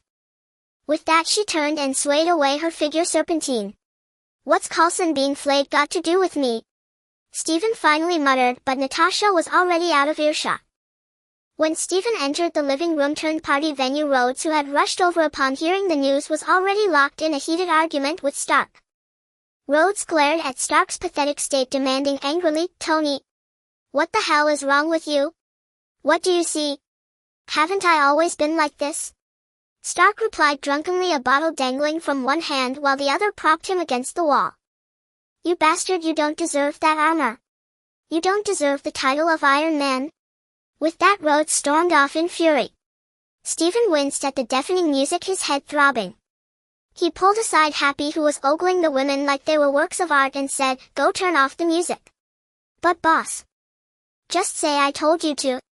After some hesitation, Happy decided to follow Stephen's orders. The music in the hall abruptly ceased and the frenzied crowd fell silent. Stark, who had been swaying and dancing, finally looked up.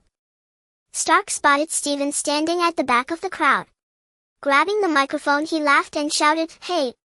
Let me introduce a brother of mine. This is Stephen Jones. That reed over there that'll blow away with a breeze, yeah, him." To the models, anyone personally introduced by Tony Stark was someone extraordinary.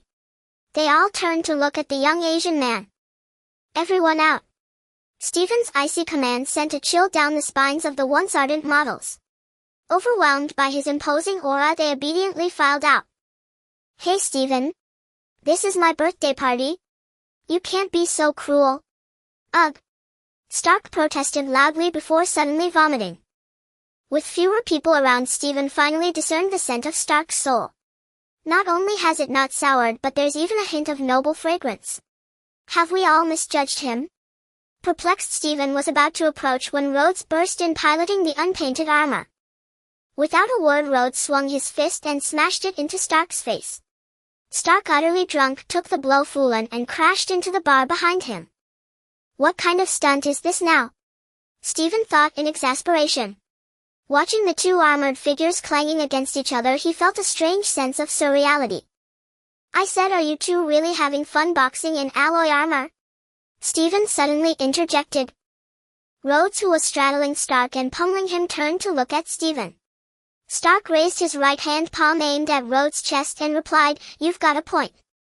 A repulsor blast sent Rhodes flying with tremendous force, crashing through a wall into another room. With a roar of fury, Rhodes powered up and charged back, mounting Stark again and raining down a barrage of heavy blows. Rhodes rushed over from another room and once again grappled with Stark, though this time their scuffle did not last long. Rhodes took another blast from an energy cannon. Flames erupted from his hands and feet as he somersaulted several times before hovering in midair. He said to Stark, "Tony, I misjudged you. You are not worthy of this suit. From now on I will take on the mantle of Iron Man." With that, Rhodes shattered the glass and flew away. Stephen stepped behind the bar, gazing at Stark, who lay on the floor staring blankly at the ceiling.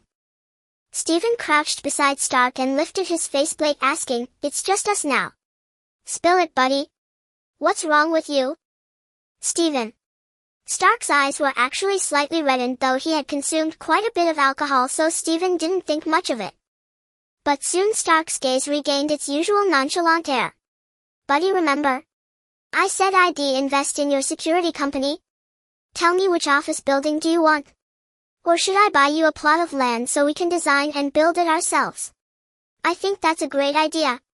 I've even thought of a name for the building. How about Seventh Tower?" Stephen watched Stark, who was rambling on with growing excitement. Suddenly he grabbed Stark by the shoulders and twisted his head to the side. Only then did Stark fall completely silent. Stephen could clearly see several dark, shadowy lines on Stark's neck. "Tony, tell me. What is this?" Stephen released Stark's neck and asked softly. Stark finally broke down. The smile vanished from his face in an instant, replaced by deep helplessness and sorrow. "It's palladium poisoning. This thing on my chest. It saved my life, but it's slowly killing me. Have you seen Inson?" "We did. Neither of us has a solution." Stephen reached out his right hand, bending his index finger to tap on Stark's chest. "Even if it weren't poisoning you, the radiation would drastically shorten your lifespan. Why put yourself through this? Isn't a car battery good enough?" "I'm being serious," Stark said indignantly, though Stephen's banter had lifted his spirits a little. Stark sat up, leaning against the wall, and looked at Stephen. "Buddy, you've saved me twice. Can you save me one more time?" Stephen rubbed his smooth chin, pondered for a moment, then replied, "To save you now, I'd have to kill you first and then bring you back to life." Stark's hair stood on end. He ventured cautiously, "You don't mean like those things in the cave?" A bit better than them. At least you'd still have skin covering your bones. If you're lucky, you might even keep your hair.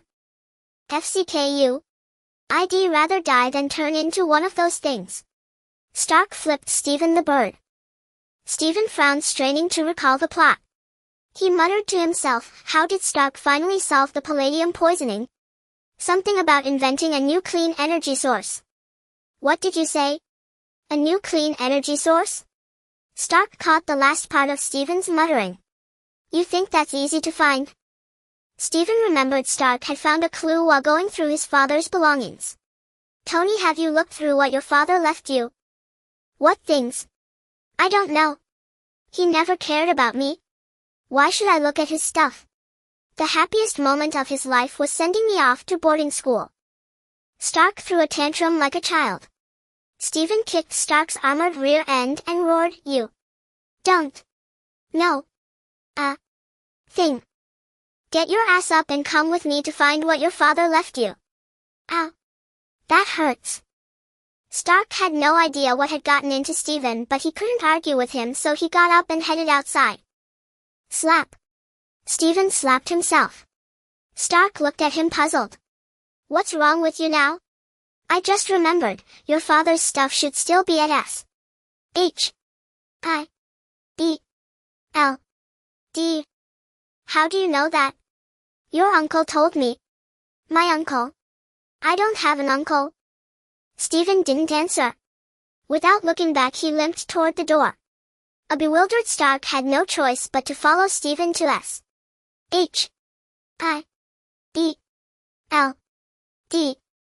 Stark drove his supercar to S.H.I.B.L.D.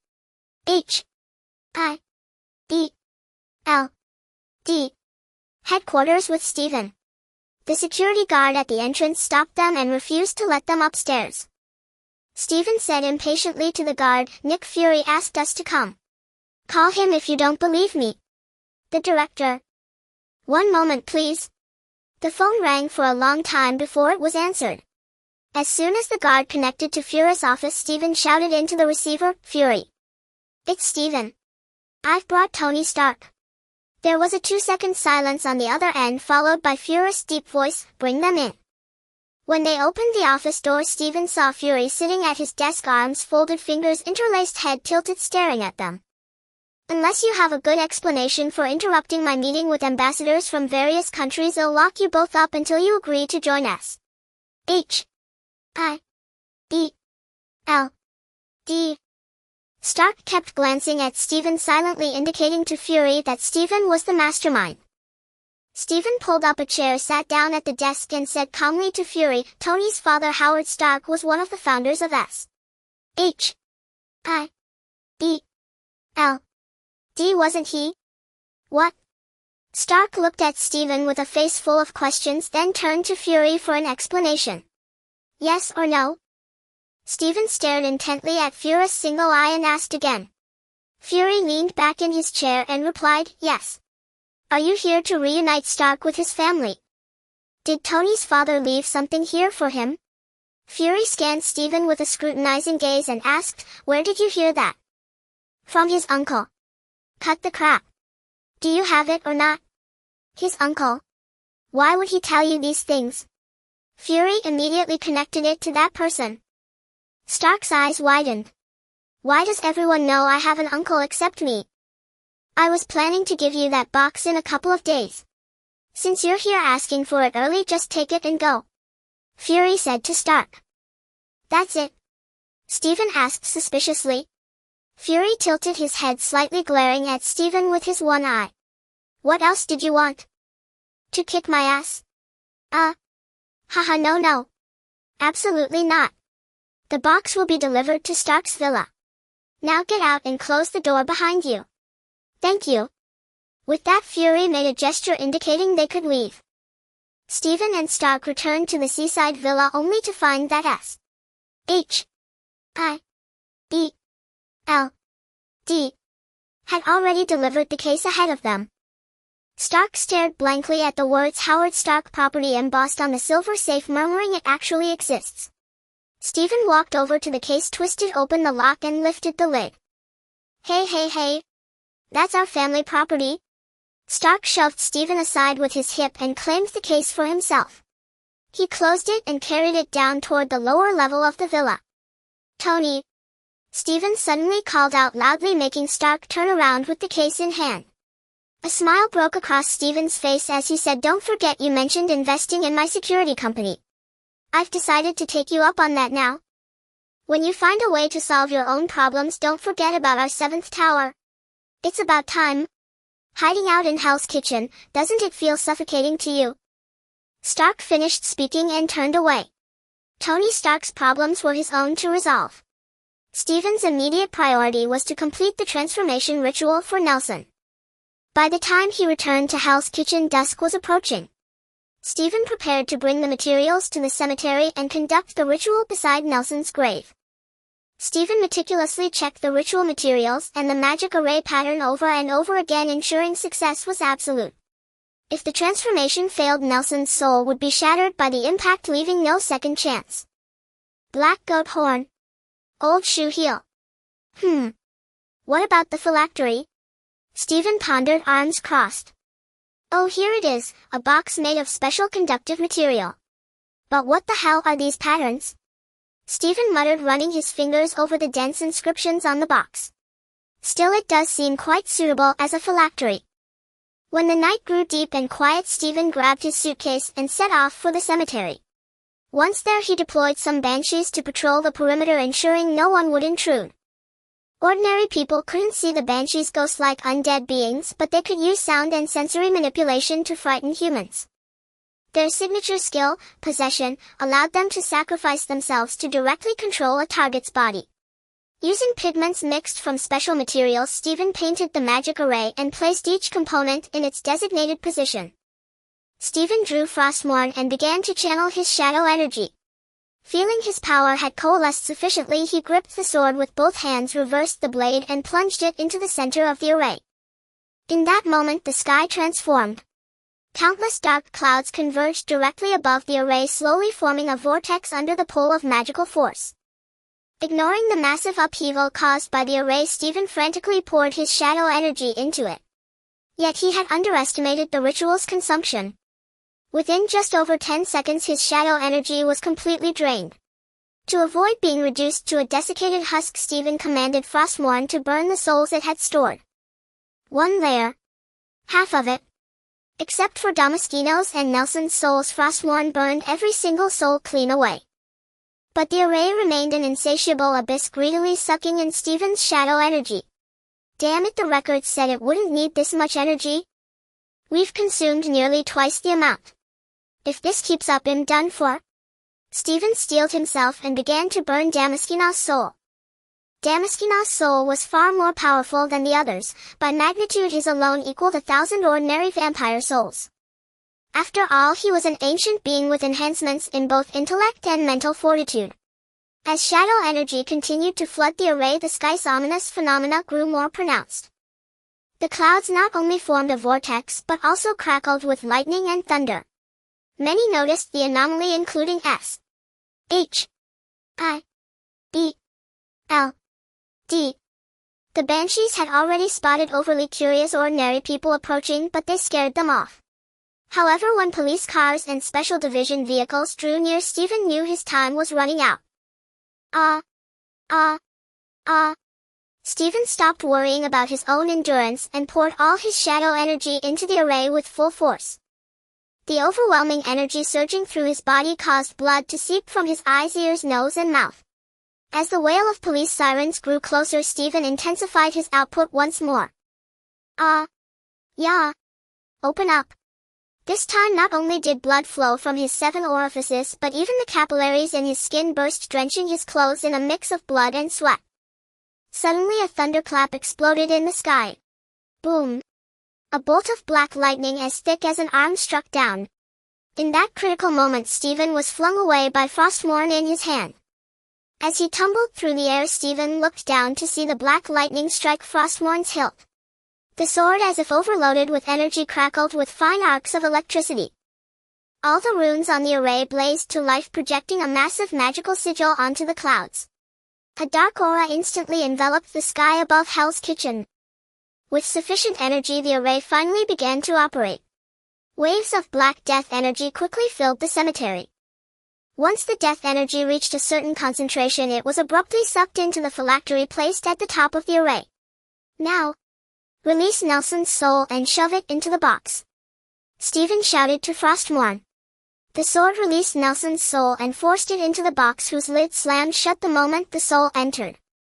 Stephen scrambled to his feet, ignoring the pain coursing through his body, and approached the array to observe the phylactery. It trembled violently as if struggling to adapt and integrate. When it finally quieted down, Stephen walked over, pulled Frostmourne from the ground, and picked up the phylactery.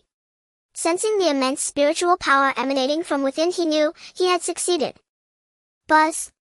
Suddenly Stephen felt a dizzying sensation in his head, and then the Ancient One's voice echoed in his mind, "Wait until I finish what I'm doing, they'll come back and deal with you." Stephen couldn't help but shudder as he sneaked away from the cemetery. Still, the lack of murderous intent in the Ancient One's tone offered him some reassurance. Shortly after Stephen left, George, the New York police commissioner, arrived at the scene with a convoy of squad cars. Yet he, the head of the NYPD, was blocked by a black man wearing an eye patch. This is New York. Why can't the New York police handle New York matters? George shouted furiously at the man. Fury waited for George to vent before speaking. "I told you I'm taking personal command here. If you're not satisfied, file a complaint with the president. By the way, I'm Nick Fury, director of S.H.I.E.L.D. With that, Fury turned away, leaving George lost in thought. He strode toward the cemetery, muttering under his breath, "A hammer falls from the sky that no one can lift, and now this kind of dark ritual. Damn it, why are there so many strange occurrences all of a sudden? Looks like he'll have to accelerate the development of new weapons." Stephen lugged his suitcase and sneaked out of the cemetery. Watching the bustling cemetery from a distance, he inwardly breathed a sigh of relief. Fury alone arrived at the site of Stephen's ritual, his solitary eye fixed on the 2-meter-wide magic circle before him. The magic circle was covered in cracks and scorch marks, many of its lines now indiscernible.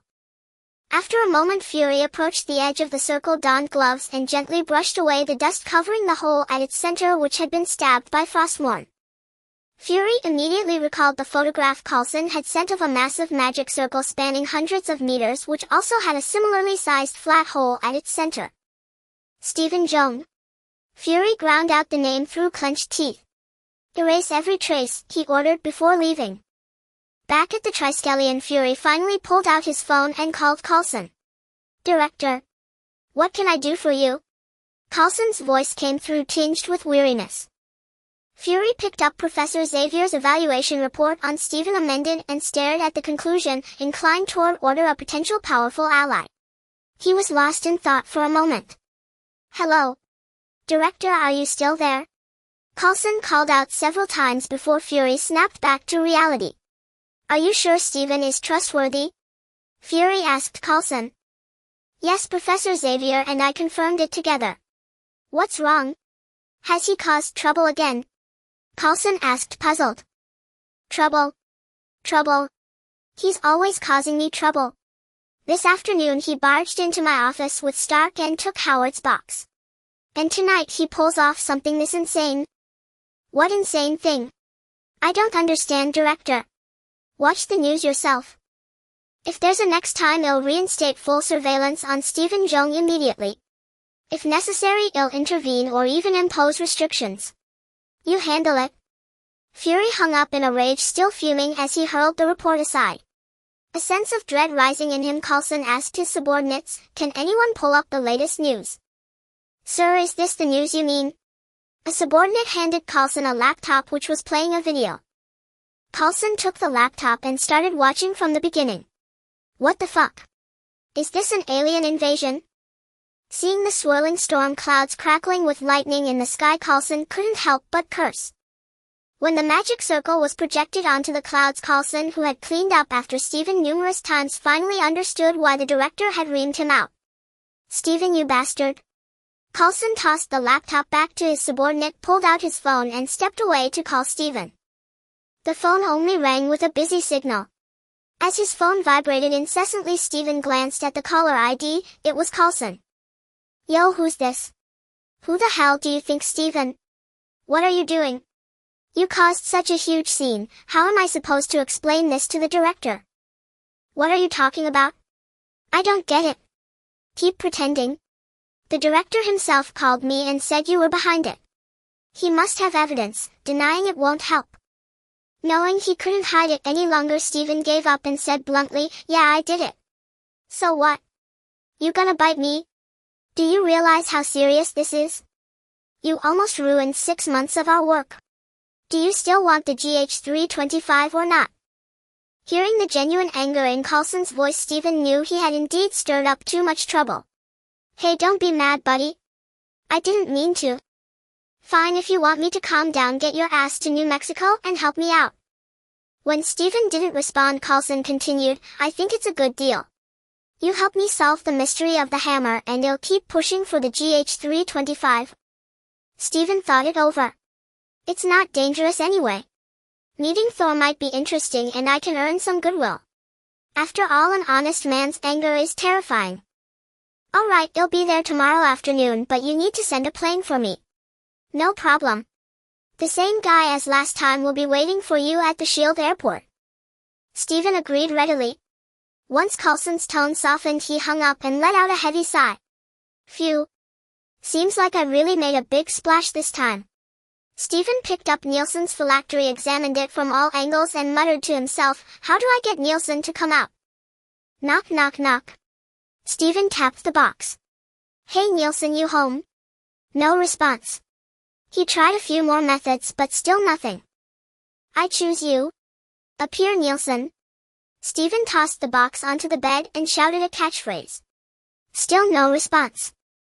Puzzled, Stephen wondered why Nielsen wouldn't come out even though he could sense the powerful spiritual energy emanating from within. Stephen sat back on the sofa and began searching through Arthas memories for answers. The phylactery is just a vessel for the soul. A lich's soul needs a host and their own corpse is the best option. He found information about liches, but unfortunately Nielsen's body had been cremated. A host. Where can I find a host for a soul?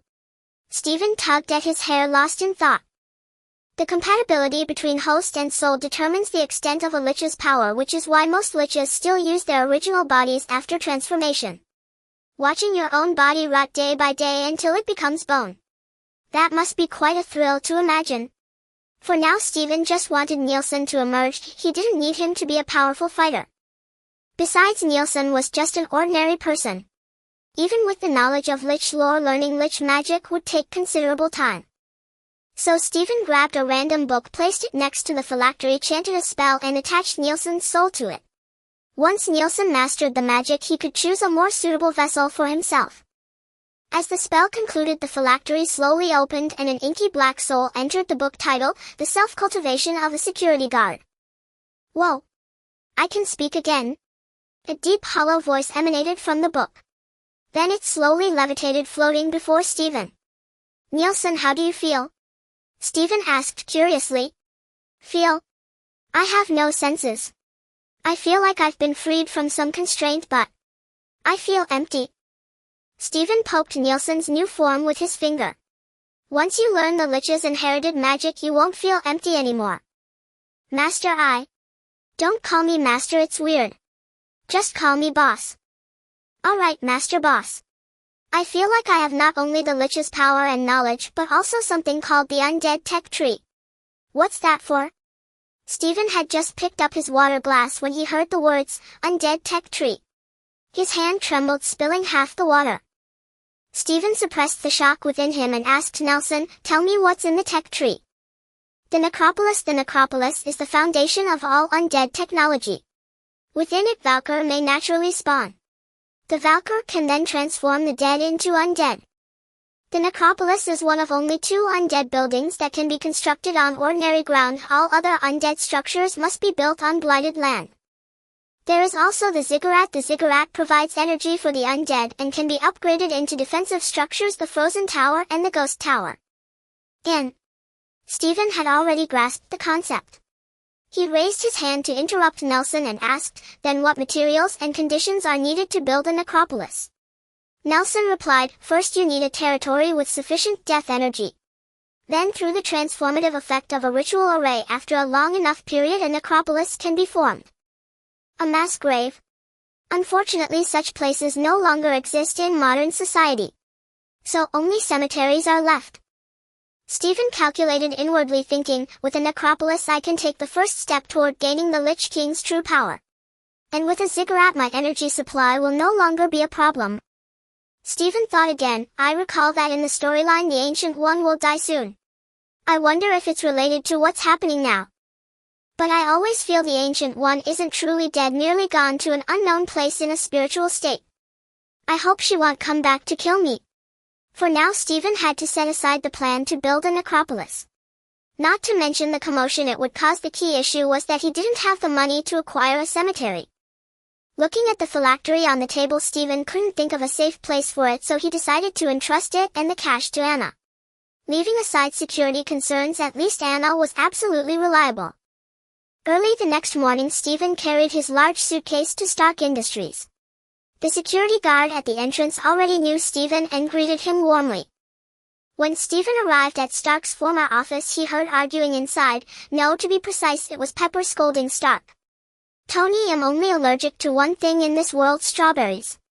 And you bought me a whole box. I'm slaving away here doing work that should be yours. Stephen imagined Stark being scolded, pointing a finger at him, and couldn't help but chuckle. Eavesdropping isn't a good habit, a sultry voice came from behind Stephen. He turned to see Natasha. She wore an elegant long dress carrying a folder, her curves making her look every bit the qualified secretary. You're still playing secretary here? Stephen couldn't help but ask. Tony's in such a mess and you still won't let him off. Natasha glanced at him without answering and knocked on the door. Come in. Pepper's voice sounded. Natasha opened the door and entered. Stephen quickly propped open the door Natasha tried to close and shamelessly followed her in. Seeing Stephen, Pepper stood up warmly and said, Hi Stephen. Are you here to see Tony? Perfect, he's right here. Take him back before he causes me more trouble. To let Stephen focus on his own health issues, Anna never contacted him proactively, nor did she let Pepper give Stephen her contact information. Got it. Pepper, could you please give this to Anna? You know I don't have her contact info or address. Stephen said somewhat awkwardly. Natasha took Stephen's suitcase, which made him nervous for a moment. But Natasha eventually handed the case to Pepper, who smiled at Stephen and said, Perfect. I have a meeting at Anna's department tomorrow, you'll give it to her then. Then thanks in advance. Natasha and Pepper began discussing their itinerary, eventually leaving Stark and Stephen alone in the office. Stark covered his forehead with his right hand, looking utterly embarrassed. Stephen watched Pepper disappear through the door with the suitcase, then walked over to Stark and asked, Did you find any useful leads? Stark rubbed his face vigorously and said, No, just some video footage. Nothing valuable. Are you here for me or for Pepper? Of course for Pepper. You're not the CEO anymore, why would I come to the CEO's office for you? With that both fell silent. Let's go. I need to head back to the villa, Stark said, walking toward the door first. It seemed being rebuffed by Pepper had dampened Stark's spirits. Stephen followed Stark out, but as he reached the door he caught sight of something. Tony. Look at this. Stephen called Stark over, pointing at a discarded architectural model.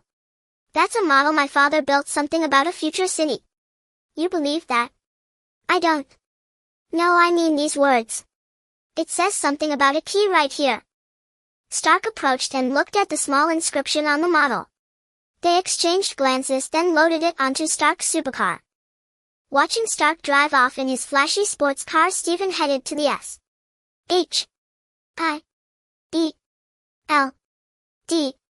airport.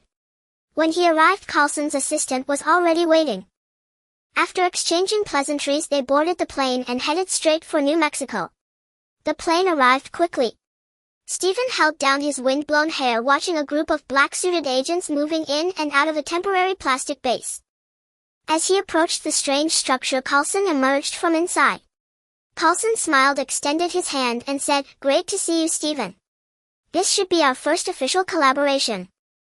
Sorry, I'm not happy to be here. Despite his words, Stephen shook Carlson's hand. Entering the building, Stephen noticed guards stationed at intervals. Clearly S. H. I. E. L. D. Valued this far more than Coulson had implied. Coulson led Stephen to the center of the structure. At the center was a circular pit, and in the middle of the pit lay Mjolnir, the hammer that had fallen from the sky. Stephen looked at the small hammer and felt a flicker of interest.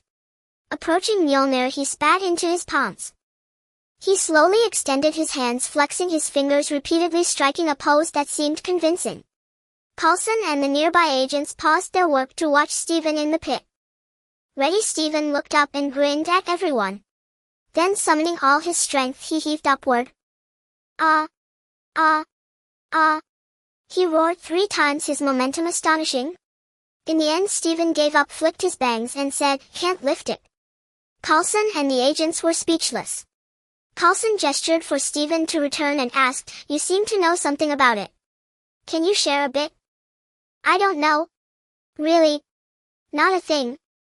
Though reluctant, Coulson had no choice but to let the matter rest, faced with Stephen's unyielding attitude. After all, if Stephen showed that he knew everything, wouldn't those military bigwigs and organizations just capture him and slice him up for study? Stephen's power wasn't enough yet. Playing it safe was the way to go. "Do you think it could be from there?" Coulson pointed at the sky, asking Stephen. Stephen neither confirmed nor denied, but his meaning was probably clear enough. Coulson's face turned grave, the ever-present smile on his lips vanishing for the first time. Though it wasn't the first time they'd discovered something from space, every time something came from beyond it brought enormous consequences. The same had happened back then with Mr. Fantastic and his spaceship. Coulson knew a bit about it, and he couldn't afford to take it lightly. Stephen followed Coulson to the upper levels of the building where Coulson had set up his temporary command post. No sooner had Coulson and Stephen arrived at the command post than, before they could even get a briefing on the current situation, the voice of Clint Barton, aka Hawkeye, crackled through Coulson's communicator. "Sir, someone's broken in." "How many?" "Just one." "Do you want me to take him out?" "Hold on. Let's see what he's up to." The intruder's name was Thor Odinson, the god of thunder. But right now he had been stripped of his powers by his father and was little more than an ordinary man, albeit a strong one. After knocking out a few guards on alert, Thor, using the alias Donald, finally made his way to the center of the compound. Rain poured from the sky as Mjolnir lay silently in a large pit which had turned into a muddy quagmire from the downpour. Step by step, Thor descended into the pit and approached Mjolnir. His gaze was extraordinarily tender as he looked at the hammer, as if beholding a long-lost comrade.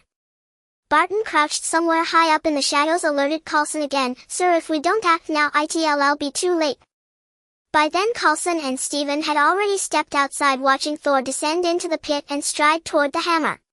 Coulson pressed his communicator and said to Barton, "Stand down. I want to see what he can do." Thor slowly extended his left hand and gently grasped Mjolnir's handle. As he always had, he applied the same force and lifted upward. But the hammer didn't budge. Thor froze, then increased his effort, even using both hands, yet the hammer remained utterly still. Thor was dumbfounded. He realized he had truly been banished by his father, and even his beloved weapon had abandoned him. He let out a roar of defiance and anguish at the heavens. But what use was it? Coulson watched the towering man in the mud like a wounded beast and ordered through his communicator, "Show's over. Field team, move in. Take him." With a vacant stare, Thor sat dejectedly in the mud, letting a group of men bind his hands behind his back and lead him to the interrogation room. Once in the interrogation room, Thor seemed drained of all spirit, slumped lifelessly in his chair. While Coulson conducted the questioning, Stephen leaned against the doorframe, studying Thor with keen interest. The man was indeed handsome, tall and robust, with a chiseled face and flowing blonde hair, the very image of a dream lover for countless maidens. Coulson stood not far from Thor and said, "Those highly trained security guards you handled like they were nothing more than low-paid rent-a-cops. In my experience, you've definitely had some serious training. Can you tell me where you got it?" "Thor." "Stephen." Seeing Thor's silence, Coulson pressed on, "You strike me as a mercenary. Tell me, who are you and who do you work for?" "Thor." No matter what Coulson said, Thor just stared at the floor as if something there had him utterly captivated. Just as Carlson was about to continue his interrogation, his communicator buzzed. He glanced at the message and gestured for Stephen to follow him out of the interrogation room. The moment the interrogation room door closed, Thor's brother Loki appeared. Seeing Loki, a flicker of panic crossed Thor's face, but he steadied himself and said, "Loki? Why are you here?" Loki replied, "I came unwillingly to see you, brother." "What's happened? Is it about the Jotuns?" "They'll explain everything to father." Thor's voice even began to tremble. A sorrowful expression crept over Loki's face as he said to Thor, "Father is dead." "What? How can this be?" Thor couldn't believe it. His father, the All-Father of Asgard, dead? After you were exiled, the Jotuns invaded Asgard. Father was ambushed and fell in battle. Thor, all of this is because of you. Loki's tone shifted abruptly, attacking Thor's already fragile psyche. The news of their father's death plunged Thor into a pit of guilt and remorse, leaving him utterly unable to discern truth from lies. Seeing Thor successfully ensnared in his trap, Loki resolved to press his attack until he had completely shattered Thor's spirit. "After father's death, you couldn't even lift Mjolnir, which was right before your eyes. You've become mortal. The crown of Asgard falls to me now. I'm sorry, Thor." Thor's face was etched with sorrow, his heart and mind utterly exhausted. He opened his mouth as if to speak, but in the end only a long, heavy sigh escaped him. They were silent for over 10 seconds. Finally Thor asked, "Loki, can I go home?" Loki put on an expression that said, "I wish I could help, but my hands are tied," and replied, "I'm sorry, Thor. The most basic condition for a truce with the Jotuns is your exile. And mother won't allow you back in Asgard either. I came here to say goodbye. I'm sorry, Thor." Thor seemed to have given up all hope. He covered his face and said to Loki, "It's me who should be sorry. Father, mother. I was wrong." Loki turned away, a knowing glint in his eye, and departed. With his spirit shattered, Thor had no heart for conversation, and Carlson's subsequent questioning naturally yielded nothing. When Dr. Selvig arrived at the base to demand Thor's release, Carlson had no choice but to let him go. Stephen and Carlson stood at the base entrance watching Selvig and Thor walk away. Carlson asked, "Do you really think it's wise to just let him go?" Stephen shot Carlson a glance and said, "Instead of that big guy, you should be paying more attention to that rune over there."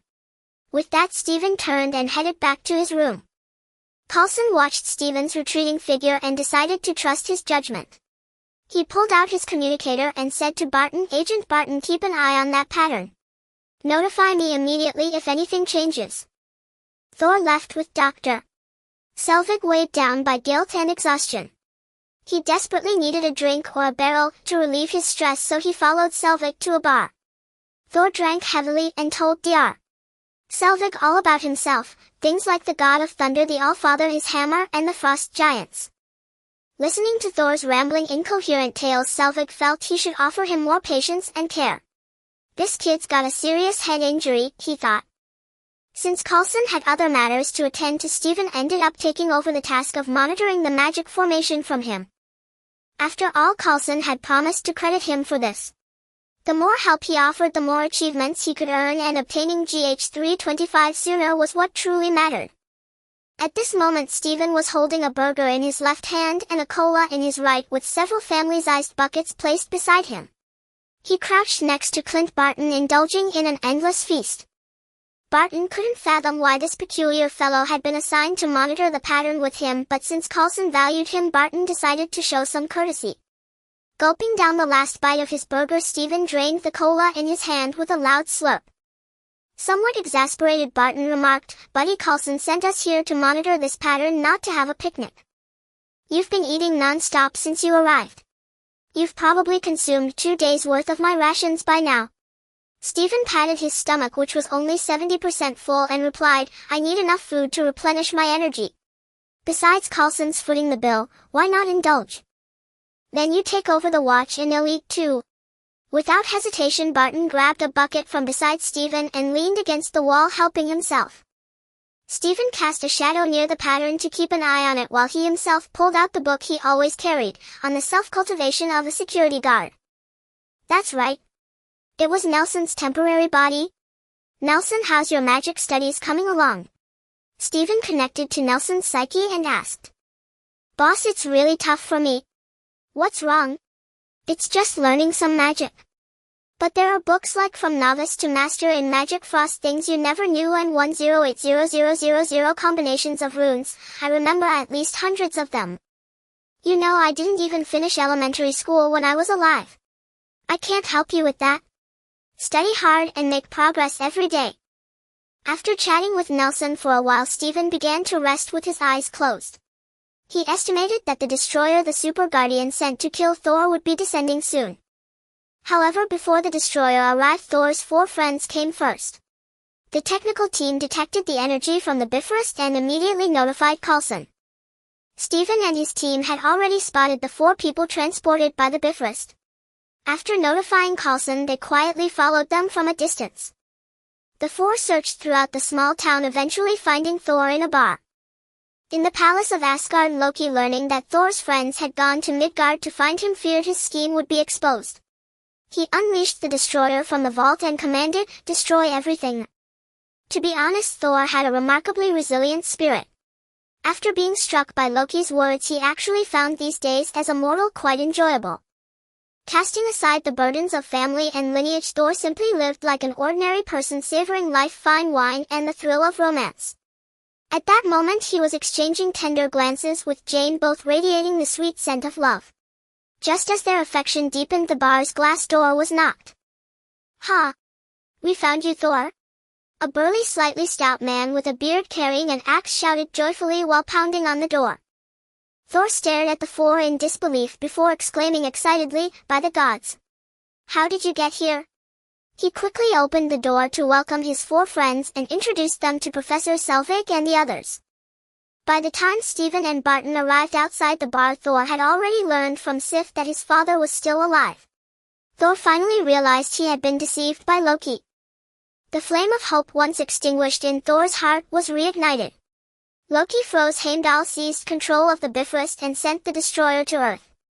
Coulson had just received news of 4 people appearing at the rune formation and arrived at the site only to find the destroyer had been transported there.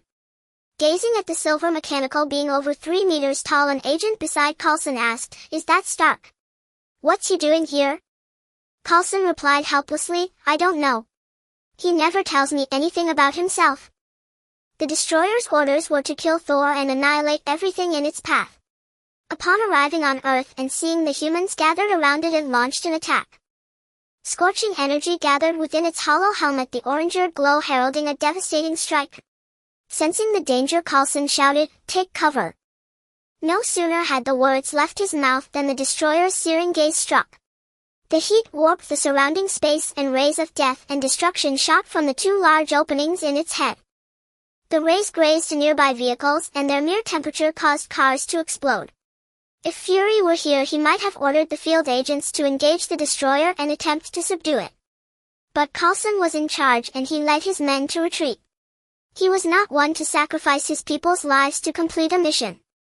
After all, Stephen was in town. Wasn't he brought here to handle emergencies? He couldn't just eat and do nothing. Rather than waste lives, it was better to focus on what needed to be done, like evacuating the townspeople.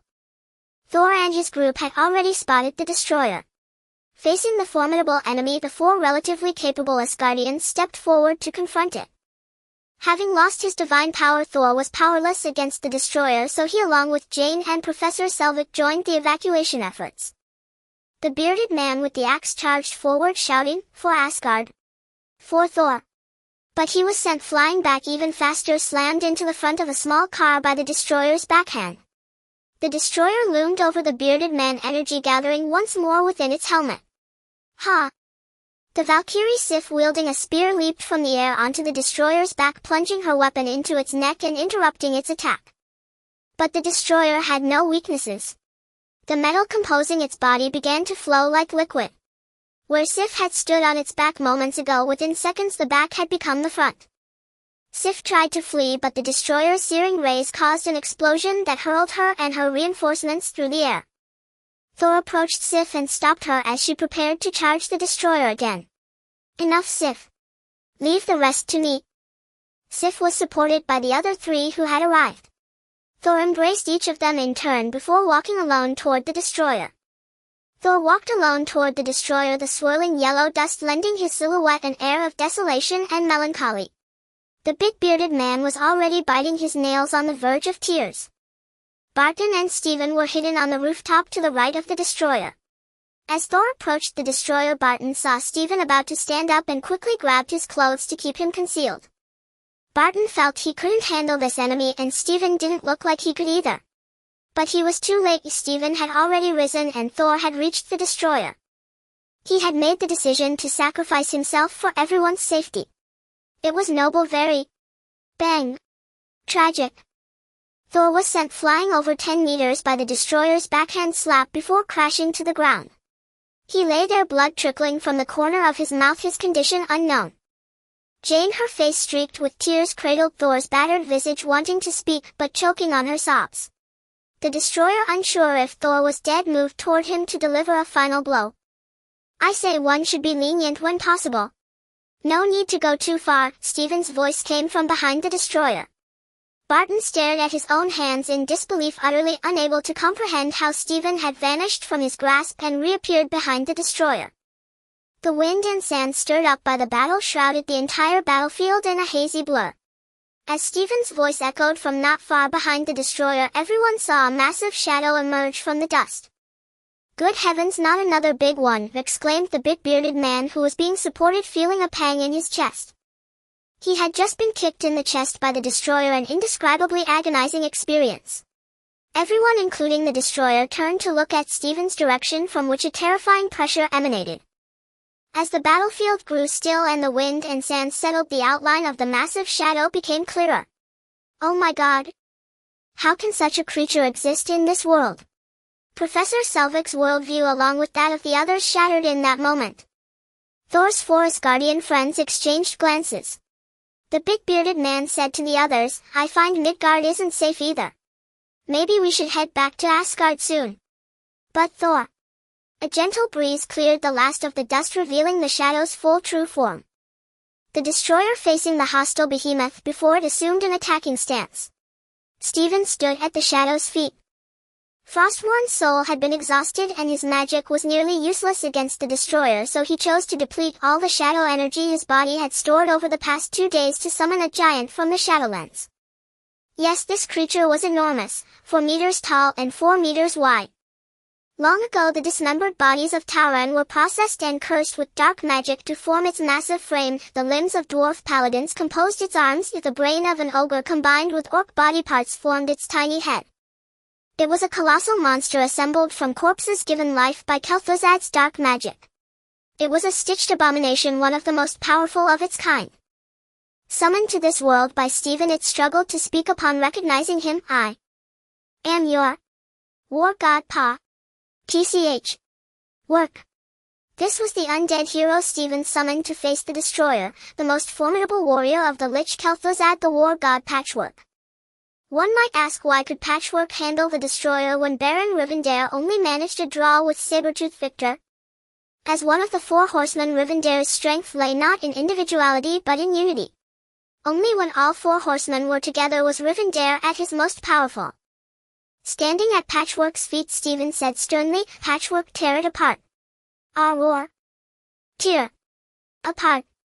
A massive axe and a huge chain scythe appeared in Patchwork's hands.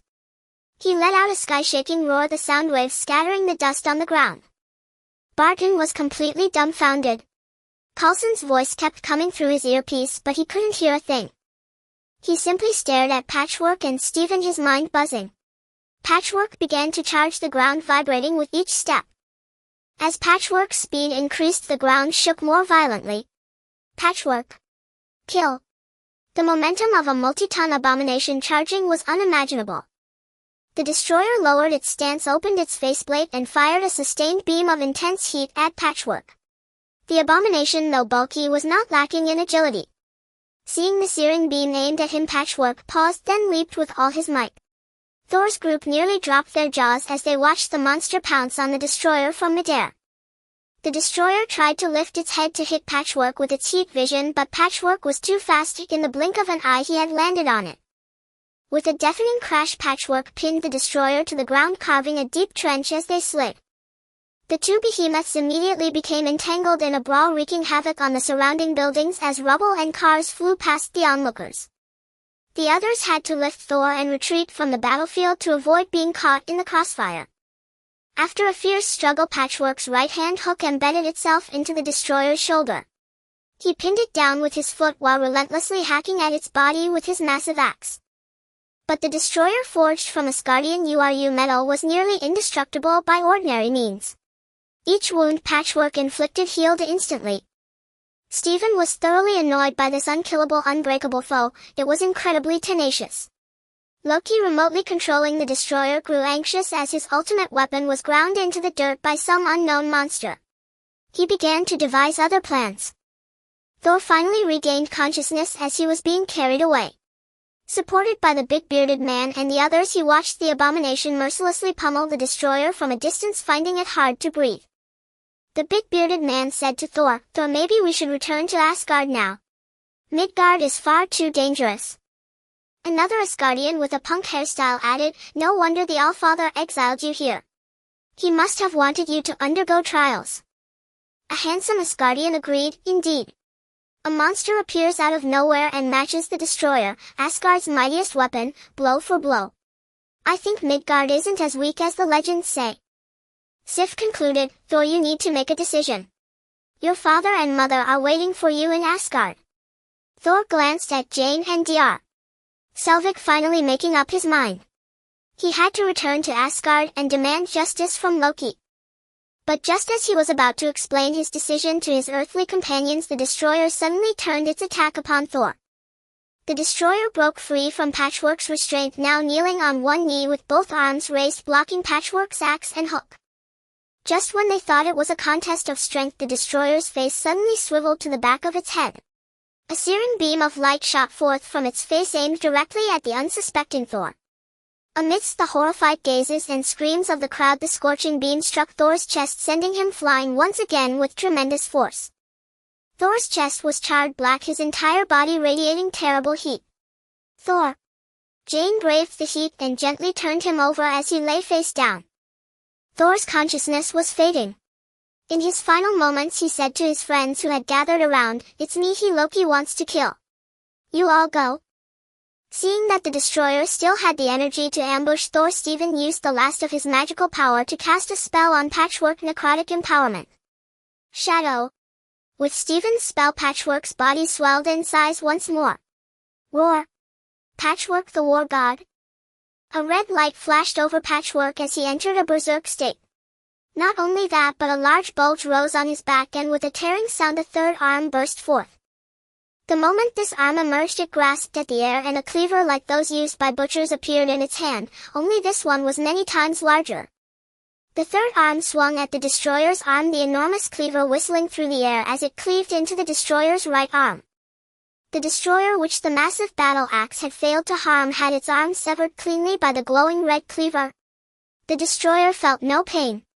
Ignoring its severed arm, it took the opportunity to roll away, trying to escape Patchwork's grasp. Patchwork hurled the hook from his right hand at the destroyer. The destroyer had barely escaped 10 meters before being yanked back in front of Patchwork. As Patchwork raised the cleaver to strike at the destroyer's head, the destroyer lunged forward into Patchwork's embrace, its entire body beginning to glow with an orangey light. "Damn, is it going to self-destruct? Can't take the heat." Seeing the destroyer glowing brightly as if preparing to blow itself up for mutual destruction, Stephen quickly ordered Patchwork to toss it into the sky. But the destroyer's hands and feet had transformed into metallic ribbons, tightly binding Patchwork's body, making it impossible for him to throw the destroyer away. Stephen and Patchwork were now in a dire predicament. Given the destroyer's energy, if it detonated, the town and even the distant civilians watching would be blown to pieces. Stephen could only command Patchwork to run into the distance, but Patchwork was never a nimble hero. Now burdened with the destroyer, he couldn't pick up speed. Seeing the destroyer's surface nearly all red from the heat, Stephen had to resort to his ultimate move. "Damn it, Thor! How long are you going to lie there playing dead?" Thor, who had been on the verge of death, suddenly opened his eyes wide as if jolted by something. "I am the god of thunder, Thor." Thor's fading consciousness suddenly solidified. Mjolnir, which had been lying quietly in a crater, shot up into the sky without warning and flew toward Thor. Thor, still cradled in Jane's arms, suddenly reached out his right hand. Mjolnir landed precisely in his grip with a clear resonant hum. It was as if the hammer was expressing its longing for its comrade Thor, or perhaps its excitement at fighting alongside him once more. As Thor grasped Mjolnir, a pillar of multicolored light descended from the void, enveloping him completely. Jane and Sif were forced back, watching Thor's transformation from a distance. As the light faded, Thor's divine power was fully restored. His magnificent armor and crimson cape reappeared on his body, and even his grievous wounds were instantly healed. Thor hurled his hammer toward Patchwork, and the destroyer then charged after it at full speed. The hammer struck Patchwork's massive body from the side, causing him to stagger and fall, revealing the destroyer clutched in his arms. Thor leaped into the air to catch the rebounding hammer. Thick dark clouds suddenly gathered in the sky, and several massive bolts of lightning arced down, striking the hammer he held aloft. Baptized by the lightning, Thor's eyes crackled with thunder. Gripping Mjolnir, now imbued with the power of the storm, he raised it high and brought it down with all his might upon the destroyer's head just before it could explode. With a deafening crash, a violent shockwave erupted from the point of impact between the hammer and the destroyer. The destroyer was shattered by the divine force of Thor, and Mjolnir, the energy it had gathered within, instantly leaking out. Thor pressed his palm against the crack in the destroyer, using his own divine power to neutralize the escaping energy. Only after his hands had blackened and his body was smoking did he manage to suppress most of the energy. But a small portion of the energy escaped from the destroyer's back, absorbed by Patchwork, who was behind it. Patchwork, unfortunate enough to be caught in the blast, was roasted by the destroyer's energy until he was nearly well done, then dissolved into a wisp of black light and returned to the Shadow Realm. Having vanquished the great enemy and broken the Odin's seal to reclaim his power, Thor couldn't help but raise Mjolnir high, flashing a victorious smile at his comrades. His friends cheered and ran toward him, and even the distant civilians began raising their arms in celebration. While Thor was triumphantly celebrating with his friends, Stephen and Barton had already secretly slipped away, carrying the arm that had been severed from the destroyer. This was you metal. What a score! Let him have the glory, while get rich quietly, that's the way to go, Stephen said to Barton as they ran carrying the arm. Barton knew exactly what this arm meant. He nodded vigorously in strong agreement with Stephen. By the time Coulson and his men regrouped and arrived, the battle was already over. They saw Stephen and Barton from a distance carrying a shiny silver object toward their convoy. Coulson said to his subordinate, "Go give them a hand." Once the arm was loaded into Coulson's vehicle, Coulson took the wheel himself. Stephen squeezed into the passenger seat, pushing Barton aside. He said to Coulson, "Go. Go. Go." Coulson glanced back at the arm, which he recognized from the armor he had seen before, and couldn't help but laugh as he replied, "Nice work, Stephen." After bidding farewell to Jane and Dr. Selvig, Thor returned to Asgard with his companions via the Bifrost, determined to settle scores with Loki. The destroyer had been vanquished, and the monstrous abomination Patchwork, who looked more like a villain, had also disappeared. The town now seemed safe, and Coulson had obtained the intelligence he sought. Stephen even managed to claim a trophy. Had it not been for Barton of S.H.I.E.L.D.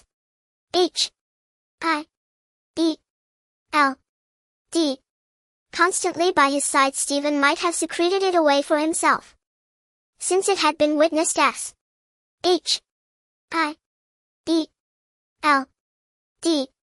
could not possibly abandon any extraterrestrial technology or artifacts. Stephen, Coulson, and Barton were now aboard the aircraft heading back to S.H.I.E.L.D.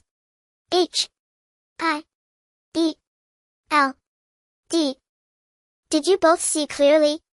Did they all emerge from that pattern? Coulson asked Stephen and Barton. Barton nodded and said, "I saw it clearly. They did appear from that pattern." At that moment a rainbow appeared in the sky, shining upon the pattern, and those figures materialized on the rainbow. "Have you heard the legends of the Bifrost and Asgard?" Stephen interjected timely. Coulson and Barton looked at him in astonishment. Stephen shrugged and said, "What, you don't know about them?" "No, I've heard of it, but the idea of gods seems somewhat absurd." Coulson hesitated. "Actually, they seemed more like humans of extraordinary power," Barton added. Stephen chose not to elaborate further, fearing he might reveal too much.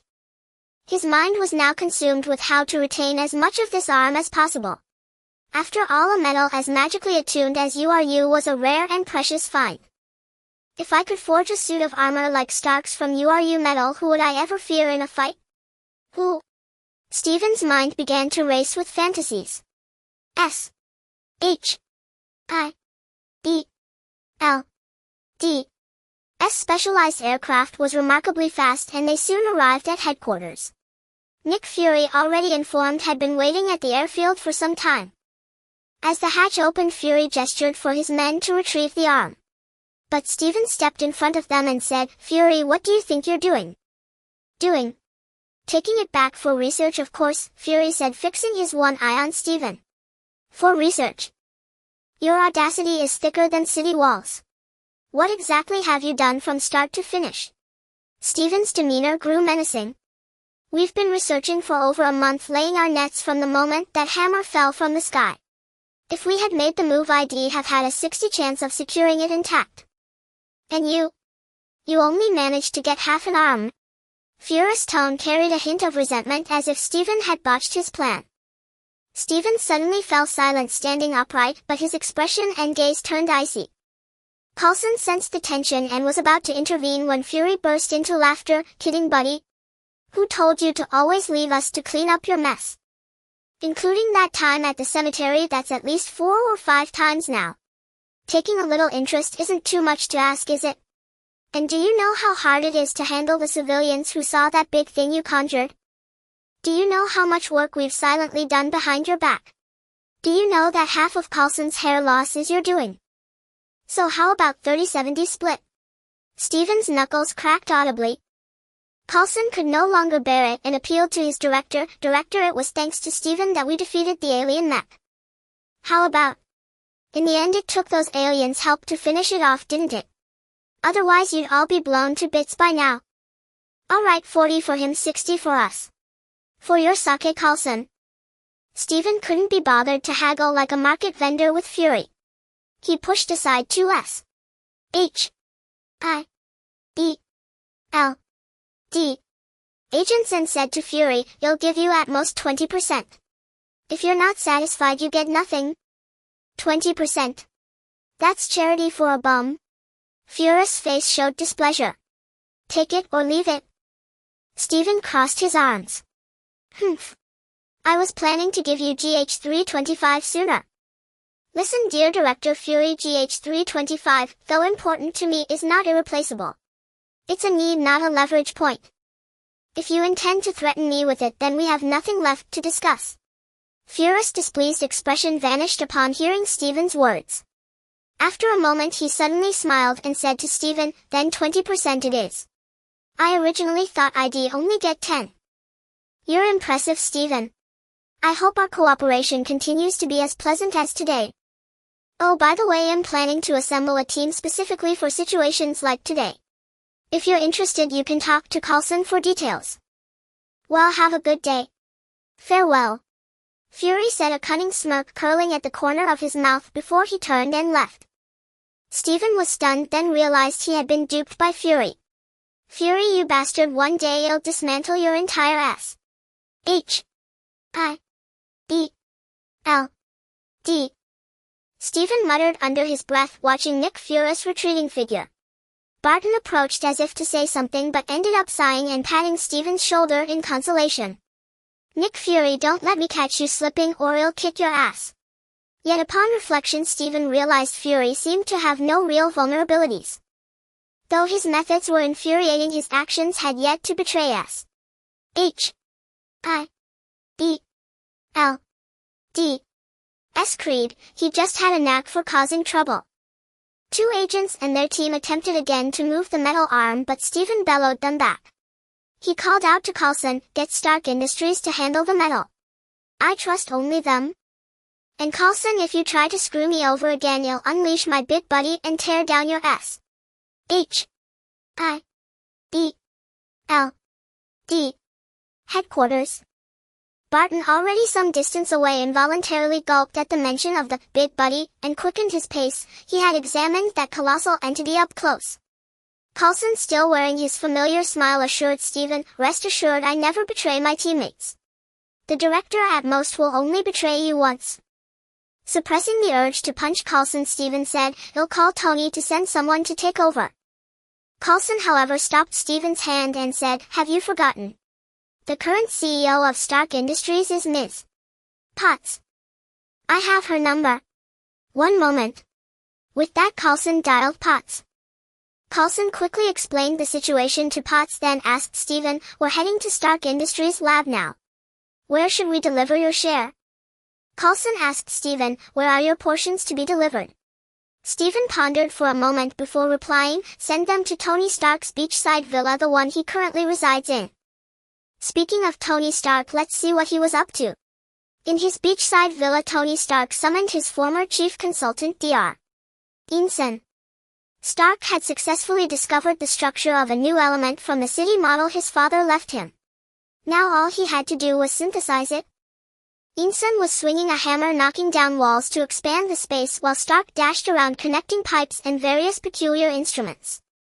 The two worked tirelessly through the entire day and finally completed the setup of the apparatus. Ensign held a half-finished shield in his right hand to fan himself, wiped the sweat from his brow with his left, and asked Stark, "Tony, are you sure this can be achieved? This is something even your father couldn't figure out." "Howard, I admit he was a genius for conceiving such a structure. But I am a genius among geniuses. He couldn't do it, but I certainly can." Thinking of his father, Stark couldn't help but smirk.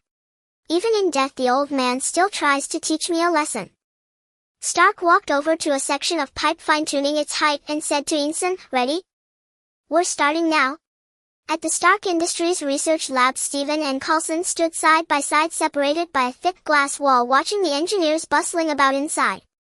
However, what vexed Stephen was that the person Pepper had sent to oversee the project was none other than Black Widow Natasha. It made him feel as if he had swallowed a fly. Stephen had a strong sense that he was about to be set up.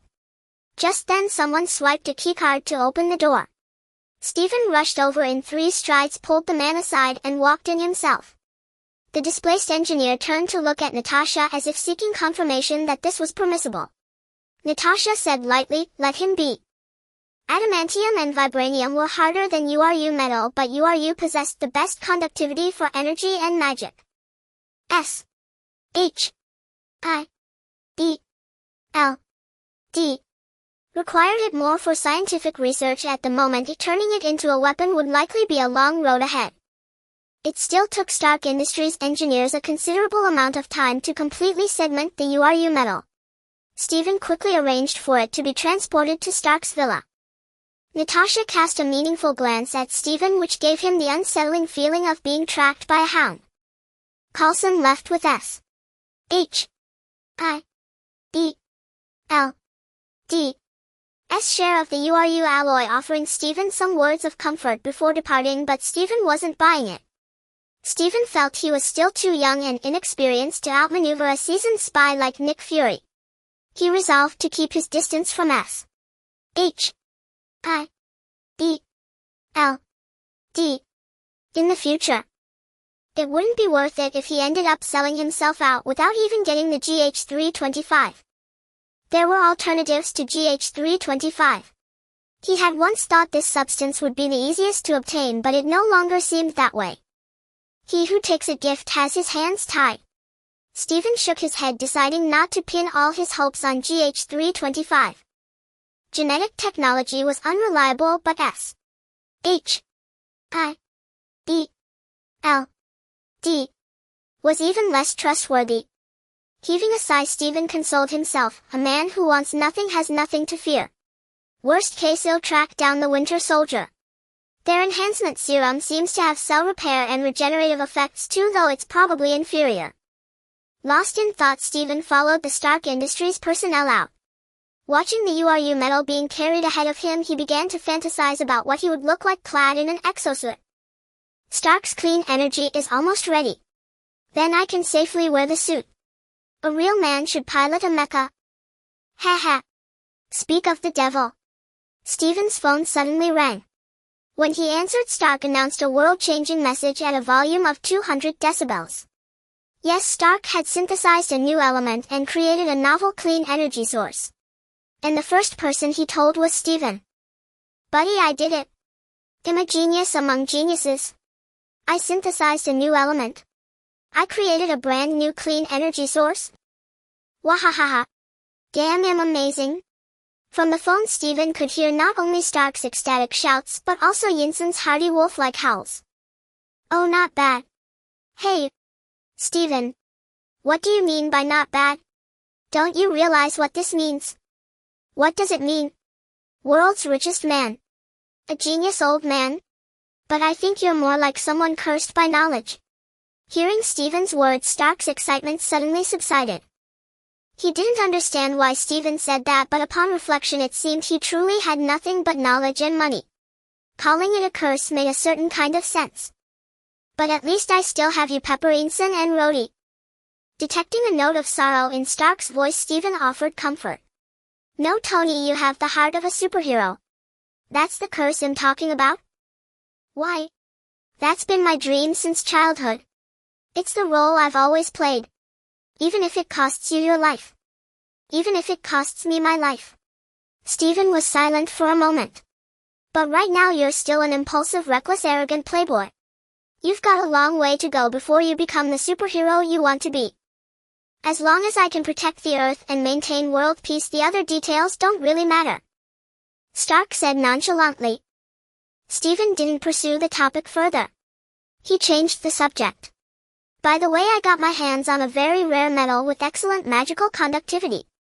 I want you to help me build a suit of armor with it. Aha! Finally come to your senses. Ready to give up those ugly little buddies of yours? But my suits don't come cheap. Your net worth is far from enough. Stark teased. Hearing about money, Stephen suddenly had an idea. Tony, don't rush to announce the new energy source. They'll have Anna invest all my savings into your company's stock right away. The metal will be at your villa soon. I'll talk to you later. Gotta go. Hey, I haven't. Beep. Beep. Beep. Stark's words were cut off. True to his word, Stephen immediately contacted Carlson for Pepper's number, then got Anna's number from Pepper. Realizing that over half a year had passed without him ever actively contacting Anna, Stephen's heart filled with guilt. Stephen dialed Anna's number. It rang for a long time before being answered. Hello, this is Anna, Deputy General Manager of the Stark Industries Central City office. Who's calling, please? Anna, it's me. Those few words from Stephen instantly stirred Anna's emotions. Sob. Anna, where are you now? Stephen was about to explain, but Anna interjected. It's okay, Stephen. I'm doing well now, though I miss you terribly. Have you found a way to cure your condition? Yes, I have, and I'm working on obtaining it now. Don't worry. That's wonderful. When will you come to see me? Soon, it shouldn't be long. By the way, I have something important to tell you. Is anyone around you? Seeing Stephen's caution, Anna got up and closed the door to her office. No one's here. What's so important? Covering his mouth and the receiver, Stephen whispered, take all our money and buy Stark Industries stock. Why? Ever since Tony Stark stepped down as CEO, Stark Industries stock has been plummeting. Listen, Tony is about to return to Stark Industries and he's bringing a new technology that will change the world. Trust me by now. Wow. Is that true? I'll buy it all right away. By the way, I received the box you sent with someone last time. It had a lot of money and a small case, right? Yes, that case is extremely important. Keep it safe for me. No problem. I have a meeting soon, so I have to go. You must come see me when you have time. I will. By the way, are you in that place called Central City? I'm in Central City now. Stark Industries has just established a foothold here and it's not easy to survive. I have a lot of work. Running his fingers through his hair, Stephen said to Anna, stay safe. Once Stark and I finish building the company tower, I'll bring you back. Anna cheered. We're building a tower. That's great. After learning that Anna was doing well, Stephen set aside another worry. Hanging up, Stephen arrived at Stark's beachside villa via the Stark Industries helicopter. From the air he spotted two men in beach shorts sprinting wildly on the sand.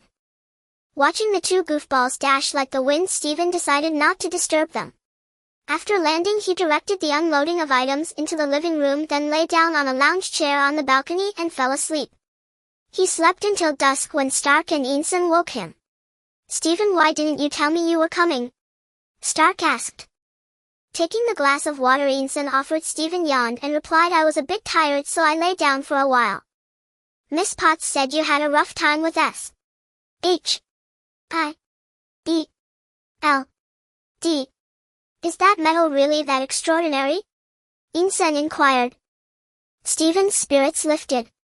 "It's called URU metal. Asgard forged its ultimate weapon, the Destroyer, from it. What do you think?" "Asgard?"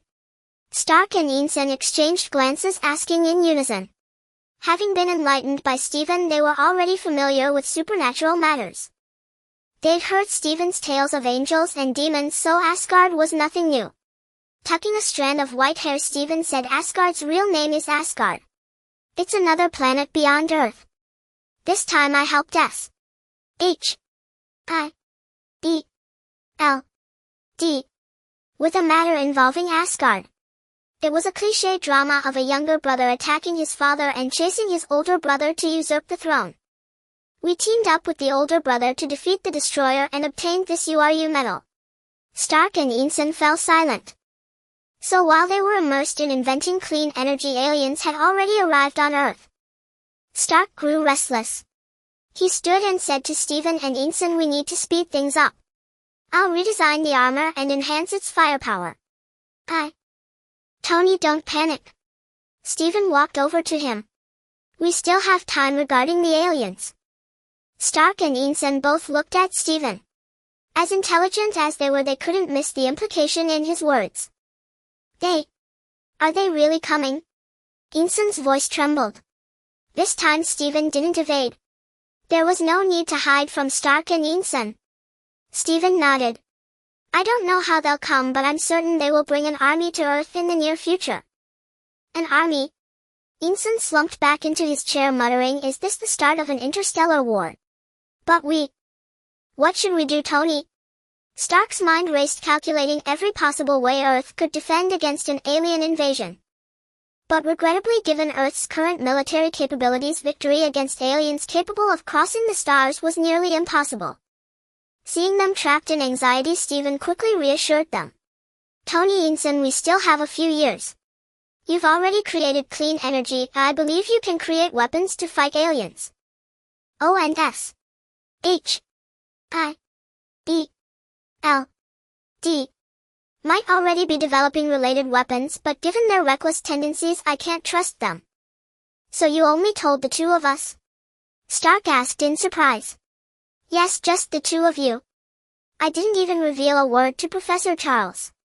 Stephen walked to the villa's balcony, gripping the railing as he gazed at the horizon. The sea breeze, carrying a faint salty tang, gently lifted Stephen's hair. Stark, who had followed him out, immediately noticed the strands of white hidden among Stephen's black hair. Stark and Ensign stood on either side of Stephen. Ensign said, "You seem to know a lot, almost as if you can foresee the future." "I don't know. I don't think it's foresight, it's just always there in my mind, appearing in my dreams every time." Stark placed a hand on Stephen's shoulder. "Buddy, you don't have to bear this burden alone. We can share it with you." Stephen turned to Stark with a bitter smile. "Burden? No, I never really thought about saving the world. I always felt I lacked the ability and the vision.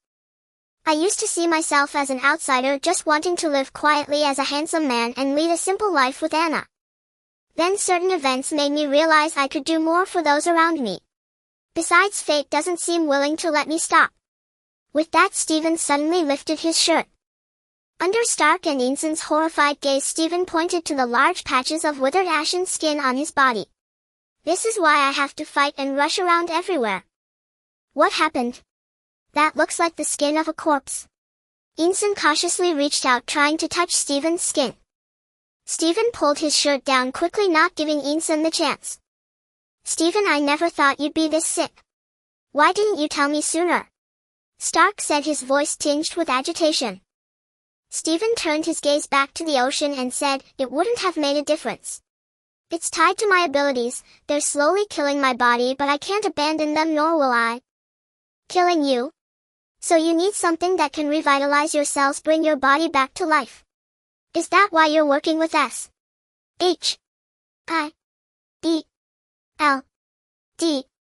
Stark had pierced through the truth in an instant. "Stephen, you could have told us. We'd have found a way for you." Ethan said, a note of anger in his voice. "Yes, they have what I need, but Fura's been trying to use me as a tool all along. I'm not blind to Nick Fura's intentions, I just thought a mutually beneficial partnership wouldn't hurt, so I've been tolerating it. But this time I've seen through that master of spies. His one eye likely sees only the darkness in human nature. He doesn't trust me, nor does he trust Professor Xavier's assessment reports. In his view, anything or anyone beyond his control is a threat that must be monitored, or even controlled. I even wonder if Coulson was just a pawn he placed to rein me in." Stephen's tone was calm, but Stark and Ethan could hear the utter disappointment beneath it. "That thing, I believe the professor and Coulson are genuinely fighting for it on my behalf, but Fury. He might never give it to me." Ethan suddenly said, "I've heard of something that strengthens body cells." "Captain America." Stark and Ethan exclaimed in unison.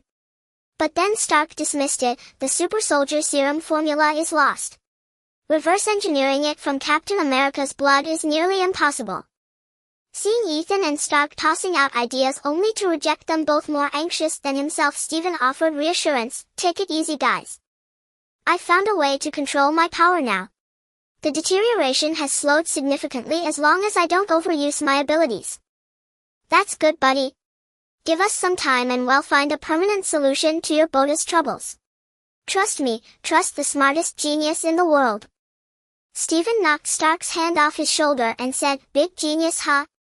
Then get to work on my armor first. I'm itching for it." At that the three men exchanged glances and then rushed in a herd toward the underground lab. Having gained some understanding of the URU metal's background, it had fully ignited Stark and Ethan's interest. "Very hard, high density, and the flexibility is impeccable. What a delightful little treasure," Stark murmured, stroking the URU metal with half-closed eyes in rapture. Stephen grinned and said, "Stop dawdling and make me that armor." Stark thought for a moment, then suddenly asked, "Is this all the URU metal there is?" "That's all." "What's wrong? Do you have to use only this metal for the armor?" Stark pressed. A sense of foreboding crept over Stephen. He replied, "Yes. If I use other metals, I'm afraid the alloy will hinder my spellcasting." "Too bad. This arm is hollow, there's not enough metal to build armor for a full-grown adult. If you had an 80-year-old son or daughter, it might fit." In an instant Stephen's dream of a mech suit shattered. "You could just not use your powers. That way you can wear my armor and stop your body from deteriorating, two birds with one stone, right?" Stark suggested. Stephen shook his head with a wry smile. "No, it's impossible. You know, Tony, before the alien invasion we're going to face plenty of dangers too. Haven't you noticed? The psychics emerging now are stronger and more troublesome. In the future we'll only face more formidable foes. I need my power, I believe I can stand against them. But you, Tony, you need to pull yourself together." Stark looked into Stephen's eyes and saw the gravity there, knowing Stephen wasn't lying. "I understand. So do you still want the armor?" Just as Stark asked Stephen whether to proceed with the URU armor, the Book of Nelson on the table suddenly spoke, "Yes, absolutely." "Whoa! What the?" Stark and Ethan were startled. Since he was already exposed, Nelson stopped hiding and flew right in front of them. Stark and Ethan leaned back against the railing, watching the book floating in midair, emanating black mist as it flipped open its pages and spoke, "I know you. Tony Stark. Hello, I'm Nelson, the top Lich under the Master's command." "Lich? That doesn't sound good," Ethan muttered. Stephen reached out and snatched Nelson out of the air, then said to Stark, "His name is Nelson. He was a little helper of mine in Hell's Kitchen. He died bravely fighting vampires. I preserved his soul, and now he's temporarily living in this book." "A soul. Such a mysterious, beautiful thing. At the mention of soul preservation, Ethan thought of his wife and children, his eyes beginning to redden. Stephen continued, "Help me build it. I think it's time to give my little buddy a new body. Oh, my Lich King. Praise you. Praise my mech body. Woohoo." Nelson broke free from Stephen's grasp and flew around the room, venting his ecstatic joy. Stark shrugged and said, "As you wish, Lich King. Call me what you will, Tin Can. Oh, by the way, when does our 7th tower start construction? I think it's time to expand my business." Stark burst out laughing, "You've finally come around. Don't worry, I'll build a tower that'll satisfy you. It'll be our future base against alien invasions." "How long will it take?" Stephen asked. "With my tech and resources, I'd say about 35 months. Stephen thought for a moment and said, "I need a temporary base. Hell's Kitchen isn't cutting it anymore. Where do you think we should set it up?" Stark crossed his arms and replied, "I think Stark Tower would make a decent temporary base." "Are you sure?" "Absolutely. With you around, Stark Tower's security will get a massive upgrade." Stephen lowered himself to sit against the railing on the floor and said, "You provide the venue, I protect the tower. Deal." "Deal." After saying that, Stark lay flat on the ground staring at the fully dark sky and murmuring to himself, enemies lurking on all sides. Stark and Stephen settled numerous details, and then the three men along with a book fell asleep sprawled on the balcony. Of course a lich had no need for sleep, but Stephen found him loquacious and had merely sealed him away. Early the next morning, Stark drove a supercar with Stephen and Ensign in tow to the entrance of Stark Tower. "Tony, I knew you would return. Welcome back." Jarvis's voice was the first to resonate within the tower. A warmth stirred in Stark's heart as he said, "Jarvis, notify Pepper and all of Stark Industries shareholders. I have momentous news to announce. Also take Stephen and Ensign to the 7th floor. From now on, that floor will be Stephen's workspace." "Very well, Tony. Is there anything else you require? You know, without your orders I feel as though something is missing from my existence." Listening to Jarvis's chatter, Stark felt as if he could once again see that kind and loyal elder from years past. Stark paused, said a single phrase, "Jarvis, watch over this home for me." Then he quickened his pace and entered the elevator. "Tony, I have kept everything in excellent order here, rest assured. Mr. Stephen Dr. Ensign, please follow my instructions. We shall now proceed to the 7th floor." Stephen and Ensign arrived on the 7th floor. He found it almost entirely unused and couldn't help but mutter, "Damned rich man leaving an entire floor vacant. What incredible extravagance." "Mr. Stephen, what kind of office space would you like designed?" Jarvis inquired. Stephen glanced at Dr. Ensign, then said to Jarvis, "You handle the design and Ensign will help me review it. The two of you can work it out between yourselves." Dissatisfied with inexplicably gaining another task, Ensign complained, "Hey, Stephen, I'm already busy enough. Do you know my research schedule is booked solid through next year?" "It's alright, you're still young, Doctor." Stephen patted Dr. Ensign's arm and headed towards the elevator. Before stepping into the elevator, Stephen turned back to Ensign and said, "I'm not trying to shirk my duties. I just need to find some personnel, otherwise this place is far too empty." Ensign watched the elevator doors slide shut, adjusted his suit slightly and asked Jarvis, "Jarvis, do I truly look that young?" After a long silence, Jarvis replied, "Yes, you do appear youthful." "Humph." Dr. Ensign was in good spirits. Although Stephen spoke of recruiting, he decided to take his time. Mass recruitment was not his plan, yet he still intended to pursue an elite strategy, few in number but high in combat capability. Stephen wandered around New York for a while only to find himself back at his home in Hell's Kitchen. He looked at this place, small yet the keeper of his fondest memories. Taking the signboard of 7 Security Company, he gently closed the door behind him. "Hey, Stephen." A black boy's head poked out from the neighboring window. It was Jimmy, whom he hadn't seen in ages. "Yo. If it isn't our little Jimmy." Stephen greeted him. Jimmy came out of his house and ran over to Stephen. Stephen crouched down, bumped fists with Jimmy and asked, "How have you been lately?" "Great. By the way, that stack of cash." "Sure." Jimmy quickly covered his mouth and nodded to show he understood. Then Jimmy cautiously lowered his hand and asked, Steven, are you moving away? I haven't seen Anna in a long time. Yeah, we're moving. Steven ruffled Jimmy's hair. Jimmy looked a little sad and asked, will you ever come back? We probably will. Jimmy, take good care of your mother and keep an eye on this place for me. Your salary will be doubled from now on. Steven said with a smile. Steven, can I come work at your company? Jimmy asked tentatively. It's too dangerous. The dangers we are about to face are beyond your imagination. I don't want you to take risks with me, understand? Jimmy nodded obediently and replied, okay Steven, you'll do my job well. Good. Then see you next time. After saying this, Steven bid Jimmy farewell and left Hell's Kitchen. As Steven reached the street level, he saw Matt Murdock with two unfamiliar people not far behind him. Steven knew he was waiting deliberately, so he walked up and asked, something on your mind?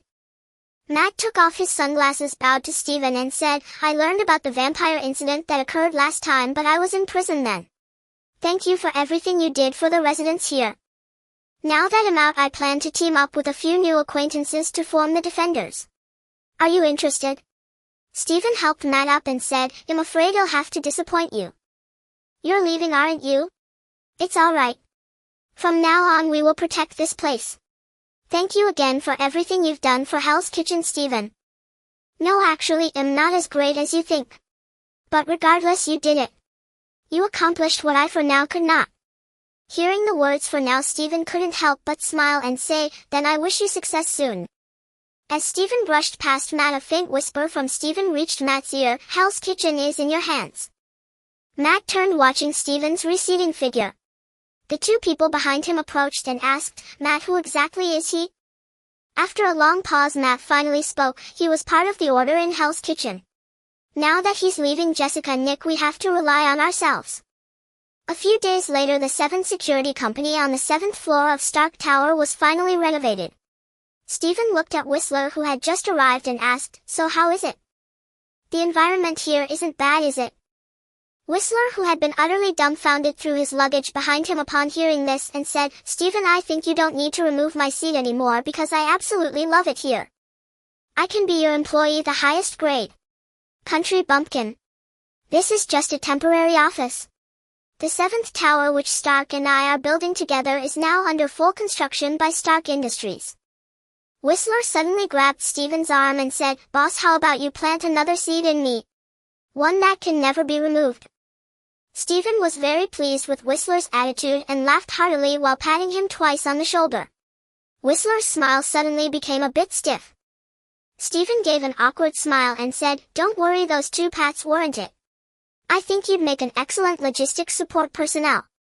As long as you're willing to join, all sorts of benefits and guarantees won't be a problem. I think Blade would also be an outstanding security asset.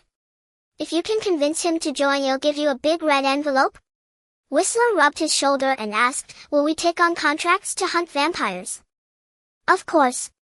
Then we can sign the contract. I can sign for Blade too. And remember, I want that red envelope, a huge one.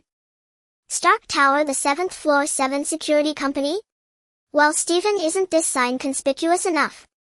Stark and Steven stood in the distance gazing at Stark Tower. On the 7th floor, Stark had installed a sign for 7 security company, large and ostentatious enough.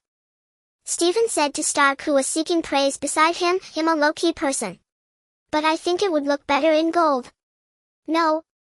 I refuse. I can't agree with your aesthetic. Stark cast a contemptuous glance at Steven and left alone, as if staying a moment longer would infect him with Steven's provincialism. Steven paid no heed to Stark's departure and wandered alone into the park. Finding a secluded spot, he sat on a bench, closed his eyes, and began to savor the rare moment of tranquility. Boom! A thunderous sound of a building collapsing echoed from afar. Steven immediately rose and looked in that direction. Steven's phone suddenly rang. He answered and Stark's voice came through, Steven, did you see that? There's a huge commotion in Brooklyn. I saw it. Do you know what's happening? Steven asked. Military sources say 2 terrifying green-skinned monsters are tearing each other apart. Stark's voice was urgent. Green-skinned monsters? Stephen recalled, they must be Hulk and Abomination. Stephen said to Stark, are you going? Give me a lift. Of course. I'd be happy to. Stark had barely finished speaking when he appeared above Stephen clad in his armor. Before Stephen could prepare, Stark grabbed him and flew toward the site where Hulk was battling Abomination. When they arrived, the area was already reduced to rubble. The destructive power of Hulk and Abomination made Stephen and Stark exchange a look of disbelief. This devastation. I thought a localized war had broken out. Stark set Stephen down and landed beside him. Stephen gazed at Brooklyn, half of its block destroyed, and replied, come on, let's take down that bigger, uglier one. Why not take them both down? Stark was puzzled. Stephen found it hard to explain at the moment, so he simply said, the smaller one can revert to a normal person and communicate. He's also an extremely rare talent. As for the bigger one, he's beyond saving anyway. I don't know how you know that, but I think your words are trustworthy. So do you have a plan? Stephen glanced around and said, go help me disperse the surrounding military and try to keep the battle from harming more people. Got it. By the way, don't summon any skeletons this time. Of course not. With that assurance, Stark's limbs erupted in flames as he soared into the sky. He spotted a helicopter circling overhead with General Ross inside. Stark intended to have a direct talk with him. Seeing Stark leave, Stephen reached into the void with his right hand and Frostmourne materialized in his grasp. With the sword's appearance, wailing souls flew in from the sky. These were the souls of ordinary people accidentally killed in the clash between Hulk and Abomination. I must find a hero who can instantly suppress and slay the Abomination, preferably one that doesn't look too monstrous or antisocial. Stephen pondered as he gathered shadow energy. Once he had amassed enough power, he channeled it through Frostmourne to connect with the Shadowlands. In the pitch-black Shadowlands, Stephen's spiritual sense flickered through faces, some mad, some bloodthirsty, like a slideshow. Finally, his spiritual sense halted before a cold, aloof, and massive orc face. Whoosh! The space trembled. An orc clad in black Scourge armor wielding a massive rune blade appeared beside Stephen. Let us in the name of the Scourge shatter this insignificant world. Hail the Lich King! The orc roared his arrogant slogan upon arrival. Stark, who had just reached an agreement with General Ross and was circling the Abomination, heard this as he flew near Stephen. The orc's declaration nearly made Stark fall from the sky. Hey Stephen! Are all your underlings this cocky? I'm starting to think you're the real villain boss. Stark fired a volley of homing missiles at the Abomination, then circled above Stephen to ask. Without replying, Stephen commanded his summoned ally, Deathbringer Sorfang. Sever the head of that bone-spiked monster. Feel the fury of the Scourge in the name of the Lich King. Sorfang gripped his blade with both hands and charged. Stark landed beside Stephen, eyeing the oddly shaped broken sword in Stephen's hand, and asked, is the Scourge your army? Stephen glanced at Stark and replied, I wish I had such an army. Good, or I'd worry about waking up one day kneeling before you, calling you the Lich King. Stark feigned relief, patting his chest.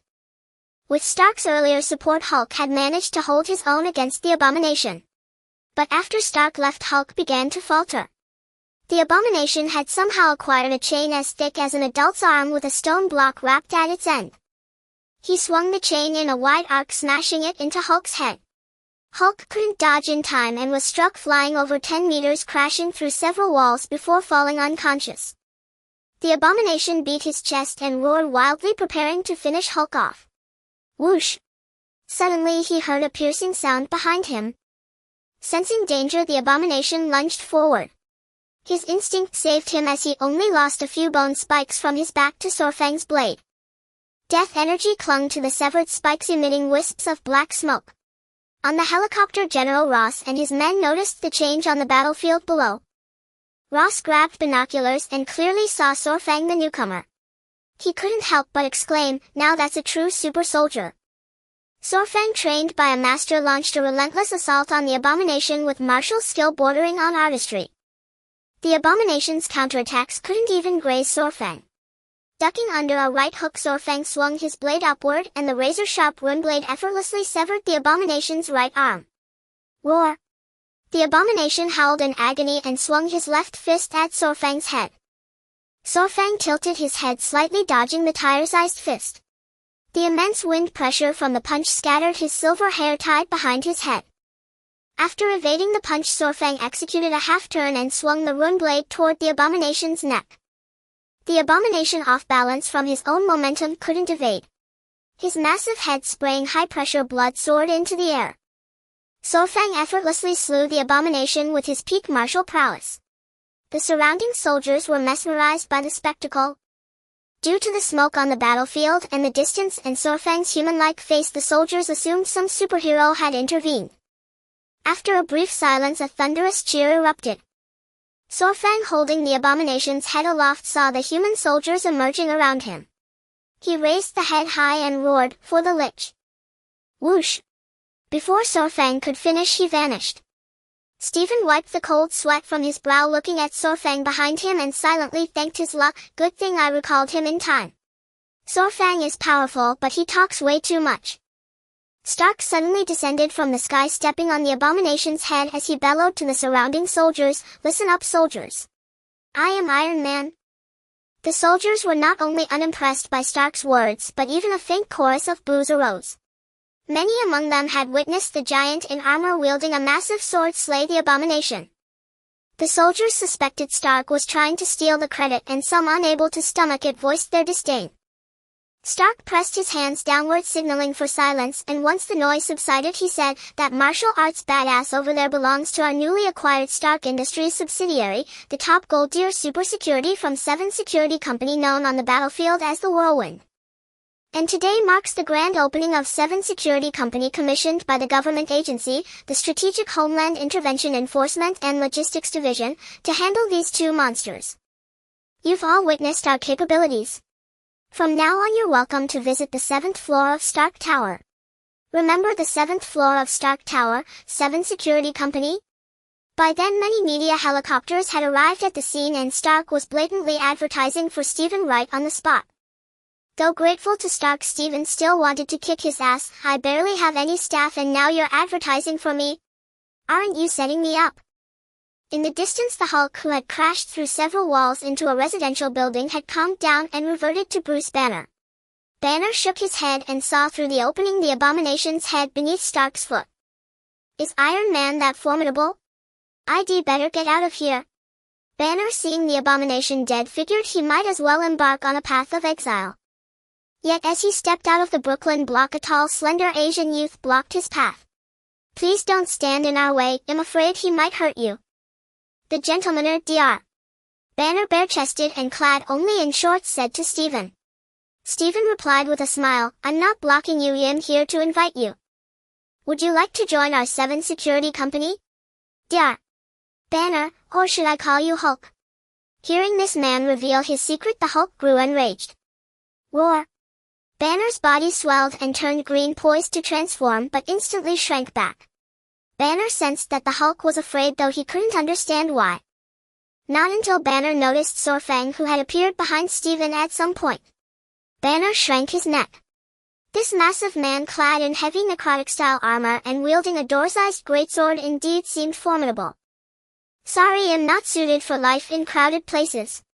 Banner declined politely. Stephen wasn't about to let Banner go so easily and continued to persuade, "I know you're a brilliant scientist, your talents shouldn't be wasted. And when you transform into that big green guy, you're an incredibly powerful fighter. My company or lab could really use you." Banner, think it over. "But I can't control the other me very well. I'm afraid Hal wrecked your lab." Banner still expressed concern. Stephen dismissed Sorfang with a wave, approached Banner and said, "Buddy, don't worry about that. Stark may lack a lot, but he's got money. If one lab gets wrecked, he can build plenty more. Damn rich guy." Banner muttered, then asked, "Can you guarantee Stark won't cause me trouble? I saw him kill the abomination and step on its head, he looked pretty volatile." It turned out Banner mistakenly thought Stark had slain the abomination, and Stephen didn't bother to correct him. He threw an arm around Banner's neck and began introducing, or rather spinning, his company and its 5-year plan. Tony Stark, Iron Man returns. Billionaire slays demon with his own hands. Playboy philanderer stays out all night to butcher monsters. Is it moral decay or a lack of humanity? In an instant all the news was once again flooded with reports about that Tony Stark, Iron Man womanizer philanthropist. In short, everyone knew that man was back. Stark's new energy project still needed final testing, but before that trouble arose again. Lieutenant Colonel James Rhodes sent Stark a message. Hammer Industries was about to publicly showcase its latest land, sea and air robots as well as the armor Stark had given him retrofitted by Hammer.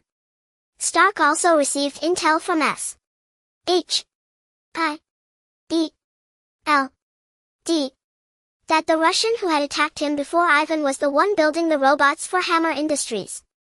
Leaving aside Stark's headaches, on the other side Stephen, Banner and Wheels were overwhelmed, or rather their heads were about to explode. Stephen's company now consisted only of himself, Wheels, and the newly joined Dr. Banner, a total of 3 people. Thanks to Stark's incredibly effective advertising, they were swamped dealing with all sorts of people, to the point where Banner nearly turned into the Hulk out of sheer frustration. Stephen had to have Wheels drive everyone away and temporarily close the doors to escape the predicament. That was terrifying, Banner said to Stephen. Stephen slumped over the table with his tongue out, replied, "Yeah, terrifying." Banner followed suit, lying on the table, and suggested, "I think we need to hire some basic staff first." But Stephen didn't want to recruit ordinary people. One reason was the enemy's head face in the future, another was the need for secrecy in many matters. But mainly he just couldn't be bothered with the hassle. Stephen said, "Banner, some things we need to do might not be suitable for ordinary people to know. So I don't plan to hire regular workers or security personnel. I intend to recruit people like us, those with special abilities. That won't be easy to find. I'm so tired. I wish I could do some experiments to relax." Banner complained aloud. Knock, knock, knock. Someone rapped on the company's glass door. Wheels walked to the entrance and saw a burly man with a scruffy beard and a tattered backpack. He shouted, "Sorry, our boss isn't seeing anyone today." The burly man ignored Wheels and yelled back, "Tell Stephen that if he doesn't come, let me in, I'll stab his." Wheels, seeing the situation, figured this might be someone seeking revenge. He stumbled back to Stephen's office and shouted, "Boss, bad news. Someone's here to settle a score." Stephen looked at Wheels' panicked state and said irritably, "What's the rush? You've seen my abilities." "Oh, sorry, I forgot. In the past, when people came after us, we usually couldn't beat them." Wheels fixed his hair and said. Stephen glanced at Banner, who closed his eyes and said, "I can't fight here or your company will be gone." "Fine, I'll go myself."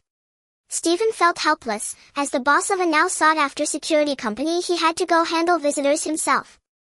When Stephen arrived at the door and saw the burly man leaning against the doorframe smoking a cigar, he couldn't help but shout, "Damn it, Wolverine, I heard you wanted to tear me apart.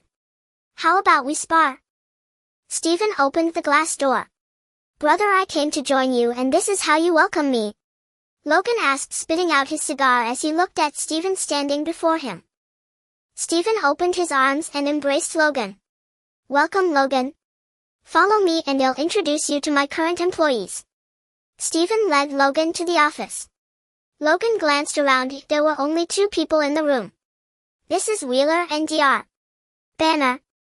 Stephen then introduced them. "Wolverine, Logan, a good man." Logan raised an eyebrow and said to Stephen, "I didn't expect 7 security whose ads reach Canada to actually have only 3 people." Stephen said awkwardly, "Actually, there are 2 more. One is training at Stark Industries and the other is helping Tony Stark build his armor." "Sounds good. I hope you can afford my salary," Logan joked. Logan's joining undoubtedly boosted Stephen's confidence. With a grand gesture, he treated his employees to a feast at his own expense. As Stark Industries' press conference concluded, the world erupted. New energy, a clean energy source rivaling nuclear reactors, even in its testing phase, was enough to shake the world. The emergence of this new clean energy meant the world was stepping into a new era. Many outsiders speculated whether Tony Stark's pre-announcement advertisement for a company called 7 Security was a warning to others not to covet his new energy. This indirectly gave Stephen's company another wave of publicity. Just think, Stark Industries' new clean energy. To be named as the security company Stark had invested in and stationed at Stark Tower, what formidable strength it must possess. Yet the boss and employees of 7 Security, envied by countless people, were drinking and feasting on skewers at a small Chinese restaurant in Hell's Kitchen. This Chinese restaurant was one of Steven's favorites. The owner, surnamed Zhou, was a plump middle-aged Chinese man. "Boss, I'm taking over your place today. Bring out all your best food and drinks," Steven said generously to Mr. Zhou. "Sure thing, today I'll serve you the big boss exclusively," Mr. Zhou replied. Outside Hell's Kitchen, few might know what 7 Security was, but within Hell's Kitchen, after the destruction of the human traffickers and the rumored vampire incident, everyone knew the company. When they learned that Steven's company had become Stark Industries' primary security partner, they felt proud of him. It was like watching a child from their own neighborhood achieve success. Hell's Kitchen residents were overjoyed to see Steven's company thrive. Mr. Zhou simply pulled down the shop shutters, focusing on serving Steven and his group, providing them with attentive onion-own service. The group feasted heartily, lively and boisterous. Wheeler, slightly tipsy, began boasting to Logan and Banner about his exploits with Steven in the vampire base. "You have no idea. Those vampires swarmed at us like a tidal wave. I'd already killed hundreds, but thousands more came. Luckily, the boss unleashed his power, wielding a silver sword and slaughtering them until they cried for their mothers." Fortunately, Wheeler maintained basic caution. Unsure if the others fully understood Steven's abilities, and given their somewhat sinister nature, he refrained from revealing details about Steven's powers. Steven watched Wheeler and Logan compete in boasting, with Banner asking naive questions on the side, feeling elated. "Hello, Mr. Steven, I'd like to seek your guidance." "Is that possible?" A young Chinese man approached Steven. He had been listening at the bar as Wheeler bragged, and upon hearing how formidable Steven seemed, he couldn't resist asking. Wheeler and the others looked at the young man, unsure what he meant by guidance. Mr. Zhou then came over, pulling the young man back and apologizing to Steven. "Sorry, Steven, my nephew just arrived in America and doesn't know better. He's offended you. Uncle, I just want to spar with him in martial arts." "That's normal in China," the young man said discontentedly. Hearing that he wanted to spar with Steven, Wheeler and Logan couldn't help but shudder. Wheeler advised the young man, "Kid, our boss skills are a bit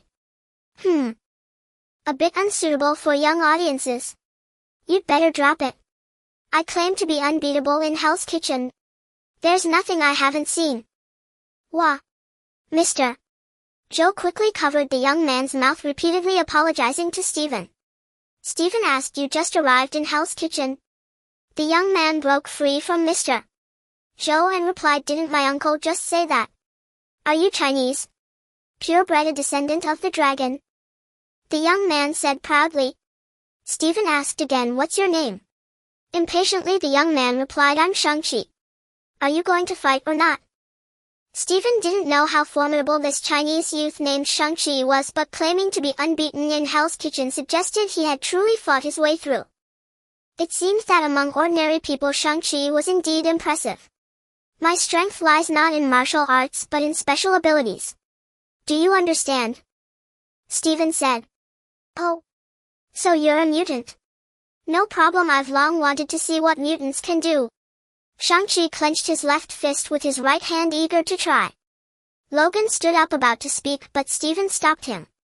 Steven rose and said to Shang-Chi, "All right, I accept your challenge. But my power might be a bit unpleasant for you." "No problem, I'm never afraid of pain." Steven pulled back his chair, walked 3 meters to face Shang-Chi and said, "I'm ready. Come on." Shang-Chi politely clasped his fists and shouted, "Here I come."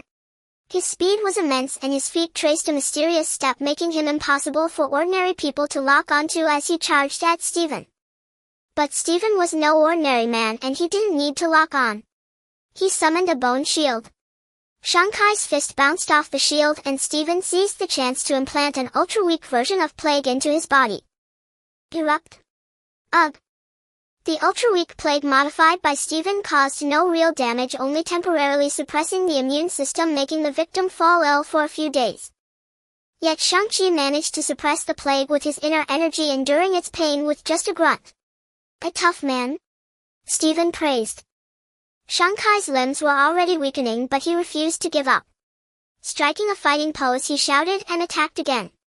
Facing the unyielding spirit of a martial artist like Shang-Chi, Stephen decided to show him the utmost respect. With rich combat experience inherited from Arthas, Stephen felt confident against a fledgling kung fu prodigy like Shang-Chi. Facing the already weakened Shang-Chi, Stephen disabled him with a few moves, placing a knife-hand strike at his neck.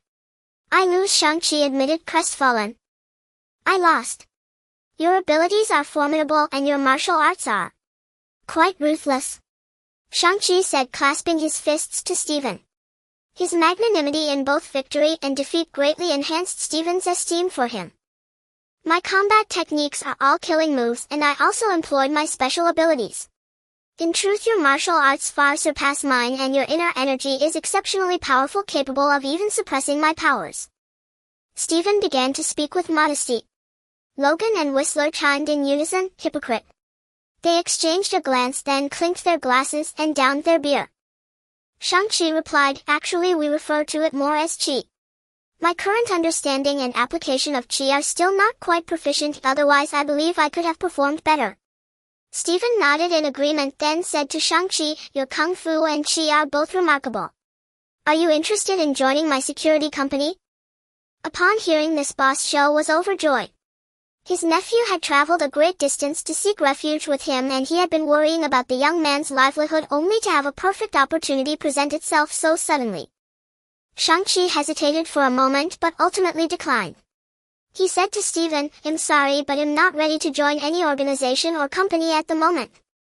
Stephen smiled slightly, threw an arm around Shang-Chi's shoulders and guided him to a seat between himself and Logan. "No matter, we're friends now after that fight. Come have a drink with us." The group caroused until late into the night. It was only then that Stephen, Logan, Banner, and Whistler, 4 single men, returned to Stark Tower. Since they were all bachelors, they simply settled in at the company. The 3 hungover men gave Stephen quite a headache, and he eventually had to summon 3 tin plate zombies with considerable strength to look after them. Hopefully they won't have nightmares when they find out later. As Stephen was cleaning up the messy corridor, his phone suddenly rang. "Stephen, bring your guys to the main hall of the expo. Something big is about to happen." Stark's voice came through the phone. Stephen raised an eyebrow and asked, "What, do you have a commission?" "Yes, your first commission is from Stark Industries. Get over here, no more talk." Stark hung up after speaking. It sounded quite urgent. Stephen went into the room and woke Logan. Whistler wasn't a combatant, and as for Banner, he wasn't really suitable for missions in the city. Logan looked at the taxi in front of them, then at the fact that only he and Stephen were on the mission. He couldn't help but say sarcastically to Stephen, "This is a bit shabby." Stephen retorted irritably, "Less talk, more work. Get in the car." At the venue of Hammer's press conference, Justin Hammer was passionately introducing and demonstrating the newly produced land, sea, and air robots to the assembled dignitaries. Lieutenant Colonel Rhodes, clad in the armor built by Stark but modified by Hammer, made his grand entrance as the finale. As Rhodes appeared, Stark arrived at the venue, landing steadily right in front of him. Rhodes apologized to Stark. "Tony, I'm sorry, but it's a military order. I had no choice." Stark walked up to Rhodes, cutting him off. "Rhodes, we have a problem. Hammer is working with the Russian who attacked me. He just called me. He wants revenge." Rhodes frowned and thought for a moment before saying, "The trouble you're talking about. Is it these robots?" Observing the scene through the robot's perspective, Ivan smiled while his fingers flew across the keyboard, inputting commands. Lines of code flashed across the screen in front of Rhodes. Suddenly Rhodes shouted to Stark, "Tony, whatever you're going to do, stop him now. I feel like my armor is going out of control." As Rhodes' words fell, machine guns popped out uniformly from the shoulders of all the robots behind him, their muzzles aimed directly at Stark. Seeing the gun turrets on Rhodes' armor swivel towards him as well, Stark didn't hesitate. He blasted flames and shot into the sky. The robots suddenly opened fire on Stark as he ascended, plunging the venue into screams and chaos. When Stephen and Logan arrived at the venue, a massive crowd was frantically pouring out. Whoosh! Rat-a-tat! Logan looked up at the robots chasing each other at high speed and firing incessantly and said to Stephen, "So this is the kind of enemy we're dealing with. Look over there. There are some that can't fly. Well, split up to find those robots."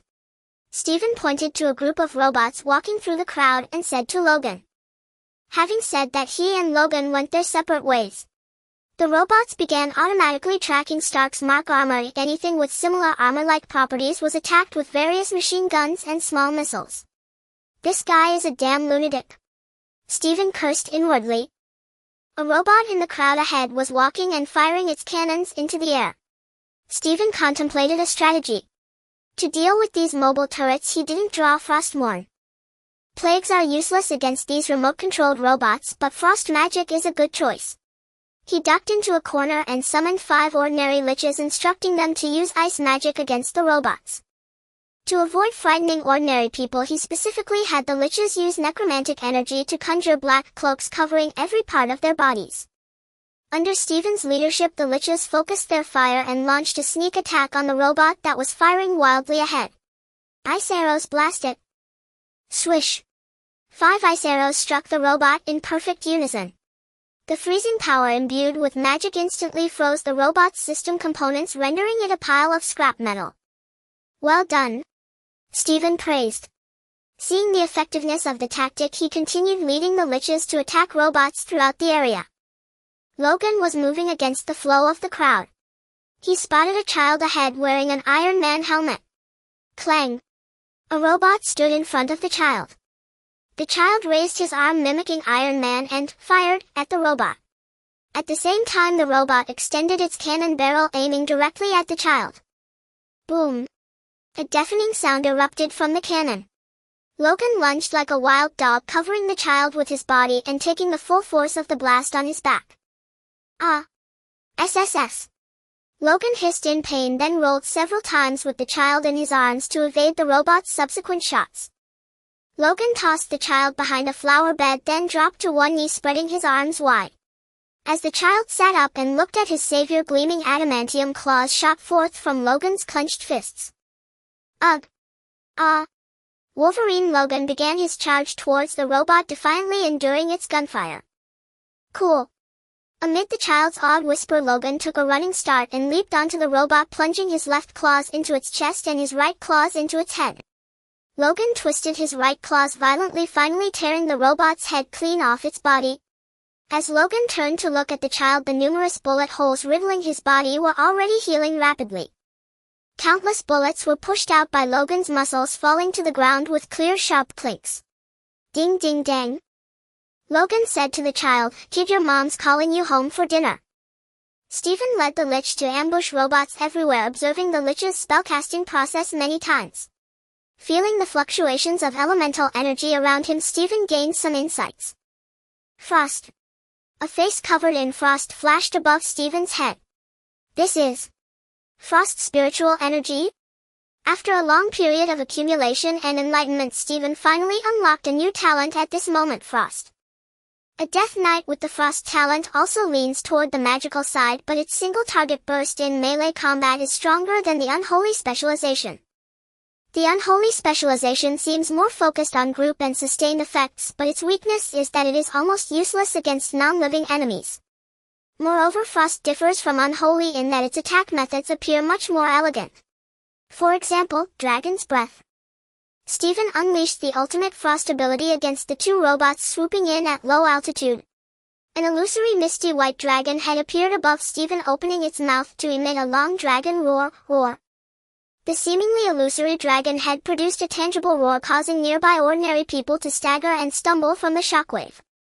As the dragon's mouth opened wide, a breath carrying destruction and freezing power erupted toward the 2 robots.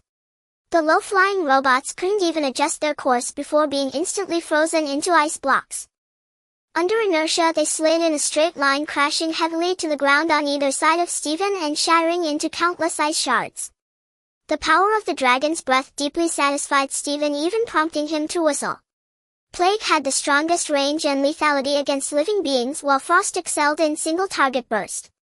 The ground robots were almost entirely cleared by Stephen and Logan, leaving only the 5 in the sky relentlessly firing at Stark.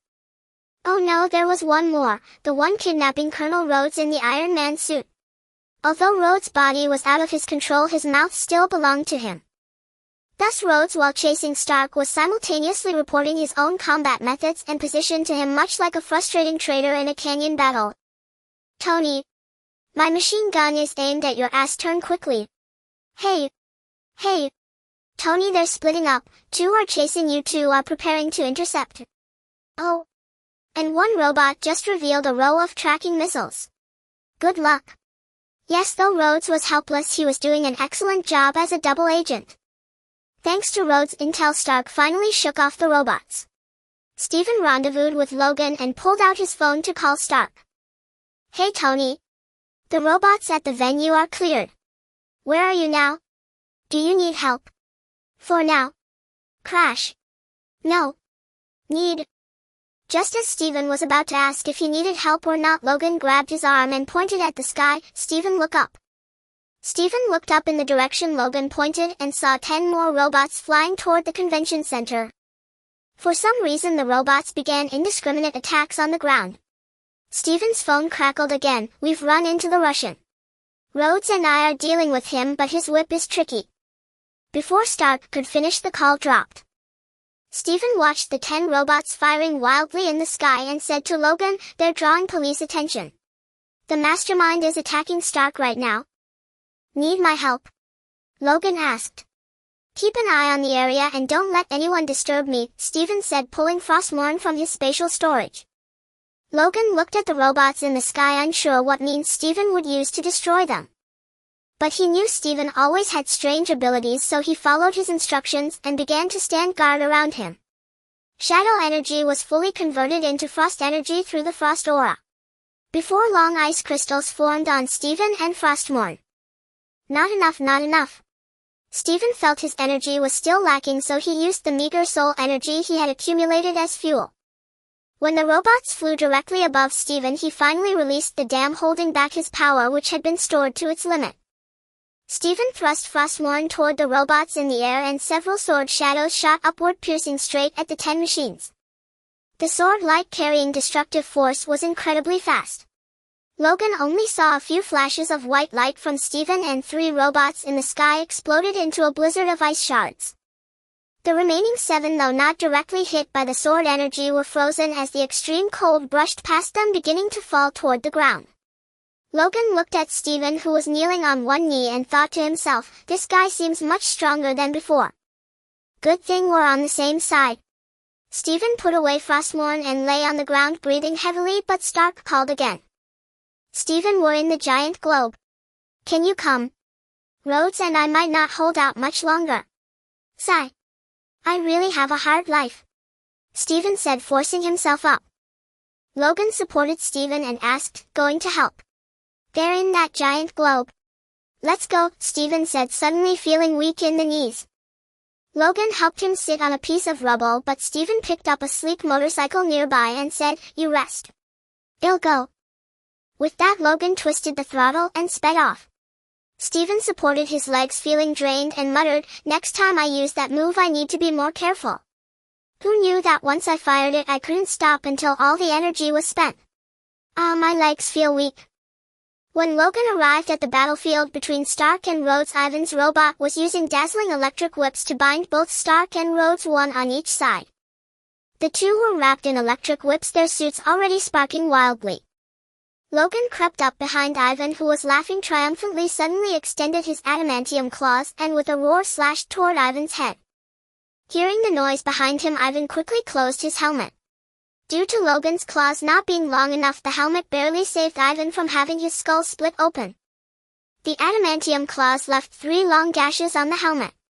Ivan immediately forgot about Stark and Rhodes, retracting his whips and flailing them wildly around himself. Ivan whirled the electric whips so tightly around himself that Logan couldn't get close. After several attempts, he had to temporarily retreat. However, Logan's timely appearance freed Stark and Rhodes.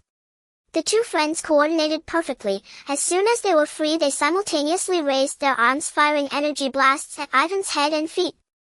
Then they switched targets, one aiming at the feet, the other at the head. After several exchanges, Ivan couldn't keep up, was hit by 2 blasts, lost balance, and fell right at Logan's feet. Ivan wielded the electric whip around his body with such impenetrable speed that Logan, a pure melee combatant, could not approach. After several attempts, Logan was repelled each time by the whip, leaving him like a dog or wolf, unsure how to bite a hedgehog. Yet Logan's timely arrival had extricated Stark and Rhodes from their predicament. The two allies fought with seamless coordination. The moment they regained their freedom, without a word of communication, they simultaneously extended their palms. One aimed a repulsor blast at the head, the other at the feet. After firing, they swapped positions, one striking the feet and the other the head. Stark and Rhodes alternated their attacks several times. Ivan struggled to cope, his body growing sluggish after absorbing a repulsor blast. As the electric whip revealed an opening, Logan roared and lunged at Ivan's back once more. But Ivan seemed to anticipate Logan's move. Just as Logan was about to reach his back, Ivan spun around and delivered a straight punch, squarely striking Logan's face. Logan's face took the heavy blow. Stark and Rhodes even heard a resounding thud as Logan flew over 10 meters, skidding across the ground. Hiss! Both men winced as if feeling the pain themselves. Logan's bravery bought them a crucial moment. Stark and Rhodes seized the opportunity to unleash a barrage of firepower at Ivan. Overwhelmed, Ivan was struck by two blasts, lost his balance, and crashed to the ground. Yet the material of Ivan's exoskeleton was clearly extraordinary. Under such sustained assault, it bore only dents and scratches. Rhodes' machine gun had run out of ammunition.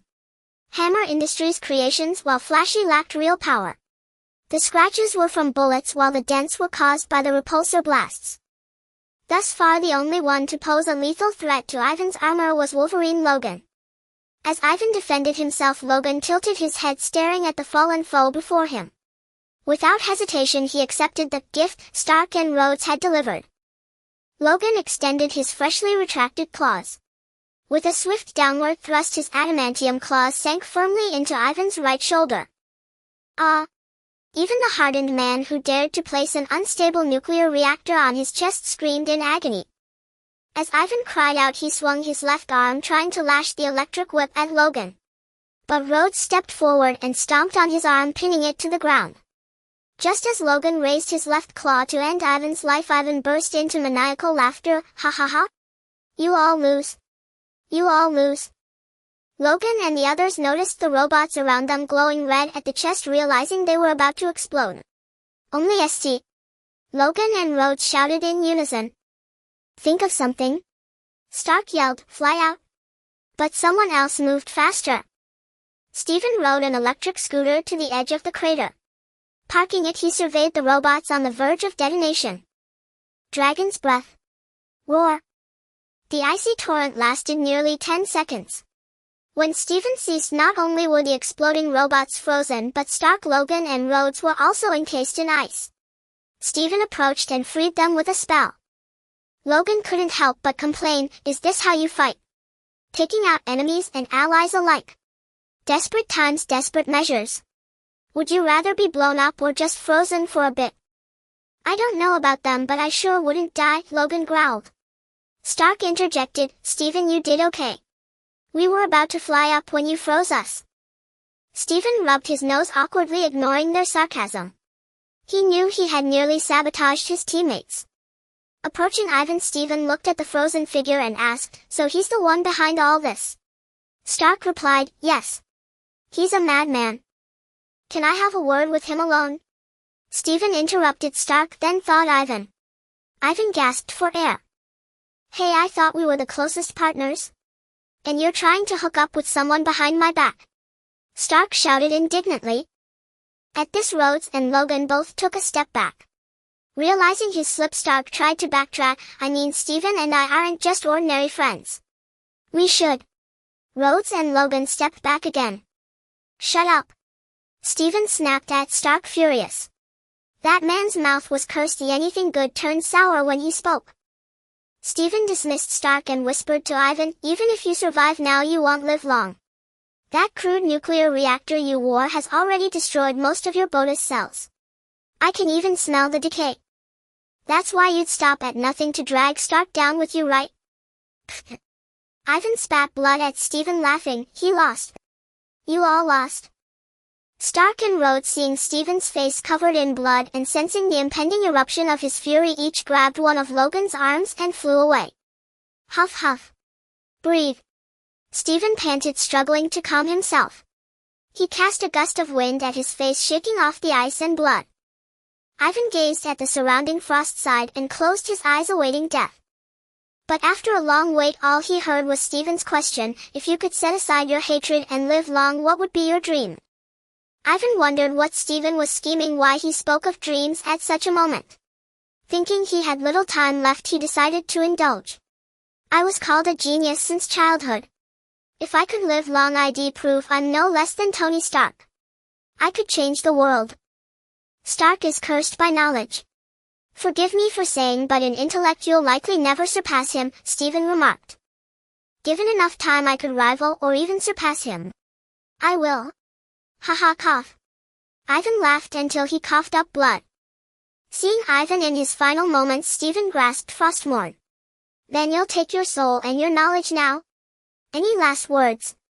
Though Ivan didn't understand Stephen's earlier words, he gasped his final wish: bury my bird with me. With that, he breathed his last. Ivan's soul energy was only slightly stronger than an ordinary person's. Stephen had to use shadow energy to protect it and sealed it within Frostmourne. Gazing at Ivan's corpse, Stephen murmured, once the necropolis takes shape, you'll be my first undead scientist. But you might have to wait a while. Stark Industries, in collaboration with 7 Security, a company it had invested in, successfully resolved the crisis triggered by Hammer Industries. Although Ivan's target was Tony Stark, he later descended into madness, launching indiscriminate attacks on ordinary civilians. The robot soldiers were once again thrust into the eye of public scrutiny, drawing vehement criticism from countless renowned experts and scholars. Stark was currently in the office of Nick Fury at S.H.I.E.L.D. Fury glared at Stark with his one eye. Stark's bruised right eye gave him a somewhat comical appearance. He looked at the 2 reports laid out on the table and reached for one. Avengers Initiative First Draft. Stark muttered as he picked it up. Fury snatched the report from Stark's hand and said, sorry, I'm not sure this report concerns you, so I don't plan on showing it to you. After speaking, Fury handed Stark a different file. Look at this report first. It's Agent Romanoff's evaluation of you over this period. Read it aloud. Stark took the file and began reading. Stark Personality Analysis Report. He glanced up at Fury, who tilted his head and nodded. Continue. Stark is impulsive, reckless, and has self-destructive tendencies. Hey, I was dying at the time. A classic narcissist. Okay, I'll admit to that. Finally. Avengers Assessment: Iron Man is acceptable, but Tony Stark is not recommended. Fury heard this and asked, anything to say? Say what? I never planned on joining any Avengers anyway. What should I say? Stark asked, looking bewildered. Fury was somewhat surprised. Based on his understanding of Stark, he believed Stark possessed a strong sense of personal heroism and a desire for performance. An organization like the Avengers should be the ultimate validation of Stark's individual heroism. He should be eager to join. So Fury asked, tell me, why don't you want to join? I've already talked with Stephen. We're going to form our own team and protect world peace our own way. After speaking, Stark leaned back in his chair, crossed his arms, and raised an eyebrow at Fury. Fury stood up, walked over to Stark and said, although you weren't recommended for the Avengers, I argued vehemently and convinced them to let you serve as an advisor to the team. Advisor? You probably can't afford me.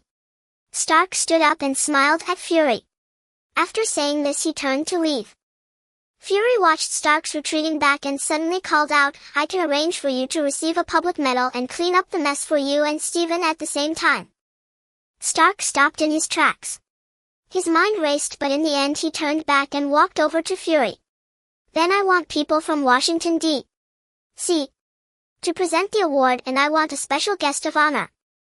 Fury blinked his small eyes and said, all right, you'll figure something out. Thus Stark declined the recruitment offer but agreed to become a consultant for the Avengers. Becoming a consultant suited Stark's own plans. He was accustomed to keeping a cautious eye on things he didn't fully understand. Meanwhile, Stephen felt his soul floating after seeing the extra $20 million in the company's accounts. Bonuses and performance rewards had to be paid on time. As a boss, he couldn't be too stingy. Logan looked at the bonus in his account and nodded with satisfaction. Not bad. If there are more easy money jobs like this in the future, count me in. Banner, who had just emerged from the lab, was unaware of what had happened. So Wheeler, in charge of logistics and HR, took him to watch the day's headlines. The robot incident was bound to keep fermenting for a long time, which ironically diverted attention away from the mutants. Thanks to the massive impact of the robot incident, public focus on the Mutant Registration Act began to wane. Stephen felt his soul becoming even more unmoored. He finally realized it wasn't just a hallucination brought on by seeing so much money. Steadying his soul, Stephen sensed a powerful and dark aura which flickered and vanished. He slowly stood up and looked towards the distant east. Boom! Stephen felt his soul tremble again, his vision blurring. When his senses and power returned, he suddenly found himself in an ancient courtyard. I told you once I've finished what I'm doing, I'll come back to deal with you. A calm yet murderous voice came from behind Stephen. Stephen spun around abruptly, looking at the speaker. Sorcerer Supreme. Know what happened to you? The speaker was the Ancient One, but her current state was clearly abnormal. Her left eye was entirely pitch black, and just glancing at it made Stephen feel as if he were falling into an abyss. Moreover, the area around her left eye was charred black with wispy black lines radiating outward, seemingly alive and trying to extend further. Before Stephen could ask, the Ancient One attacked without warning. A half-circle of golden mystic energy tinged with dark aura blasted towards Stephen. Fortunately, the Ancient One seemed mentally unstable and didn't use the Time Stone, or Stephen would have had no chance to resist. Stephen sidestepped the attack, but more mystic bolts flew towards him. Something's wrong. The Ancient One's mental state is compromised. Stephen dodged while observing her. Logically, Stephen shouldn't have lasted half a round against the Ancient One at this stage. But now her attacks were erratic, just hurling mystic energy wildly as if she were deranged. However, the Ancient One was now like a turret firing projectiles at Stephen. It was only a matter of time before he got hit. Stephen drew Frostmourne from the void and slashed apart a mystic disc flying towards him. After cutting through countless mystic attacks, Stephen finally reached the Ancient One. An aura of pure evil and darkness instantly overwhelmed all his senses. Stephen saw only darkness, smelled only blood and filth. Vile whispers filled his mind and ears, and immense pressure began to crush his soul. Stephen's mental fortitude shattered after barely half a second. Just as his soul was about to be consumed by the darkness, the Ancient One regained her senses in time. Whoosh! All the oppressive sensations vanished in an instant. Stephen felt as if he had come back to life. Thud! Stephen collapsed to the floor, gasping for air, sweat dripping from his chin onto the ground. Sorry, Stephen. I lost control again. Ah! The Ancient One's voice finally returned to normal. Stephen looked up at the Ancient One and asked, Sorcerer Supreme, what is? The Ancient One came over, helped him up and said, Do you remember the matter I said I was dealing with? Stephen stood up, creating some distance, and replied, I remember. You nearly killed me just now. The Ancient One smiled, unconcerned. I've been dealing with Dormammu. Dormammu? The ruler of the Dark Dimension? Stephen asked tentatively. Correct. I'm surprised you know of him. The Ancient One nodded and continued, I've been struggling against him for many years. My body has long been tainted by darkness, and later I drew upon its power to increase my strength and prolong my life. Hearing this, Stephen couldn't help but shiver. The Ancient One went on, Power is merely a form, but its nature can make certain evil entities immensely strong. For example, the Void Gazer, which tried to usurp my body using dark power. The Void Gazer? Stephen had never heard of it. It wasn't in the old movies. It seemed that dying at the hands of a disciple was merely the Ancient One's way of shedding her darkness-tainted body. While Stephen was still in shock, the Ancient One spoke again, In my battle against Dormammu, the Void-Eye Demon took advantage of my weakness. Its power has now tainted my body. I cannot purge this corruption. If my body falls into its grasp, Earth will face a catastrophic disaster. Stephen did not know how to respond. Matters beyond even the Ancient One's ability to resolve seemed far too distant from his own reality. After pondering for a long while, Stephen finally asked, So are you taking me along before you leave? Yes and no. My original intent was merely to punish you, for you have brought a power into this world that lacks effective restraint. The Ancient One's tone grew slightly stern. You mean the power of death? Isn't Odin's daughter Hela the goddess of death? Stephen attempted to argue. The Ancient One spoke with a faint knowing smile. The power of death. No, that is merely a branch of your primordial power. I do not know its name, but it resembles a fundamental force capable of manifesting as death, a plague, or even frost and other energies. These are merely its various forms of expression. Do you understand? Stephen's brow was nearly beaded with sweat. The shadow force was precisely as the Ancient One described. Darkness was its essence, yet it could take on myriad forms. The Ancient One continued with a pressing tone, what I fear most is that you will follow my path. The power of darkness will slowly erode your will and spirit. If you succumb to the darkness and fall into the abyss, the consequences would be unthinkable. Then how can one avoid falling? Even a being like you can be corrupted. Stephen asked. There is a way. What is it? Stephen inquired. Balance. Since ancient times, Hua has a saying, solitary yang does not grow, solitary yin does not last. Only when yin and yang harmonize can they nurture each other. The Ancient One rose from the steps and continued, unfortunately I have never found a method to counter the power of darkness. Perhaps such a method exists in the multiverse, but I have no time left to seek it. Hearing this, Stephen inexplicably thought of Tyrion Fordring, whom he had once summoned. What is it? Did the Ancient One ask, noticing Stephen's peculiar expression. Stephen replied, I once summoned a hero from the Shadowlands who wielded a unique power. In his life that power could counter all forces of darkness. But summoning him demands a great price. The Ancient One grew intrigued and said to Stephen, I can lend you my power, go ahead and try. Even if you are drained to a husk, I can restore you to your current state. With that, the Ancient One opened the Eye of Agamotto, revealing the Time Stone. The Ancient One approached Stephen, forming hand seals as the Time Stone emitted a dazzling green light. Mystic green runes shimmered with arcane brilliance, forming a bracelet around Stephen's wrist. You may begin, the Ancient One said to Stephen. Stephen glanced at the save point on his wrist, feeling a measure of relief. He gripped the Frostmourne in his hand and began to gather the shadow force. After some time, Stephen felt he had reached his limit and could gather no more power. He called out to the Ancient One, Sorcerer Supreme, lend me your power. A stream of pure dark energy extended from the Ancient One, entering Stephen's body. Stephen sensed that the energy, though somewhat incompatible, was also of darkness and could be converted by the shadow force. After receiving the Ancient One's energy, the shadow force within him surged dramatically. Stephen roared, Come forth, Tyrion Fordring. We are the Forsaken. Any who dare stand in our way shall die. Arthas, your end is nigh. The arrival. Upon seeing Stephen, suddenly shouted this. Stephen was pierced through the heart. Game over. The shadow force dissipated and the undead that killed Stephen vanished. The Ancient One reversed time, pulling Stephen back to the moment of the save point. What the hell just happened? Stephen patted himself all over, relieved to find nothing missing. The Ancient One smiled faintly, nothing much. You were merely killed once by your own summon.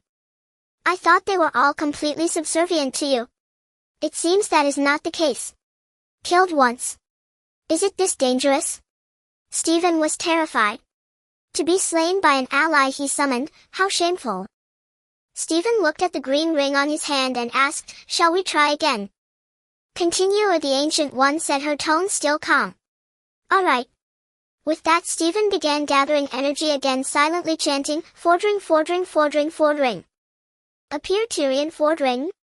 You dare trespass into my domain? You are courting Da. Ah. The Ancient One reversed time, and the brother, who was only half ejected from the spatial rift, was swallowed back into it. The Ancient One shrugged at Stephen, saying, It seems this one is not it either. Again. Stephen refused to accept this. After gathering energy once more, Stephen shouted, Please come out, old Fordring. Hum. The space vibrated at a high frequency. The Ancient One was about to stabilize the surrounding space when it suddenly calmed on its own. After the spatial ripples subsided, Tyrion Fordring was finally successfully summoned. Stephen rested one hand on his knee and flashed a peace sign at the Ancient One with the other. The Ancient One paid no attention to his gesture. All her focus was captivated by the silent stern hero before her. What kind of being is he? Two opposing attributes intertwine, collide, annihilate, and are reborn within his body. Amidst this brutal torment his soul remains pure and untainted. The Ancient One turned and circled around Stephen. When he blocked her path she instinctively kicked him aside and continued to circle Fordring.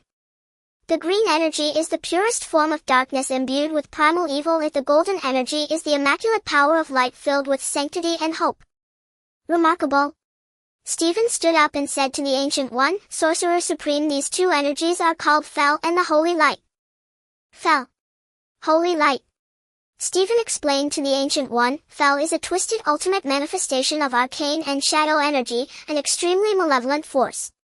The Holy Light in contrast is more like a divine power opposing all evil and darkness. More importantly, even ordinary people through devout prayer may gain the favor of the Holy Light. The Ancient One looked at Fordring and asked Stephen, what happened to him? Stephen replied with regret, while leading his army against the Burning Legion he fell into an ambush. He was captured by the Dreadlord's forces who tortured him with Fel to break his will and force him to serve the Burning Legion. But clearly he did not yield. I do not know why I summoned him. Illogically he does not belong to the darkness. The Ancient One raised a hand to silence Stephen. After a moment of contemplation she said, well, perhaps he belongs to both the light and the darkness. Stephen stammered, is that possible? The Holy Light. The shadow. The Ancient One spun around to face Stephen. Light and shadow intertwine, life and death cycle. Death and darkness are not the ultimate end. The meaning of eternity lies here. Stephen felt a bit uneasy under the scorching gaze of Gui. He was even forced to retreat step by her stare. Gui had driven Stephen up against the stone lion before speaking. If I were to dispel his dark energy, what do you think would happen? I think he would pull out the Ashen Messenger first, then shout for the Holy Light. And cut me down, after which he would be expelled from this world. Gui shook her head and said, being expelled from this world is due to the instability between my barrier and your summoned energy. Once I open a passage solely for him and the energy you provide exceeds the stable threshold, he might be able to permanently appear in this world. Upon hearing this Stephen couldn't help but jump up. I said, Supreme Mage, you brought in Varden just to kill me, right? If that's the case you might as well just slap me dead. Gui ignored Stephen. She looked at Varden and murmured, perhaps I need to think this through more carefully. With Stephen's energy exhausted, Varden disappeared. Gui was lost in thought. Just as Stephen wanted to ask about the current situation, he suddenly noticed that the bracelet on his hand had started spinning again. Oh. Supreme Mage, what are you trying to do? Stephen returned to the state he had saved before. He found himself forced to summon Varden several more times. The upside was that he had accumulated quite a bit of experience in summoning Varden. The downside was that Stephen felt like a used rag slumped on the ground, unwilling to get up. After summoning Varden for the 6th time, Gui finally let Stephen off the hook. Thank you, Stephen. I have gained some understanding of the dark energy. You can go back now, Gui said to Stephen. Is that it? Stephen looked at Gui in disbelief. Gui sat on the steps, resting her chin on one hand, slightly tilting her head to look at Stephen, and said, that's it. Is there no conclusion or anything? As for a conclusion, I might need to ponder it further. I believe the dark energy on him can be cleared, but it will take some time to prove it. Stephen's eyes shifted and he crouched down beside Gui, saying, Supreme Mage. Since you found the power to balance, why not remove my seal? After all, things are getting increasingly dangerous and your Bodis changes. Gui glanced at Stephen and said, oh, so you feel it too. Earth is indeed fraught with peril now. Many extraterrestrial entities have sensed my decline and they are eyeing Earth covetously. Stephen, you and Strange are the two I have the highest hopes for. But your power makes you highly likely to fall into darkness, yet I now see hope in you. Do you understand? Only balance can strengthen steadily, extremity only invites destruction. Holy Light. I hope you can master it. How is that possible? Stephen was so frightened that he sat down on the ground, finding Gui's idea utterly absurd. Light arises from darkness and darkness gives rise to light. Remember this phrase, Stephen. After saying this, Gui did not give Stephen a chance to ask further questions. With a wave of her hand he returned to his office. Stephen felt a moment of dizziness again, and when he came to, he found himself back in the office. The time was just as he had stood up, as if nothing had ever happened with Gui. Whalers noticed that Stephen suddenly spaced out halfway through getting up, so he waved his hand in front of Stephen's eyes. Stephen swatted Whaler's hand away and said, "Don't mess around." He then sat back down, lost in thought.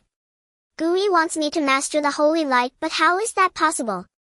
Varden has turned out like that. Can I really do it?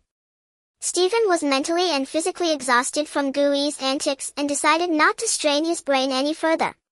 He simply leaned back in his chair and began to rest his eyes. Shield Underground Laboratory. The shield became suddenly noisy as everyone and every dog in the organization began to evacuate. Coulson stood at the airport waiting for someone. When the helicopter arrived, Agent Hill disembarked with Nick Fury. Fury asked the long-waiting Coulson, "How bad is it?" Coulson replied, "Director, the worst part is that we don't even know how bad it is." Hill and Fury exchanged glances at Coulson, knowing that this diligent agent would certainly not lie. Their concern for the matter heightened. When they reached the underground laboratory, Coulson was tasked with helping to evacuate personnel while Hill was assigned to transport equipment. In the end, only Fury entered the underground laboratory. When Fury saw Dr. Selvig, he asked, "Doctor, what is the situation now?" Dr. Selvig welcomed Fury and replied, "Director, the Tesseract may be acting a bit unruly right now. Now is not the time for jokes. I need you to explain the real situation." "Oh, this is no joke, Director. In fact, since I reported the anomaly, the Tesseract has been continuously releasing energy and is completely out of our control." Fury and the doctor approached the Tesseract, and the doctor began to explain everything he knew to Fury. "Where is Agent Barton?" Fury suddenly asked. Dr. Selvig pointed behind him and said, "He's been hiding up there." "Agent Barton, did you see who activated the Tesseract?" Fury asked Hawkeye Barton, who had come over. Barton shook his head and said, "I didn't see anyone. I believe at least the doctor is innocent." Just then an auxiliary researcher shouted at Selvig, "Doctor, another pulse has been detected." Dr. Selvig and the others immediately became busy again.